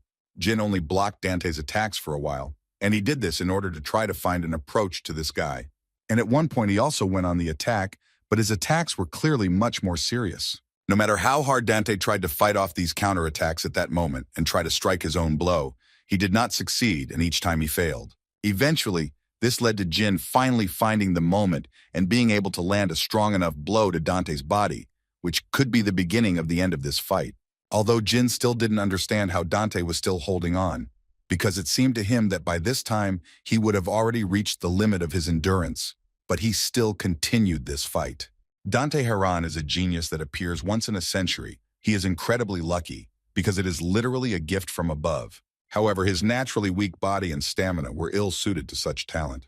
And considering everything that Jin had to go through because of his curse, the young master of the Runcandel family understood Dante very well. They were kind of brothers by chance. Jin assured himself that he understood that Dante was the man who endured the darkness and loneliness. He saw not an enemy in front of him, but a guy who was shouting that his body was weak and skinny. Jin saw how he drove himself to death just to achieve what he has now. Dante thought that before him was Jean Runcandel, the 13th son, who from birth had everything, a blessed body, incomparable talent, everything that was possible. But now Dante clearly sees how tension emanates from him. He didn't understand why his opponent was in such a state. He could only assume that it was some kind of anger because he was so weak. Or maybe he was simply excluded from the list of inheritance. But still, Dante at one point realized that in fact this was not the reason, because he was trying to become the best, which is why his whole body was filled with tension. Besides, he understood that he was most likely able to endure all this, having gone through an incredibly huge number of defeats. Despair and pain, that was the only thing that was noticeable in his eyes. But even after that, he still got up and continued the fight. Jin and Dante's thoughts were interrupted when they both noticed that Dante's body was literally crumbling into small pieces, most likely due to the enormous pressure on his body. But Jin understood perfectly well that if he laid down his sword in front of him, it would most likely be an insult to him. So he asked Dante for forgiveness through the pain, and with this thought he struck him. But this blow was not directed at the guy, but a little to the side. Jin could only hope that Dante would understand him. The guy lost too much strength and fell down without realizing it, saying at the end that it was pretty funny. Jin immediately ordered to call a doctor to the arena who would help Dante. But suddenly he heard a voice behind him telling him not to worry. It was Veridin who promised Jin that he would definitely save Dante, although he didn't think that everything would be so serious. Jin couldn't believe his eyes, and Veridin continued to do his healing work and just told him to watch as he saved this guy's life. Although mentally even Veridin understood that it was already too late, because this was not the kind of damage that could be healed with magic. Not only his bones, but also his insides were badly damaged. Also, his aura is tearing his body apart, so in this case, magic will only increase the pain. With all this in mind, Veridin realized that they really only had one option left. But before using it, he asked Jean to listen to him carefully, because what he would do now should remain only between them. His men immediately ran up to Veridin, saying that they couldn't use things like that in places like that, but Veridin immediately shut them up and told them to just help. Their help consisted of hiding the three of them from all spectators. As soon as the cloak was torn apart, Cosmos immediately saw the coat of arms of the Zipel family, and he clearly did not fully understand why they were here.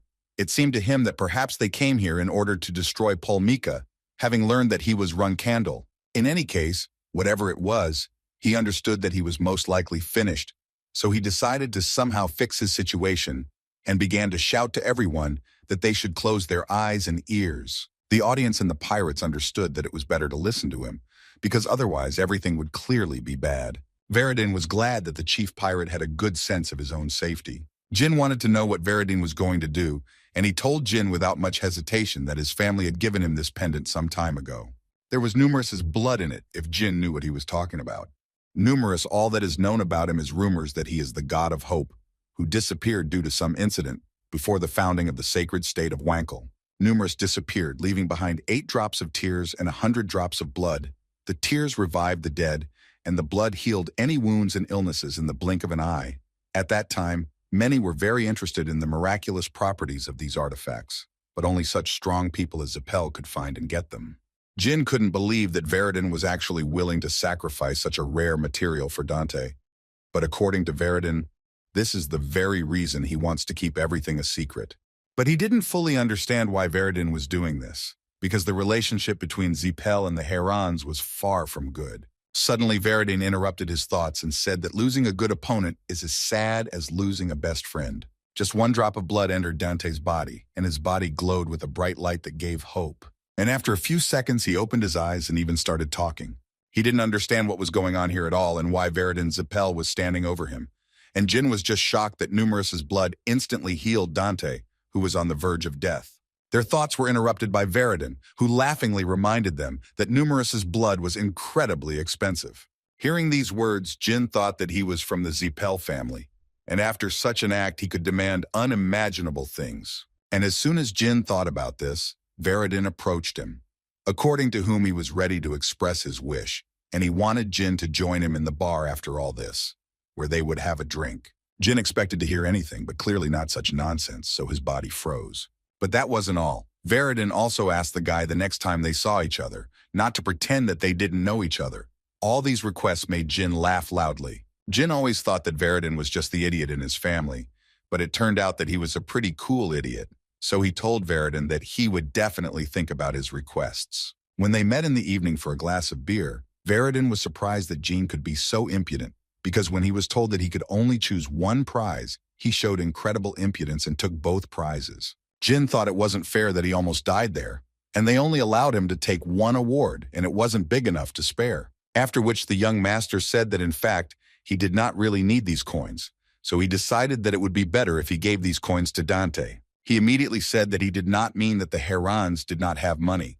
He just wanted to make it clear to Dante that he fought with dignity, and this upset Veridin a little, because he believed that he also deserved a reward. The genie did not listen to him and opened the chest, in which he found a treasure map, which is the stuff of legends. And he decided to give Veridin the very chest in which this map was, even though it was an empty box. Jin also wanted to ask Dante one more question, in which he was interested to know why he did not use his secret techniques, because it seemed to Jin that he asked him to give it his all. In response to this question, Dante said that he did not know what Jin was hiding, but it seemed to him that hearing something like this from a person who himself was not telling the whole truth was quite offensive.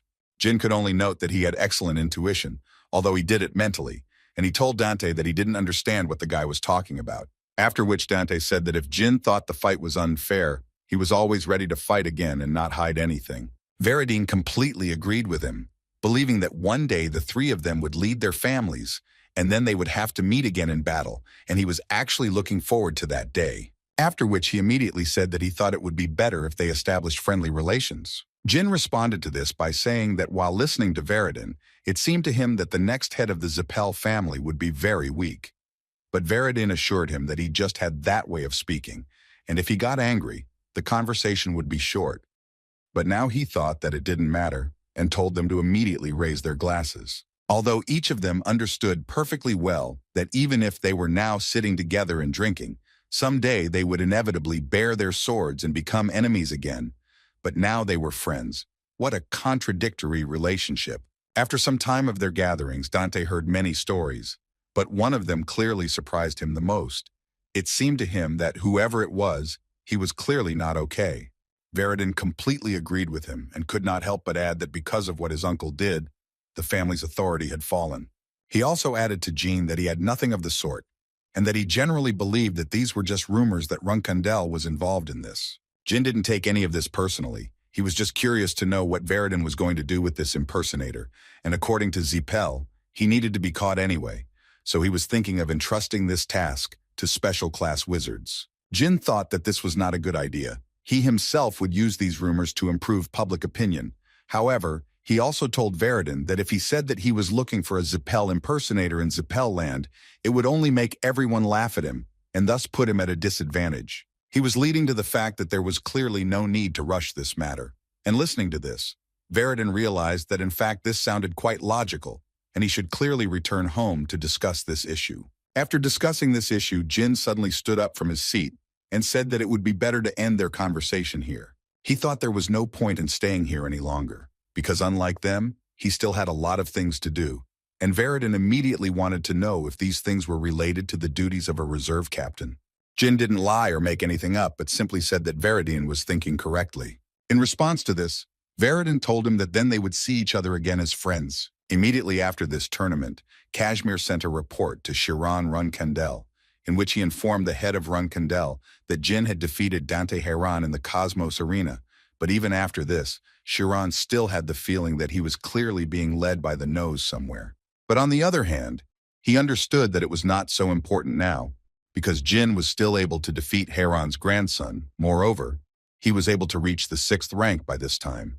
After which he asked Khan to tell Kashmir that he would like to have a glass of beer with the noble sword.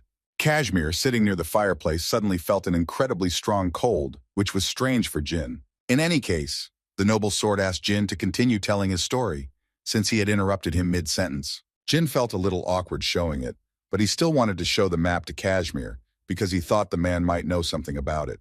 But as soon as he took it in his hands, he immediately said that in fact he was seeing it for the first time. Suddenly his thoughts were interrupted by Julia, who saw a treasure map in her father's hands, which greatly interested her. But these were clearly not just games for Julia, because she glanced at this map for just a second and noticed a rather important detail. She believed that this map could help them find something incredibly important that all people had been looking for a long time.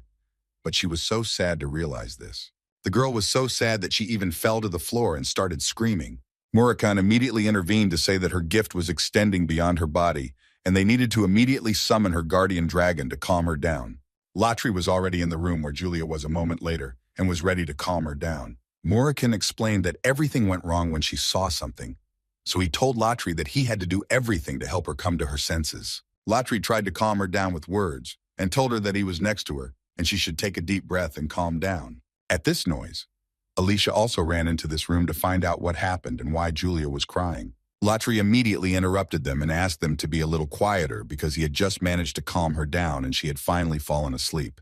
Murakan immediately praised the guy, telling him that he was a great guy, and Latri responded by saying that because of this whole story, he never said hello properly.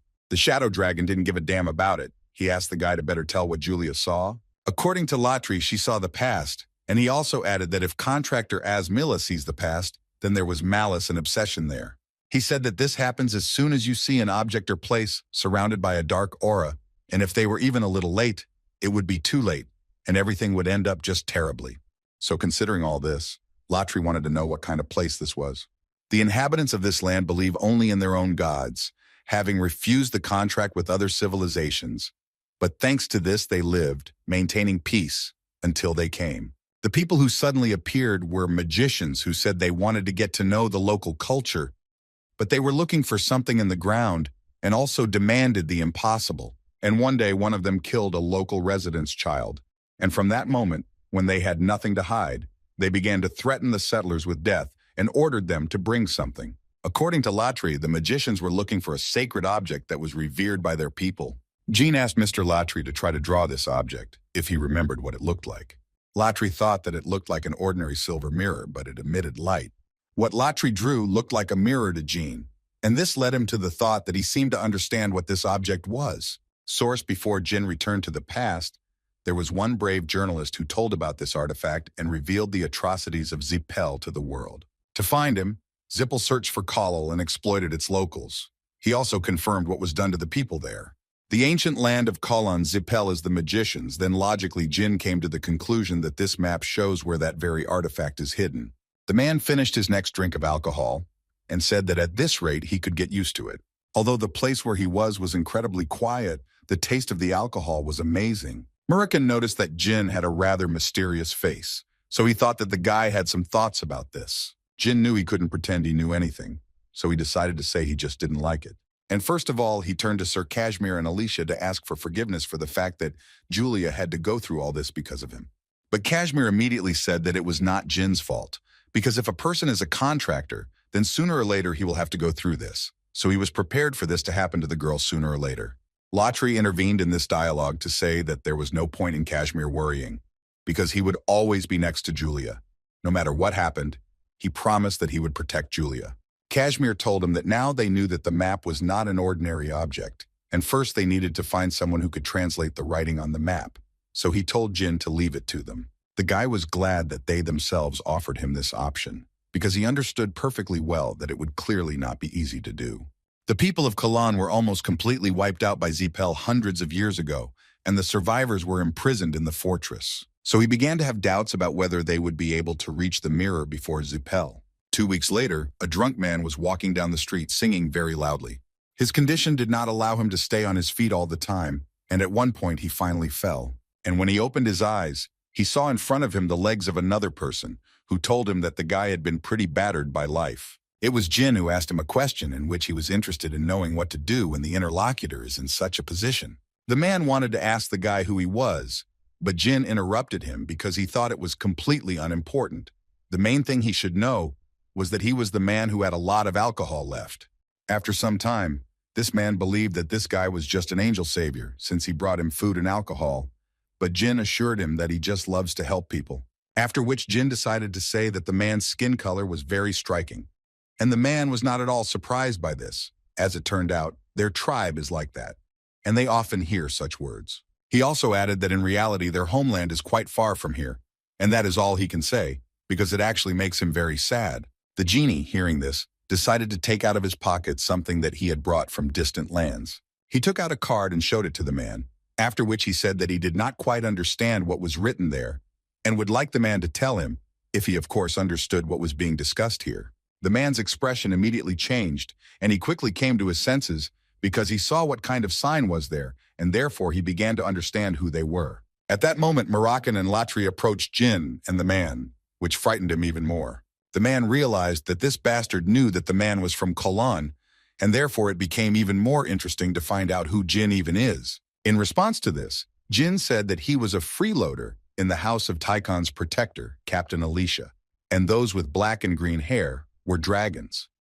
Murakan was shocked when he heard about this, because he sincerely did not understand how Jin could just tell him about this. Jin didn't understand why he was so surprised, because it seemed to the guy that they should fill this man in on the situation, but Murakan still thought that there was no need to say everything so directly and that he needed to be a little careful. The young master still thought that nothing bad would happen, and while they were discussing this, the man suddenly realized that they were not Zipel.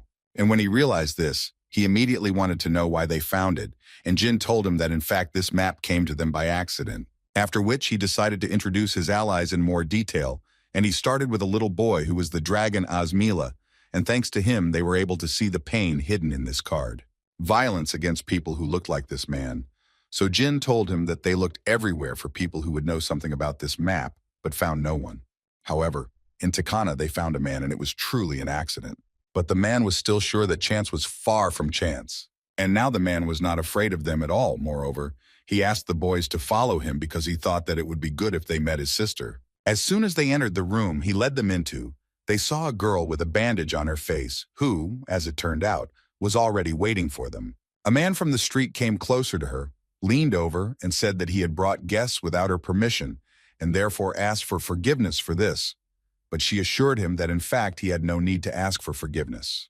Murakan felt like something was clearly wrong here, because he didn't understand why this girl was saying that she was waiting for them. At that moment, Jin wondered whether he should call this girl a saint, because the energy he felt was not coming from this place, but from this woman. It seemed to him that she belonged to one of the most noble families of Cologne or was chosen. But suddenly, she interrupted his thoughts when she called Jin a swordsman who was chosen to be a swordsman from birth. But even with this, she did not cease to amaze him, because she said that he came with the last dragon of the Shadow Clan, and next to him stood the dragon guardian of the precious child Asmila.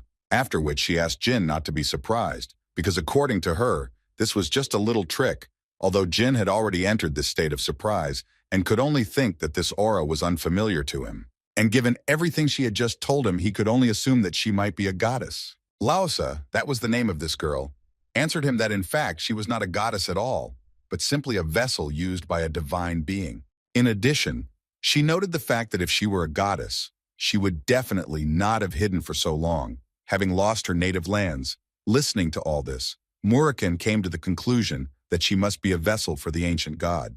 He also noticed that she had simply amazing insight, although it seemed to him that sooner or later this power would also fade away. In response to his words, she could only say that the black dragon hurts quite painfully right to the heart, but she still hears about the ancient god of Cologne for the first time. Murakan was not going to do this, because he believed that even if he told her, she still would not believe him.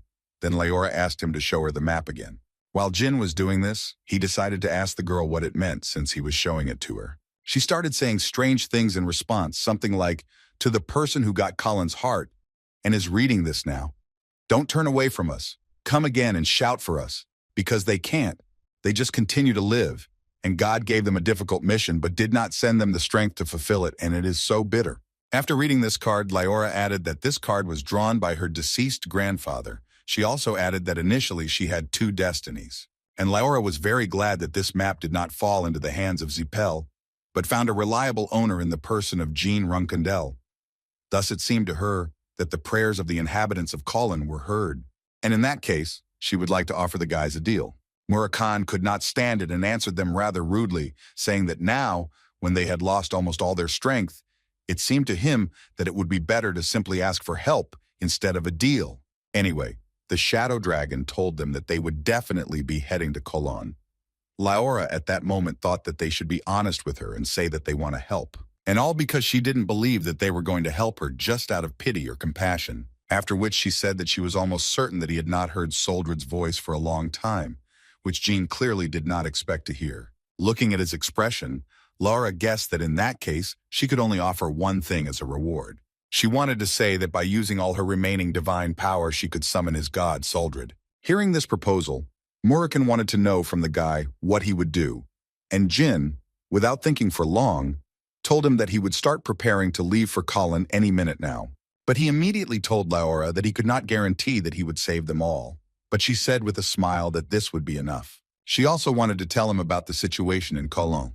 She believed that this information would be useful to them. When Murakan and Kashmir approached Colin, they were met by an ominous sign, which screamed with all its appearance that they were not allowed to enter here. It seemed to Kashmir that they first needed to send a reconnaissance detachment here.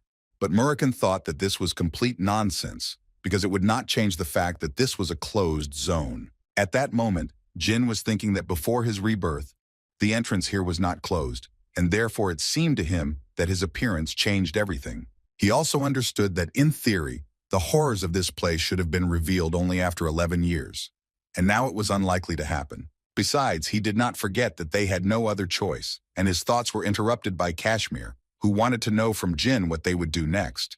But without waiting for an answer, Sir Kashmir began to say that, as they said, if this place was intended for magical tests, they could enter, but now the situation is completely different.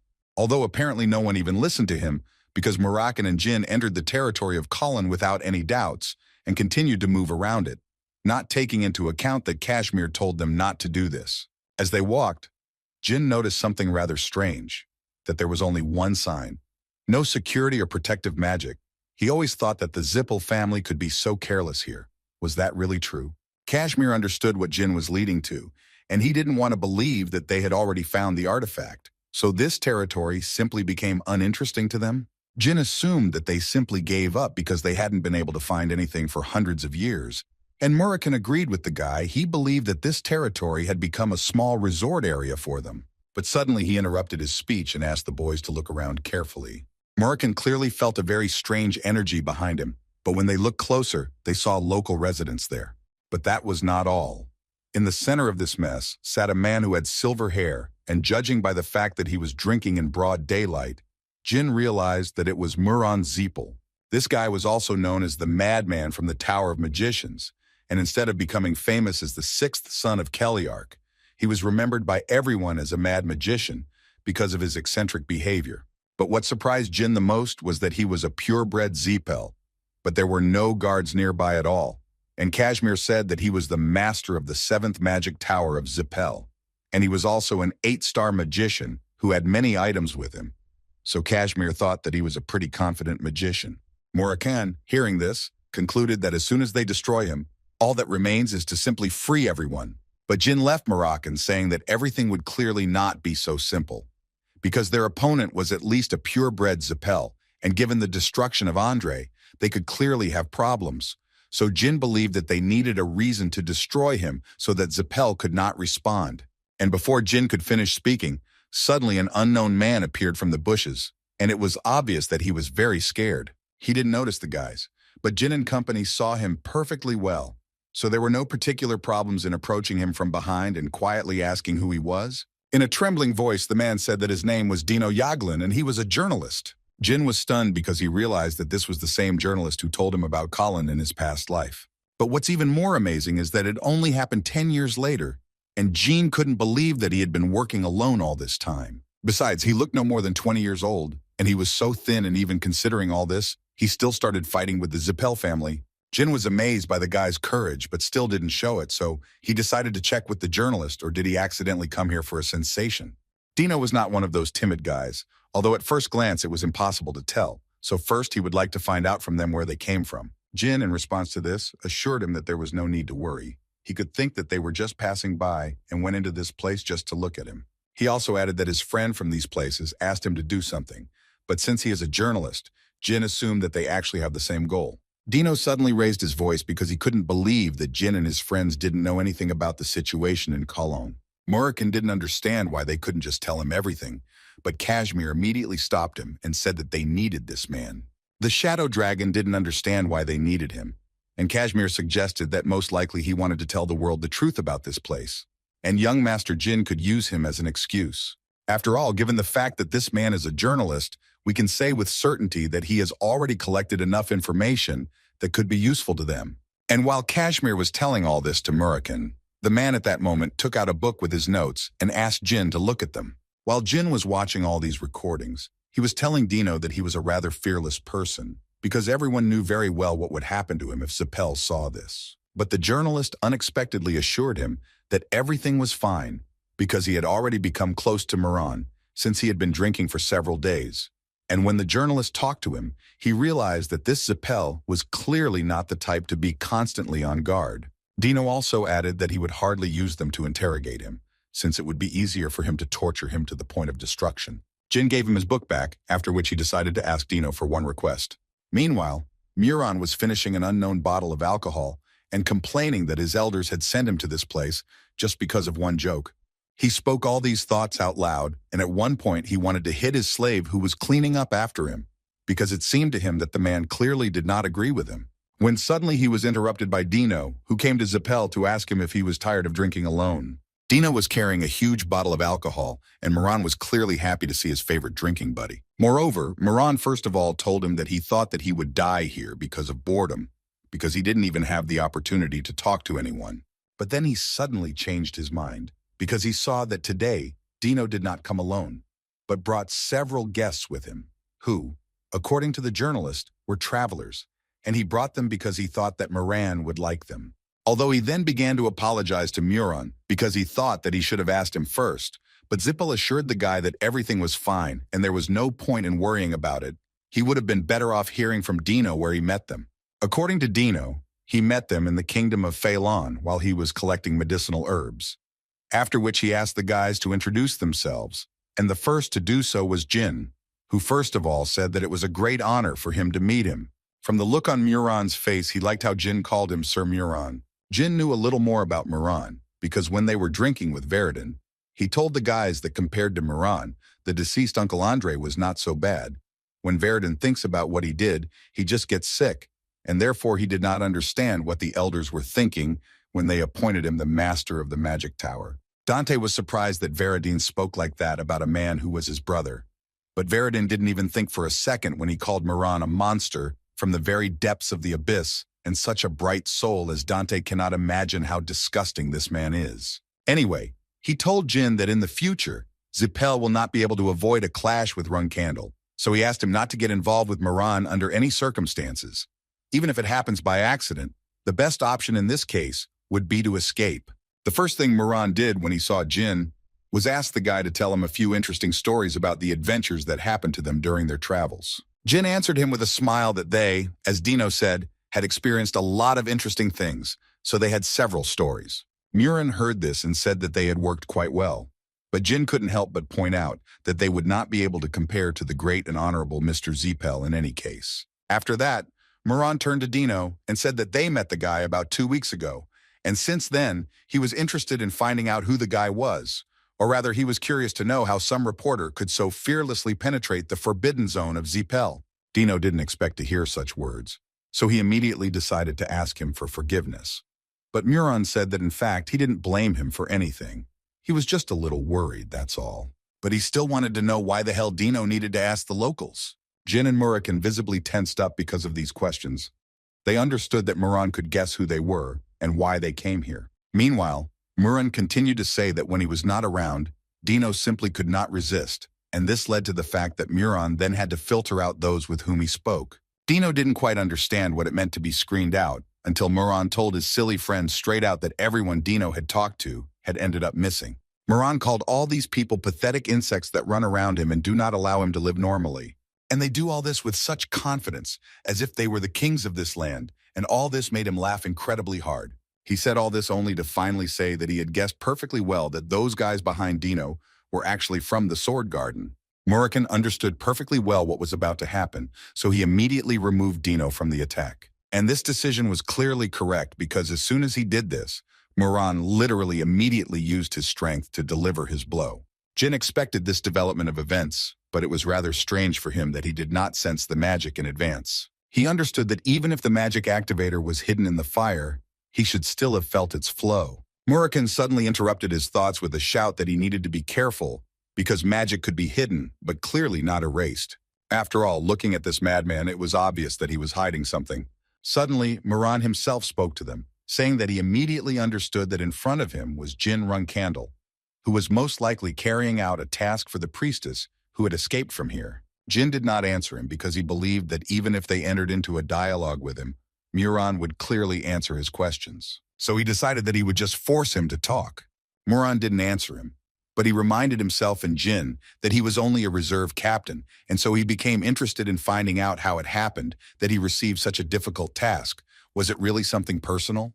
Jin didn't answer, but simply said once again that Murakan was too noisy, and his voice and laughter irritated him, so with every second, he became more and more disappointed in him. Murakan laughed at these words, after which he asked for forgiveness and agreed that it would be best to start the fight and decide everything this way. After which he immediately began to attack Jin, who was barely able to dodge them. Murakan was also not on the sidelines, and he had to dodge attacks and also carry Dino out of this battlefield. Murakan decided to act vilely and also began to attack ordinary civilians who needed to be saved. And for this, Murakan decided to use his power, with which he could protect several dozen people at once. After which he immediately turned to Dino and ordered him to immediately take the rest of the people and leave. But as soon as Dino asked them to come to him so that they could leave here, the man realized that apparently it would not be so easy, because the civilians clearly did not feel so well. When Dino saw this picture, he immediately started screaming that Zipel was an incredibly vile person who needed to burn in hell. Dino literally cried and continued to shout what a bastard Muran is, because he can't even imagine how a normal person could do this. The journalist really didn't understand what these people had done to him, because at this rate they would definitely die. Muran, in response to his cries, stated that in fact this was exactly the facial expression he wanted to see. According to him, he was curious about what it would be like when he saw it, and looking at it now, he really likes it. He called him a stupid Dino who forgot his place. He also thought that the journalist was good for nothing. It seemed to him that he could only wag his tail and stick his nose everywhere, and it was because of this that he thought that all these people died. Suddenly his words were interrupted by Jin, who ordered him to immediately stop wagging his tongue, because at this rate he would destroy him even faster than he could come to his senses. Kashmir, watching all this, could not believe that there was so much destruction around, and this is taking into account the fact that they attacked when Muran had relaxed his vigilance. Muran, meanwhile, was getting angry with every second, because some kind of crap, neither magic nor aura, something like a shadow, was sucking energy out of him. But then it dawned on him that apparently Soldrid had broken his promise and was once again collaborating with Runcandel. In any case, for Muran, it was not a big problem, and he was not going to give up. Murakan and Jin, meanwhile, again did not feel his energy, and Jin concluded that he was hiding the flows of mana. And considering this, he understood that it would be easier to fight with the expectation that he was constantly using his magic. Muran, meanwhile, continued to shout and laugh with Jin. The reason for his laughter was that he believed that Jin, even in this case, would not be able to defeat him and save all the cockroaches that remained here. Instead of talking, Jin and Murakan decided to work as a team, and the Shadow Dragon, without thinking, launched the guy straight to Muran. What Zipel clearly didn't expect was that he would have to react quickly to this decision. Otherwise, he would risk taking serious damage. So without thinking for long, he used his magic and ice blocks began to emerge from the ground. But Jin didn't care at all. He continued to get closer and closer to Muran. But Muran had not yet shown all that he was capable of, and so he used several more of his spells to stop Jin. Muran believed that it was simply impossible to pass through such a magical wall, and so his face was pleased, because he was able to defeat one of Runcandel's offspring. But it only seemed that way to him at first glance, because as soon as he turned around, he immediately saw how Jin was behind him, and literally at the last moment, right before Jin's attack, he created an ice wall that was supposed to protect him. Although she didn't help him either, because Jin was able to destroy this wall with just one blow, and now he only had to get to Muran. At one point, Zipel realized that no matter what he did, his opponent would immediately absorb all the magic. He couldn't believe that all this was only thanks to Soldrid's energy. But in any case, he admitted that it was pretty close and Jin is still a great guy. He then used his secret technique, which created many chains that he thought were capable of binding Jin. Muran was sure that he was able to catch Jin in a mistake, but apparently he was the only one who made a mistake when he underestimated the power of the shadow energy that destroyed his chains one by one. But even after that, he had a very pleased face, and he said that it would be so great to destroy one of the Runcandels, and all this became possible only because Jin Runcandel himself came to him, so he was so grateful to him. This dull place, according to him, will once again be able to sparkle with colors that have not visited it for a long time. Jin, looking at all this, understood that all around, these were all traps created with the help of spells, and if he went straight, he would hardly be able to dodge them all. So he decided to dodge each one. Murakan also understood perfectly well where all this was leading, so he once again ordered Dino to take all the civilians away from here. Muran believed that all their efforts were simply useless, because these magic circles would reach everywhere his gaze fell.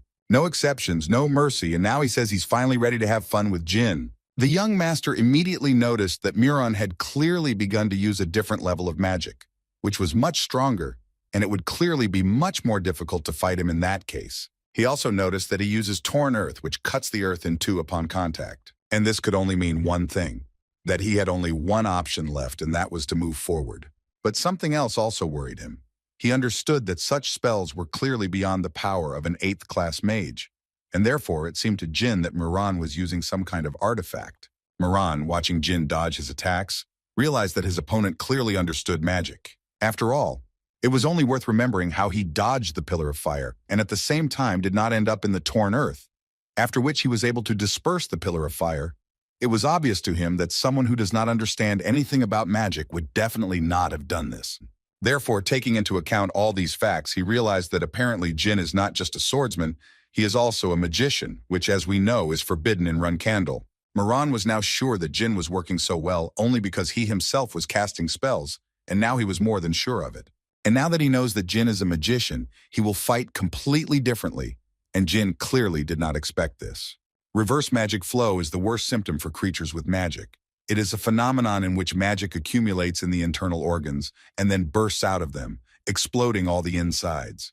In a battle between mages, the mage with less magical power will have a faster reverse flow, so unlike warriors, the strength of mages is easy to determine. However, Runcandel has no magical power, and therefore it was impossible to cause a reverse flow of magic in them. Even with a low-ranking one, they had to fight with magic. But now that Murakan knew that Jin had magic, he realized that there was simply no point in him fighting and wasting time on the struggle. But he didn't take into account just one thing, that Jin also understands all this perfectly well, and he guessed that when Murakan finds out about this, he will definitely do everything to reduce the distance. And so Jin, as a responsible guest of this place, prepared a gift for Murakan, which he would most likely like, at least that's what it seemed to Jin. After a few seconds, Murakan's body was transferred, as if to another dimension in which he saw absolutely nothing.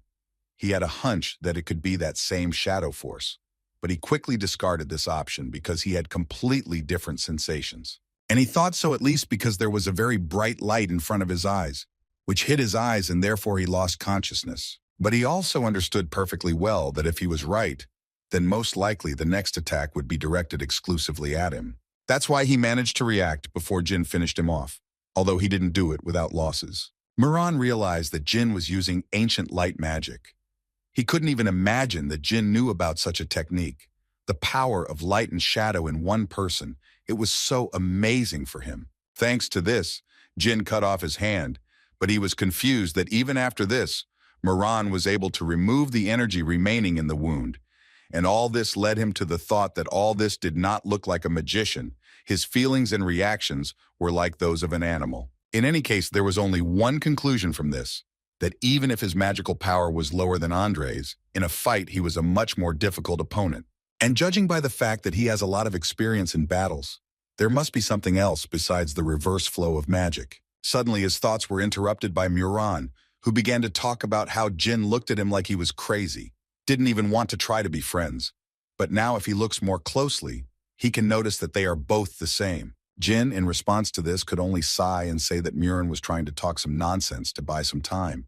But all of this looked incredibly pathetic to him, and he thought that his last words sounded very pathetic. This caused the man to laugh wildly, because according to him, he was not going to die yet, and besides, his wild friends were still protecting him. After which, he began to say that so far he had only used 3, but Jin did not let him finish, because he wanted to immediately find out what this madman was trying to convey to him. Murakan was so happy to see that Jin, as his opponent, was finally interested, because he believed that someone like him would do anything to achieve their goal. And as he could see, Murakan was only an 8th rank mage, and probably already guessed that it was impossible to do such things with such a low rank. So Murakan was going to show something to Jin, and thereby explain to him how he does all this. He began to talk about how these bugs, who dared to side with that journalist, are still under the protection of Zipel, but thanks to this, they are very useful for strengthening his magical power. But that's not all. He added that even though they are like corpses, they still breathe. So while they are alive, they supply him with mana. And having told Jin about all this, Murakan decided to give the guy a hint that in order to destroy the magician, the guy would have to first destroy his people.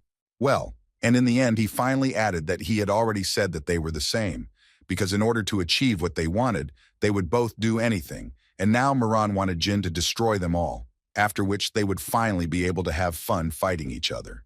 Suddenly, from behind the bushes, a child's voice was heard, who screamed and turned to Jin that every word of Murakan was a lie, because it did not strengthen the magic, and according to this child, Murakan understood this after he tortured them. These words obviously angered the magician, and he wanted this child to finally shut his mouth. But no one was going to stop there, and Jin was told that Murakan simply understood how to use the divine item. Jin, hearing the word divine item, could not believe that Murakan had already managed to find the mirror, because then it would be very difficult to destroy this guy. The child could not stop and continued to tell everything he knew about the fact that those who ended up here now were his compatriots who faced such a terrible fate. Murakan was already tired of listening to this, so he asked this bug to finish immediately. But she simply couldn't stand all this anymore because all her relatives died and all this because of this monster. Murakan couldn't stand it and yelled at her to shut her mouth immediately. Otherwise, she would go to her family right away. But apparently she didn't care so much that she wasn't even going to stop. So she continued to tell that this madman enjoyed playing with people and their lives. According to her, they were all used for experiments, and then simply thrown away like a thing. And even now he lies to manipulate everyone. So she told all this so that Jin would finally destroy this crazy magician. His teeth literally cracked with anger, and he immediately called her a stupid rat who doesn't know her place. After which he was going to destroy her so that she would finally answer for the words she had spoken. He wasn't going to leave the one who was going to ruin his show alive. The screams and despair of these people whose bodies were being cut into pieces was supposed to be the main event of this night, and he only left her because she could still be used. At that moment, Dino turned to Jin and said that they must save this man because this girl is the goddess's person. She is the only support of the natives. Jin, looking at the technique that Murakan used on this girl, realized that it was Zipel's secret magic technique, which was called the Blue Fire Magic Eye technique. And it seemed to him that he had already heard about this technique somewhere. It was an ability that only Zipel could use. His teacher told him about this in his past life, and according to her, with her help, you can create a blue fire. Just by looking at an object, and this fire will never go out. The victim rushes around in the fire until it completely engulfs the body. Jin immediately became interested in finding out how to resist this technique in this case, and the answer turned out to be very simple. You just needed to burn it, using something that could surpass this flame in strength. Thus you can defeat it. And the guy managed to find something that would be much hotter than this fire. He called his phoenix Tess. Murakan's expression spoke for itself. He simply couldn't believe his eyes that Jin was able to summon this creature. After all, he knew perfectly well that the one Tess chose would become the greatest magician of the century and a magical swordsman at the same time. And understanding this fact made him even more angry, because he understood that Jin belonged to the Runcandel family, and he could not even think about it. Jin liked that Murakan was so nervous about this because it made him more vulnerable. But for now, he needs to save this girl first, and only after that, he will deal with Murakan. This girl, meanwhile, woke up after losing consciousness and did not understand why she was inside the flames. But she was not hot at all, and the guy who was holding her also did not have a single burn. Suddenly, her thoughts were interrupted by Jin, who suddenly thanked the girl and added that if it weren't for her, this madman would have already finished with him. But she immediately shouted that now was not the time to relax, because Murakan was using the power of a divine item, and although he could not find it. According to her, he tortured them to find out how to activate the divine item, but only they know where it is, and she almost immediately realized that he came here at the request of Saint Laosa, after which she told Jin without any doubt that when this battle was over, she would show him where the artifact was hidden. But before that, she asked Jin to stop their suffering.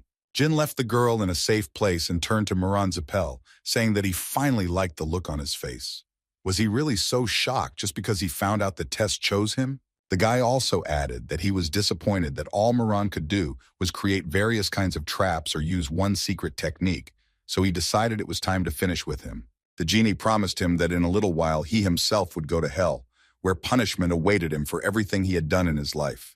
All these words angered Murakan, and he decided to remind Jin that he was the one who was the favorite of the sorceress Haluram. And it was he who shared the cup with the kings of the Black Sea, and does Jin really think that after all this he can really send him to hell? Besides, Murakan hadn't yet shown him what real hell was, but he was going to fix that in a jiffy. Jin didn't respond to this and decided to just finish off this guy, who, as it seemed to him, talked too much but did little. Tess's phoenix fire was putting incredible pressure on Murakan, and it was really becoming difficult for him to even endure Jin's attacks. But Jin wasn't in the best mood at that moment either, because he understood that Tess was currently very angry, and it was unclear what the matter was. Meanwhile, Kashmir wanted to ask Murakan what they should do with the natives. But Murakan immediately made it clear to him that now was not the best time to think about it, because he had evacuated them, and now they needed to focus on the spell to summon Orgel, the king of monsters. After all, he understood perfectly well that when Tess intervened in this process, they would need to stop it immediately. First of all, Murakan asked him to gather all his strength and direct it into the sword, after which he sent Jun a shadow, which he had to step on and run from there. But before that, he needed to cut the gates to that dimension, which is what Jin did. That was the plan, but Jin had no idea it would be so difficult for him. During the fight, he realized that he was experiencing a reverse flow of magic, and this was very bad news for him. And Murakan also understood this, and immediately began to talk about how in the end, the one who ended his glorious life alone fell from the blow of Heluram's dagger. But Jin clearly wasn't going to give up just like that. And gritting his teeth, he was going to continue the fight through the pain. The realization of this also came to Murakan's mind, and his expression changed the moment he realized this. Jin raised his sword as high as he could at that moment and was about to deliver the finishing blow. At this moment, there were words in his head that even if you lift the sword 10,000 times, the effect should still be the same as it was the first time. So he was going to put all his desire into this strike, with which he will cut his opponent without any doubt. Apparently, this blow will really end their battle because Murakan began to literally fall apart after such a blow. He couldn't say a word, although it was clear from his facial expression that he actually wanted to say a lot. Tess reserved the right to finish this guy off once and for all, so she created a powerful stream of fire that could incinerate even the hardest object. That's why after this, Murakan's body became more like a piece of coal. At that moment, Jin was thinking that when he released the shadow, it was the first time he felt something like this. It seemed to him that it was similar to the response of the sword's heart. But his thoughts were quickly interrupted when he saw how even in such a bad state, Murakan was still able to grab his staff. Although after a few seconds it became clear that this was actually all he could muster because immediately after that he literally fell apart. But Jin wasn't in good condition either, as he had clearly exceeded his limit, so it was pretty obvious that he had also passed out. The magic staffs of the Zipel family of mages have an interesting feature. A rune is inscribed on the tip, and when activated by the owner, the rune sends a distress signal to the Tower of Mages. That is, it is still too early to relax, and given all this, one could say that Murakan was only the beginning, so it is better for Jin to come to his senses as soon as possible. And as soon as Jin began to come to his senses, Murakan immediately opened his mouth and poured some powder into it. This disgusting taste immediately made Jin jump up, but he didn't dare spit it out yet. Murakan had to explain to him that he almost died because of the backflow of magic. So Murakan gave him a unicorn horn to swallow, which he thought was an excellent medicine in such cases. Jin thought that this was complete nonsense until the moment when he felt better, and the flow of mana calmed down, which unfortunately could not be said about the energy of the shadows and the aura. Kashmir was glad that Jin had finally come to his senses, and the boy immediately began to thank him for being able to get the unicorn's horn so quickly. But the man stopped his gratitude and said that in fact it was not his merit. As it turned out, this incinerated horn was given to him by the journalist and the surviving girl. Dino joined this dialogue with words about how he learned about the horn during one of his drinking parties with Murakan, and he somehow mentioned that he stole it from the family home. And the girl decided that the moment had come when she should introduce herself properly. Her name is Latika Mamutika, and she's a novice of Miss Lausa. She also immediately did not forget to bow before Jin and tell him that his deeds will never be forgotten, and she will always be grateful to him for this. She also suggested that the Saint of Laos probably asked to save them. But Latika explained to Jin that she didn't mean to literally save them. She wanted Jin and his friends to help restore their sacred relic. Jin didn't expect to hear that their relic was broken. Suddenly, his thoughts were interrupted by Murakan, who had seen 3,000 years in his lifetime, but he had never heard of any relic in these parts in his life. And in general, all this time, he thought that this was just a regular bluff. At that moment, he thought about the fact that the blonde Murakan's strength was really enormous. Could it really be that some relic was to blame for all this? After which he decided to find out from Latika what god she worships, and according to her, his name is Klam, which even Murakan did not know. Kashmir could only add that if all this was true, then they clearly shouldn't stay here for long, because even if it was the wilderness, it was still Zipel territory, and no one knew how quickly they would react to what had happened. After these words, Latika decided to say that they would most likely have some problems with this. According to her, in order to take possession of the relic, it must be restored.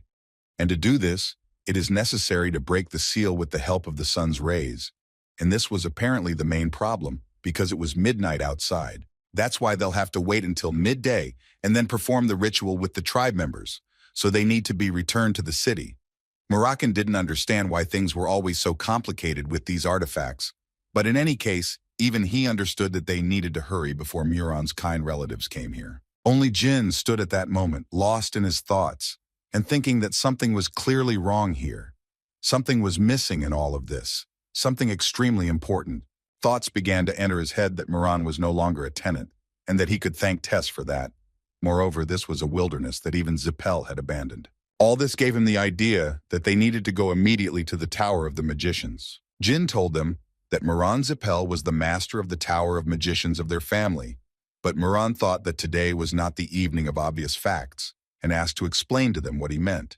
The guy picked up Muran's staff and said that they really didn't have time because the guy's relatives would be arriving soon. Kashmir saw Jin's hand on the staff and realized that Muran was the master of the Tower of Magicians. Murakan at that moment could not understand why they were mumbling this phrase. The noble sword tried to explain to him that it was said of masters with such staves that they could summon all the lower magicians. Murakan couldn't believe it. But what surprised him most was that Jin actually knew about it.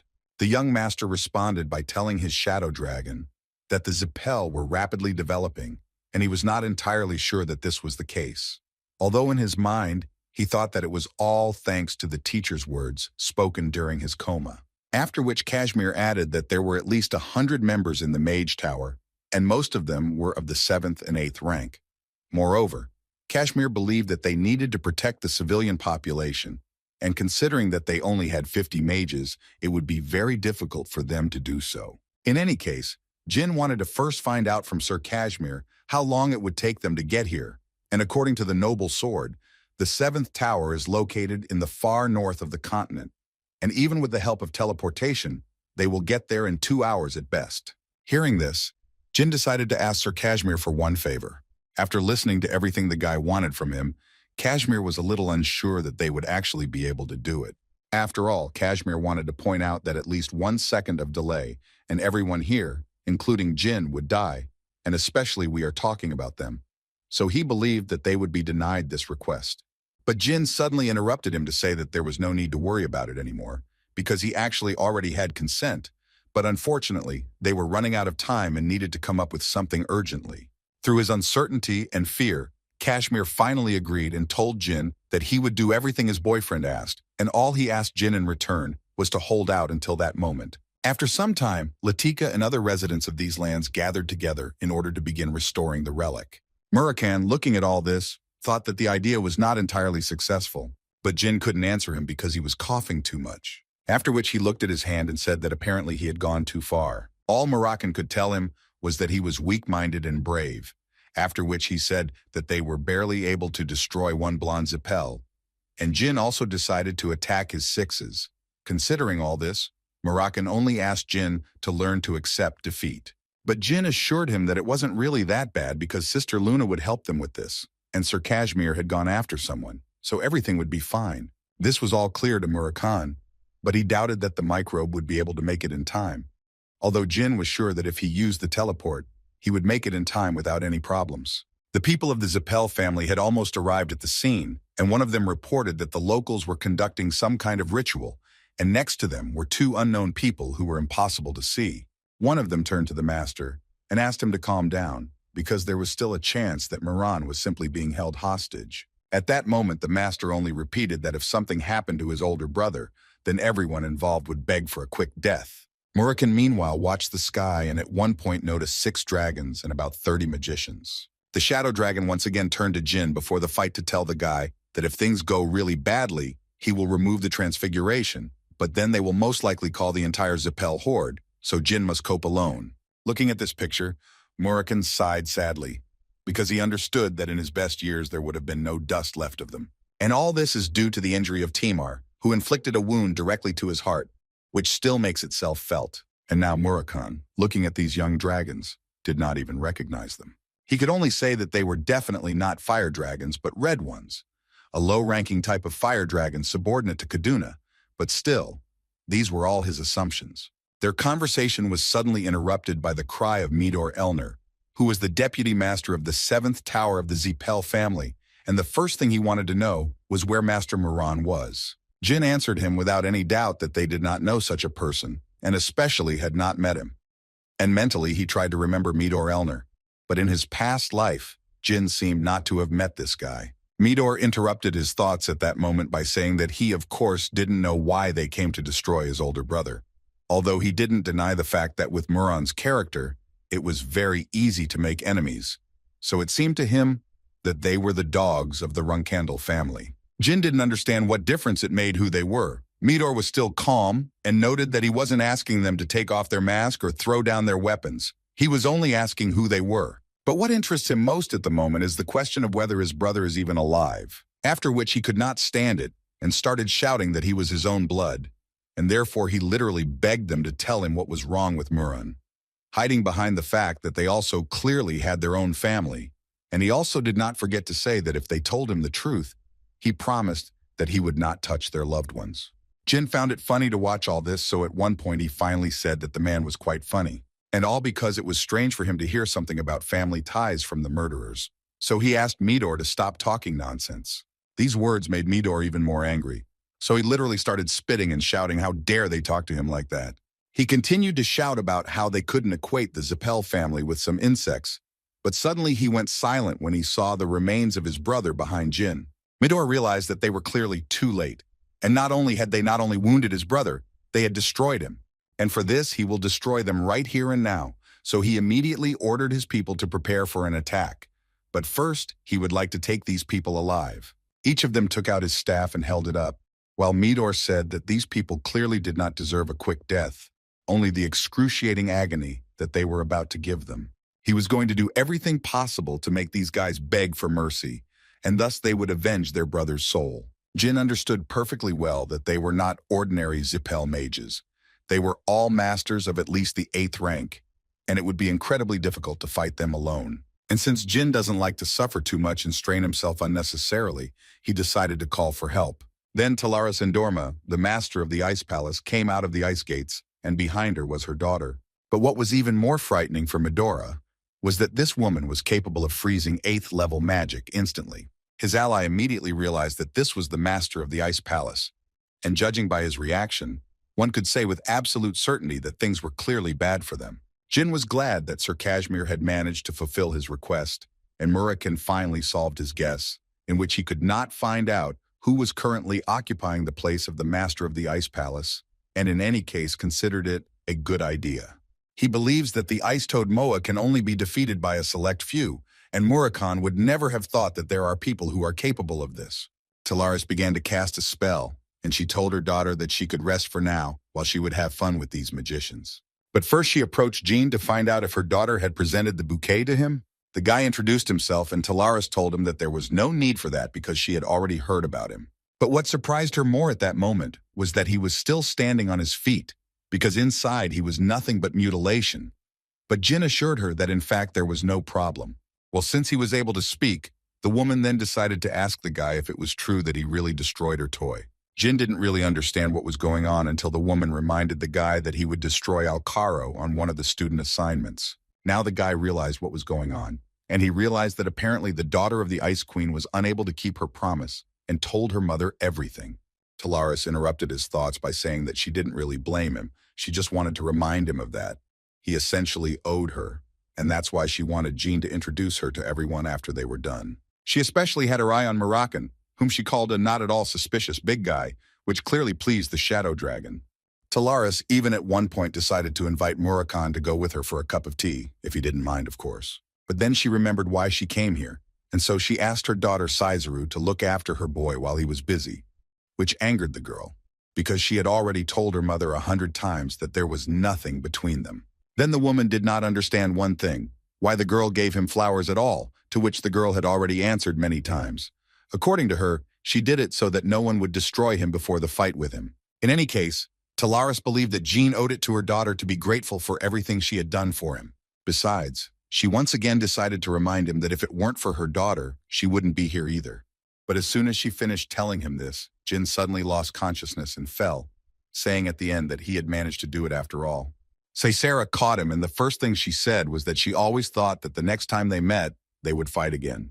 But apparently this time we'll have to postpone this fight, because it was clear that the guy wasn't wasting his time, after which the girl decided to tell Jin that the man who brought her flowers, Kashmir, if she was not mistaken, looked as if his own life depended on it. He quite boldly entered her mother's chambers, and told her that the young man to whom her daughter had given this bouquet could die at any moment, and that was why he was here to ask her for help as the master of the Ice Palace. According to Caesara, he even managed to wake his mother from sleep, and all this surprised him, how faithful people can be. Jin responded to this with a smile, but he still thought that he clearly did not deserve that all people were so kind to him. The girl assured him that it was really not worth thanking, because she believed that it was her business too, because it was unpleasant for her to see how someone other than her was beating Jin. Her words were suddenly interrupted by Jin, who began to cough up black blood very heavily, and the girl immediately thought about how he had fought with such wounds, and this horrified her. At that very moment, she took out her medicinal brew and asked him to close his mouth immediately. Caesira clearly didn't understand why she was exhausting herself like that, but she still wasn't against helping him. Murakan, who was standing nearby, immediately noticed that the girl was clearly not indifferent to Jin, since she was so worried about him. Talaris, meanwhile, came out of her ice dome to finish what she originally came here for, and the first thing she noticed was that in front of her were clearly not pure-blooded Zipels because they were not blondes. These words irritated Midor, although he understood from the very beginning that everything would clearly not be easy, so he notified the family before leaving.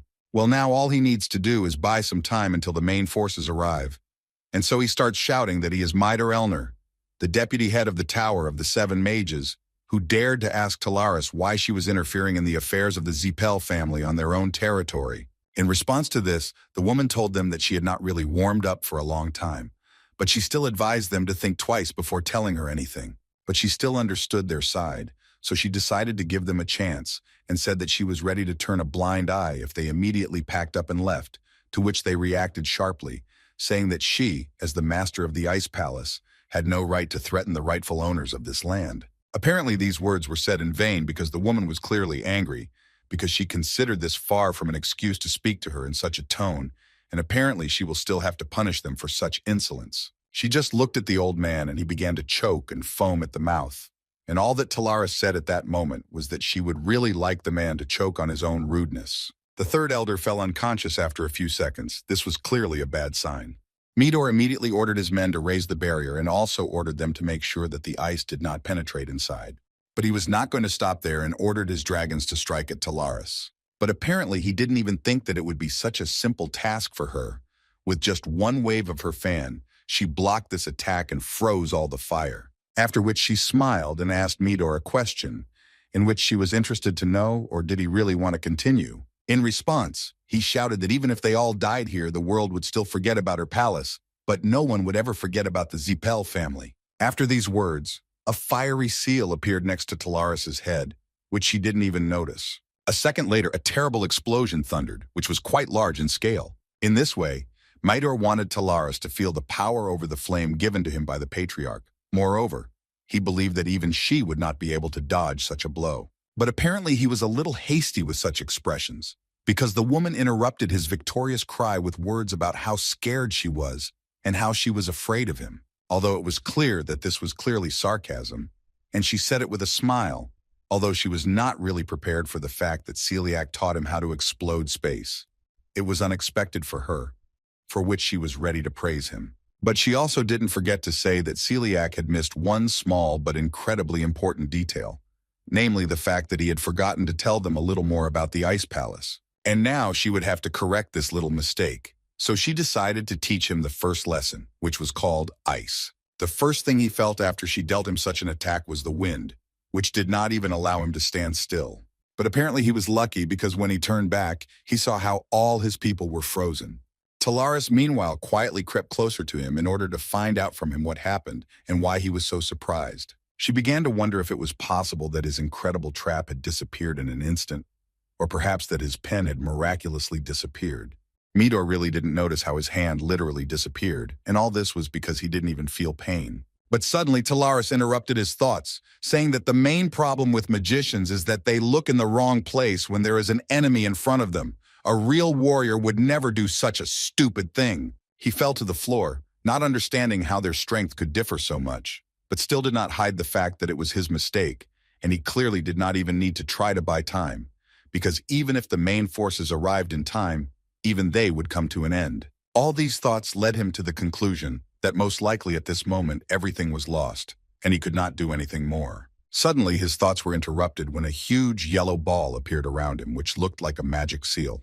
It was clear from Midor's face that he didn't understand what was happening. But this yellow light did not shine for a long time, because after a few seconds it disappeared, and with it Midor and his people, which was surprising for Talaris. A few seconds later, Midor and his magicians appeared in a completely different place, where a mysterious voice told the man that he had done his job quite well. After which the same voice added that from now on the White Knight will deal with the violators, and they can rest easy. Talaris began to guess what was going on, and anger began to visibly overcome her. And her worst thoughts came true. A few seconds later, a huge ship appeared in the sky. Murakan understood perfectly well that this was not just a ship. This was a vessel that Zipel used in wars. But he did not believe that that crazy magician was such an important big shot to send such a ship for him. But it seemed to Jin that because of the destruction of Andre, Zipel decided that they would no longer be petty in protecting their people. In his mind, the guy understood that this ship was a huge problem for them in any case, and the people who were managing this ship clearly belonged to the White Knight group. This group included carefully selected magicians, who together were called the White Knights and made up the strongest squad of Zipel. At that moment, Talaris approached Jin to tell him that she was not going to fight these guys here, so she was leaving. She also told him that she could take the locals to a safe place, and could take him along too. But his answer shocked the woman. According to the guy, he was not going to leave until the ceremony was over. In any case, Talaris told him that it was not a question, and she would definitely take him with her, because she did not care about his whining. The guy was surprised that she really didn't understand that if they didn't finish the ceremony now, then Zipel would simply be impossible to stop in the future, and the number of victims would grow every day. So he once again decided to ask her for help so that the tragedy of this place would not be repeated somewhere else. After thinking for a bit, she told Jin that she agreed to something like this, but they only had an hour to do it all. And she will do this only on one condition, that she will then exchange a few words with his parents. Latika and her compatriots meanwhile continued to perform the ceremony until Jin left them. He asked them to speed up the ceremony because the Zipels had gone on a full-scale attack. The girl responded by asking Jin to leave, and she also added that she knew what kind of ship it was in the sky, and that's why they didn't want to expose him to such danger. Besides, according to her, Jin had nothing to worry about, because they would do everything so that Zipel did not know about the relic. And she was ready to do all this for the sake of the guy who was the first one who dared to help them in a long time. Jin came closer to her in order to explain that he did not help them in order to abandon them later. After which he asked her again if there was any way to speed up the ceremony. Latika thought for a bit and said that if the Princess of Laos were here, then perhaps they could come up with something, but unfortunately, this is currently impossible to do. Cersina came up at that time, was next to Jin and thought that Laosa must have died, since this was impossible.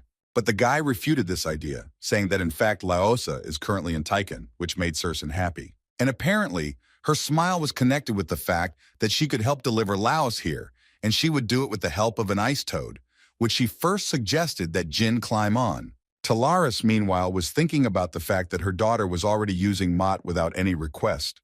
Although she was not against it, she was just embarrassed by the fact that children were growing up so quickly, although now was clearly not the best time to think about it, because she needed to somehow hold out for a whole hour, but apparently she won't be the only one to take the rap, because Murakan also wasn't against warming up, which clearly made the woman happy. Their conversation was interrupted by a voice from the ship. The white warriors of Zipel immediately made it clear to the master of the Ice Palace that they would not waste time on talking. But they still offered them a deal, in which they would let her go if she handed over to them the one who was guilty of the death of Muran Zipel and the local people. Then, according to them, the problem would be solved. Talaris, without thinking twice, immediately told them that if they wanted to cooperate so much, then it would be better for them to give her Kaliak, and then she would think about whether to leave them alive or not. The reaction was immediate. They realized that she was not going to compromise, so they were going to start attacking. The attacks of these Zipels were clearly much more serious than Medora's, and fighting with such magicians is obviously more difficult. Although this was also a wave of fire, Talaris was able to easily block it with her magic. But this was only the beginning, because the Zipel mages were not going to give up so easily, and they began to create a new spell. Talaris decided that standing still and waiting for it to be destroyed was clearly not the best option, so she also went on the attack and began to strike this ship one after another, but it was difficult to cause any serious damage yet. While she continued to attack, one of them tried to figure out who this man was who was standing next to Talaris and how dangerous he was. After all, he didn't stand aside and also reflected part of the blow, but he didn't use aura, but did it with his bare fists. It was absolutely clear that he was clearly not someone they could just turn a blind eye to. So considering all these facts, one of them ordered to contact the base and tell them that they were going to use naval artillery. Meanwhile, Jin burst into Laos's house and started asking where she was.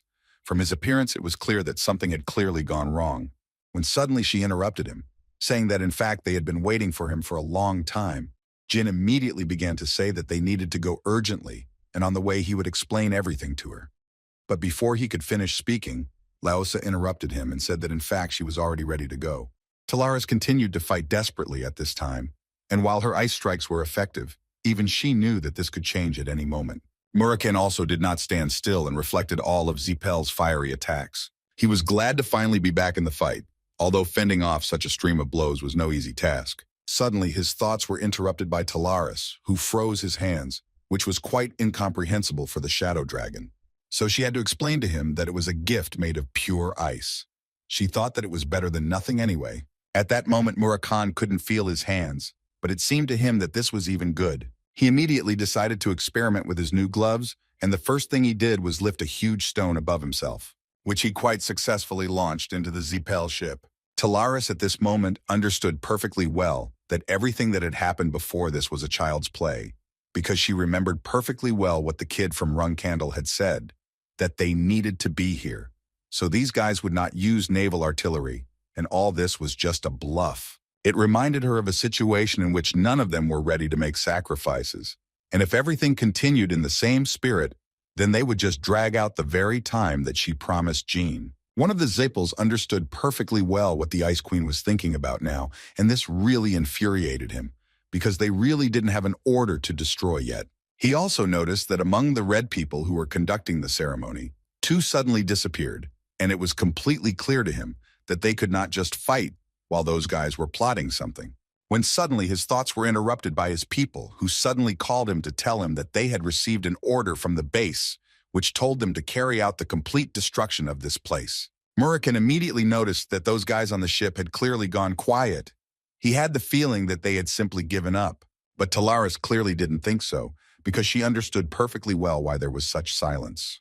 And unfortunately she was right, because these guys prepared a huge fireball in order to destroy all living things here. But before that, they turned to Talaris to tell her that they had just received permission, and they hoped that she understood perfectly well what this meant for them. But still they were merciful and ready to give her a second chance. While they would count to 3, they would need to run while they could. And if they do not obey this time, then he immediately wants to warn them that he will destroy everyone who is here. As soon as this madman said the number 2, Talaris's daughter appeared behind her, along with Jin and Laosa. But it was too late to change anything, and Zipel still decided to launch this attack. Seeing the guys behind her, Talaris decided that she couldn't just stand there and watch them destroy them. So she used the maximum of her abilities to stop this attack.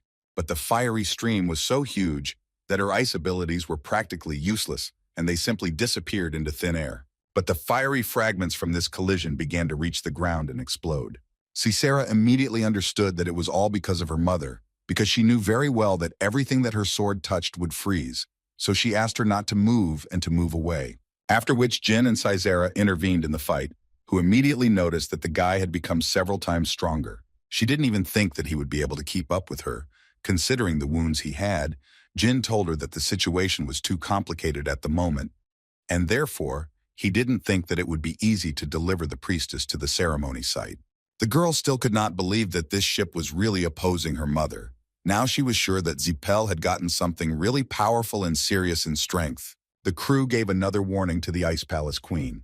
They told her that if she did not want to cooperate, then they would simply destroy all her allies, even if it meant destroying Cologne. In response, they heard only her laughter, after which she calmed down a little and still told them that it seemed they did not even dare to think about destroying her.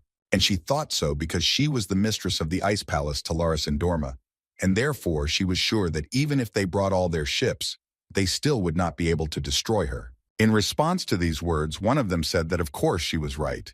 They would not be able to destroy her, but it seemed to them that the issue was different, namely that she simply would not be able to protect everyone who was near her. Therefore, they believed that they would endure a little humiliation, but she in turn would be disgraced and lose a client. She turned to Jin to clarify, or did they bring this woman specifically to continue the ritual, and all she needs now is to take her there? Jin said with confidence that if the woman could do this, then they would most likely be able to win. She heard Jin, after which she asked her daughter and boyfriend to listen to her carefully. She wanted them to understand that she would block their attacks while they delivered this woman to the desired point. In this way, she was going to prove that either the Ice Castle or Zipel would definitely be disgraced today. Zipel, in turn, began to prepare cannons to wipe Colin off the face of the earth, and along with him, everyone who was on Earth at that moment. Jin continued to fend off the Zipel's attacks to give the priestess and Sizer time to act.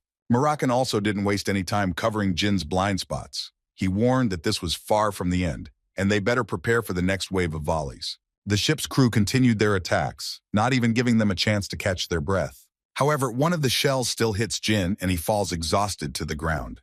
Jin is lost in his thoughts. He just can't believe he's come this far. He has to put his life on the line to bear the weight of the choice he's made. Sisera decided not to waste time and took advantage of this moment. She picked up Lao Su in her arms and rushed forward. The attacks became heavier and heavier, and one of them hit Sisera, who managed to throw Laos aside in order to protect her. She asked Laos to keep running so that all their efforts will not be in vain.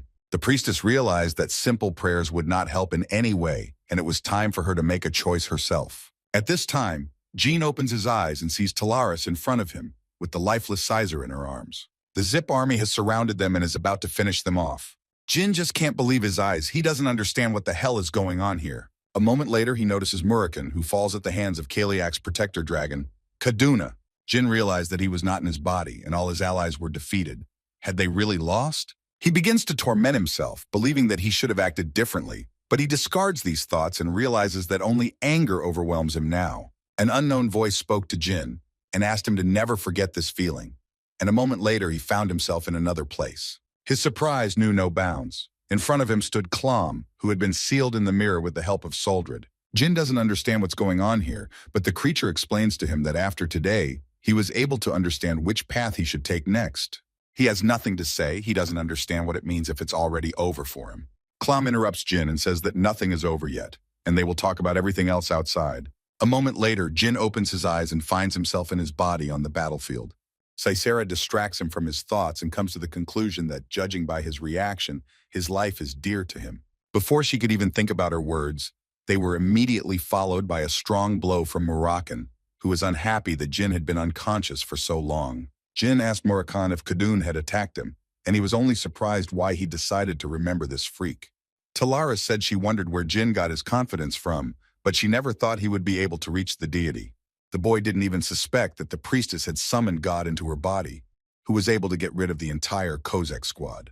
Murakan himself did not understand what had happened, but the White Knights could not do anything to counter such an attack. In addition, an infinite magical energy with a barrier appeared, which proved that this was definitely not some ordinary bad thing.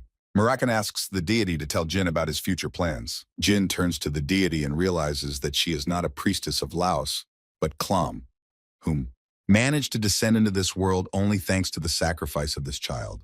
She asked Jin to consider the pain and death he had witnessed today as a small lesson in what he wanted to achieve today.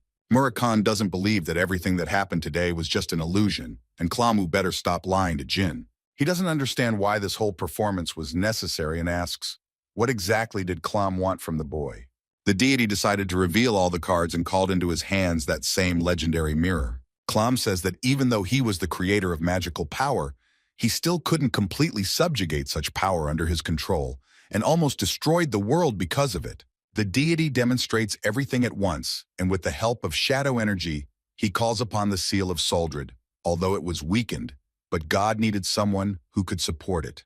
Clom decided to tell that this mirror contained endless magic, the source of which was him. He knew that if such a power was released, the world would be erased without a trace, and asked Soldrid to seal it to stop this. And the children of Colin protected him for millennia. God said that before, Colin was completely different, and there was no one stronger than its inhabitants. But after it was sealed, his blessing could not even reach them. Clom expresses his gratitude to Jin, because only thanks to him and his 1,000-year contract with Soldrid, he can put an end to all this. The deity hands the mirror to Jin, and he immediately feels that magical power literally overflows him. He realized that he had to protect the seal, which used to be the job of the people of Colin, but they were no longer capable of it. Clom asked Jin to watch the seal because it is a gift to him personally from Soldrid. Clom said that this was a true masterpiece of Soldrid, into which he put all his efforts, creating something like this for the first time, and one could say that the seal was a part of himself. Jin thanked the deity for the information, but said that the priestess of Laos herself told him that she would call Soldrid. Clom was surprised by what he heard, and decided that she had simply promised Jin the impossible, and that even Murakan would not have been able to do it. The deity asks Jin to forgive the priestess, because she did not know that this was his second life. Since Klom had already handed over everything he needed, it was time for him to leave.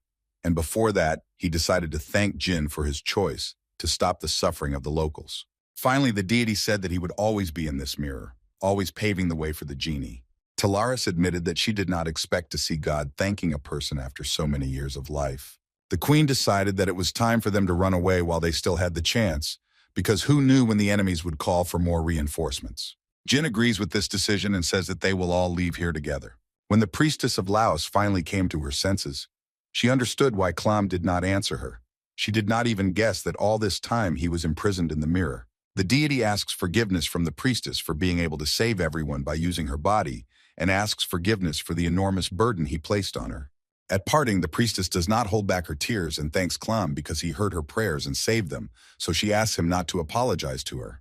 When the priestess returned to the others, she told them that their people were once prosperous, but at some point they became a poor and weak tribe, and then completely slaves of the Zipels. She is very happy to see the mirror in Jin's hands. If it had gone to the Zipels, then all their sacrifices would have been in vain. Jin replies that he was only able to get this far thanks to Colin's help, realizing that if those freaks had gotten the mirror, the world would have ended. He promised that he would organize a refuge for them in the forces of Hufester, and gave them a letter, and if they showed it on the territory of his family, then it could be given to them. The reporter thanks the young master, but Jin asks him to do a better job of reporting on the Zipel family's atrocities. Dino is sure that he will be censored, but Jin assures him that he is not the only Ziplov hater and will only start a chain reaction. The youngest of the Runcandels assures him that after the article, people will start to rebel against the Ziplis and take his side, and he will become a great journalist. Jin thanks Lady Talaris for her help and worries that the Ice Palace and the Zipel family will become enemies because of him. The lady assures him of the opposite, because Keliak will behave more carefully since he does not know that the deity has descended and will think that it is the Jin who has become stronger. Jin decided to ask how he could thank Talaris, but she refused such an offer, because she also learned a lot of valuable information. Sai Sora also bids him farewell and warns him that they will finish their duel next time. A moment later, Talaris comes to visit the head of the Runcandel family and offers him to tie the knot between Jin and the Ice Palace. Dino and Tika came to Jin's older sister to report everything and said that the battle was serious, but he was okay. Luna asked Nanny Timon to find a suitable job for them and talk to the locals so that they can settle here quickly. Tika and Dino are in disbelief and thank her for such a generous gesture. She promises that she will try to help as much as she can, just to make sure they live up to Jin's expectations. After a month of the incident in Colin, the whole world was talking about unknown saviors who punished the Zipel family for the murders of the locals. Although Zipel said that Moran acted independently of everyone else, the wreckage of Kozek was found at the scene, indicating the involvement of the entire family in the case. The Lutheran Magic Federation covered up the incident, and Emperor Bementa personally declared the Zipel family innocent, and public opinion was soon divided. As a result, the Runcandel family gained in dignity, and Bement received the support of the Zipli family, giving them the opportunity to lie low. Suddenly, Tika distracts Dino from writing and throws hundreds of letters with donations and words of support on the table. Tika interrupted the reporter's surprise and said that many people had taken notice of them after they had been of no use to anyone for several hundred years. She is sure that their prayers should be directed to young Master Jin, and one day he will become the captain who will raise the status of the Runcandel family and bury the Ziplis. Khan's thoughts are interrupted by the sounds of battle coming from ahead, and he decides to check what's there. At this time, Talaris attacks Shiren Rancandela with an ice block, but he does not hesitate to fight it off, and does not understand why she decided that she could interfere with his meditation for the sake of some engagement. She replies that she came on business, and not just to get on his nerves, but their conversation is interrupted by Khan, who came to give a letter to the head. The leader read the letter and learned about his youngest son's new achievements. He never thought that Jin would go to that region, but Chiron is sure that he is not yet strong enough to defeat Kozek and the White Knights. Talaris asked the leader not to look at her like that because it was Jin's own request. Shiren understands that Kashmir dared to hide something from him, but the lady takes his side and tells him to praise him better, because he made it clear that he is loyal only to Jin Runcandel. The head of the family admitted that he was wrong and should thank Talaris, but she was more interested in what he would do next and asked Shiren to think over her proposals again. At this time, Jean senses something and attracts the attention of the others. Kashmir said that it began after returning from Cologne. Jilly suggested that it might be a growth spurt or something similar, and the goosebumps were a normal side effect. Jin analyzed his abilities and realized that he was able to reach the 7th rank, simply thanks to the legendary mirror, but he couldn't go further. He couldn't weaken the seal even a little bit. The servant approached Kashmir and told him that a visitor had come to him. He wanted to drive him away at first, but he understood that this man knew the exact location of one of the secret bases of the 7 colors. Jin looked out the window to see who this stranger was, but his surprise knew no bounds, because in the yard he saw Jet. Jin remembered that in his past life, that bastard Jet had betrayed him several times in his past life, and remembered that he wanted to tear him to pieces. But still, he decided that since he had a son, he understood that he simply could not do this. He saw one problem in all of this. Meanwhile, Kashmir had no idea who this was and why he came here. He decided not to keep him in suspense and ask how the stranger knew about the location of the secret base. The guest introduced himself as an information broker from Arkan, which gave Kashmir the opportunity to understand that he came from Tessing. Jet immediately began to deny this, and admitted that it was he who informed them in order to stop the tyranny and destroy everything from the inside.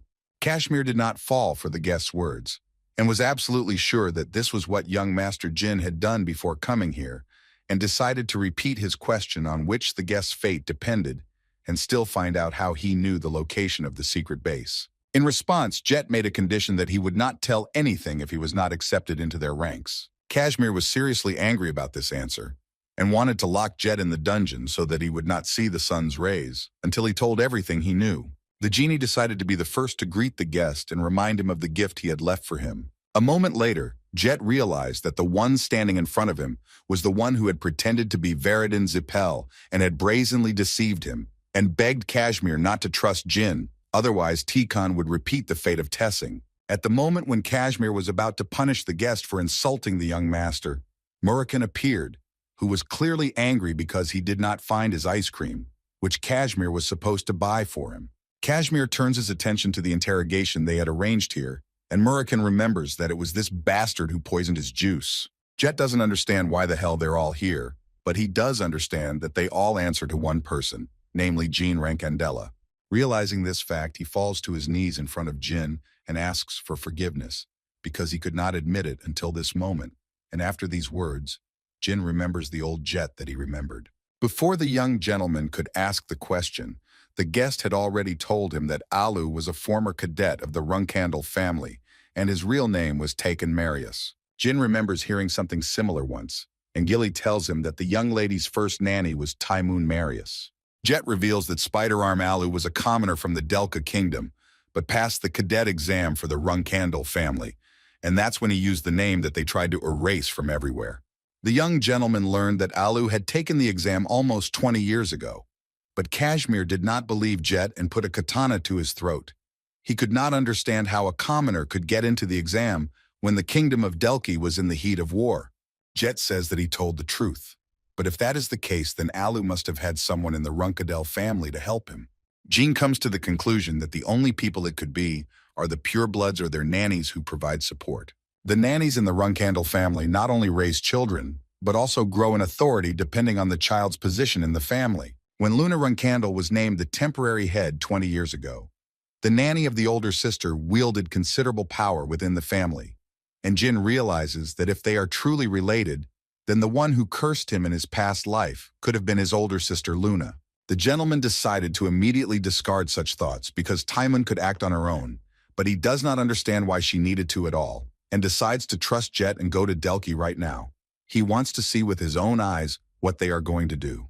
Meanwhile, in a dark alley in the Delka Kingdom, a bandit beats up his protege because they failed to complete their collection before the deadline. The ward lies on the floor and the scoundrel's huge boot squeezes his head. He begs to stop. Otherwise, he will tell the government about everything. This answer only angered the thug and he was about to finish him off, but he heard a familiar voice that left him stupefied. The red-haired girl asked her brother Garber to stop because it could cause problems. The brute didn't understand why the girl was here, but it could mean that she wasn't alone and that her partner was nearby. A moment later, Garber received a fatal wound and fell to the ground in agony.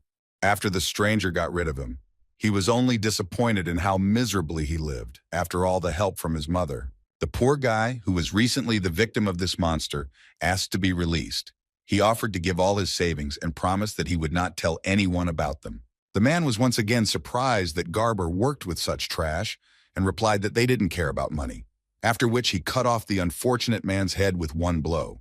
Kashmir remembered that the surname Marius was quite common and often found throughout the continent, but in the kingdom of Delki, it was only borne by members of a special organization. Inside the Moon Victims Orphanage, which seemed ordinary from the outside, orphans were raised to be murderers and spies. They say that they were given the opportunity to unite and then forced to eliminate each other, and the children who survived this became weapons for the kingdom's authorities. Later, this orphanage was closed, and since the prince's side won the civil war, 10 of the children from this orphanage were saved and given freedom, after which they received Delka citizenship. Having received this information, Jin decides to immediately go to Delki. He hopes that this will lead him to clues on the illusion of the blade and the one who cursed it. The next moment, he took Jet with him and went to the Delka kingdom using the teleportation gate. Jeet shared information that the closest to the gate lives Garber Marius, who is engaged in robberies in the Neltar region. He tells Jin that he will be away for a short time and offers to find a place to live when they get there. But the young master has other plans and changes course to the western region where the 3 survivors are located, and they will look for a place to live later. Jet approached one of the doors, but no one opened it for him, and Jin's attention was drawn to the crowd of people, so he decided to come closer and take a closer look at everything. In front of him, he saw 2 bodies that had been eliminated in different ways. That is, the first was disposed of with poison, and the second with wind magic. Jin was beginning to think that the attackers had the guts to do something like this in Huvester, but his thoughts were interrupted by the screams of a man who said that Garber deserved it because he was always ranting and acting like a gangster. Jin decided to ask the man how he managed to identify the body, because it was in a very serious condition, to which he replied that he had already met him here many times, and yesterday, drunk at sunset, was no exception. Jin realizes that, judging by the poison, their original target was Garber, and the other poor guy was only gotten rid of because he was a witness. He still can't understand why they didn't just wait until Garber was alone and had the opportunity to poison him, and comes to the conclusion that they were in a hurry, which gives him a new idea. He asked Jet to tell him who the next person on the list was, and it turned out to be Weatherway Marius, who lived 2 hours away, but the young gentleman was not satisfied with this and decided that they would get there in an hour. When they finally got to their destination, they entered the house, but there was no one inside, and at the end of the room, they noticed another victim tied to a chair. Jin came closer and looked at everything carefully and saw that the poor guy had died not so long ago, and from exactly the same poison that had been used to eliminate those first 2 men earlier. He realized that this was not an ordinary poison, but an adaptive deadly poison, because the skin tone and the condition of the body did not change, and this meant that this was the work of the same person. Jet decided to find out more about the thoughts of the young gentleman, and he told him that someone was already killing the survivors from the shelter, and they needed to hurry. They continued to follow the list, but when they came to the next place, they saw another dead body in a pool of blood. Without wasting time, they moved on. When they ran to the next address, they were stunned with horror before they could even enter, because there were many lifeless bodies lying on the floor and marks from the magic of the hellish wind next to them. Jet says there were only 2 people left on the list, and they themselves could become suspects because they were at all the crime scenes if they don't catch the criminals. He suggests reporting everything that is happening to the guards, but Jin immediately denies this option and says that if they report, they will also be interrogated, and then it will be too late. Jin just doesn't understand how these worthless bastards dared to disturb him on the land of the Runcandel family, even though he's only a reserve captain, but he promises to catch up with the degenerates, no matter what it takes. The pair of killers continue to go down their list and realize that there is only one left, and they had such expectations. But in reality, everything turned out to be more boring. The stranger asked her partner because she did not understand how the elders could be so weak if they were trained the same way as everyone else.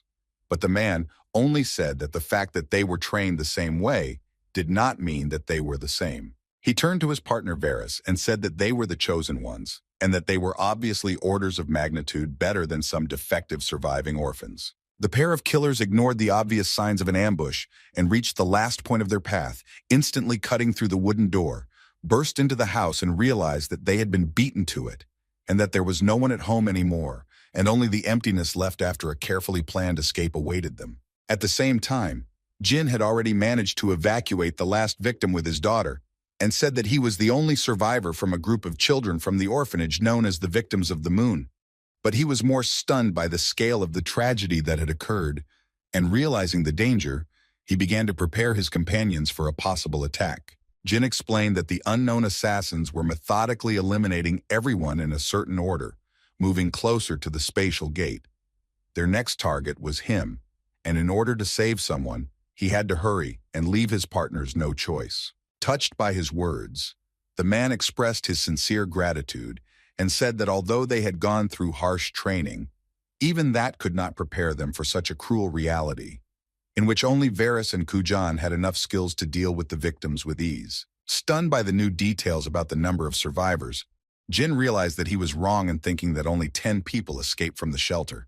In fact, 12 people survived, and among the pursuers were 2 killers who were specially trained, turning them into real monsters. Suddenly, a powerful stream of wind magic fell next to Dan and his daughter, knocking them off their feet, and Marius, seeing this, heroically covered his daughter with himself, doing everything possible to protect her. At that moment, a mysterious woman approached Dan, calling him brother, and asking how he knew that they were coming specifically for Nimon. She looked at him with obvious surprise, waiting for an answer, but he only remained silent. Dan, trying to understand why they were chasing him, asked his question, but the killers were not going to give an explanation, as they were too exhausted, because they had been chasing him since dawn.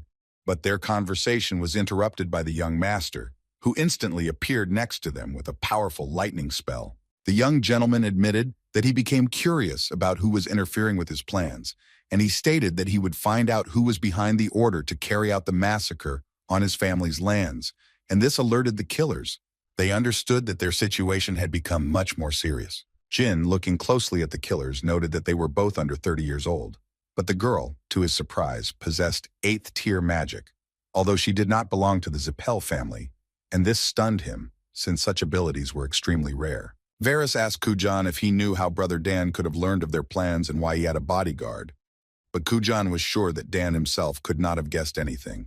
Confident in his superiority, Kujan said that they could eliminate Dan without any extra effort since they no longer needed him, and Varys would take on his bodyguard, finding out everything that was needed since they did not see Jin as a threat, believing that they were capable of dealing with him. However, Kujan warned Varys that Jin was, in his opinion, the most dangerous opponent here, but she only laughed and attacked, noting that her partner had always been too cautious, and because of this, she never found him interesting. Not wanting to waste time, Varys launched her Windblade magic towards Jin, but he created a barrier and easily reflected her attack, which threw her off balance. But Jin did not pay much attention to this, but was ready for a counterattack. Puzzled that Jin had managed to repel her attack, Varys quickly justified herself by saying that she had spent a lot of energy throughout the day, and now she needed to conserve the rest of her energy. But nevertheless, she had already begun to prepare for the next attack, hoping to take him by cunning. The young master, watching them, realized that the problem was not with the girl, but with her partner, who turned out to be not only a swordsman, but also a skillful user of poison, which made him an incredibly dangerous opponent. And Jin increasingly realized that the situation required caution.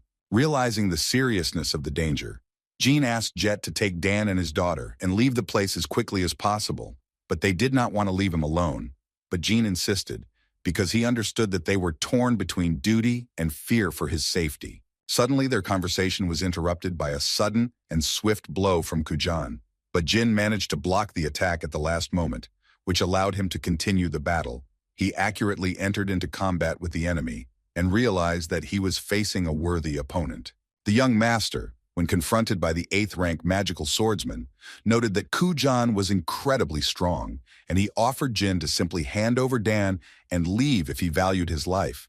But Jin categorically refused, which only increased the enemy's rage. Continuing to repel the furious attacks, Jin only chuckled and said that he was too attached to Dan to just give him up and was not going to back down, realizing that giving up was impossible. The young master, seeing that the battle was becoming dangerous, ordered Jet to take Dan and his daughter away and run away as quickly as possible, although Jet did not want to leave him at first, but then obeyed his order and left the battlefield, despite his own reluctance. Varys, noticing that they were leaving the battlefield, could not believe that they really intended to escape and promised that she would find them while Kujan kept Jin in the fight.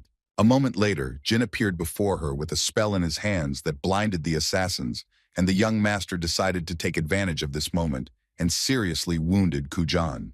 Kujan was still able to defend himself from the next blow and forced Jin to retreat. And a moment later, Varys opened her eyes and saw a huge wound on her partner, which infuriated her. Varys yells at Jin for daring to hurt Kujan, and she swears that she will finish him off no matter the cost. Kujan interrupts her and asks her to calm down, because he can take care of himself, and there is no need to make a mountain out of a molehill. She has already overdone it today, so let him stop his control. Otherwise, he will suffer from the backflow of mana. Kujan takes out a flask with an incomprehensible liquid and drinks it, but Jin felt some kind of terrible energy from it, although he himself did not understand whether it was energy, as he had never heard of anything like it. Jin is surprised that someone used poison resistance to recover, and although it shortens his life, it gives him the ability to use the power of a swordsman who uses magic. Kujan said that he had a worse opinion of Jin because he uses light magic in addition, but although he is curious, the mission is much more important to him, and he changed his mind about taking the young master alive. The next moment, Kujan was already behind him and was ready to thrust his poisonous sword right into Jin's weak point, but he was able to turn around at the last moment and repel the crushing attack. Before Jin could catch his breath, the Varys began to attack him from the air with wind magic, leaving no chance for survival. While dodging attacks from above, he also needs to block Kujan's attempts, who continues to attack from behind. Kujan just doesn't understand what's wrong with this Jin Runcandel, because he has a rank 6 aura, and his movements are even better. But the worst thing is that he is sure that this is not all, and Jin still has secrets up his sleeve.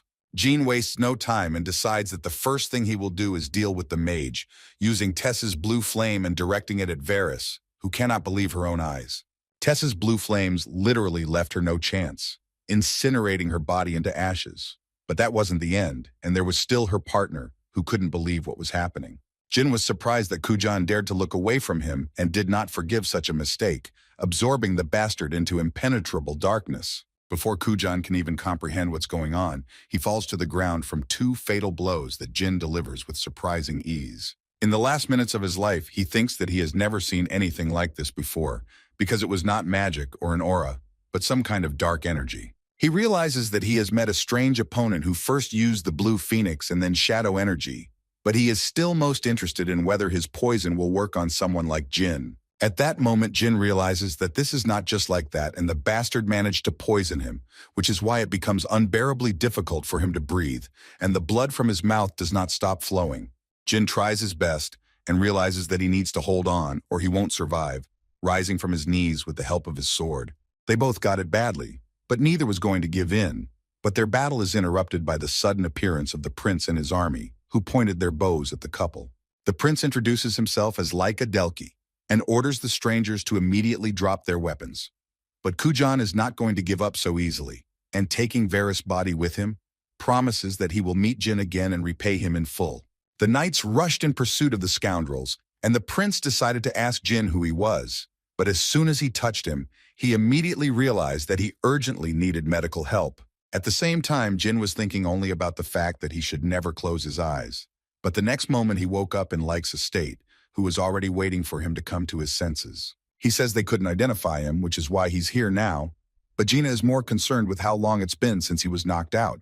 The prince replied that 3 hours had passed, and that he was very lucky to survive, as the poison that was in his body could kill even an 8th rank martial artist. But if it was about Runcandel's, then it was a completely different story. Laika recognizes Jin and remembers that when they first met, Jin was rank 5, and even if he grew up, he should be rank 6. He is distracted from his thoughts by Jin, who thanks him for his help.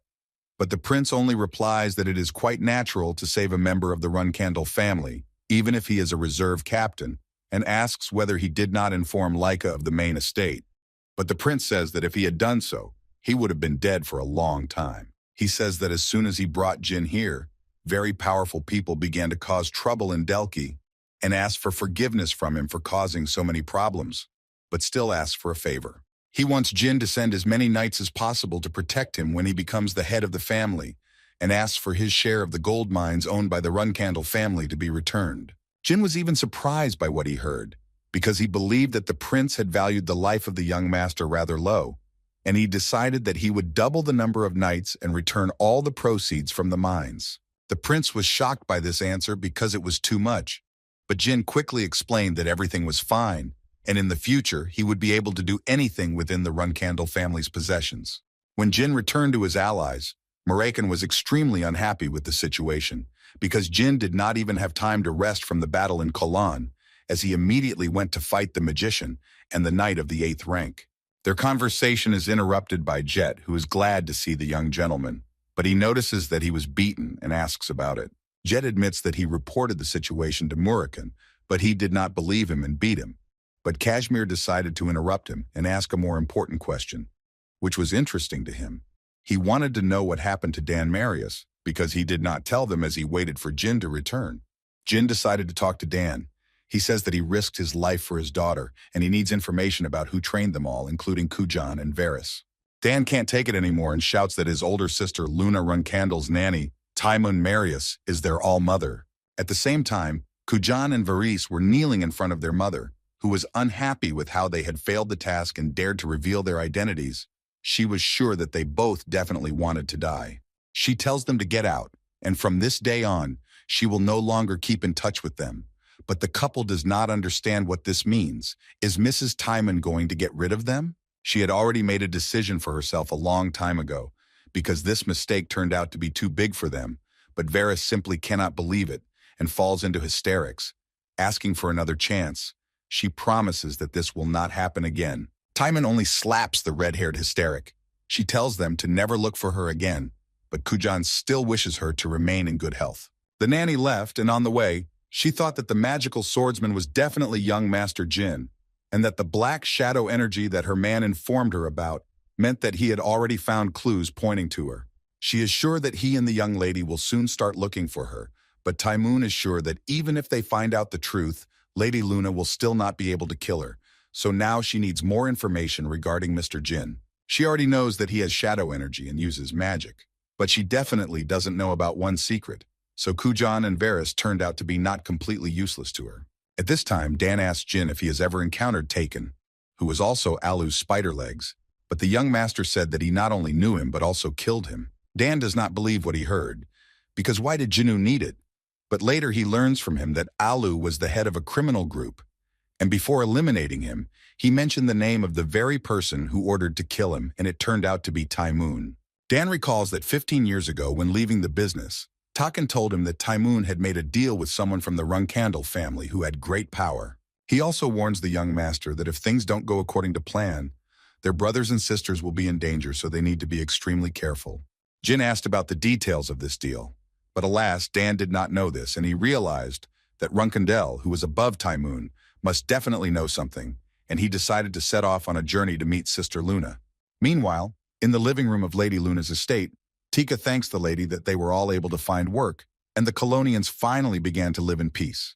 Luna understands that her little brother will like this, but their conversation is interrupted by a sound outside the house, and outside the gate they notice Jin himself, completely soaked from the rain. When Luna and Jin were at the table, the brother shared all the information he had, but this only made his sister laugh, because she simply could not believe that the nanny raised murderers from orphans in order to order them to put a curse on Jin. She didn't understand why she had to do something like that, and insisted that her brother had simply been misinformed and that he could see for himself when the nanny came back from vacation.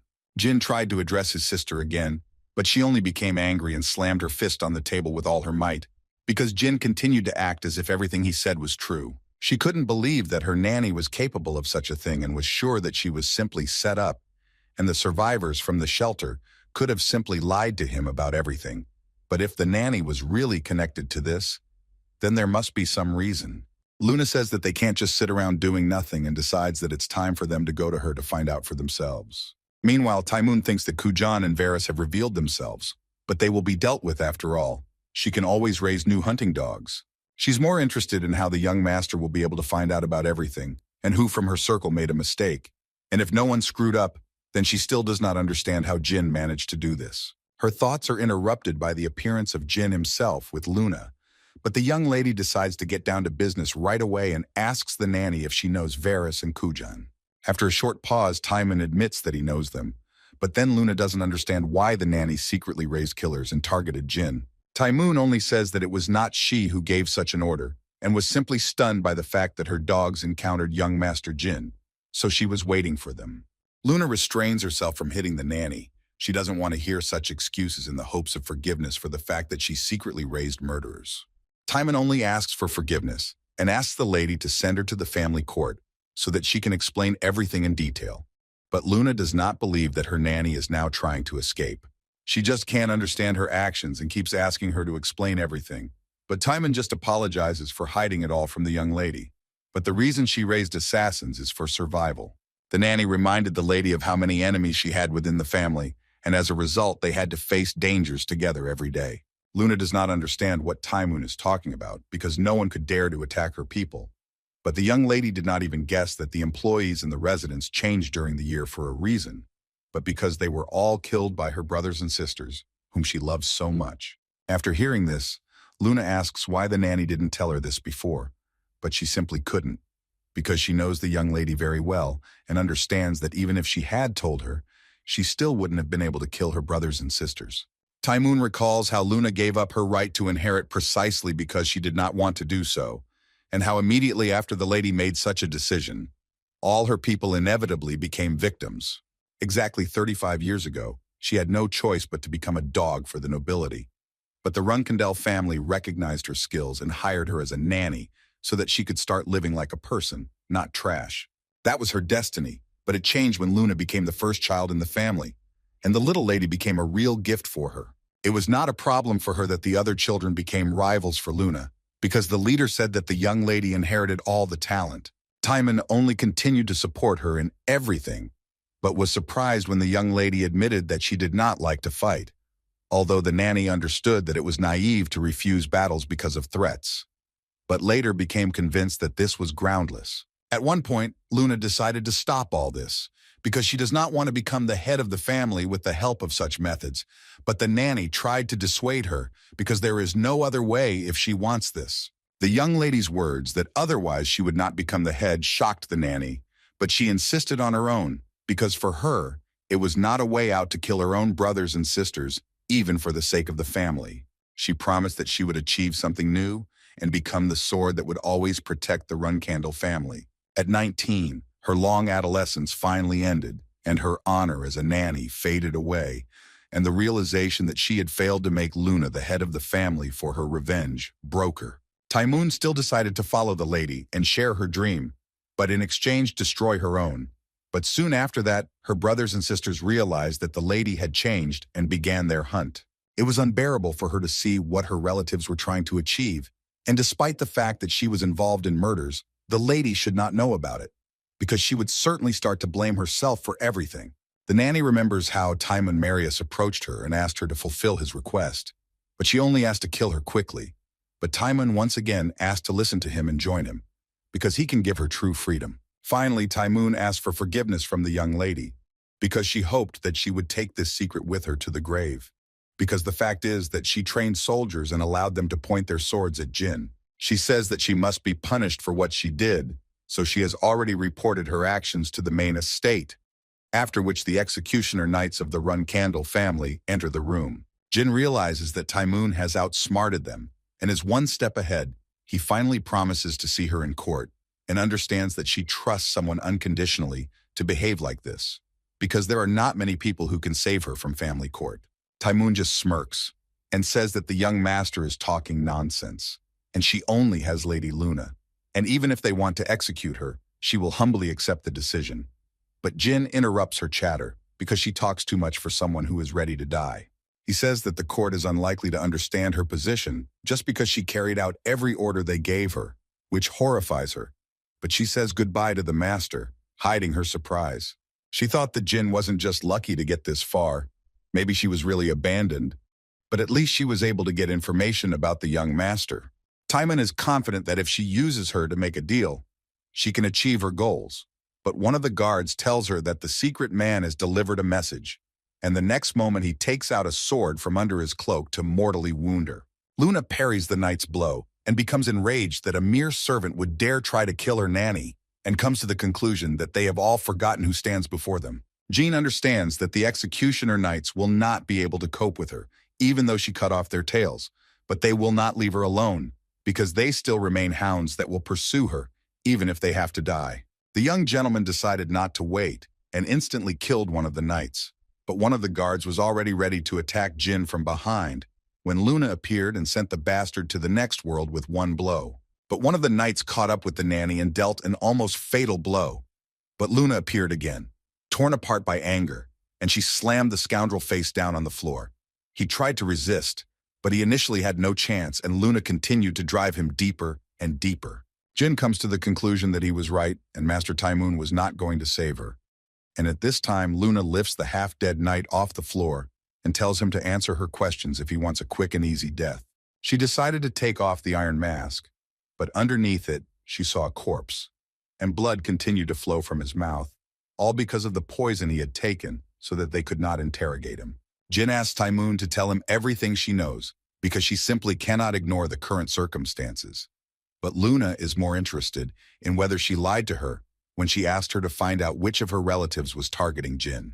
Luna screams in despair because she sincerely could not understand how this could happen, but the nanny only smirks and says that she knew that something like this would happen, but she was too old to fall under such a simple attack and began to cough up blood. She tries to say something to the young lady, but she asks her to remain silent because the poison will spread faster. How ironic that this poison was given to her by Kujan, and it is too late to try to save her. She understands that most likely it was karma, but Luna, sobbing, screams that this is not what she wanted and asks the nanny to hold on, because she does not want her to die. Tymon realizes that she wants to continue living and beg for forgiveness from Lady Luna. She just wanted to stay with her as long as possible, but at some point everything went wrong. She realized that everything went wrong when her priority became revenge and not Mrs. Luna, and asked Jin to listen to her carefully. But Luna continued to scream at her to be quiet or she would lose even more blood. Typhoon only replied that she understood that she would not pay for her sins even if she told everything. But nevertheless, she wanted Jin to know that the magician who cursed him 15 years ago was Kedart Hall. Finally, she tries to tell about the man she ordered to make a deal with him, was the second captain Joshua Runcandel, and also that he knows about the power and contract of the young master. But her time is running out. She loses more and more blood, but still asks for forgiveness from Luna that she did not tell about everything earlier. She remembers all the happy moments with the young lady, and with her last strength asks her not to carry the memory of the fallen man for too long, finally wiping away the tears that rolled down Luna's face. Meanwhile, Joshua Runcandel is contemplating how Tymon should have died with dignity, but the appearance of two of Nanny's subordinates distracts him, and he asks them to come in. Joshua says that Tymon refused them and does not understand why they came to him then, but Varys does not want to make such a decision and asks the master to convince Tymon because they will not be able to work without her. Kujan tried to stop Varys, but she continued to beg for help and offered anything in return. But Joshua only apologizes to the guests because he cannot fulfill their request, no matter how much he would like to. He understands that the couple doesn't know anything yet and tells them that Tymon didn't just decide to drive them away, but to save them from death. And she was killed by a magical swordsman whose identity is still unknown. Joshua revealed that Tymon had spoken of being in danger and asked for help, so he sent 5 knights, but all of them, including the nanny, were killed. Varys is filled with anger. She just asked this damn magical swordsman and vows to kill him, no matter what it costs her.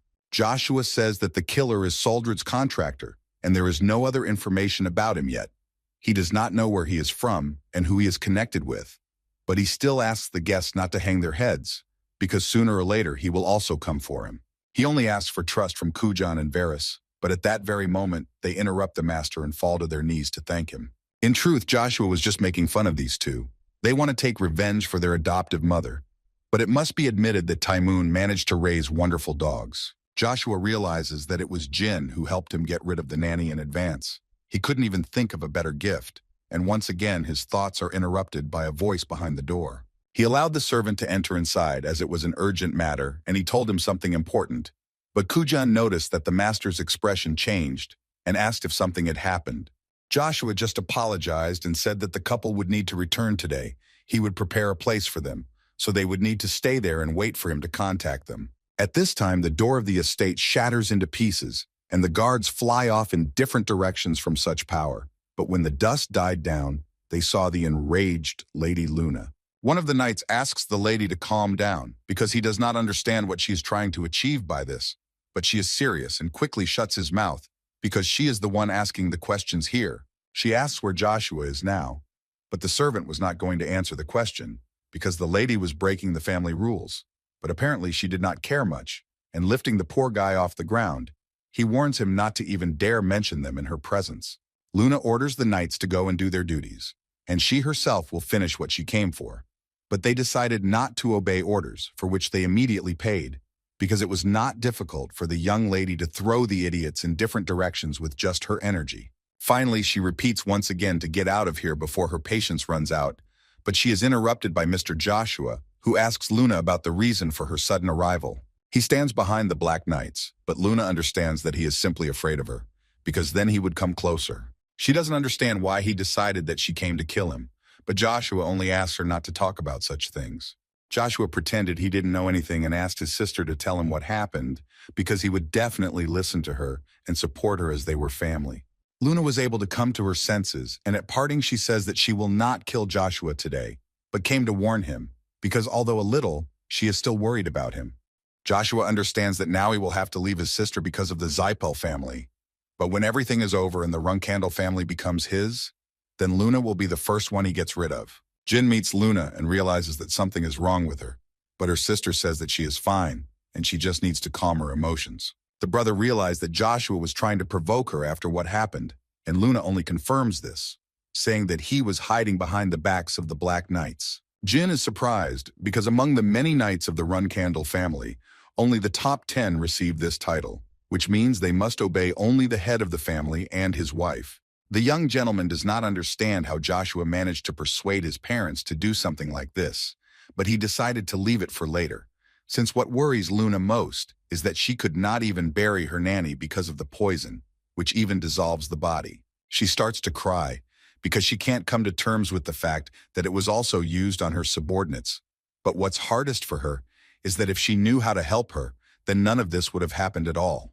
Luna was able to forgive her nanny despite the fact that she betrayed her, but she still considered her family, but her own brother Joshua became a sworn enemy. Since childhood, she not only hated this family strife, but she hated it because the hatred and hostility between brothers and sisters had originated a long time ago. She was afraid that they would all repeat the history of the past. And that is why she became the sword that protected the family and did not allow anyone to die. Only now does she realize that she simply ran in fear, afraid to fight, and now she is paying for her cowardice. Luna decided once and for all that from now on, she would get rid of anyone who would target Jin, and if he wanted, she would deal with anyone who would threaten him.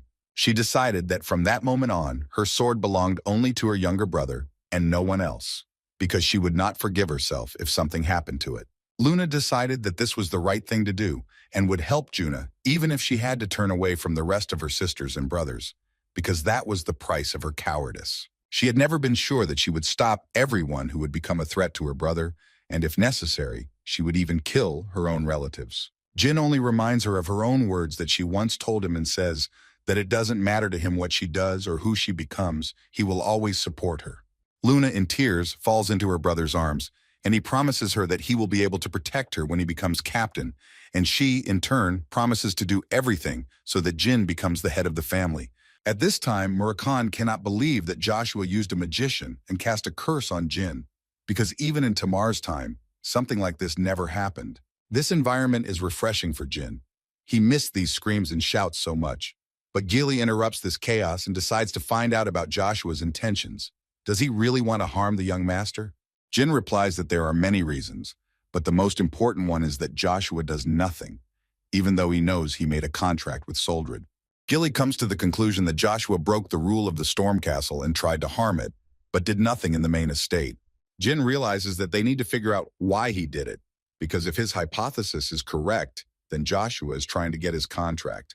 He thinks about his brother's connections with the Zipel family, who are capable of stealing the contract with God, but realizes that Joshua was not close to them, which means there is another way to steal the contract. Kashmir interrupted the gentleman's thoughts and said that he had found information about a rather famous magician who was now in Meltador on the eastern continent. He handed the papers to Jin, and revealed that the mage had previously used the alias Amal after he founded a high-level magic academy in the kingdom of Zipel. Jin read the papers and learned that the magician was currently studying a certain type of magic and asked his friends not to look for him for the next 3 months. At this time, a man in a white robe with a staff is sipping his drink in a pub, but is distracted by a stranger who addresses a man named Amal. The man was surprised that someone recognized him, but the stranger continued and introduced himself as an aspiring mage who was heading to the prestigious Meltador Academy. Having attracted the attention of everyone present, he said that he had heard about a noble elder and had come to meet him. Amal used only a fraction of his power and warned everyone to get out of here before he made them disabled. When everything calmed down, the elder decided to ask the stranger who he really was, because he had long ago realized that the stranger was trying to hide his body, but he could not hide the fact that he had trained with weapons all his life. Amal asked the stranger one last time to state his name, and if he does not listen, he will make it so that his carcass will never be able to use magic again. The stranger decided he should introduce himself again and called himself Huvil Heister, who was the last survivor of the Heister family. Amal can't believe that standing in front of them is a member of the Heister family, which at one time was on par with the Zipel family in terms of magic mastery, because the Zipels killed every Heister. Huvil asked to be heard and took out a book that the mercenary commander who raised him had given him before his death. The author of the book was Shujil Heister, which shocked Amal, and he shouted for Huvil to give him the book, but he only allowed him to look at it, not touch it. Huvil had long ago sworn that no one would be able to touch the grimoire without his permission, and if Amal wanted to take it, he would have to kill him. Amal can't wait any longer and simply asks to open the book quickly, which Huvil does. But only after looking at the book, the old magician realized that the protection system really does look like the Heister grimoire. He has spent his entire life searching for this family's legacy, so much so that he has no doubt about the book's authenticity. He simply needs to study it more closely. Amal invited the guest to stay with him for the night. He asks to follow him and assures that he will provide a worthy reception to a member of the Heister family. They came to a secret place that Amal uses for his research. He asks the young man to tell how he managed to survive. He said that as a child, he was taken under the wing of a group of mercenaries of the Grey Owl. So he held a blade in his hands from childhood, but he had no talent for it. But with magic, everything was different, because he learned so quickly, as if he initially knew what to do. He remembered how it all started after he came across the family heirloom that was mentioned in the commander's will. But since then, the Zipel family began to pursue him, so he hid his identity with the help of the Magic Academy. Amal is sure that despite the fact that this happened 300 years ago, the Zipel family could not leave even a glimmer of a threat, and the reward for Huvel's head is already definitely more than 10 million. Amal says that if he does not want to continue living like a hunted animal, then he can become his student and write his name in history. The old man decided not to keep any secrets and admitted that his real name was Keydart Hall, which shocked Huvel because he could not believe that the same Keydart was sitting in front of him. The old mage is surprised that the young man knows about him since he was famous long before he was born.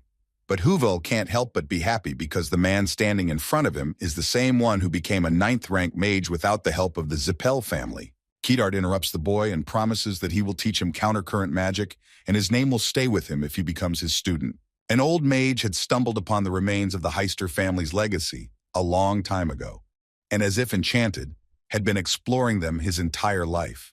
But at a certain point, there were no clues left, and he was ready to give up when Huvil Heister appeared.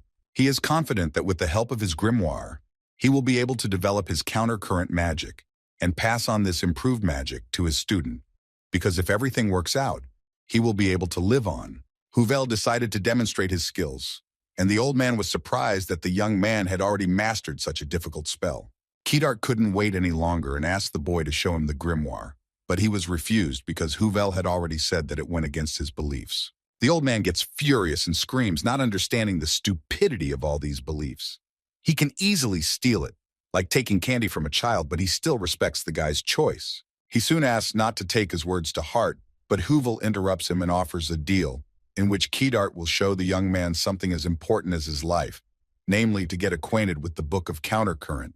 The old man immediately agrees to this and asks to wait a little, because it is kept in the endless storage of the Holy Kingdom of Vankel. He says that he needs to go there personally and get her, but for now the young man must continue to study the intensive countercurrent system. Keydart understands that the countercurrent book contains the essence of his magic, and he was going to give it away before his death, but he is sure that it is worth taking the risk, because the Heister family's book contains their magic, and with its help, he will be able to surpass Zipel. He leaves Huvel, but the young gentleman is only happy with this outcome of events, because everything is going according to his plan, and he will immortalize his name in history. When Keydart returned home, he decided to ask the guy if he was still practicing with the intensive countercurrent system. But Huvel decided not to wait and demonstrated his power, which felt like it belonged to him from the very beginning. The old magician confirmed his suspicions. He knew from the very beginning that this boy was a genius, but he was more concerned about the book, and they were finally able to exchange them. He understood that it would take some time to decipher, but it didn't matter, and he allowed Huel to read the countercurrent book as much as he wanted. But he admits that he has not reached the level to understand the master's works, so he's just glad that he trusted him. Keydart decided that since the boy was learning the intensive countercurrent system, he should do some practical training, for example, test it on beetles. Huvel didn't know that countercurrent magic could work on more than just humans. But Keydart wasn't talking about insects, but about the little people who lived in the village where they met. He believes that these creatures who simply live and breathe are ideal for practice, because at one time the magician himself practiced on them, and they became only expendable material. Huvel interrupted the old man and said that in that case he had a request, and he wanted the magician to use the countercurrent on him before he began practicing himself, because it would be useful for him to experience something like this for more effective growth. The old man is simply amazed at the guy's ingenuity and asks him to watch carefully, and the next moment he uses a countercurrent bomb, which causes the opponent's mana to be depleted using the force of mana attraction. He warns that he will now start to drain mana, and he should concentrate and feel it. But his surprise knew no bounds. Heidert couldn't believe that his countercurrent didn't happen. He couldn't believe that Huvel's magic wasn't just higher than the 7th rank, it surpassed the 9th. The next moment, he's seriously injured and falls to the ground, and Huvel, in turn, takes out a magic mirror that contains an infinite amount of mana. He said that it was only thanks to him that he was okay even after the backflow, but initially the bastards from the Zipel family wanted to use the artifact, which would have led to terrible consequences. The next moment he takes a vessel of water out of his pocket and pours it over his head, washing away the false color of his hair, because initially it was he who should have suffered all his life because of their actions. The one who 15 years ago Heidert cursed and put a curse on in the Thunder Castle was Jin Runcandel, and he returned from hell to kill him. The old mage can't believe it, because he checked the facts about the mercenary group, but he remembered that this is the story of a real survivor from Heister, which happened 44 years ago. For Jin, everything had already been decided, and he pressed the scoundrel into the floor with his foot, because after all the suffering and humiliation he had endured, he simply had to take revenge for everything. He asked Heidert not to regret too much, as he will make good use of his book, which has become the work of his whole life. But in fact, everything was not so, and the magic of the countercurrent originally belonged to the Heister family. Jean promises that he will tell the truth to the whole world, and if he succeeds, then everything that Heidert has achieved will disappear from the pages of history forever. In his last seconds of life, the old magician screams with all his might that he will not allow this. But the very next moment, Jin decided to stop the empty chatter, sending the bastard to the next world. Jin leaves and, covering his tracks, sets fire to the magician's house. And in all fairness, Heidert should be grateful to him for giving him a peaceful fate. Jin realizes that this is just the beginning, and he definitely won't be as generous when he gets to Joshua. Gilly spends her time with Murakan, who is now in the body of a cat, and she only thinks about the fact that 3 months have passed since the departure of young Master Jin. Murakan recalls that after Jin became his student, he directly said that he would wait for the opportunity to kill him, but still, sometimes he is cunning as a fox. The nanny interrupted his thoughts with her tears, because no one could even imagine how worried she was about the young master's antics. Murakan tried to calm Gilly down, because when the 7 colors were looking for information, it turned out that Keydart admired Jin, which meant that there should be no problems, and the young man would be able to fool the old man. At this point, Jin decided not to wait and distracted them from their conversation with his sudden appearance, which caused the nanny to immediately rush into his arms. Jin revealed that he had managed to obtain the Keydart grimoire and asked Murakan to explain its contents. At this time, in the main estate of the Runcandel family, all the brothers and sisters gathered at one table to have dinner. Joshua placed papers next to him that contained information about the main suspect in the murder of Kadath Hall, known as Jean Grey. One of the brothers is sure that this is the second personality of the junior reserve captain. But the second does not believe such a thing, because even though the junior was good, he could cope with a 9th rank mage. Mew couldn't hold back after hearing this. She didn't believe that they were talking such nonsense when they had never seen a mage of this level in their lives. But this only made her older sister angry, as they were interfering with her eating. Joshua decided to stop the shouting since they hadn't gathered at the same table for a long time, but he still added that he also thought that Jin could have killed Kedrit.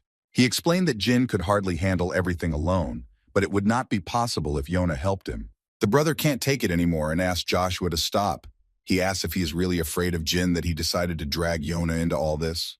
Joshua hastened to reassure his sister and brother, as this was only an assumption since the cause of the magician's death was unknown, which could also be the work of nameless people. He said that the nameless are considered the best organization of assassins, and Sister Yona has long been in their ranks on the orders of her father. Joshua comes to the conclusion that Jin made a deal with them to get attention, and Yona, feeling abandoned, helped the younger one to get him on her side. The sisters immediately understand what is going on, because if Yona helped him, then this explains how he coped with missions as a cadet. But Mary couldn't stand it and attacked her sister, sending her to eat the earth and later to finish her off. But her brother stopped her. He asks her not to overdo it because the more she reacts to something like this, the more it plays into Joshua's hands. Mary is filled with anger and admits that she cannot oppose the decision of the second heir, but she is sure that her father will not stand aside if they harm Yona. The brother asks Joshua to admit that he is simply afraid of Yona, but he can simply subdue her with the sword, rather than using threats and incitement, since the Runcandel do not do that. At this time, Haytona and Daytona pray only for Jin to return quickly because they can no longer be here. At the same hour, Veridin, Zipel, and Dante Heron discuss that at the scene of the murder of a 9th-level mage, a note with the name Jean Grey was found. They understood perfectly well who was hiding behind this name, and Veridin suggested Dante to discuss a plan to go to Jin together in a few days.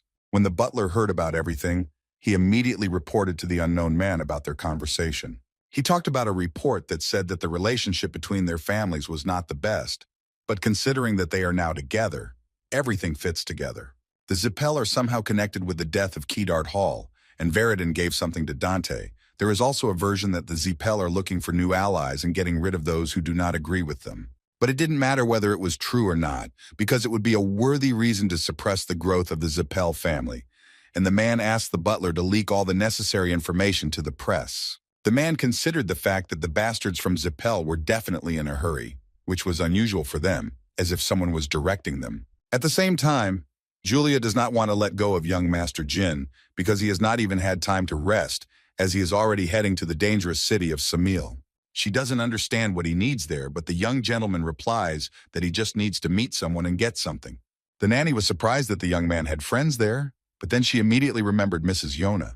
And the lady herself sat and thought about how her brother had left the family after he became a reserve captain, and then began to do some amazing things. Yona really wants to know how strong her brother has become, and time after time wonders if he will come to Samil because she wants to play with him.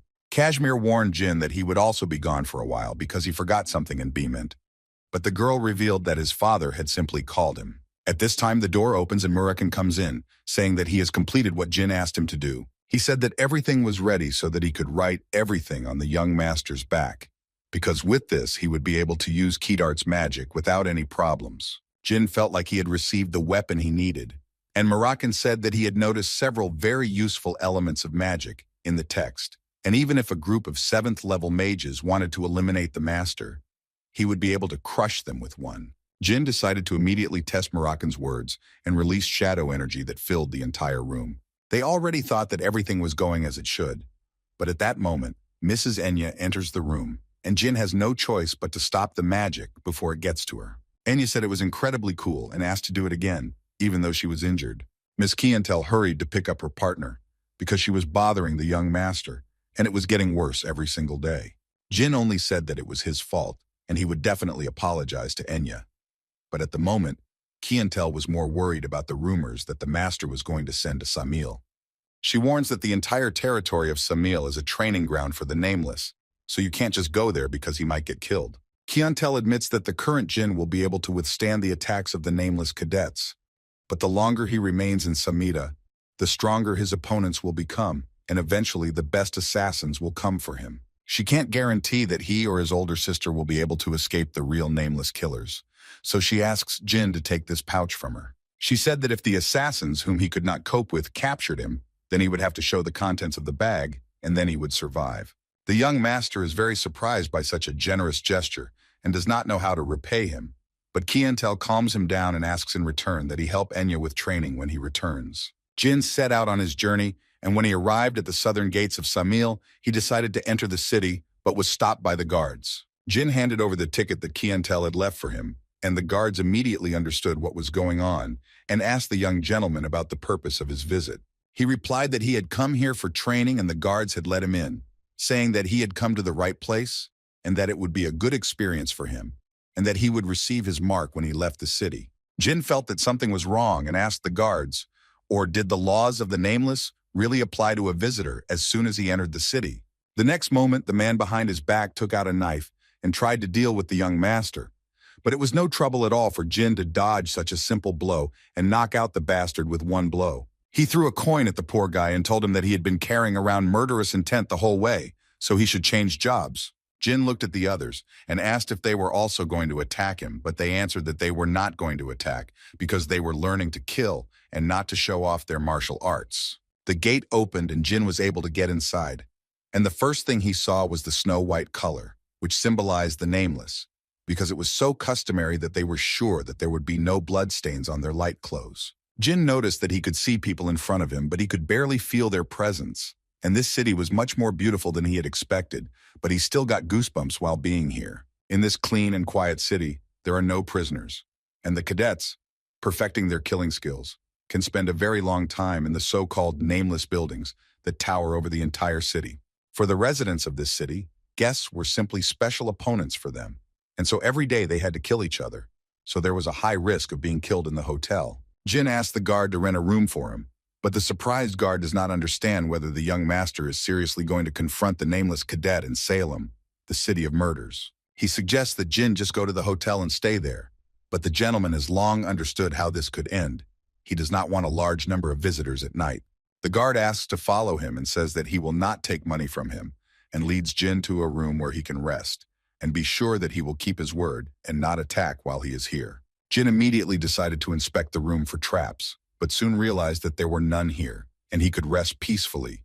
But before that, he needed to come up with a further plan of action. Jin's thoughts were interrupted by a clap behind him. He was about to draw his sword to defend himself, but when he turned around, he saw no one. He did not feel any presence of the enemy while he was watching the master from the ceiling. The girl on the ceiling was thinking only about how she almost got caught. She noticed a guy who looked like the youngest person in the city and decided to follow him, and it turned out to be Jin. Jin sat on the bed and thought about the loud bang that came from the roof, but most likely he was just imagining it because he was too sensitive right now. The girl notices that the young gentleman is very wary now, but he really needs to be careful because he is now in Samil. The lady noticed something unusual about Jean and decided to test her guess, instantly moving to Jean, who definitely noticed something. The girl realizes that it is her brother in front of her and cannot believe that he was able to sense her presence, which means that he was able to half open his inner eye at such a young age. She decided that she couldn't just leave him like that, and as an older sister she had to train him, and the next moment she started jumping all over the room. 4 days later, the man who rented out his room asked Jin to move out immediately, but the young gentleman does not understand what the rush is, so the man admits that he simply does not want to try to kill him anymore and admits his defeat. He admitted that he thought Jin was the heir to a famous martial arts family when he showed him his nameless mark, but he never would have guessed that the boy's strength was so great, since he couldn't find a single hole in his defense. Jin realized that the man had been unable to get to him because Jin had spent the last 4 days trying to gather as much information as possible and had been on guard for the unexplained presence the entire time. The man admitted that the fact that he was unable to kill the visitor was a huge minus, because soon there would be a promotion check, and therefore he asked the young man to move out, since he failed to achieve his goal. He also said that his progress had been stalled lately, but thanks to Jin, he was able to learn something, and for that he decided to give advice. He asked the young man to always think of him as a mage or a swindler when he fights the killer. He warns that at the moment when the gentleman leaves this house, it is precisely such people who will stand in his way, and finally wishes him good luck. Jin had barely left the house when he noticed hundreds of traps on the floor and immediately remembered the man's words, to think of the enemy as a magician or a swindler. He realized that it could be an ambush and at the last moment managed to fight off the poisonous dart, but the attacker had already disappeared without a trace. Jin still managed to notice the killer's tracks, and he went after him to the roof. But when he climbed up, there were already 3 opponents in front of him, who were clearly not in a friendly mood. One of them used the threads that were tied to the traps to bring them down on Jin. But such a move does not work against him, and he repels each threat with one swing of his sword. Soon, the young master realizes that it was the assassin's plan to get the sword stuck in traps, and he would not be able to do anything with it. The other 2 decided that this was the best time to attack and pulled out their daggers to finish off Jin. But the young man had other plans, and with just a wave of his hand, he was able to get rid of the attackers and free his sword. The bastard with the strings can't believe his eyes and immediately falls to his knees to admit his defeat. But Jin finishes what he started and finishes off the cadet, breaking the floor underneath him. Jin picks up the bag of coins and throws it to the man who just left the house, but he never thought that the young man could deal with high-level cadets so easily, let alone him. Jin was about to leave when he noticed one of the arrows flying straight at him, but he managed to react and deflect it. He doesn't know who is behind such a template trick, because using arrows after traps is too banal. He turned his attention to the air and noticed hundreds of arrows flying straight at him, but he also managed to dodge them by jumping into the air. He doesn't know how many attackers there are, and since it's come to this, he needs to get to a high place and spot the opponents, and not sit and hide. At that moment, 4 cadets attacked the youth in the air in hopes of catching him, but he defeated them all with the same ease using his sword. The arrow attacks continued anyway, and Jin had no choice but to dodge them, while his sister watched everything that was happening and was delighted with the speed of her brother's adaptation. She is sure that testing his level for 4 days was definitely worth it, and her brother needs to work a little more, because after a week of such games, his inner vision will be completely opened. She thought that Jin might be weaker than she thought, and might die in the process. But it couldn't be helped since it was a common practice for people to die during training. Jin had defeated all of his opponents without any problems, and he had a chance to think things over and catch his breath before he was discovered again. He understood that the cadets were moving according to someone's instructions, but he didn't understand who needed this. And as soon as he found the culprit, he would immediately deal with him.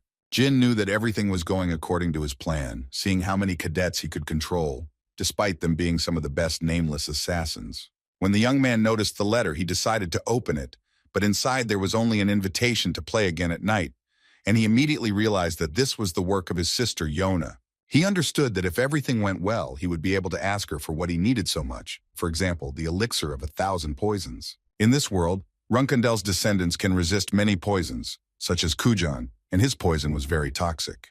That's why Jin needed the elixir of 1,000 poisons, because it was a secret potion that was given only to the best of the nameless assassins. Jin recalls that those who drank it became immune to almost any poison, and Yona's sister, who is considered the best and youngest assassin, also received this elixir. He recalls that in her past life, Yona was originally born immune to poison, so she didn't have to drink it, and was eventually tricked by Sister Annie into taking it away from her. Annie was definitely on Joshua's side in a past life, which means Jin needs to get rid of them before they become just as strong. He understands that to do this, he needs to overcome the nightly trials from his sister Yona while dodging hundreds of arrows. Jin continues to easily get rid of the killers, and does not notice how he finds himself in someone's house, having broken the wall with another blow. He heard someone hiding behind the wooden door and asked them to come out, because he knew that they were not nameless cadets. Jin warned that he had been followed for the past 2 days, and it would be better for them to show themselves while he was still kind and calm. The door opened, and in front of him he saw old acquaintances who definitely shouldn't have been here. Jin asked the couple what the hell they were doing there, but Veridin told the young master to calm down, since they came all this way for him. Dante confirmed his words because they had to use all their savings to get the mark from the nameless ones, and that's how Jin addresses them. Jin realized that it was useless to remain angry any longer and asked the couple why they had come here. The couple replied that they just missed him, which enraged Jin, but he was able to control his anger and asked how they got there. As they said before, they spent all their savings for the mark, and therefore they have to sleep and eat without having money. Jin says he will pay for their food since they are here because of him, but in return, they will have to work and help him deal with the cadets. At that moment, one of the bastards dared to attack Dante, but it was not difficult for him to deal with the scoundrel with the help of his skills. Yona notices Jin's new friends, but feeling the strongest energy emanating from them. She doesn't understand what the hell is going on here, and who the hell they are. At this time, Sir Owl, the king of the Nameless, comes to her and says that even she is forbidden to create more chaos. She has already destroyed several cadet houses, but that is not the main thing now, and she is most concerned with games with Jin. And some strangers are bothering her. Owl analyzed the situation and came to the conclusion that Jin was in front, and behind him were the heirs of the Zipel and Heron families. Yona, hearing this, said that she would deal with them, but Owl stopped her because if she really went down there, then they were not bait. This is all Yona is counting on, but she still gets banned because Owl offers her to play a game of their survival, which will start right now, and there will be only 3 rounds. He wanted to send real assassins instead of cadets, and if they died, she would win, and if they survived, she would lose. She understands the fact that then, the chances of her brother's death will increase, but she still hopes that he will survive, because he was able to play with her for 2 whole days. Yona agrees to the game, but wants to be sure that Owl will not interfere in any way, and that she will choose the killers herself. He gives his word, but what's more important is whether Yona knows how many buildings in Samil have already been destroyed. She said she didn't know what had angered the man, and he shouted that 37 buildings had been destroyed because she had sent the cadets to play with her brother. The girl left silently, and Owl was only thinking that he should have also asked her not to interfere. But what was more important was that the future of the Nameless was almost in danger. At this time, Jin dragged his partners into the house, who immediately fell asleep after hearing that they would not be attacked during the day. He analyzed Dante's body and concluded that he was still physically weak, but his skills had improved due to his development through studying the secret techniques of the Heron family. And then Veridin, but he doesn't understand how someone who in a past life was a genius living in another world, and now looks for me without any cunning plans and helps in order to get money for food. Jin knew he had to get rid of them in a way that would also protect them from what would happen tonight, because he was sure that Yona would send more skilled killers. He didn't understand how he should prepare, when the next thing he knew, Owl appeared in front of him, but Jin couldn't notice his presence at all. This was the best nameless assassin he had ever met, but he still couldn't understand why he was here, since no one except Sister Yona had a reason to check on him. And this means that in front of him is the king of the Nameless. But Owl was more surprised that the boy was not even scared, but on the contrary, was in a good mood. Owl admitted that Heron had a worthy younger heir, but still noted that it was rude to continue sitting on the bed when he realized who he was. Jin assured that he dared to do this, even though he did not know whether he would be spared, only because the Runcandel are not afraid of death. Jin didn't understand why the king himself came to him, and the only guess was that it was somehow connected with his sister Yona. Owl can't stand it and says that even Heron tried to speak less here, and he, the pathetic younger heir, dares to mention Yona. He lifted Jin by the throat and asked how he dared to act so brazenly after such a mess, or was it just because Yona was covering for him? Owl threw the young master aside, who didn't understand why he reacted that way to the mere mention of his sister. The king thought that tearing Jin to pieces would not be enough, but for the sake of Sir Heron, he would forget about everything this time. Jin asks for forgiveness, because he dared to speak without asking only because he is inexperienced, and if he wants to punish him, then he will gladly accept the punishment. The king said that from this night onwards he would be attacked by real killers in white masks, but most of all, Owl was concerned about the lives of his partners. Owl explains that Yona started this game, putting the lives of these 2 on the line, and Jin realizes that he is asking him to intervene in what his sister has started. Jin still didn't understand why the king needed all this. But could it be that he simply couldn't control his sister and thus asked Jin for help? He wondered what kind of relationship Yona had with the Nameless ones. But the main thing now was that the killers would attack 3 times, and they needed a plan. The king suggested that they better group together and head to the center if they wanted to survive the night, and tomorrow Veridin and Dante would be able to leave the city. The genie told the king that he needed the elixir of 1,000 poisons, but Owl could not believe such impudence, because even if his father could not do it. Owl came to the conclusion that the elixir was worth about the same as his life, so Jin must save the heirs of Zipel and Heron. The king wanted to warn the young man one last time and told him that a person can kill anyone if he is determined enough. But does he know why they do not use this power thoughtlessly? All because when a person wields a powerful weapon, he is feared, but if he waves it left and right, the wrath of the strong overtakes him. But since Jin knew about it, why did he still mention Yona? And a moment later, he realizes that he was deceived, and the young man didn't even know about his relationship with his sister. That's why he asked whether the reason for his visit was connected with her, because if you think about it, he unknowingly exposed the young man to danger. He had no choice but to say goodbye to the boy, and the next moment he was gone without a trace. Jin knew that the king wanted Jin to send Dante and Veridin away from here, but it seems he has other plans and is not going to follow his lead. Before the sun set, Jin decided it was time to act and warned his partners that today they would be hunted by real killers instead of cadets. The boys don't understand what the rush is about, but the young gentleman explains that when he fought with the cadets, he felt their presence at sunset, but now he feels nothing. Jin felt something coming as if they were prey and a hunter was chasing them. He knew, of course, that assassins were different from cadets, but this was a completely different level. Meanwhile, Yona and Ol were discussing that the girl had decided to send high-class assassins first. Was she really planning to kill Jin already? She denies his words, but Owl said that her younger brother is smart, and that is why he is running now. But when the killers attack, he will not be able to do anything and will die. Yona asks the king to calm down, because Jin has already opened the eye of the mind halfway, which shocks Owl because he is too young, but has already developed it despite his age. She noticed that Jin seemed to move instinctively, but she was still sure that he felt something too, because over the past few days his mind's eye had begun to open. Yona is very proud of her little brother, and Ul sees her reacting like this for the first time, and perhaps he can expect something from her. At the same time, Jin was distracted by a dust cloud that had just appeared in front of him. He realized that there was no time to waste and rushed to his comrades to protect them from the trap. After all, in the dust cloud there was a mechanism that activated and began to launch hundreds of shurikens, preventing the group from moving freely. At one point, Jin sensed the presence of an enemy behind him and was able to instantly block his attack. And in response, Veridin used ice magic to freeze the bastard's head.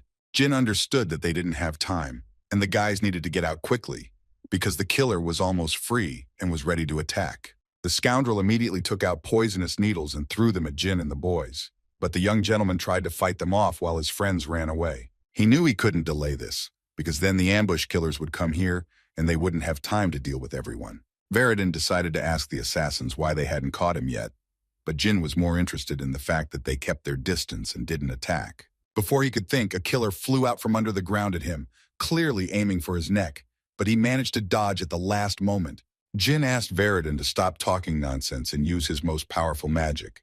But to do this, he asked to buy him 10 minutes, as he needed to concentrate to prepare it.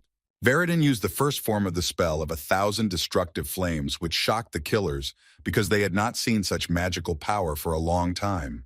Jin was also impressed by this spell, as he couldn't believe that he had already managed to learn it at such a young age. But Jin's thoughts were interrupted by the fact that one of the killers wanted to get rid of Veridin, but he managed to protect his friend, blocking the bastard's attempt. Jin knew that there was only one enemy in front of him, and that could only mean that they could attack Dante, who was left all alone. Young Master Dante had expected this and used the dragon sword armor, which was the Heron family's special secret technique. The killer was distracted by how all his partners were falling from this technique, but this was his fatal mistake, because Jin did not forgive him for daring to be distracted and deals with him with one blow. Jin had never seen such a skill from Dante. He wondered if he was really using aura for the secret technique. He understood that Dante had been training hard while they had not seen each other. But not only he, but Veridin had also become much stronger. Veridin asks the young master for forgiveness, because he screwed everything up, and it looks like he won't be able to complete the spell, because he has started to have a backflow due to the fact that he hasn't practiced it for a long time. Jin ordered Dante to take Veridin and escape to the designated point, but the assassins must catch them that night. Otherwise, Lady Yona will personally train them, which causes them fear. At this moment, Yona doesn't understand what's going on and asks Zul if he dared to help her brother and his friends. It's really strange that they knew about the existence of a no-kill zone, and then they headed straight for it, right into the central district of Samil. This is the place where the relatives of the Nameless and the benefactors lived, and as soon as they got there, they were convinced that it was true, and the attack stopped. Dante understood that as long as the killers had no emergency situations, and the enemy did not invade, the Nameless ones must follow the tradition of not carrying weapons in the central district. Veridin couldn't believe that this wasn't some kind of test, since Jin knew about this place.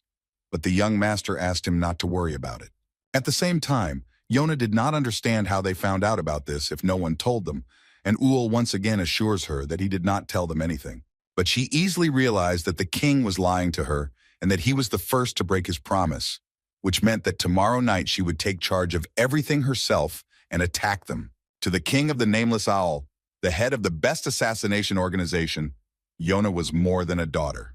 She had an incredible talent that other killers couldn't even come close to, and she was already considered a natural-born killer. This is exactly how the few witnesses who saw the blade, colored by the chaos that slumbers inside her, spoke about the girl. She repeated once again that she would fight her brother and his friends, since Owl had broken his promise and should not interfere. The king knew there was nothing more he could do to stop her, and he could only hope that Jean Runcandel would be able to raise the heir of the Zipel and Heron families. Yona says that it's time for her to get rid of her little brother and his partners, and suggests that Ulu also go with her.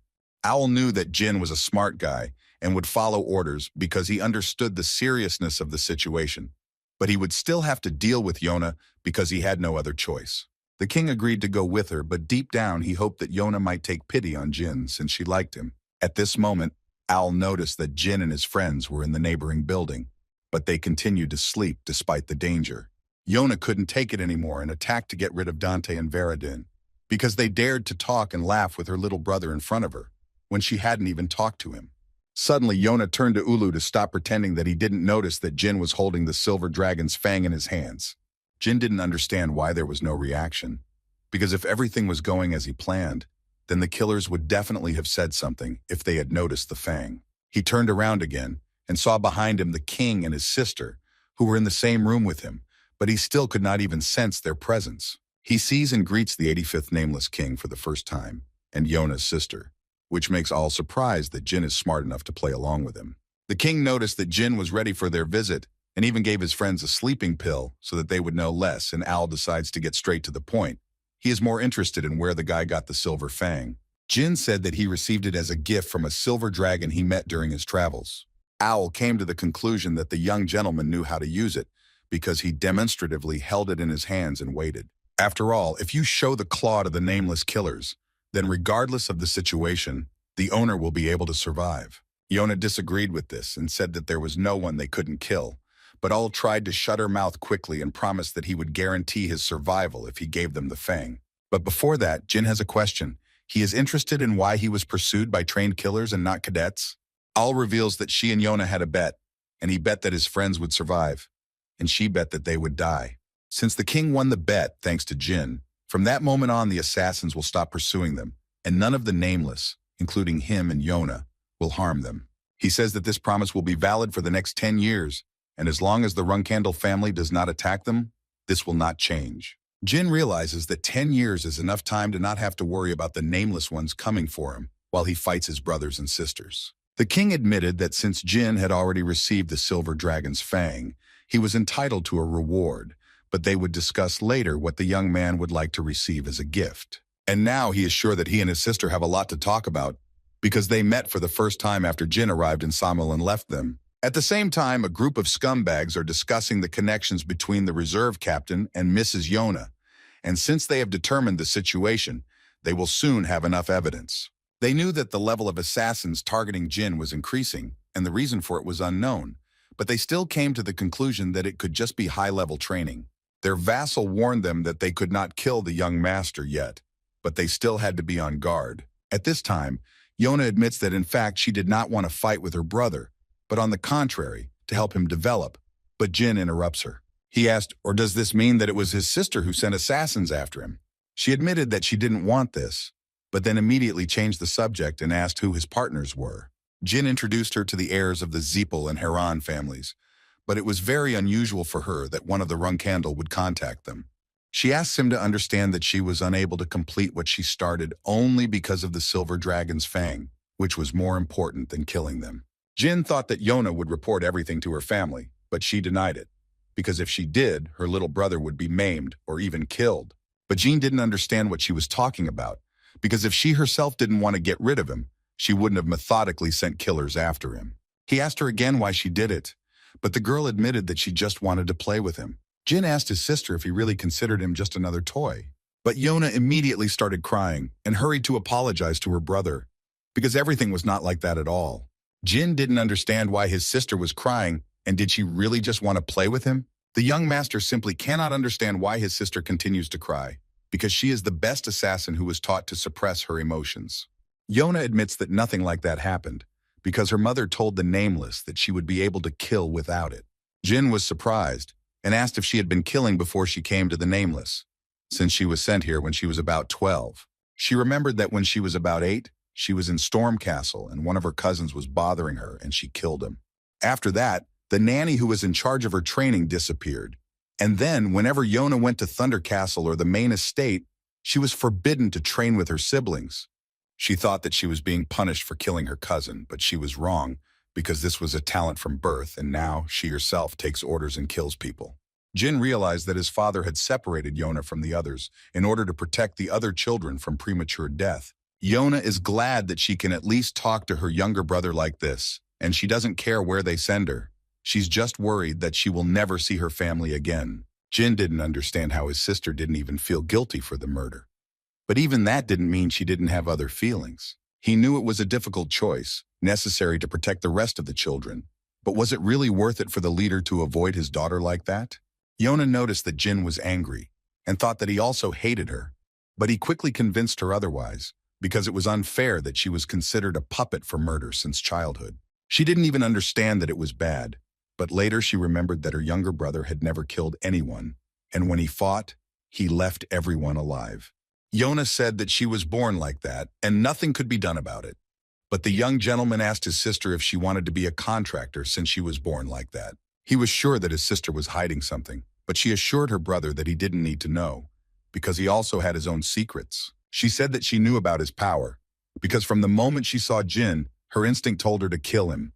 Yona said that Jin might think that she liked him so much that she went against her instincts, but she wanted it to be mutual. Jin doesn't understand what her sister is talking about since they didn't have any pleasant memories. But Yona thought that she could share the elixir of 1,000 poisons to create such a moment. She understood that this was the only reason why her brothers and sisters came to her, but Jin also only needed him. She said that she would give him the potion since she didn't need it. But Jin refused the offer, which shocked Yona. He said that even if she gave him the elixir, his opinion would still not change because of it. Yona didn't understand what she needed to do to please her younger brother, because now she had a moment when she could finally get closer to someone from the family. Jin notices the bright moonlight and invites his sister to go for a walk, since connections are formed through conversations. He knew he needed time to think about how to treat such a stupid and pathetic older sister. Yona explained that there was no one on the street because they were having fun here, and because of that a curfew was imposed. They came to the place that Jin wanted to get to, and all they had to do was climb up to see the flowers and the cliff. Yona promised that she hadn't intended to push her brother, but even if he fell from such a height, he was still unlikely to die. Jin noticed green roses in front of him, which are usually considered weeds, but when they absorb the moonlight, they become incredibly beautiful. The sister admits that these are her favorite flowers, because they can survive even if you step on them or don't water them for a long time, but even if they die, new ones will bloom in their place.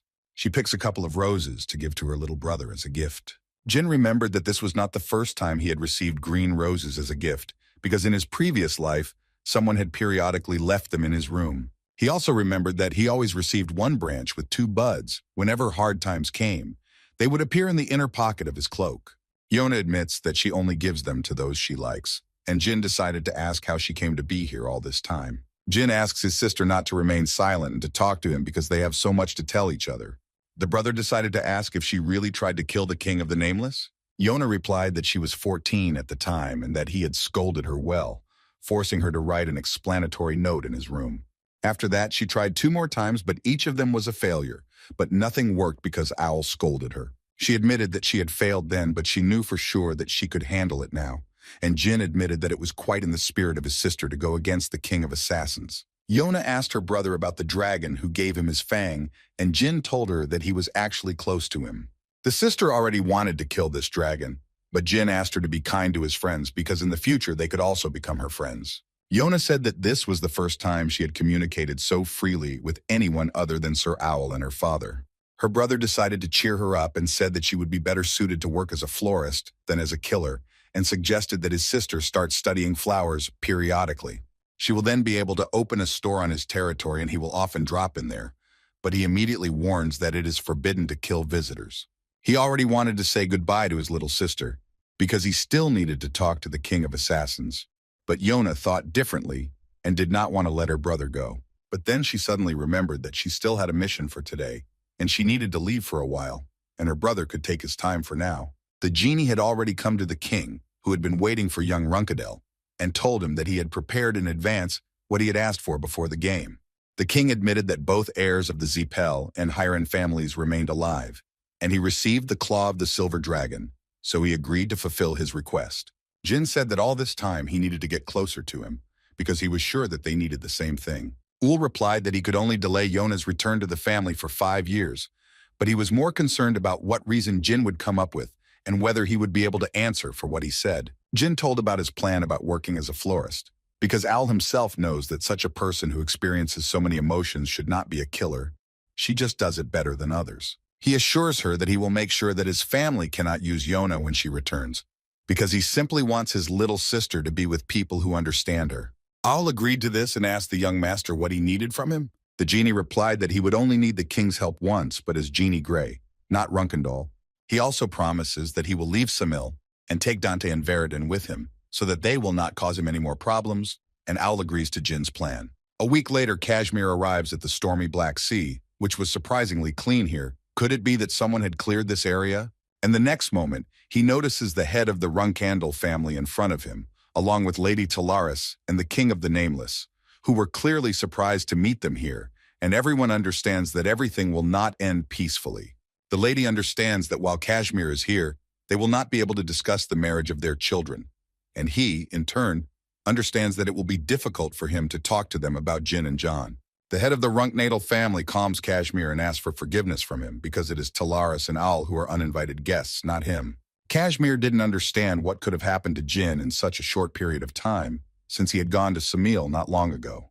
The leader distracts Kashmir from his thoughts and admits that he called him here to have a drink with him and offered to continue when the two left. Heron asked how his youngest son was doing, and Kashmir said that the young master had already left Samil when he was just leaving here, and also that he wanted to prepare for the poisoning and murder.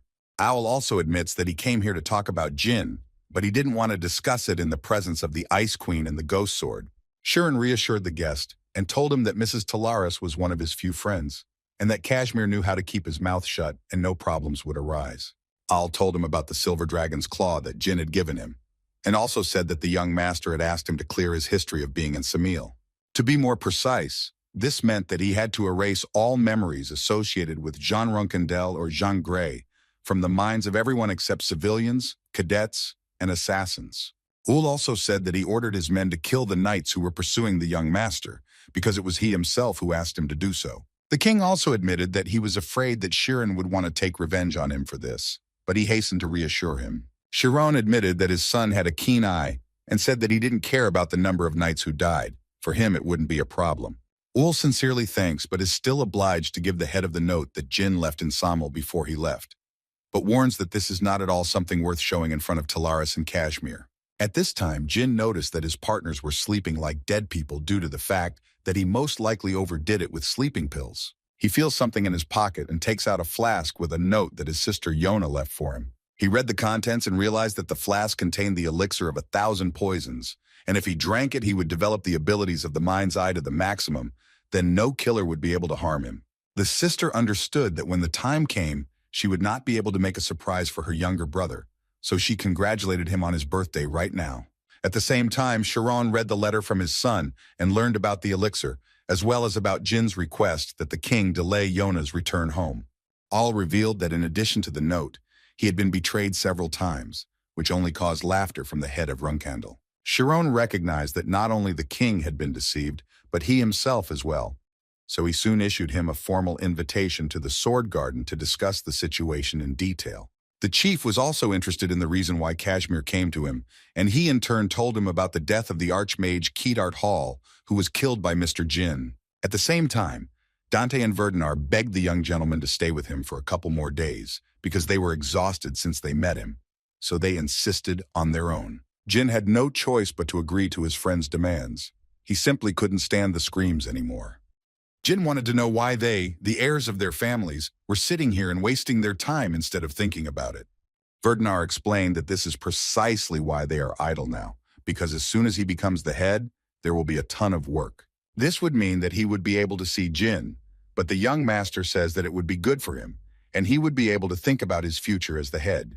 Veridin reassured Jin that his position as head of the family was already secured for him, and he would become the head one way or another, and Dante was supported by his grandfather, who was the current head of the Heron family. The couple decided to ask the young gentleman about the death of Kedart Hall, but he only denied everything, and Veridin noticed that Jin treated them like strangers and was going to continue to hide information from them. Dante supports the mage and confirms his words about how they won't be able to see Jin anymore when they become heads, so they all need to have fun together before that happens. Friends promise to raise the young master's reputation so that he can become a captain. The couple had already decided that they would be able to catch wanted criminals, but their fantasies were stopped by Jin, who said that they could not travel together. But the guys managed to convince the young master, and he was ready to agree. But suddenly he finds himself in a room in which he does not remember how he ended up. He only remembered that he left Dante and Veridin near the teleportation gate and returned to Tyon, but he has absolutely no memory of what happened next. He noticed that his body felt fresh, and when he got out of bed, he noticed Enya, who was waiting by the bed for the young master to wake up. The girl immediately asked Jin how he felt after he completely absorbed the elixir of 1,000 poisons. Enya said that she thought he was going to die because he fainted, and after a few minutes his body turned dark, and this process repeated itself. At that moment, Mrs. Kikantel entered the room and told Jin that he had been lying there for 5 days already. She pointed out that it usually takes about a month for those who drink the elixir to get used to its effects. But Jin was able to wake up much faster due to the fact that he is Runcandel. Jin was glad that he didn't have to lie down for so long, and he decided to find out if something had happened while he was sleeping. Enya said that nothing had happened except that Sir Kashmir had returned, and that Nanny Gilly had gone away for a short while, having been urgently called to the main house. The girl decided that since the gentleman had returned, she needed to go tell the others about it, and left Jin alone. When Murakan learned about the young master, he immediately hurried to him and took with him a pot with an incomprehensible liquid. Jin didn't want to drink it, but Murakan insisted and was able to convince the young man to drink at least for his early awakening. The young master had no choice but to drink the entire contents, but soon after he learned that it was poison that Murakan had ordered from Jet on the black market. It was a deadly poison that would instantly kill anyone weaker than rank 7 in one gulp. He asked the master not to worry, because in this way, they have confirmed that Jin has fully mastered the elixir of 1,000 poisons properly. Lady Kikantel reminded the young master of his promise, and Jin agrees to help Enya with her training as payment for Lady Kikantel's claw. The lady said that Enya is only good in theory, and she really lacks practice. If she needs to grab an opponent, she simply doesn't have enough experience to do so. Jin didn't understand why the lady wanted Enya to do all this, but she explained that the young lady was also his partner, which meant that she would also fight by his side when he encountered his siblings. The young gentleman understood that Kikantel seemed to be scolding me, but he was definitely addressing Enya, who was standing outside the door at that time, and asked the lady not to worry, because he had already figured out where they would go. He planned to fight the mages because it would be a great chance to teach her countercurrent magic. But his speech was interrupted by the appearance of Enya herself, who was delighted that she would be alone with young Master Jin. Meanwhile, in the Garden of Swords, Heron scolds Joshua for delaying Yona's return because of him and his siblings. Joshua admitted that he had to do it for the sake of his family, but Heron would not tolerate such a lie and administered a strong slap to his son. He ordered him to stand still and not move, otherwise he would regret being born into this world.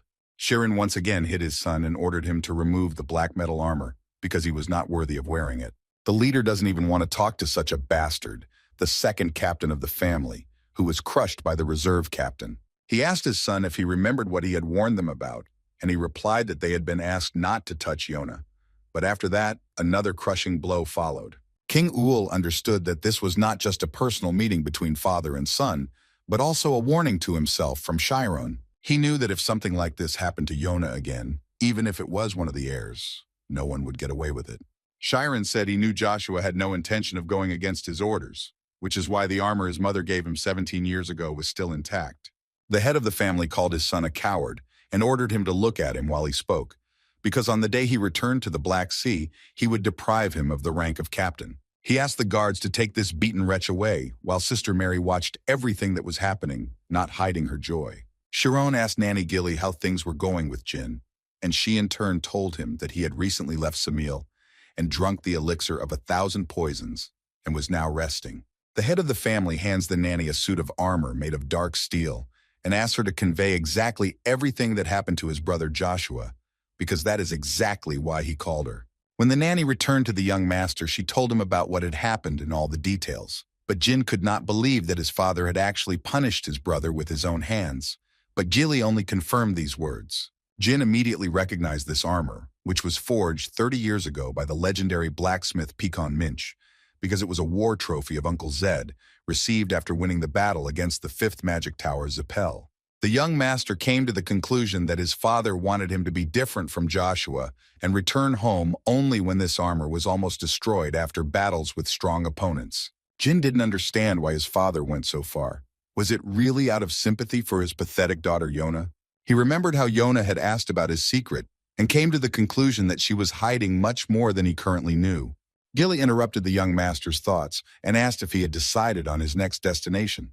Jin planned to go to a place associated with magic and also get rid of the rebels from the dark magic organization. Gilly was surprised because she heard that they were dealt with about 200 years ago, but Jin said that although there are few of them left, they still continue to exist. Enya had to help them with everything, and the opportunity to test the countercurrent magic was not bad, and the southern region of Bement was exactly such a place. The next moment, Enya and Jin were already there, and the young lady addressed the gentleman by name, but he reminded her that this was forbidden and that she should not forget why they came here. Such close contact with the young master took Enya by surprise, and she fainted from an excess of emotions. The Dark Magicians Association was an organization that praised magic from the dark world. It reached its peak about 200 years ago, and when they were at the top, their activities affected the entire continent, which resulted in people being terrified, but real Zipel managed to get rid of them. This was the first and last time she used the 1,000 incinerating flame spell to kill the association leader. Real was Soldrid's previous contractor, and the young master remembered how in his past life the god of shadows himself wanted him to follow in her footsteps. Then Soldrid offered Jin to become stronger if he could meet a mage named Rule and pass a test she had prepared for him. Enya interrupts the young master and says that she believes that the only people left in the Dark Magicians Association are criminals who kidnap children, if the latest rumors are to be believed. The young lady noticed the lifeless expressions on the faces of the locals who were suffering at the hands of the Dark Magicians. But Jin assumes that the nobility is to blame for everything, because the girl herself should understand that not many countries maintain public order as well as Bement.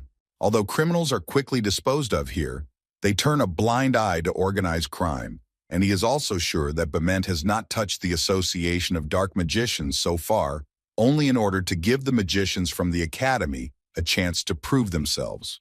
Enya was surprised that there was a possibility that the mages from the Academy would come here. But before she could finish speaking, many carriages appeared in front of her. The crowd of locals were happy that the capital had finally sent mages here, but the young master was more concerned about the need to avoid them as much as possible. Since everyone at the Academy has a high sense of self-worth, if he crosses paths with them as he did in his past life, he will only get into trouble.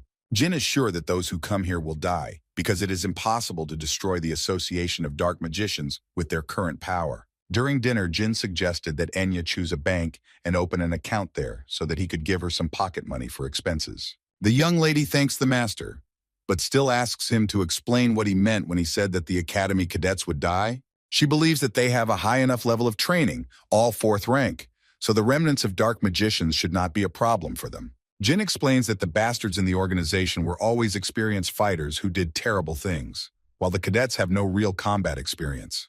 He also said that according to the investigation of the 7 colors, there are about 50 4th rank mages on average and only about 30 cadets. Even if there are high-ranking mages on both sides, the Dark Mage Association still has a large numerical advantage. Their conversation was interrupted by the appearance of 3 cadets who clearly did not know how to behave properly. The young master turned to Enya, but she couldn't even move because she recognized the 3 of them as the bastards who had bullied her. Jin realized something was wrong and soon learned that they were the same bastards, but now they had even more reason not to attract their attention. Not even a second passed before one of those scumbags asked the young master who they were anyway. Jin replied that it was none of his business, but the cadet did not like this answer, and he pointed his staff at the young master to find out why such a commoner dared to oppose him. He warned that Jin had better answer properly. Otherwise, he would personally throw them out of here and interrogate them later. The owner of the cafe asked the young cadets to calm down and said that they had introduced themselves as travelers. The cadet could not stand it and knocked out the poor old man because he dared to interrupt him. He comes to the conclusion that the inhabitants of the southern regions are not kind enough towards the nobility. He promises to personally teach everyone a lesson, but Jean is fed up with this chatter and sends the cadet to the side with a single uppercut. The other two cadets tried to stop the young gentleman, but he introduced himself as a member of Bement's Special Investigation Department, which shocked the offenders. Enya didn't understand at all what Jin was talking about, and the cadets asked how he dared to pretend to be someone else. The young gentleman decided not to waste his time, and with one movement caused a countercurrent in the scum. He was even surprised that they poured out so quickly from the initial symptoms of backflow. Jin ordered them to stand up and warned them that if they continued to talk, he would have to take them to the interrogation room. He wonders what will happen if their families and the academy find out that not only did they abuse civilians, but they also ruined the work of his department. The cadets beg for one last chance. They are ready to do anything, just so that the young master does not tell their families. Jean decided to take advantage of the opportunity and came up with a job for them. He said that they were sent to find out about the plans of the rebels from the Dark Magic Association, but since everything went wrong, they would have to use their skills to accomplish the goal. Jin said that he and Enya would constantly watch them, pretending to be their servants, but this filled the cadets with real horror. The young master decided not to delay and asked for the last time whether they agreed to such conditions. The fools had no choice but to agree, and Jin ordered them to tidy themselves up, and then they would all go to their camp together. He turned to Enya, whom he called Austin in the presence of the others, and asked if he had played his role well. Jin said that it was her turn now, and Enya went to hurry up the idiots so that they would get ready faster, and also apologized to the owner of the establishment, cleaning up everything here. At the same time, all the cadets were gathered together and warned to remember everything that the platoon mages told them and to follow their instructions. Jin didn't understand why they didn't care that there were 50 enemies hiding in the forest around them. According to protocol, a scout was sent to find out about the enemy's strength, but Jin immediately realized that it was an ambush. He was right, and suddenly a vile orc appeared, which scared the cadets so much that most of them wanted to run away immediately. But the squad captain was able to calm everyone down in time and ordered the first platoon to use attack magic, and the second to take care of defense. The orc was defeated, and the squad captain decided to make camp right here, but Jin didn't understand how they could stay here. He ordered his slave to tell the commander that this place was ideal for an ambush, and that they should not stay here under any circumstances. The cadet didn't want to carry out his order at first, but as soon as Jin mentioned the interrogation room, he agreed to everything. Sir Orton did not take the cadet's words seriously, because he was completely confident in his choice, and if he was so scared, he could conjure a shield before going to bed. Jin understood that something didn't add up, because such a wretched orc, who had lulled their vigilance, was resting in such an open area, and a 7th-level mage couldn't even notice him. The young gentleman overheard the cadets talking about Professor Orton eating meat in the morning, although he was a vegetarian. Orton led the cadets to the entrance of a cave that supposedly served as a refuge for dark magicians and ordered them to be ready to attack. He ordered the platoon leader to wait at the entrance with the 4th and 5th groups, and after they united, they would go in for the rest.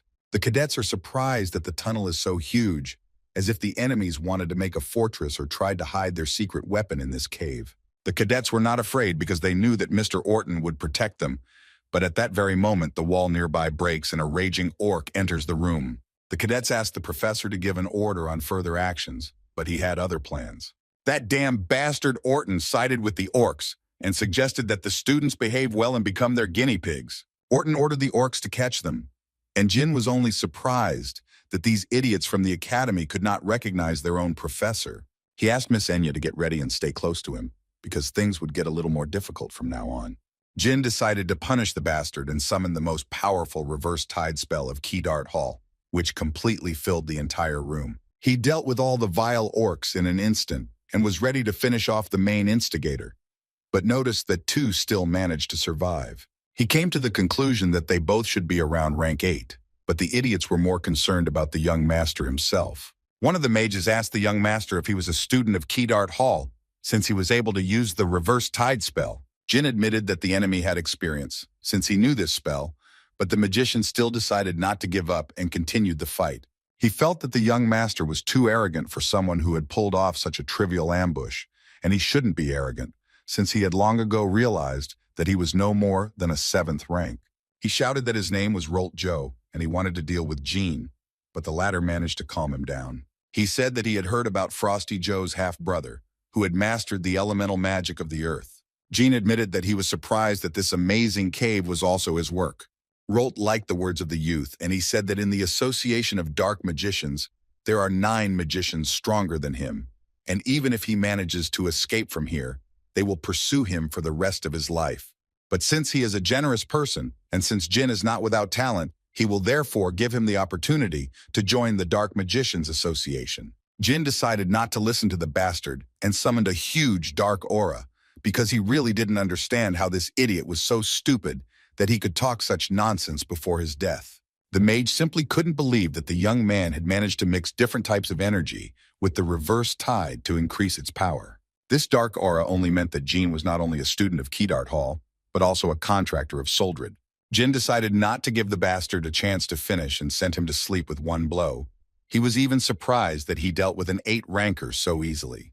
At the same time, Jin was surprised that Enya was holding up so well. She was doing better than he expected. He understood that this was her first time in such a situation, but she still hid her fear well and reacted accordingly. At some point, the entire cave began to shake, and a moment later, a huge wolf appeared, who was surprised to see people here. He was surprised that the young man managed to kill Rolt, and at that time, Jin told Enya that this situation would give her a lot of experience. The wolf was surprised by the young master's calmness. He could have been at least a little wary, and also admitted that he looked quite strong by the standards of magicians. Jin asked his name, but the wolf began to howl with happiness, because the young man was very different from the people he had to kill at the entrance to the cave. He confessed that his name was Gultov Hafalef, and since he knew his name, he had to fight him. But before that, he wanted to offer the young man something. The wolf invited the young master to join Kinzello, which surprised Gino, because he believed that Kinzello was a cave of the Dark Magicians Association. Gultef hastened to explain that this is not entirely true, since the association itself is considered something like a branch of Kinzello.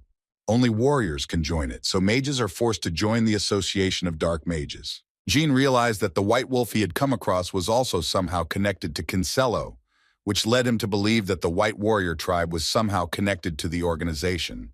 Gultef explained that since Jean had managed to kill Rolt Joe, he was offering him a leadership position, but the young master was surprised that the wolf had offered him such a position, but refused because he did not agree to work for someone weaker than him. The wolf was angered by such words and he immediately struck the young master, because even his generosity has a limit. Jin used barrier magic to defend himself from Gultef's attacks, which further angered the white wolf. Enya decided to attack from the side and used her magic to finish off the bastard, but it wasn't enough. Gultef easily reflected the spell and asked her not to interfere, because he was not interested in her. He would kill her later. The wolf couldn't stand it and shouted for Jin to lower his shield and show everything he could, but a sudden injury distracted him. He noticed Jin holding a sword in his hands. His surprise knew no bounds, because he had always thought that the young master was using a staff. He promised that he would not kill the magical swordsman, because he still wanted to show his discovery to his boss. The wolf attacked the young master, but he had no trouble parrying the scoundrel's blow with just one movement of his sword. Gultef admitted that he felt a 7th rank aura from the boy, but his strength and fighting skills, especially with such a body, were even better. The wolf realized that only a member of the Runcandel family could do something like this, and ordered him to give his name so that he could risk it and fight. Gultef has sworn the honor of his clan to fight Jin Runcandel, confident that the boy will be reborn with the blessing of Javier's soul once he has finished him. Jin understood that even if he swung the sword 10,000 times, he would still be able to cut it in the end, just like the first time. With the very next move, the young gentleman ended the duel and asked Gultef if he would tell him about Kinzello if he spared his life. The wolf explained to Jean that he was simply not familiar with their laws, because traitors have no honor, and in the tribe of white wolves there are no cowards. Jean promised the wolf that he would not be rude to members of his tribe when he fought them in the future, but made sure that Gultef was aware of the courtesy he had shown him. The young master promised to remember the brave wolf, and Gultef was only glad to fall at the hands of Jean Runcandel. He will remember him when he stands next to Javier. And with the next blow, Jin ended Gultef's life with just one blow, cutting his body neatly in half. Enya praised Jin for being so amazing, but he was more concerned about how much the White Wolf's skills varied. He understood that Gultef was definitely stronger than the wolf he had met as a cadet. But even so, this battle could not be called difficult. The young gentleman asked Enya how she was feeling, since it was the first time she had seen so many deaths. but she admitted that she realized what she needed to do to avoid being a burden to her loved ones. Jin quickly said that he could always remain a non-combat mage if she didn't like it, but their conversation was interrupted by the surviving cadet. The last surviving cadet was Pascal Chip, who begged to be saved, promising that he would not touch civilians anymore. Enya decided that she had to stop playing this masquerade and took off all her disguise to introduce herself to her former acquaintance. He couldn't believe his eyes that it was that same Enya standing in front of him, but she quickly interrupted him and reminded him that if she wanted, he would already be dead. She ordered Pascal to remember that he was saved by Jean Grey and the contractor of the god of time Ulta, as well as the future Archmage Enya. Enya also promised that she would never help scum like him again, but would only follow her dear comrades. Orton woke up tied to a chair. He was absolutely sure that he had tricked the Academy upstarts and lured them into the cave, but he did not expect the back tide. He thought that the person in front of him was a student of Kedart Hall, so he offered to talk to him calmly about everything, since they were on the same side. He wanted to know why he had ambushed them, but the man only denied the fact because it was one of the scum who hid in the small nations and enjoyed killing that told him. The stranger believed that whoever planned to use the Academy students as guinea pigs should not be talking about this now. The man knew that his real name was Maddo Baker, nicknamed the Guess'em Killer. The bastard had already decided that since the man knew him, he had heard about his influence and should let him go. But the stranger doesn't give a damn about all this. He closes the mouth of the scoundrel, trampling him face down into the ground. He warned him to keep quiet, but Maddo didn't listen to him. And now he has to answer his questions while he still feels the pain that those he was slowly killing felt. At the same time, Jean and his friends were discussing that the hideout of the rebels from the association was in Oterium. Everyone was surprised because this was the capital of Vankella, but to be more precise, it was 500 years ago. While Murakan was sleeping, the capital of the sacred state of Vankella changed due to the invasion of demons. They invaded to reclaim an ancient demon relic that had been kept there since the founding of the kingdom. At that time, the Zipel and Runcandel families sent their knights to support and protect the kingdom, which became the only documented case of cooperation between these families. In the end, Vankella won and got rid of the demons, but it was impossible to rebuild the city due to the destroyed mountains, explosions in the sky, and scorched earth. Now, Oterium is considered a protected area that has become a haven for demons. Jin understood that the legacy of Rule Zipel, the grimoire of 1,000 incinerating flames, was also in Oterium, but he was worried about why the demons decided to hide there, and how long had they been hiding there.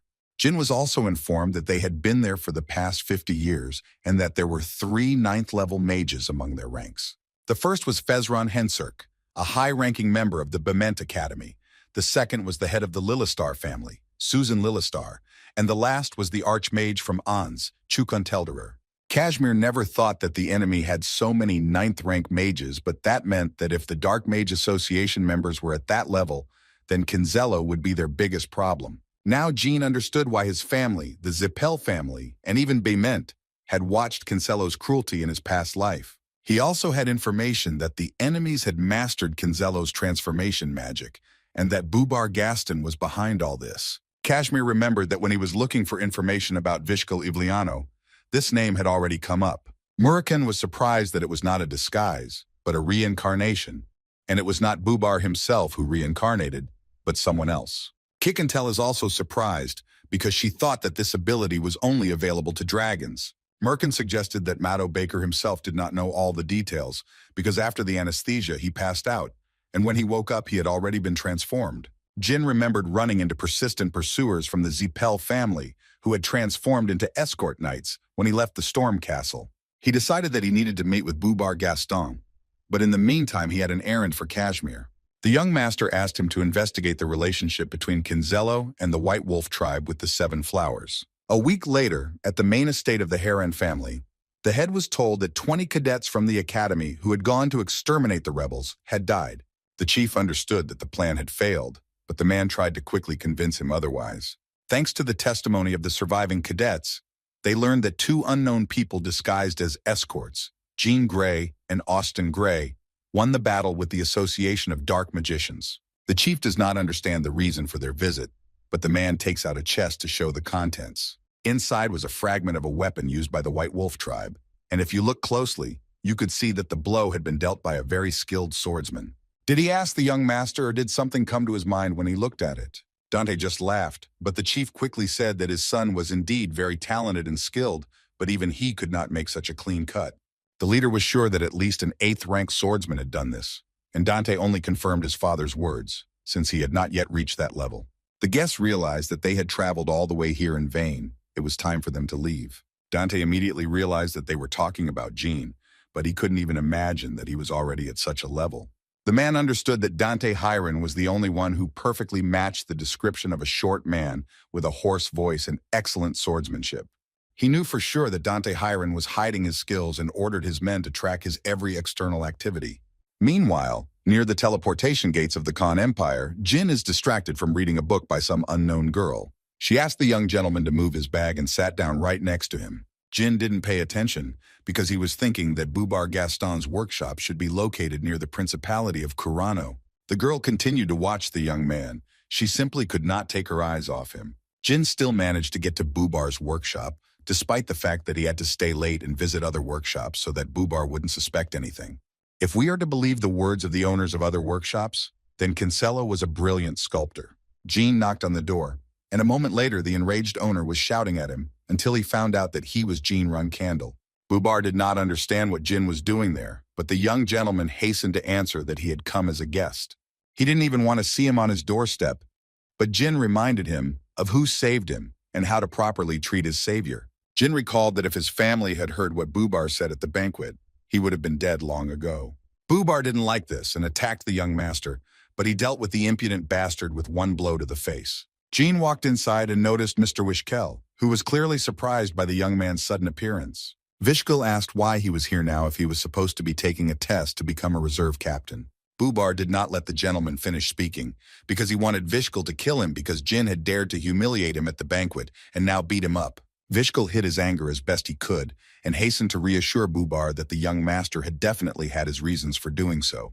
Jin interrupted the gentleman and asked for forgiveness. He came here to order a sculpture of his father, but now they are putting him in a difficult position. Vishkel understood that something was wrong here, because the young man's behavior was different from the Jin he knew. He understood that Jin had more selfish motives from the start. He wanted to meet not Bubar, but specifically him. Vishkel was surprised that the young master wanted to meet him. Did he really want to fight him as a reserve captain? Jin admitted that Vishkel was right, because he was unable to meet the Ivliano family without an invitation, so he came to Bubar, who was always with him. Vishkel immediately refused because he came here to relax, not to fight. He also noticed that Jin was quite rude and decided to teach him a lesson. The next moment, he made a lightning-fast lunge towards the young master, who was unable to even notice the movement. Vishkel asked him a question because he didn't understand how he was going to fight him if he couldn't react to such an attack. Jin thought it was dangerous because he would almost parry his blow, and that would reveal his disguise. The young gentleman leaves the workshop amid shouts and threats from Bubar, who even dared to insult his family. But at some point, his patience snapped, and he decided to deal with the bastard. But Mr. Vishkel stopped him again. Jin admitted that he had been rude and arrogant, but he would not allow the honor and dignity of the Runcandel family to be humiliated. He asked Vishkel, or could he ignore the fact that someone insulted the Ivliano family right before his eyes? Vishkel understood that Jin left him no choice and warned the young man that he was going to attack and that he should surrender, because he could die. Jin didn't care, because even if he died, he would still defend the honor of his family. Vishkel understood that the young man was not bluffing and regretted that he had not immediately shut up that bastard Bubar. He himself had wanted to get rid of this idiot for a long time, but for the sake of his business, he needed Bubar's abilities. He made it clear with his whole appearance that Bubar should get down on his knees and ask for forgiveness. Otherwise, he would kill him himself. Bubar tearfully asked for an apology, but Jin was not satisfied with it, since he deserved to die for dishonoring the Runcandel family. Vishkel admitted that Jin did the right thing, so he asks him to leave quickly. As soon as Jin left, Bubar began to appear again. But Vishkel was not interested and ordered his servant to shut up and listen to him. He said that the commander had announced that the alliance with the Zipel family had been broken, which meant that the amount of ancient civilization remains they received from the Zipel family had been halved, and it would now be more difficult to obtain remains of dead gods. But according to the terms of the alliance break, they got back some of the products that were given to the Zipel family. Bubar understood that this meant that they would get back the compass, and with its help they would be able to find living gods and use them as material.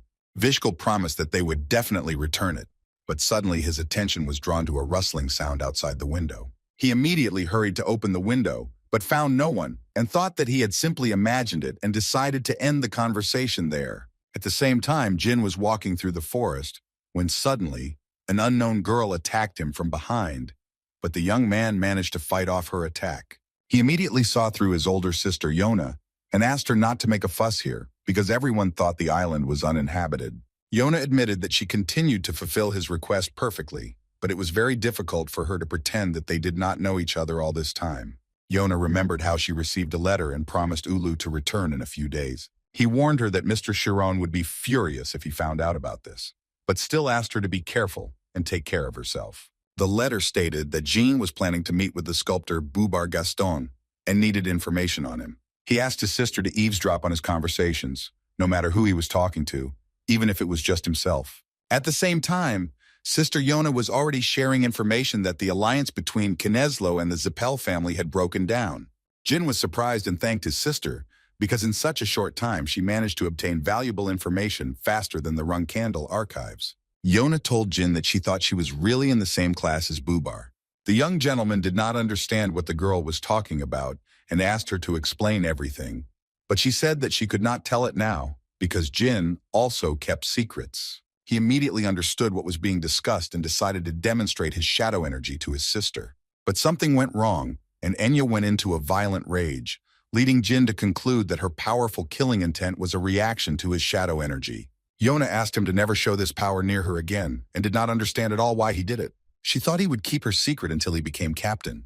Yona thought that a sister like her couldn't be relied upon, but Jin interrupted her. He remembered that he had planned to do just that until she showed him those green roses that had become something he could rely on in difficult times. Jin said that this was enough for him and that he would never hide anything from his sister again in his life, but now he just wanted to spend time with her. The sister did not understand her brother because she had just tried to kill him, but he asked her to calm down because he was going to become so strong that even she would not be able to harm him. The next moment, Han came to the head of the Runcandel family to report about his youngest son and said that Jin and Yona were just having fun for the past 2 days, but Joshua was more concerned about whether the youngest was using her help or asking for something. The Khan said that according to the knights, nothing like this had happened, and he believed that the young man had not even thought about it, since the leader himself had warned him about it. Joshua admitted that Jin was fearless, as even Owl had received several death threats, and Luna held him at arm's length. But Khan interrupted the chapter and handed over a letter from Kashmir, which stated that Jin had defeated Goltef Hafalef, a warrior of the White Wolf tribe. Joshua remembered that he once fought with the head of a White Wolf clan, who was strong enough to be remembered. He also read that the young gentleman had cut Goltef's hammer in half in his own style. Joshua knew that this was not just style, but that it all matched what was in the reports. The leader understood that it could be a shadow sword, and the last time this skill was used was 1,000 years ago. It was the technique of the first head of the Runcandel family, Mr. Temar. But he did not believe that Jin had already surpassed him in level as a magic swordsman. At the same time in Tyon, Kashmir was pondering the fact that Zipel and Kinzello were allies, but they broke off their alliance for a reason. And the reason they broke up was because the Devil Stone that Andre Zipel had simply broken. Jin confirmed his friend's suspicions and also said that the fake stone was made by Bubar. He used the remains of dead gods and the ruins of ancient civilizations using his special sculpting skill. He created or transformed dangerous artifacts, and one of these was the Kinzello core. Murakan remembered that Jin didn't know everything yet and told about how he went to the Carano Principality to help the cadets from his faction. Then a grave giant appeared there, looking like it had 2,000 years ago, but he dealt with it quietly. Murakan didn't understand why he appeared there, but now he came to the conclusion that it was Bubar's doing. Kikantel suggested that Bubar might be related to Well, the god of sculptures, but Jean had never heard of him. But this was not surprising, because he disappeared from the pages of history, having made a huge contribution to the creation of the Stone of Origin. After some time, the stone was destroyed, and Well lost the rank of god and became an ordinary mortal. But in order to protect the graves of the fallen gods, he created grave giants. Kashmir couldn't understand. Could it be that Bubar Gaston had made a contract with a dead god? Kikantel immediately said that it was impossible, but the Well version was the only reasonable explanation for what happened. Jin also revealed that among the artifacts created, there was an item capable of tracking God's contractor. Murakan didn't want to listen to all this nonsense any longer. He shouted that until the contractor personally showed force, no one would know that the contract had been concluded. Jin said that the artifact is called a compass, but fortunately it does not work perfectly. He also remembered that when Julia was found, it was not her who was kidnapped, but the dragon protector Latria. Kikantel realized the seriousness of the situation, because the enemies would continue to search for contractors using the compass to force them to absorb the Devil's Stone. Jin knew that they couldn't just sit back and do nothing. They had to get the compass back before something terrible happened. The young gentleman told his partners that they would have such a chance in June of next year, when the Zipel family would be returning the artifact back to Kinzello. Jin knew that before the Zipel family got the compass back, the enemies would try to find as many contractors as possible, so they had to take Julia and Enya to the Ice Palace. Kashmir also noted that it was dangerous for 3 contractors to be together, as Tyon was not the safest city. Before they part ways, Jin sets a date for them to meet again. It will be in the Balado Empire in May of next year.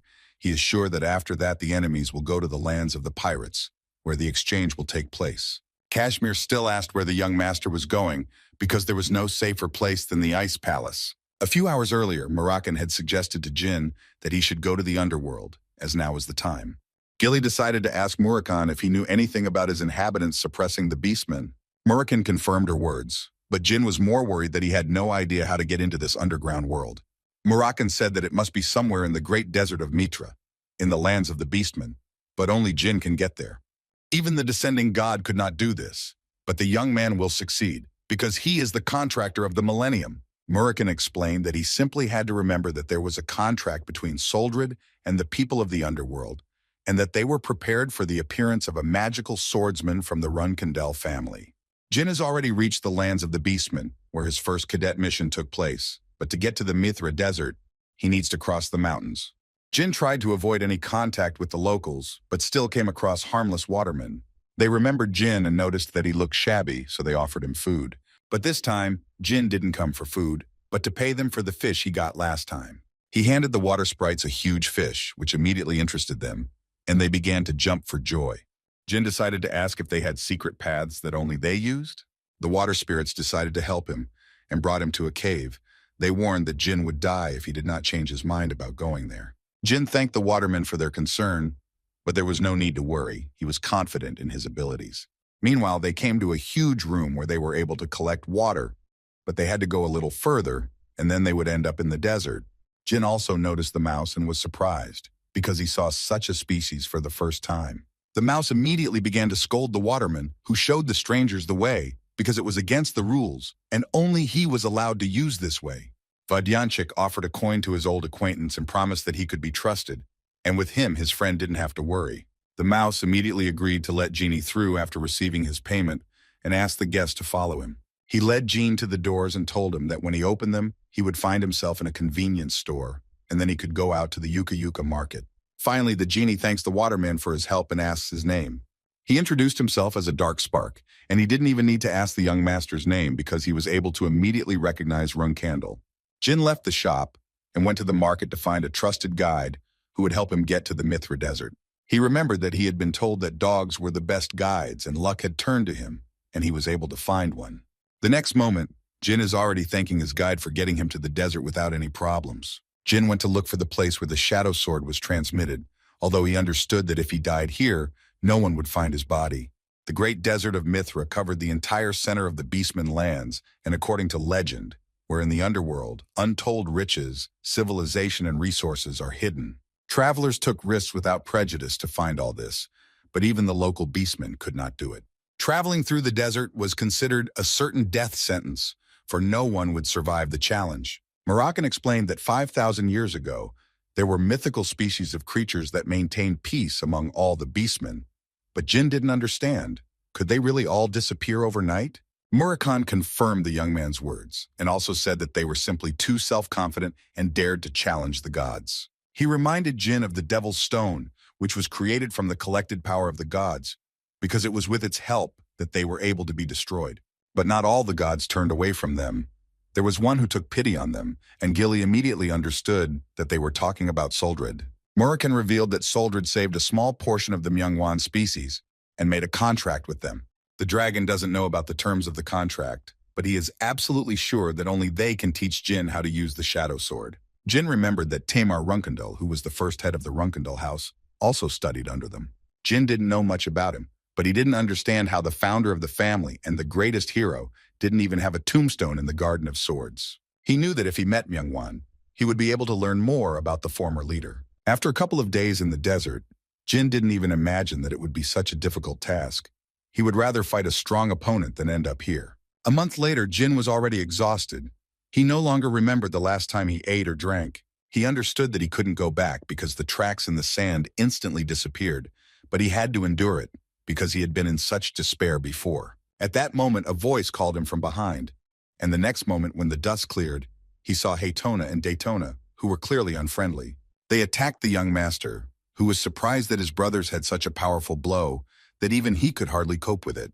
The brothers had been waiting for their brother to lose his powers and become more vulnerable, and Jin finally realized that this was not an illusion. Jin didn't understand why his brothers were acting like this after such a long separation, but he had no choice but to try to run away from them.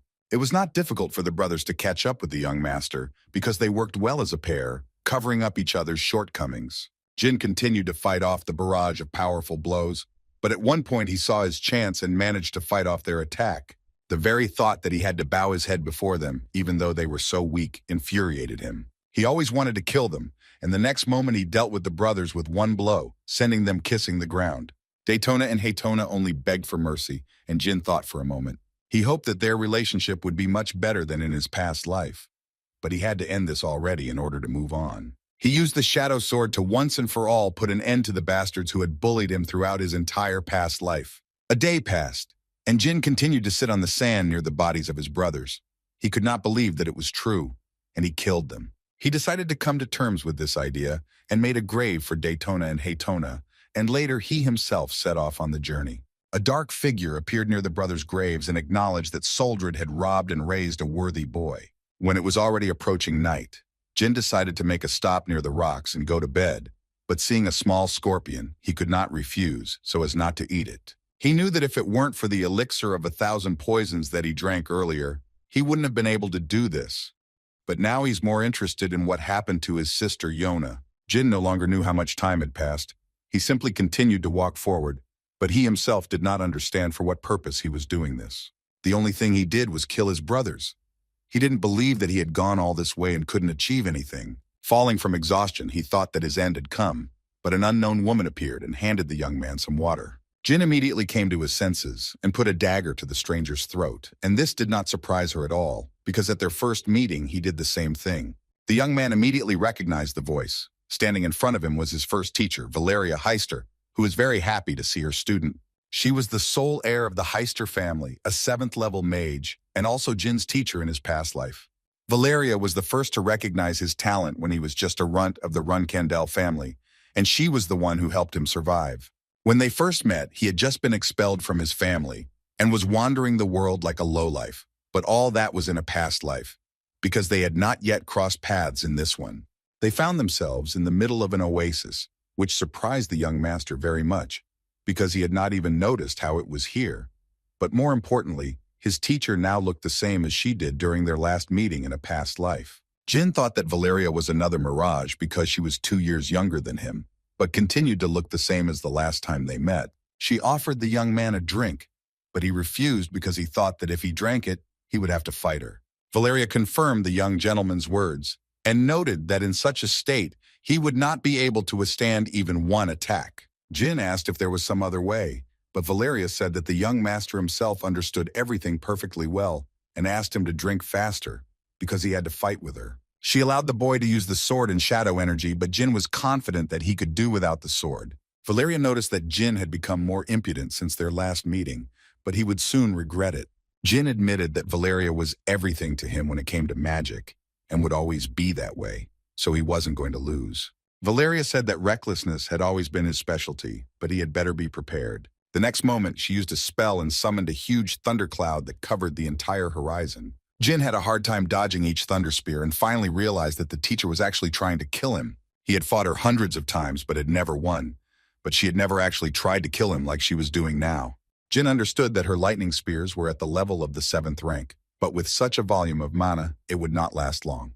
Valeria immediately noticed that her student was serious, judging by his expression, but she was more worried about whether Jin already knew how much mana she had left. She gave him one last chance to take up the sword, otherwise he would simply die, but Jin didn't think so and used countercurrent magic. Valeria guessed that Jin had found himself a new teacher, but why then did he say that she was his one and only teacher? Jin understood that she was intentionally hurting him with her words because if she decided to kill someone, she would do anything to do it. Jin was sure that the countercurrent bomb and one thunder spear would not disperse, but he had no choice and would have to use the reverse tide. She knew he needed 3 minutes to use it, but she also knew Valeria wouldn't let him do it just like that. Valeria continued to attack the young man with various magics, and at some point she managed to catch him with a magic circle.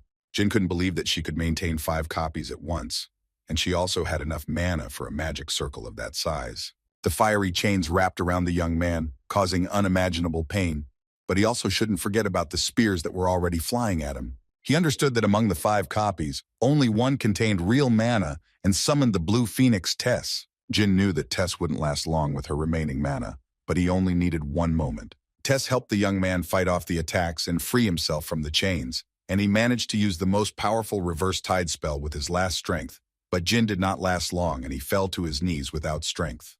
Valeria said that mana backflow is something that those who don't know how to use magic properly experience, but she knew for sure that Jin knew about it and was just hiding something. The young man simply admitted his defeat. He had nothing to say because the teacher consumed a huge amount of mana left over from his spell. There was no one in the world who had the ability to endure the back tide and use different types of magic at the same time, except for Valeria. Jin began to approach his mentor, but she warned him that she would attack him with everything she had if he came any closer. The young man asked only to take a closer look at her one last time, but Valeria continued to scream at him to back off. Jin didn't listen and continued walking, so she launched all her thunder spears to finish off the young master. Jin knew that the back tide was the only way to identify a real spear. He was able to dodge every threat, and in the next moment, he used the dark sword to end it all. He told his mentor that it was for this attack that he had abandoned the use of Bradamant and followed her strategy, using everything he could to lower his opponent's guard. He plunged his sword straight into the teacher's heart and admitted that this was his way of showing respect to her. Valeria asked the young master with her last bit of strength, or was that why he hadn't used the sword from the very beginning? Her last words were that the young man had become incredibly strong and that she was very proud of her precious student. Jin knew he was serious during the last attack, otherwise he would have lost. He couldn't help but cry because of this. He started to cry, realizing that he had just been his only teacher. As the night approached, Jin saw many swords in front of him, and a very bright light appeared in front of him, behind which Runcandel himself was hiding. Jin didn't have time to get closer, before he immediately felt an incredibly powerful pressure that made him feel like a bug standing in front of God. He didn't understand what Tamar wanted from him. If he could, he would never have come here. Jin knew that they were the same, and he had to keep going no matter what to defeat him. At the same time, the unknown girl noticed that Tamar had just smiled at the young man, which surprised her greatly, since she had not seen him smile for the last 1,000 years. The young master continued to move, resisting the enormous pressure that literally pulled him to the ground, because he had made a promise to himself to destroy Tamar. The stranger admitted that she also felt excited when looking at Jin, because who would have thought that he had such a strong willpower to withstand such torment? The girl noticed that when Jin killed his brothers and teacher, he was incredibly sad, but he did not hesitate but continued to move on. She acknowledged that the boy was quite capable and offered to finish his test, but Tamar did not think so and only strengthened his spells against the boy. At the same time, Jin was being pierced by hundreds of dark swords, and the woman did not understand what Tamar was doing. Did he really want to kill the child? Tamar said that the test was already over because Jin managed to get through the darkness and get to them. The girl admitted that he reminded her a lot of someone, and she would watch him from the sidelines, because she was very interested in how the young man who made Tamar smile would grow up. But Tamar decided that this would not happen and directed dozens of swords towards the young master, which turned his body into a sieve. But Jin kept going despite the incredible pain, because he had come all this way to defeat him even though he had to kill his brothers and teacher. He screams with all his might that if anyone else were in Tamar's place, he would have killed him too, because it is his will. He doesn't care what stands in his way. He is Runcandel and will destroy everything that gets in his way. Jin attacks with his lightning strike, but Tamaru easily dodges it, which enraged the boy. She shouted that she had come here to strike him down, but an unknown voice said that the young master was thinking incorrectly and asked her to think about the true reason for his coming. The young man remembered that he was supposed to meet Myungwan and receive the shadow sword, but he couldn't understand what that mysterious voice was. Was it really a third mirage? Jin remembered Murakan advising him to spread his shadow energy as wide as possible once the third mirage disappeared, and if he succeeded, he would be able to meet Myungwan. Jin knew he'd been a little crazy while crossing the desert, but now that the third mirage was gone, this was his chance. He released his shadow energy, but nothing happened. Even though a decent amount of time had passed, was it really just a legend? Jin was sure that Murakan could not be mistaken, and that the voice he heard was not a mirage and came from where he came.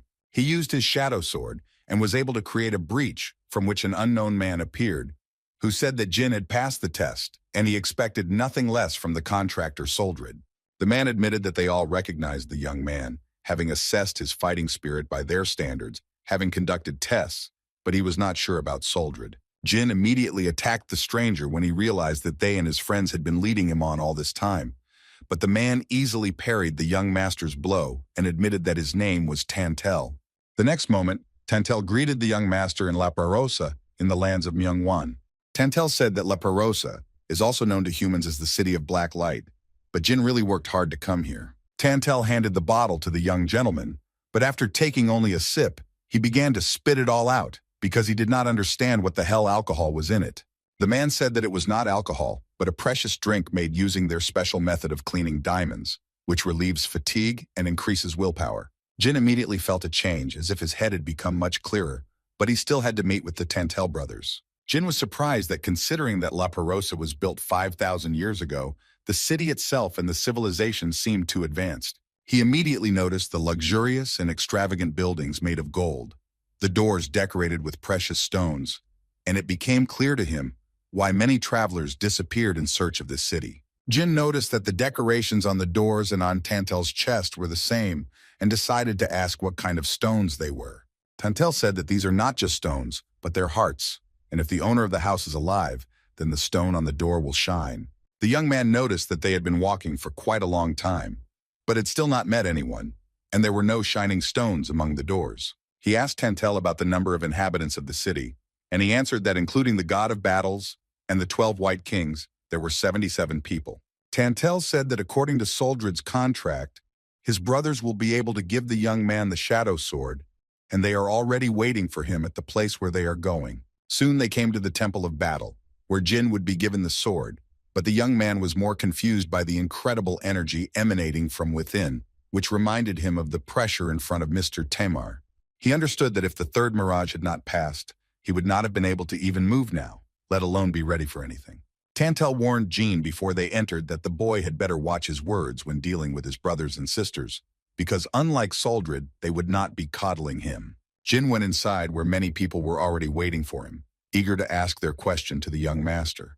An unknown woman ran up and joyfully lifted the young man up, because finally their student, for whom they had been waiting for a whole 1,000 years after Tamar's death, had appeared. She said that it was impossible to welcome the battle god's family with a dirty body, and asked who would wash the young master. But Jin was clearly not satisfied with this outcome, and he tried to say that he could handle it himself. Nobody even listened to him because everyone wanted to wash the young gentleman, but to solve everything with the help of a game of rock, paper, scissors, and the last one who remains the last one will get such an opportunity. Jin still managed to convince that he could handle it himself. He understood that their knowledge about people was very outdated, because Tamar was here a whole 1,000 years ago. Jin thought that everyone he met today had large, strong, and to some extent blessed bodies. It was not for nothing that they were called the warrior type. Jin walked outside after the introduction, wearing traditional guest clothes, and Tantel was quick to compliment the young master on his appearance. Jin was asked, or did all this preparation mean that he would soon go to meet with the king and the god of battles to hand over the shadow sword? Tantel confirmed the young man's words. They would go to the temple, where the battle kings were already waiting for him, but Jin was not allowed to carry weapons with him. When they arrived at the temple, Jin noticed that Tantel's heart began to glow brighter and brighter.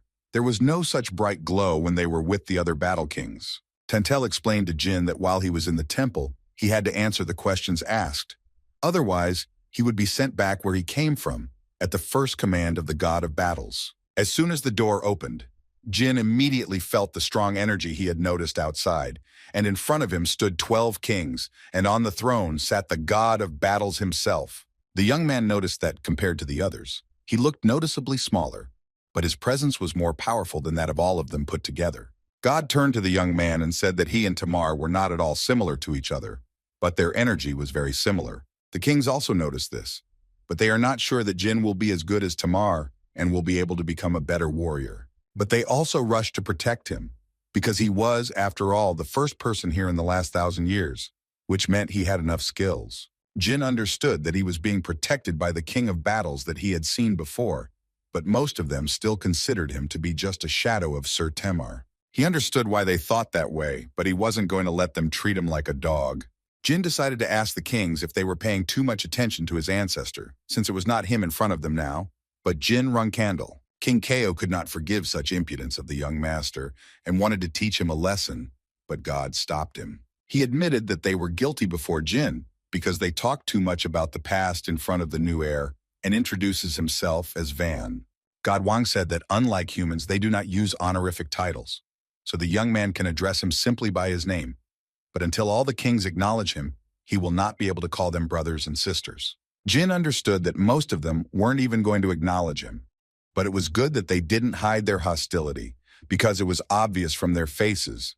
Even Van's was the same. Wang said that tomorrow they would give the shadow sword to the youth, but until then he should not use his blade. Instead, Wang gave him another sword. Jin already thought that God gave him his own sword, and the next moment, Jin realized that the sword was absorbing his shadow energy. Jin understood that the more he resisted, the more energy the sword absorbed. Wang told the boy that his ancestor Tamar was able to master the shadow-absorbing sword quite quickly, and she expected the same from Jin. Gina was annoyed by this arrogant goat, but he was sure that he would show them his strength again. After the meeting, several kings approached Wang to talk about how it was a little early for Jin to handle the absorbing sword. Even Tamar only managed to cope with it after he was able to perfect the first form of the shadow sword, and he was over 20 years old at that time. King Garmin asked Belize to stop. He understands that she cares about the heir who appeared after 1,000 years, but Van herself understands that this is not the best option. Wang explained to the kings that time had frozen only here, but not in the entire world, and they must pass on the shadow sword to the heir, and also test how strong the Runcandel family was after 1,000 years. Jin didn't even close his eyes the entire night because the sword was sucking out his shadow energy until it completely absorbed it. The 8th king, Garmin, interrupted the young man's thoughts and said that he would be the first to teach him. He warned that before they started training, he needed to check something because he still didn't recognize Jin. Garmin made a bet with the young master that if he could swing his sword 10,000 times so that each swing was the same, and if he couldn't even do that, he wouldn't be able to learn from him. This only piqued Jin's interest, and he began to swing after swing, and when he was already at 8,000, even everyone around noticed it. They saw him as a threat. Because he was an ignorant swordsman in his past life and was able to get rid of the curse, he was reincarnated into a prestigious family of swordsmen. Jin remembered how, after starting his training with Sister Luna, he underwent training in the pure rock method that all pure-blooded Runcandels undergo. The method was that every swing of the swordsman should be the same, and it was created by the first head of the family. This is the way of thinking of the Runcandel family. Jin was able to cope with the task and could not believe that Garmin actually gave him a swing test. He really miscalculated if he wanted to scare him. Garmin was surprised that the young man actually succeeded, because even considering that he was Runcandel, few people were able to pass the test perfectly. He didn't even think about what to do if he succeeded, but the young man didn't give him much time to think and asked why the king was silent. Garmin admitted that Jin not only swung with equal force, but also managed to do it quite quickly. But the young gentleman wanted to hear a compliment that was not indifferent. The king did not understand what the youth was talking about, but Jin asked him to simply admit that Garmin was ready to teach him. Garmin had no choice but to admit that Jin was ready to learn the secret technique of the shadow sword from him, the 8th king of battles. The public only rejoiced at this outcome. They were glad that the 8th king had taken on the task of training the new heir. Garmin suggested that they start training, but Jin became curious, or would they fight? The king only laughed in response and asked the young man not to overestimate himself, because a battle is only possible when the opponents are on the same level. Jin cheekily asked Garmin how big the difference was between them. The king was angered by the youth's behavior and promised that he would not even waver with his sword, when suddenly Jin was already near him to deliver a crushing blow. But Garmin managed to put his sword under him and block the attack. Garmin asked the boy what he was doing, but Jin only said that he was trying to move his blade, since he said he couldn't, but he still managed to. The king began to justify himself, saying that this was not what he meant. He wanted to say that no matter how much their swords crossed, his sword would remain unshakable. Jin really enjoyed teasing him, but Garmin couldn't resist and decided to cross their swords, but that was all the boy was waiting for. Jin decided not to hesitate and repeat his lightning attack, but his blow was blocked again, and it felt like he hit a wall. He understood that it was not just about his muscle strength. There was clearly something else hidden here. The king was quick to disappoint the young man, because he said that his sword would not waver from his attacks, but Jin was not going to stop. Jin came to the conclusion that since he couldn't use shadow energy, he was using a skill that couldn't be used in real combat, using aura. He struck with tremendous force, but Jin didn't know that the difference in skill was so great, because Garmin didn't even move from his spot. Although Garmin didn't show it, the pain was such that it felt like his wrist was about to be torn off, something that hadn't happened in the last 1,000 years. He also noticed that the youth's strength was also rank 8. Could it be because of Runcandel's inhuman strength and his progress in the Great Desert? Garmin gave the young master 1 week to perfect an attack that would shake his sword. Jin asked him to teach him this, because he is his teacher, but Garmin asked him if he didn't learn it during the third mirage. Garmin explained that faith can cut through anything, and the essence of this training is precisely to raise this thought and impose it on his shadow energy. It all became clear to Jin, and he only asked how much time it took his predecessor Tamar. This attitude raised the king's spirits. He said that Tamar had managed to do this in just 2 days. For 4 days, Jin honed his blows until he managed to break off part of the 8th king's sword. But the young man was still not satisfied with the result, because it was 2 days longer than Tamaru needed. Gurman realized that he had originally thought that a week was a rather short period of time, so he had expected that Jin would be done within a month. He can't believe that he did it in 4 days. But if he compares it to Timar, it took him longer. But Timar didn't use the absorbing sword, so even he might not be able to handle it like Jin. Gurman knew he couldn't tell Jin that this was a huge achievement. And he also remembered Van's words that it was his job to check how strong the Runcandel family had become over the past 1,000 years. He didn't believe that they had really become so much stronger, and even thought that they had almost nothing to teach Jin. He shouted loudly that young Runcandel had managed to impress him, and that he recognized him. Gurman said that his brothers and sisters will also open their hearts to him, because they have no choice. They feel in him a pure and strong warrior soul.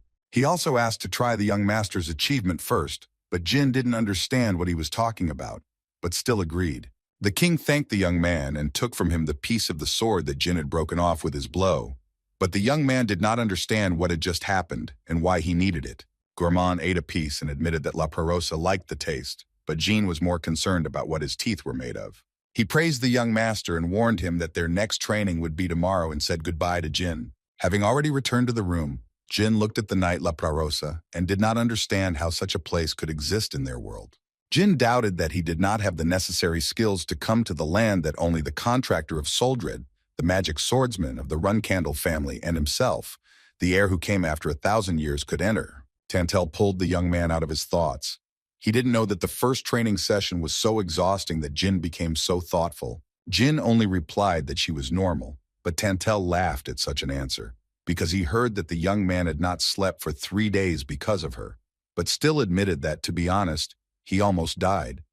But if he had at least a little shadow energy, it would have been easier. Tantel said he just needed to get through it and handed him a drink similar to the one he had given him earlier. Jin thought there was something suspicious here, but Tantel calmed him down and told him that last time he only had drinks with him, but this time it was their traditional snack of some kind. The king said that it is certainly not as good as drinking, but it also restores energy and also relieves swelling. Jin was really convinced that it had an effect. He was surprised that there were so many incredible things in La Praros, and when he returned, he would definitely have to take some with him somehow. The young man also asked how the ranks of the battle kings work. Are those with a lower rank really stronger? Tantel replied that no, because the number was only determined by the order of becoming the king of battles, and according to the rules, excluding God Wang, they had no ranks. Jin was surprised by such a rather honest system, but a voice came from behind him and said that, unlike humans and beastmen, kings never drew blades on each other, so they did not need a hierarchy. The young man immediately jumped back, sensing danger and wanted to take out his sword, but the stranger was already near him and did not even allow him to move it from its place. Before him stood the fifth king of battles, Boris, and the youth remembered that he had seen him at the entrance next to Garmund, the eighth king of battles. Boris immediately came close to the young man and opened his mouth. He was interested in why Jin was missing one wisdom tooth. Jin was surprised at how fast the king was. He was right in front of him, but he couldn't even react. The young man said that he lost a tooth during the last check on the way here. He used everything he could to cut through Tamar's mirage, but before his blade reached its target, the mirage disappeared. He was so angry that he clenched his jaw until a tooth broke off. But this only amused Boris, because he thought that Runcandel's teeth were stronger than most monsters. Boris offered the young man a new tooth, and without a second's hesitation, he immediately pulled out his own tooth, which can bite through cobblestones, steel, and diamonds. He warned that it would require a proper jaw, but he was confident that Jin could handle it. He just needed to file it down and put it in place of the old tooth. The next moment, Boris disappeared, and Jin came to the conclusion that he was simply crazy.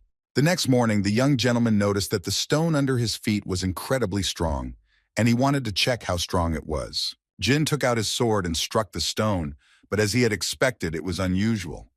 Perhaps as strong as the 2,000-year-old iron that Bradmante and the Black King's armor were made of. The young man noticed many blows to the rocks and was surprised at how hard the villagers trained. But among these marks was a huge cut that dwarfed everything else in the training hall. Jin couldn't figure out where he came from, but then Garmin showed up and said that the gym hadn't changed at all since yesterday, and he only saw marks, which meant that the boy was focused on training. The king said that this mark was left by Timar, and if today Jin mastered the first form of the shadow sword, he would be able to do the same. But Garmin was not entirely sure that the young master would be able to use it at the same level. Jin only replied that he would achieve this at any cost. He would do even better. Garmin liked his attitude and told him that the first form was called Soul Slice and was the fundamental skill of the shadow sword. He said that instead of explaining, it would be faster to show, so Jin had better not faint and remember everything carefully. Garmin used shadow energy, but this did not impress Jin at all, because it was clear that since he was teaching him the shadow sword, therefore, he should use shadow energy, which was clearly given to him by Soldrid. He asked to show him the soul cut, why they gathered here, and the king decided not to wait and used the soul cut, with which he left a huge hole in the floor. Jin noticed that the technique was similar to Sister Luna's Red Moon, perhaps even weaker, but faster, and the stamina consumption was noticeably lower. He understood that if he could use Soul Slash continuously, then swordsmen below the 7th rank wouldn't even be able to handle it. He simply had to learn it. Jin admitted to the king that the blow was indeed big, powerful, and fast. But Garmin only admitted that it was only half his strength, so the mark was exactly half the size of what Timar left. Jin thought that the soul cut was the beginning and end of the shadow sword, meaning that the best it could do now was leave a mark the size of a training hall. Garmin admitted that it would work if the young man mastered it perfectly, but if he could master the shadow sword, then the soul cut would become a power, not a technique. Jin didn't understand what that meant, but Garmin decided to ask the young master why the first form of the shadow blade was called the soul cut. He said that the soul cut cannot be reflected or blocked, and in other words, this meant that even if the enemy is many times stronger, but his will and desire are weaker than yours, then he can easily take his life. Jin now understood what the king was talking about and asked to start training faster. Garmin explained that in order to learn soul cutting, one first had to learn the sensations of unity between shadow energy and the sword. Jin remembered that he had heard something similar somewhere before. He said that if it weren't for the energy-absorbing sword, he thought he could have repeated it. Garmin laughs and asks the young man to explain everything, and he tells him that he first felt something like this when he fought Zipel. When Murakan tried to open the gates to hell with the spell of the demon Orgel, something similar to a spell awakened in the young man. He said that it was as if the beginning and end of tens of thousands of swings merged into one whole, and he, with all his will, sent Murakan to the next world. The young man also remembered that something similar happened when he fought with Goltef Hadalef, and in the battle with the mirage of Mr. Tamar in the Great Desert. He felt at one with the sword and believed that he could cut through anything that stood in his way. Garmin confirmed the hero's words. It was not surprising that he knew this feeling, because it was already clear that the young man would naturally come to understand the principle of the first form of the shadow sword. He asked to show something else to the young gentleman, and next he delivered a powerful blow that split the stands and left a deep hole in the floor. It seemed to Jin that it was not Garmin who was teaching him, but he himself. because it looked as if he had learned something new for himself after his words. The king admitted that he was used to using the Myungwan sword, so he did not use the shadow sword that often, because he believed that the sword using shadow energy was not effective enough. Jin was surprised at how stupid the teacher's excuse was, but he only asked him to stop being angry at him, since it would be better for the boy to focus on the sword that absorbed shadow energy. Garmin is confident that once Jin gets used to it, he will be able to master the first form of the shadow sword very quickly and begin training with his brothers. Jin felt like he was the only one who was losing in this situation and asked to at least show the Myungwan sword. Garmin said that the boy was not their brother, and besides, to use him, one would need a heart of metal like theirs. Jin said that he had no intention of learning it, but just wanted to see it. But in reality, there was another reason why he wanted to see it. Last night, Tantel told Jin that he would have to fight real warriors every night, after he finished his training, and suggested that he take a closer look at Myungwan's sword technique beforehand. In response, Jin asked him to show the technique himself, but Tantel replied that he could not, because if the brothers found out about it, it would put him in an awkward position, but he was sure that if the Battle King showed it, then no problems would arise. Jin remembered those words and knew that he had chosen the perfect moment for this, but he didn't expect it to happen so soon. Jin decided to bluff and told the king that if he didn't show anything, the young man would tell about how Garmin learned the first form of the shadow sword from him. Garmin laughed because he couldn't believe that Jin was trying to blackmail him, but the young man confidently stood his ground. He knew that it would be enough for him to have everyone assume that Garmin was the one who inherited the shadow sword technique from his student. The king decided to play by the rules of the young master and show him the simplest form of the Myungwan sword. But at that moment, King Boris appeared, interrupting Garmin's explanation and telling Jin that he had finished making a tooth for him. Jin was surprised by this and was about to ask how to use it, but Boris didn't even give him a chance to finish speaking, as he was already holding his mouth to insert a tooth. The young man understood that he would definitely need to familiarize himself with Boris's movement techniques. The genie knew that the king was working on a tooth, but was it really okay to put someone else's tooth in his mouth like that? As soon as Jin inserted the tooth, a huge number of different moments began to appear in his memory, as if it were memory transfer magic. Jin remembered that in his past life, he had heard about memory transfer magic from his teacher, who told the young man that modern magicians were not capable of such a thing. She revealed that the Heister family had a magical memory transfer device that her ancestor had developed. But right now, the information about the Myungwan sword moved into his mind, and he realized that Myungwan was not just a sword technique, but a term that described the martial arts used by kings. Jin asked Boris what type of magic he used to create the tooth he just had transplanted. Boris said it was a secret, but it wasn't magic at all, but Jin didn't understand what then. Garmin intervened and explained that they did not have such a term as magic, which all the other races had. Instead, magic users become blacksmiths, like the fifth Battle King, which surprised the young man, because he did not expect Boris to be a blacksmith at such a speed. Garmin confirmed the words, saying that Boris was the most skilled blacksmith, and that long ago everyone lined up to get at least something from him. But that was before time stood still, because after that it was so calm here that there was simply no need to make anything, so his hands were itching to make something. Garmin said he didn't know what Boris did with that tooth, but from Jin's surprise, it was clear he'd gone all out. Jin did not believe that this was the magic of a civilization that was more advanced 500 years ago than the current one. He realized that the fact that they could fight the gods was not only due to their legendary martial arts, and thanked Boris for such a gift. Boris said that since he gave the boy a tooth, he wanted him to give him his second achievement, but Jin did not understand what was being discussed, because he did not understand what he had achieved, but he still agreed. A month passed, and during this time Jin learned soul cutting from Garmin, and was able to use his body more effectively from Boris. Boris taught him how to lighten his body, how to control his strength, and how to use superhuman abilities beyond his limits. Boris's physical techniques were crude and mystical, his training groundbreaking, his growth shocking. Although only half completed, the young man managed to form an aura heart, similar to the Myungwan tribe's precious heart, and summon the legendary Myungwan sword itself. Boris admitted that it was a good attempt. It was very close to what was needed, but asked not to be upset, because it would be strange if Jin succeeded the first time. He explained that what was more important was that he had succeeded at all, since he was able to form a semblance of a precious heart with his aura and use the Myungwan sword. Even Timar couldn't achieve this, but Jin understood that Boris most likely didn't share his memories with Timar, because if it weren't for the memories from the tooth, he wouldn't have tried either. Boris warned the boy that if it turned out that he had used the Myungwan sword before he was recognized as one of them, then there would be a backlash. For someone who has reached the level of cultivating different forms of aura in the heart, it is quite possible, but will a fake be able to cope with the role of the heart of the Myungwan tribe? Each member of the tribe is born with a precious heart made of aura, and they can use it freely. And in human terms, each resident of the Myungwan tribe was of the 9th rank. Jin understood that in general, they were warriors from birth, and he was not sure that he simply would not be able to use the Myungwan sword. They had finished their training for today, but the 4th Battle King was about to arrive, although Boris had planned to call him only after Jin had mastered the sword that absorbed shadow energy. But given the boy's progress, he decided that it would be a good idea for them to meet sooner, which surprised Garmin greatly, and he began to think that Boris simply wanted to get Jin's achievement as soon as possible. The young man wondered what the 4th king would teach him, and Garmin assured him that if he continued to practice the first form of the shadow sword, he would be able to learn the second form from the 4th king faster. Boris said that he had completely forgotten to say that the 4th king was mute, but Garmin hastened to explain everything to the young master.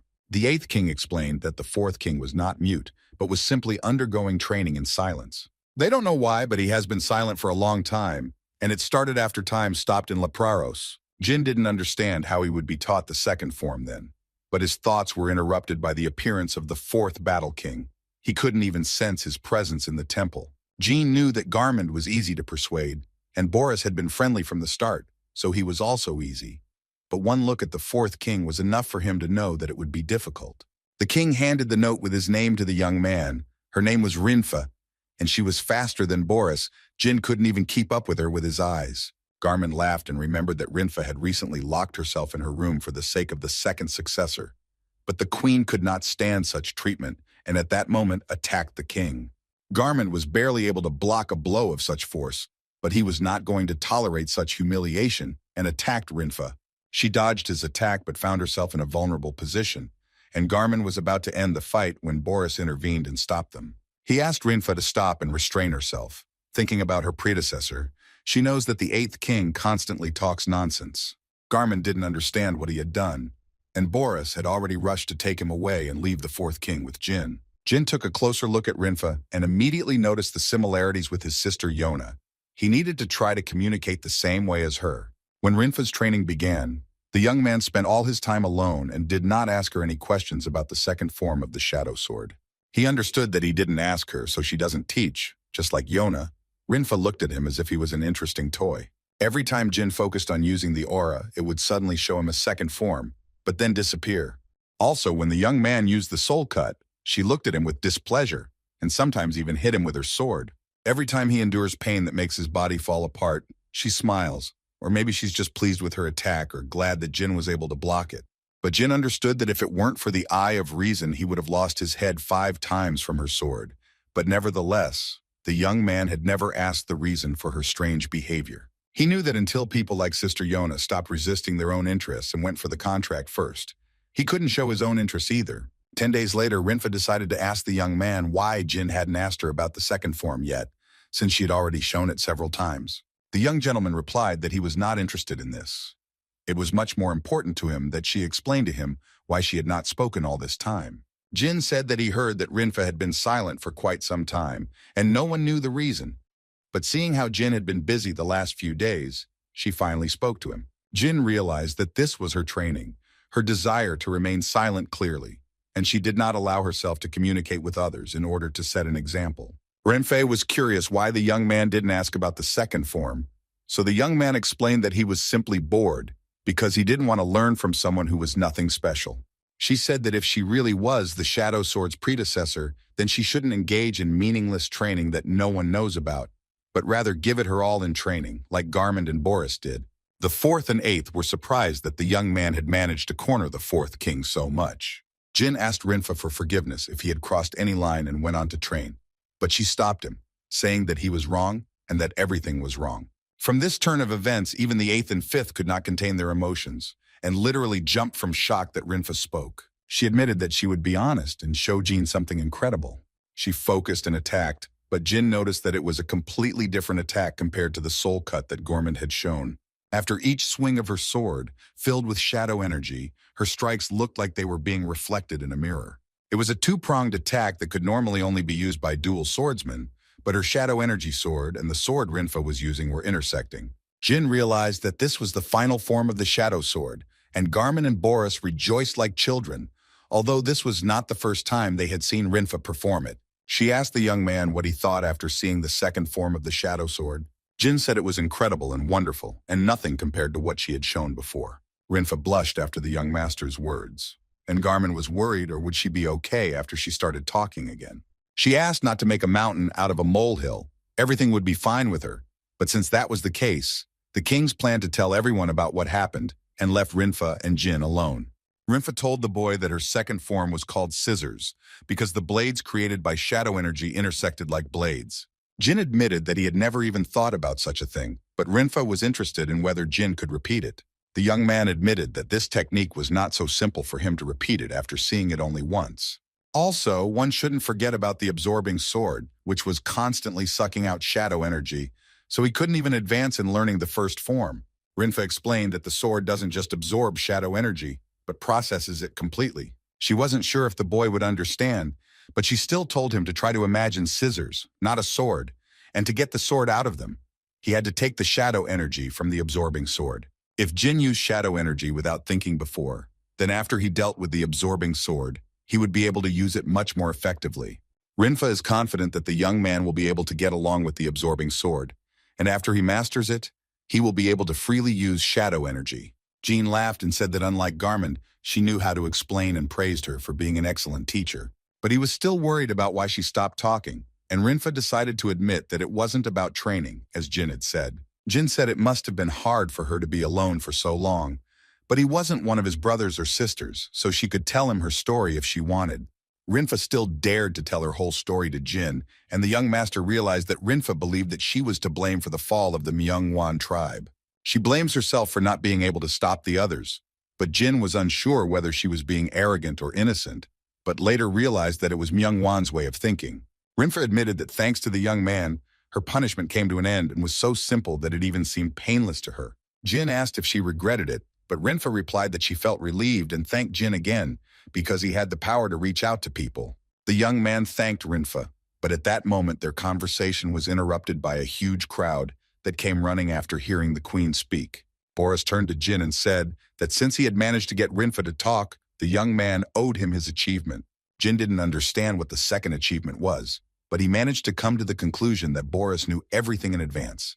He knew the reason for Rinfa's silence, and that it was not someone from Myungwan, but Jin himself who would be able to make her speak again. Jin understood that Rinfa had helped him a lot, not only in quickly overcoming the obstacle in the form of the absorbing sword, but also in mastering the forms of the shadow sword. It took less than 2 weeks to master the two forms, but he just learned how to use them. It was far from ideal, but Jin continued to train until he got used to them. After some time, Tantel decided to give Jin his sword since he was able to handle the absorbing sword, but the young man did not understand, because the king himself said that he would not be able to use it. Tantel said that when he finished training with the fourth battle king, he would have to fight with their brothers and sisters, and that everyone would gather this afternoon to watch the battle, and that the first battle king himself would choose his opponent. Jin had been waiting for this. Ever since he arrived here, he had truly wanted to fight one of them, but Tantel thought it was too early for the young man to do so. Jin asked. Or did Tantel really think that Jin had no chance of winning? Were the ordinary Myungwan warriors not on the same level as the warriors of the White Wolf tribe? Tantel laughed because the warriors of Myungwan were even stronger than the average warrior of the Red Tiger tribe, and the first king did not like the young master, so they would choose a difficult opponent for him. Jin came to the conclusion that the Myungwan tribe was of the 9th rank by human standards, or even stronger, so he would have a hard time with any enemy. Tantel promised to support Jin and asked him to listen to his advice, but the young man did not understand what the king was talking about. He said that he told Jin to look at Myungwan's sword technique, and the young man remembered that Boris had already shown it to him, but now he would be able to see it live during the battle. Tantel became confident in Jin after his words, and said that he could rest in the waiting room until the evening. When evening came, Garmin and Boris appeared and approached Jin to ask if he was ready for the upcoming battle. Jin simply replied that he had nothing special to prepare for, he simply wanted to fight the chosen opponent. Garmin admitted that the young master was quite strong, so strong that it was hard to believe that Jin was really human. Boris also said that losing is like taking a blow to the soul, and this effect is experienced by those who have been pursued by success all their lives. But Jin should learn from his mistakes. Jin didn't understand what had come over the kings, because if Tantel had said that the young man would lose, then everyone else began to act as if he had already lost. Boris said they were just worried he would end up like Timar, but Jin didn't understand what the king was talking about. Garmin explained that Timar said he had never lost in the outside world, but in Lepraros he had been going through a series of defeats. Boris said that he was a little stronger than Jin, but for some time he still could not defeat even an ordinary warrior Myungwan.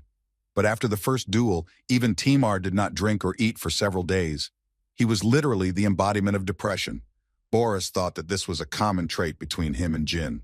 Jin understood that unlike Timar before coming here, he had suffered defeats countless times, even in his past life. If that was the case, then the young man knew that there was nothing to worry about, because he would not become like Timar. When the time came and all the spectators gathered in the arena, they began to place bets on how long Jin would last, since his predecessor could not even withstand a couple of blows. The first to enter the arena was the lightning-fast Shaku, who was clearly the crowd's favorite, and then the young master himself entered. Shaku asked Jin about his readiness, but the young man only replied that he had nothing to prepare for, but it would be great if Shaku attacked with the intent to kill. Jin said that it would be boring if Shaku fought like a simple duel. He would die of boredom. The king laughed and acknowledged his bravado, but the young man had overstepped the mark a bit, and Shaku was determined to teach him a lesson for it. Jin decided not to waste time and used the Myungwan blade, which shocked Shaka. He did not understand how he managed to do it, and which of his brothers and sisters dared to show the young man this technique. The young man didn't even give him time to think and decided to end the fight with one blow. But Shaku didn't understand how the young man managed to do that at all. Even if someone showed Jin their technique, he would not be able to use it, because only the Myungwan warriors can fully use the Myungwan sword. Jin knew this, so he created a shining heart from the aura, but that alone was not enough to use the sword. He was able to find the answer in his own memories and realized that the tooth that Boris gave him was the missing link. Every day after finishing training, he studied it like crazy, without knowing despair, and it was the only thing he could do. Despite all the efforts of the young man, Shaku easily parried the young man's blow and angrily asked the fifth king, or was the unique technique the same? The next moment, he concentrated his energy to the maximum. Shaku threatened that the young man would pay for his frivolity regarding the blade of Myungwan. Jin wanted to call on Tess for protection, but he couldn't do it because this space was created by Soldrid. Shaku noticed that something had gone wrong with the young man and wanted to end the fight with one blow. But Jin managed to react to the sudden attack and parried the opponent's blow. From such a force, Shaku and Jin flew in different directions, but still continued their battle. No one wanted to give in. Jin understood that not only was Shaku fast, but his defense was also impenetrable. He didn't see a single opportunity for an attack. Then the young man decided to take advantage of the universal human weakness that is inherent in everyone and struck the king right in the eye with his finger. To his surprise, Shaku didn't even feel anything, and the boy's finger was broken, because the eyes of the inhabitants of Lepraros were as strong as their hearts. Jin realized that there was a reason they were called the strongest species. He just couldn't believe that there were thousands like Shaku before Myungwan fell. Shaku interrupted the young man's thoughts and said that since the young master had already finished warming up, he would show him something interesting. Jin raised his sword to defend himself, but he could barely hold it. It felt like it weighed a ton. Shaku admitted that it was no wonder Jin was having a hard time, since he used weapon suppression and explained that they put all their will into the sword to prevent the opponent from using it as they wish. Jin knew he had no other choice and blocked the blow with his bare hand. He didn't know how to use a sword when Shaku was so close. He had to stay away from him. But the king immediately saw through the young man's plan and began to pursue him. Jin knew Shaku wouldn't let up, but he needed to buy himself some time to use his first form of the shadow sword. After everything was ready, Jin finally used the first form of the shadow blade to use the soul cut. The young man had almost finished preparing, but then Shaku appeared in front of him, clearly not going to let Jin use the first form so easily. Jin knew he was caught off guard. Shaku sent the boy flying with one blow, but that was not all. He grabbed Jin's leg while he was in the air and said that if the boy wanted to get to know Myungwan's techniques properly, he would show him how to use them. He continued to hold the young man and deliver hundreds of kicks all over his body, literally trampling the poor guy into the ground. Shaku decided to end this fight and jumped into the air to deliver his most devastating blow, from which the young man could not even move. The king promised that he would cut off Jin's limbs, and that is what he was going to do, and said that he hoped that Jin would be more humble for their next duel. The next moment, Jin heard only voices that discussed the fact that Boris could use his blood to heal the air. But it was dangerous, because people cannot cope with their blood, and the young man could die. When Jin opened his eyes, he saw Barros, who finally decided to start the blood transfusion. He hopes that the young man will pull through.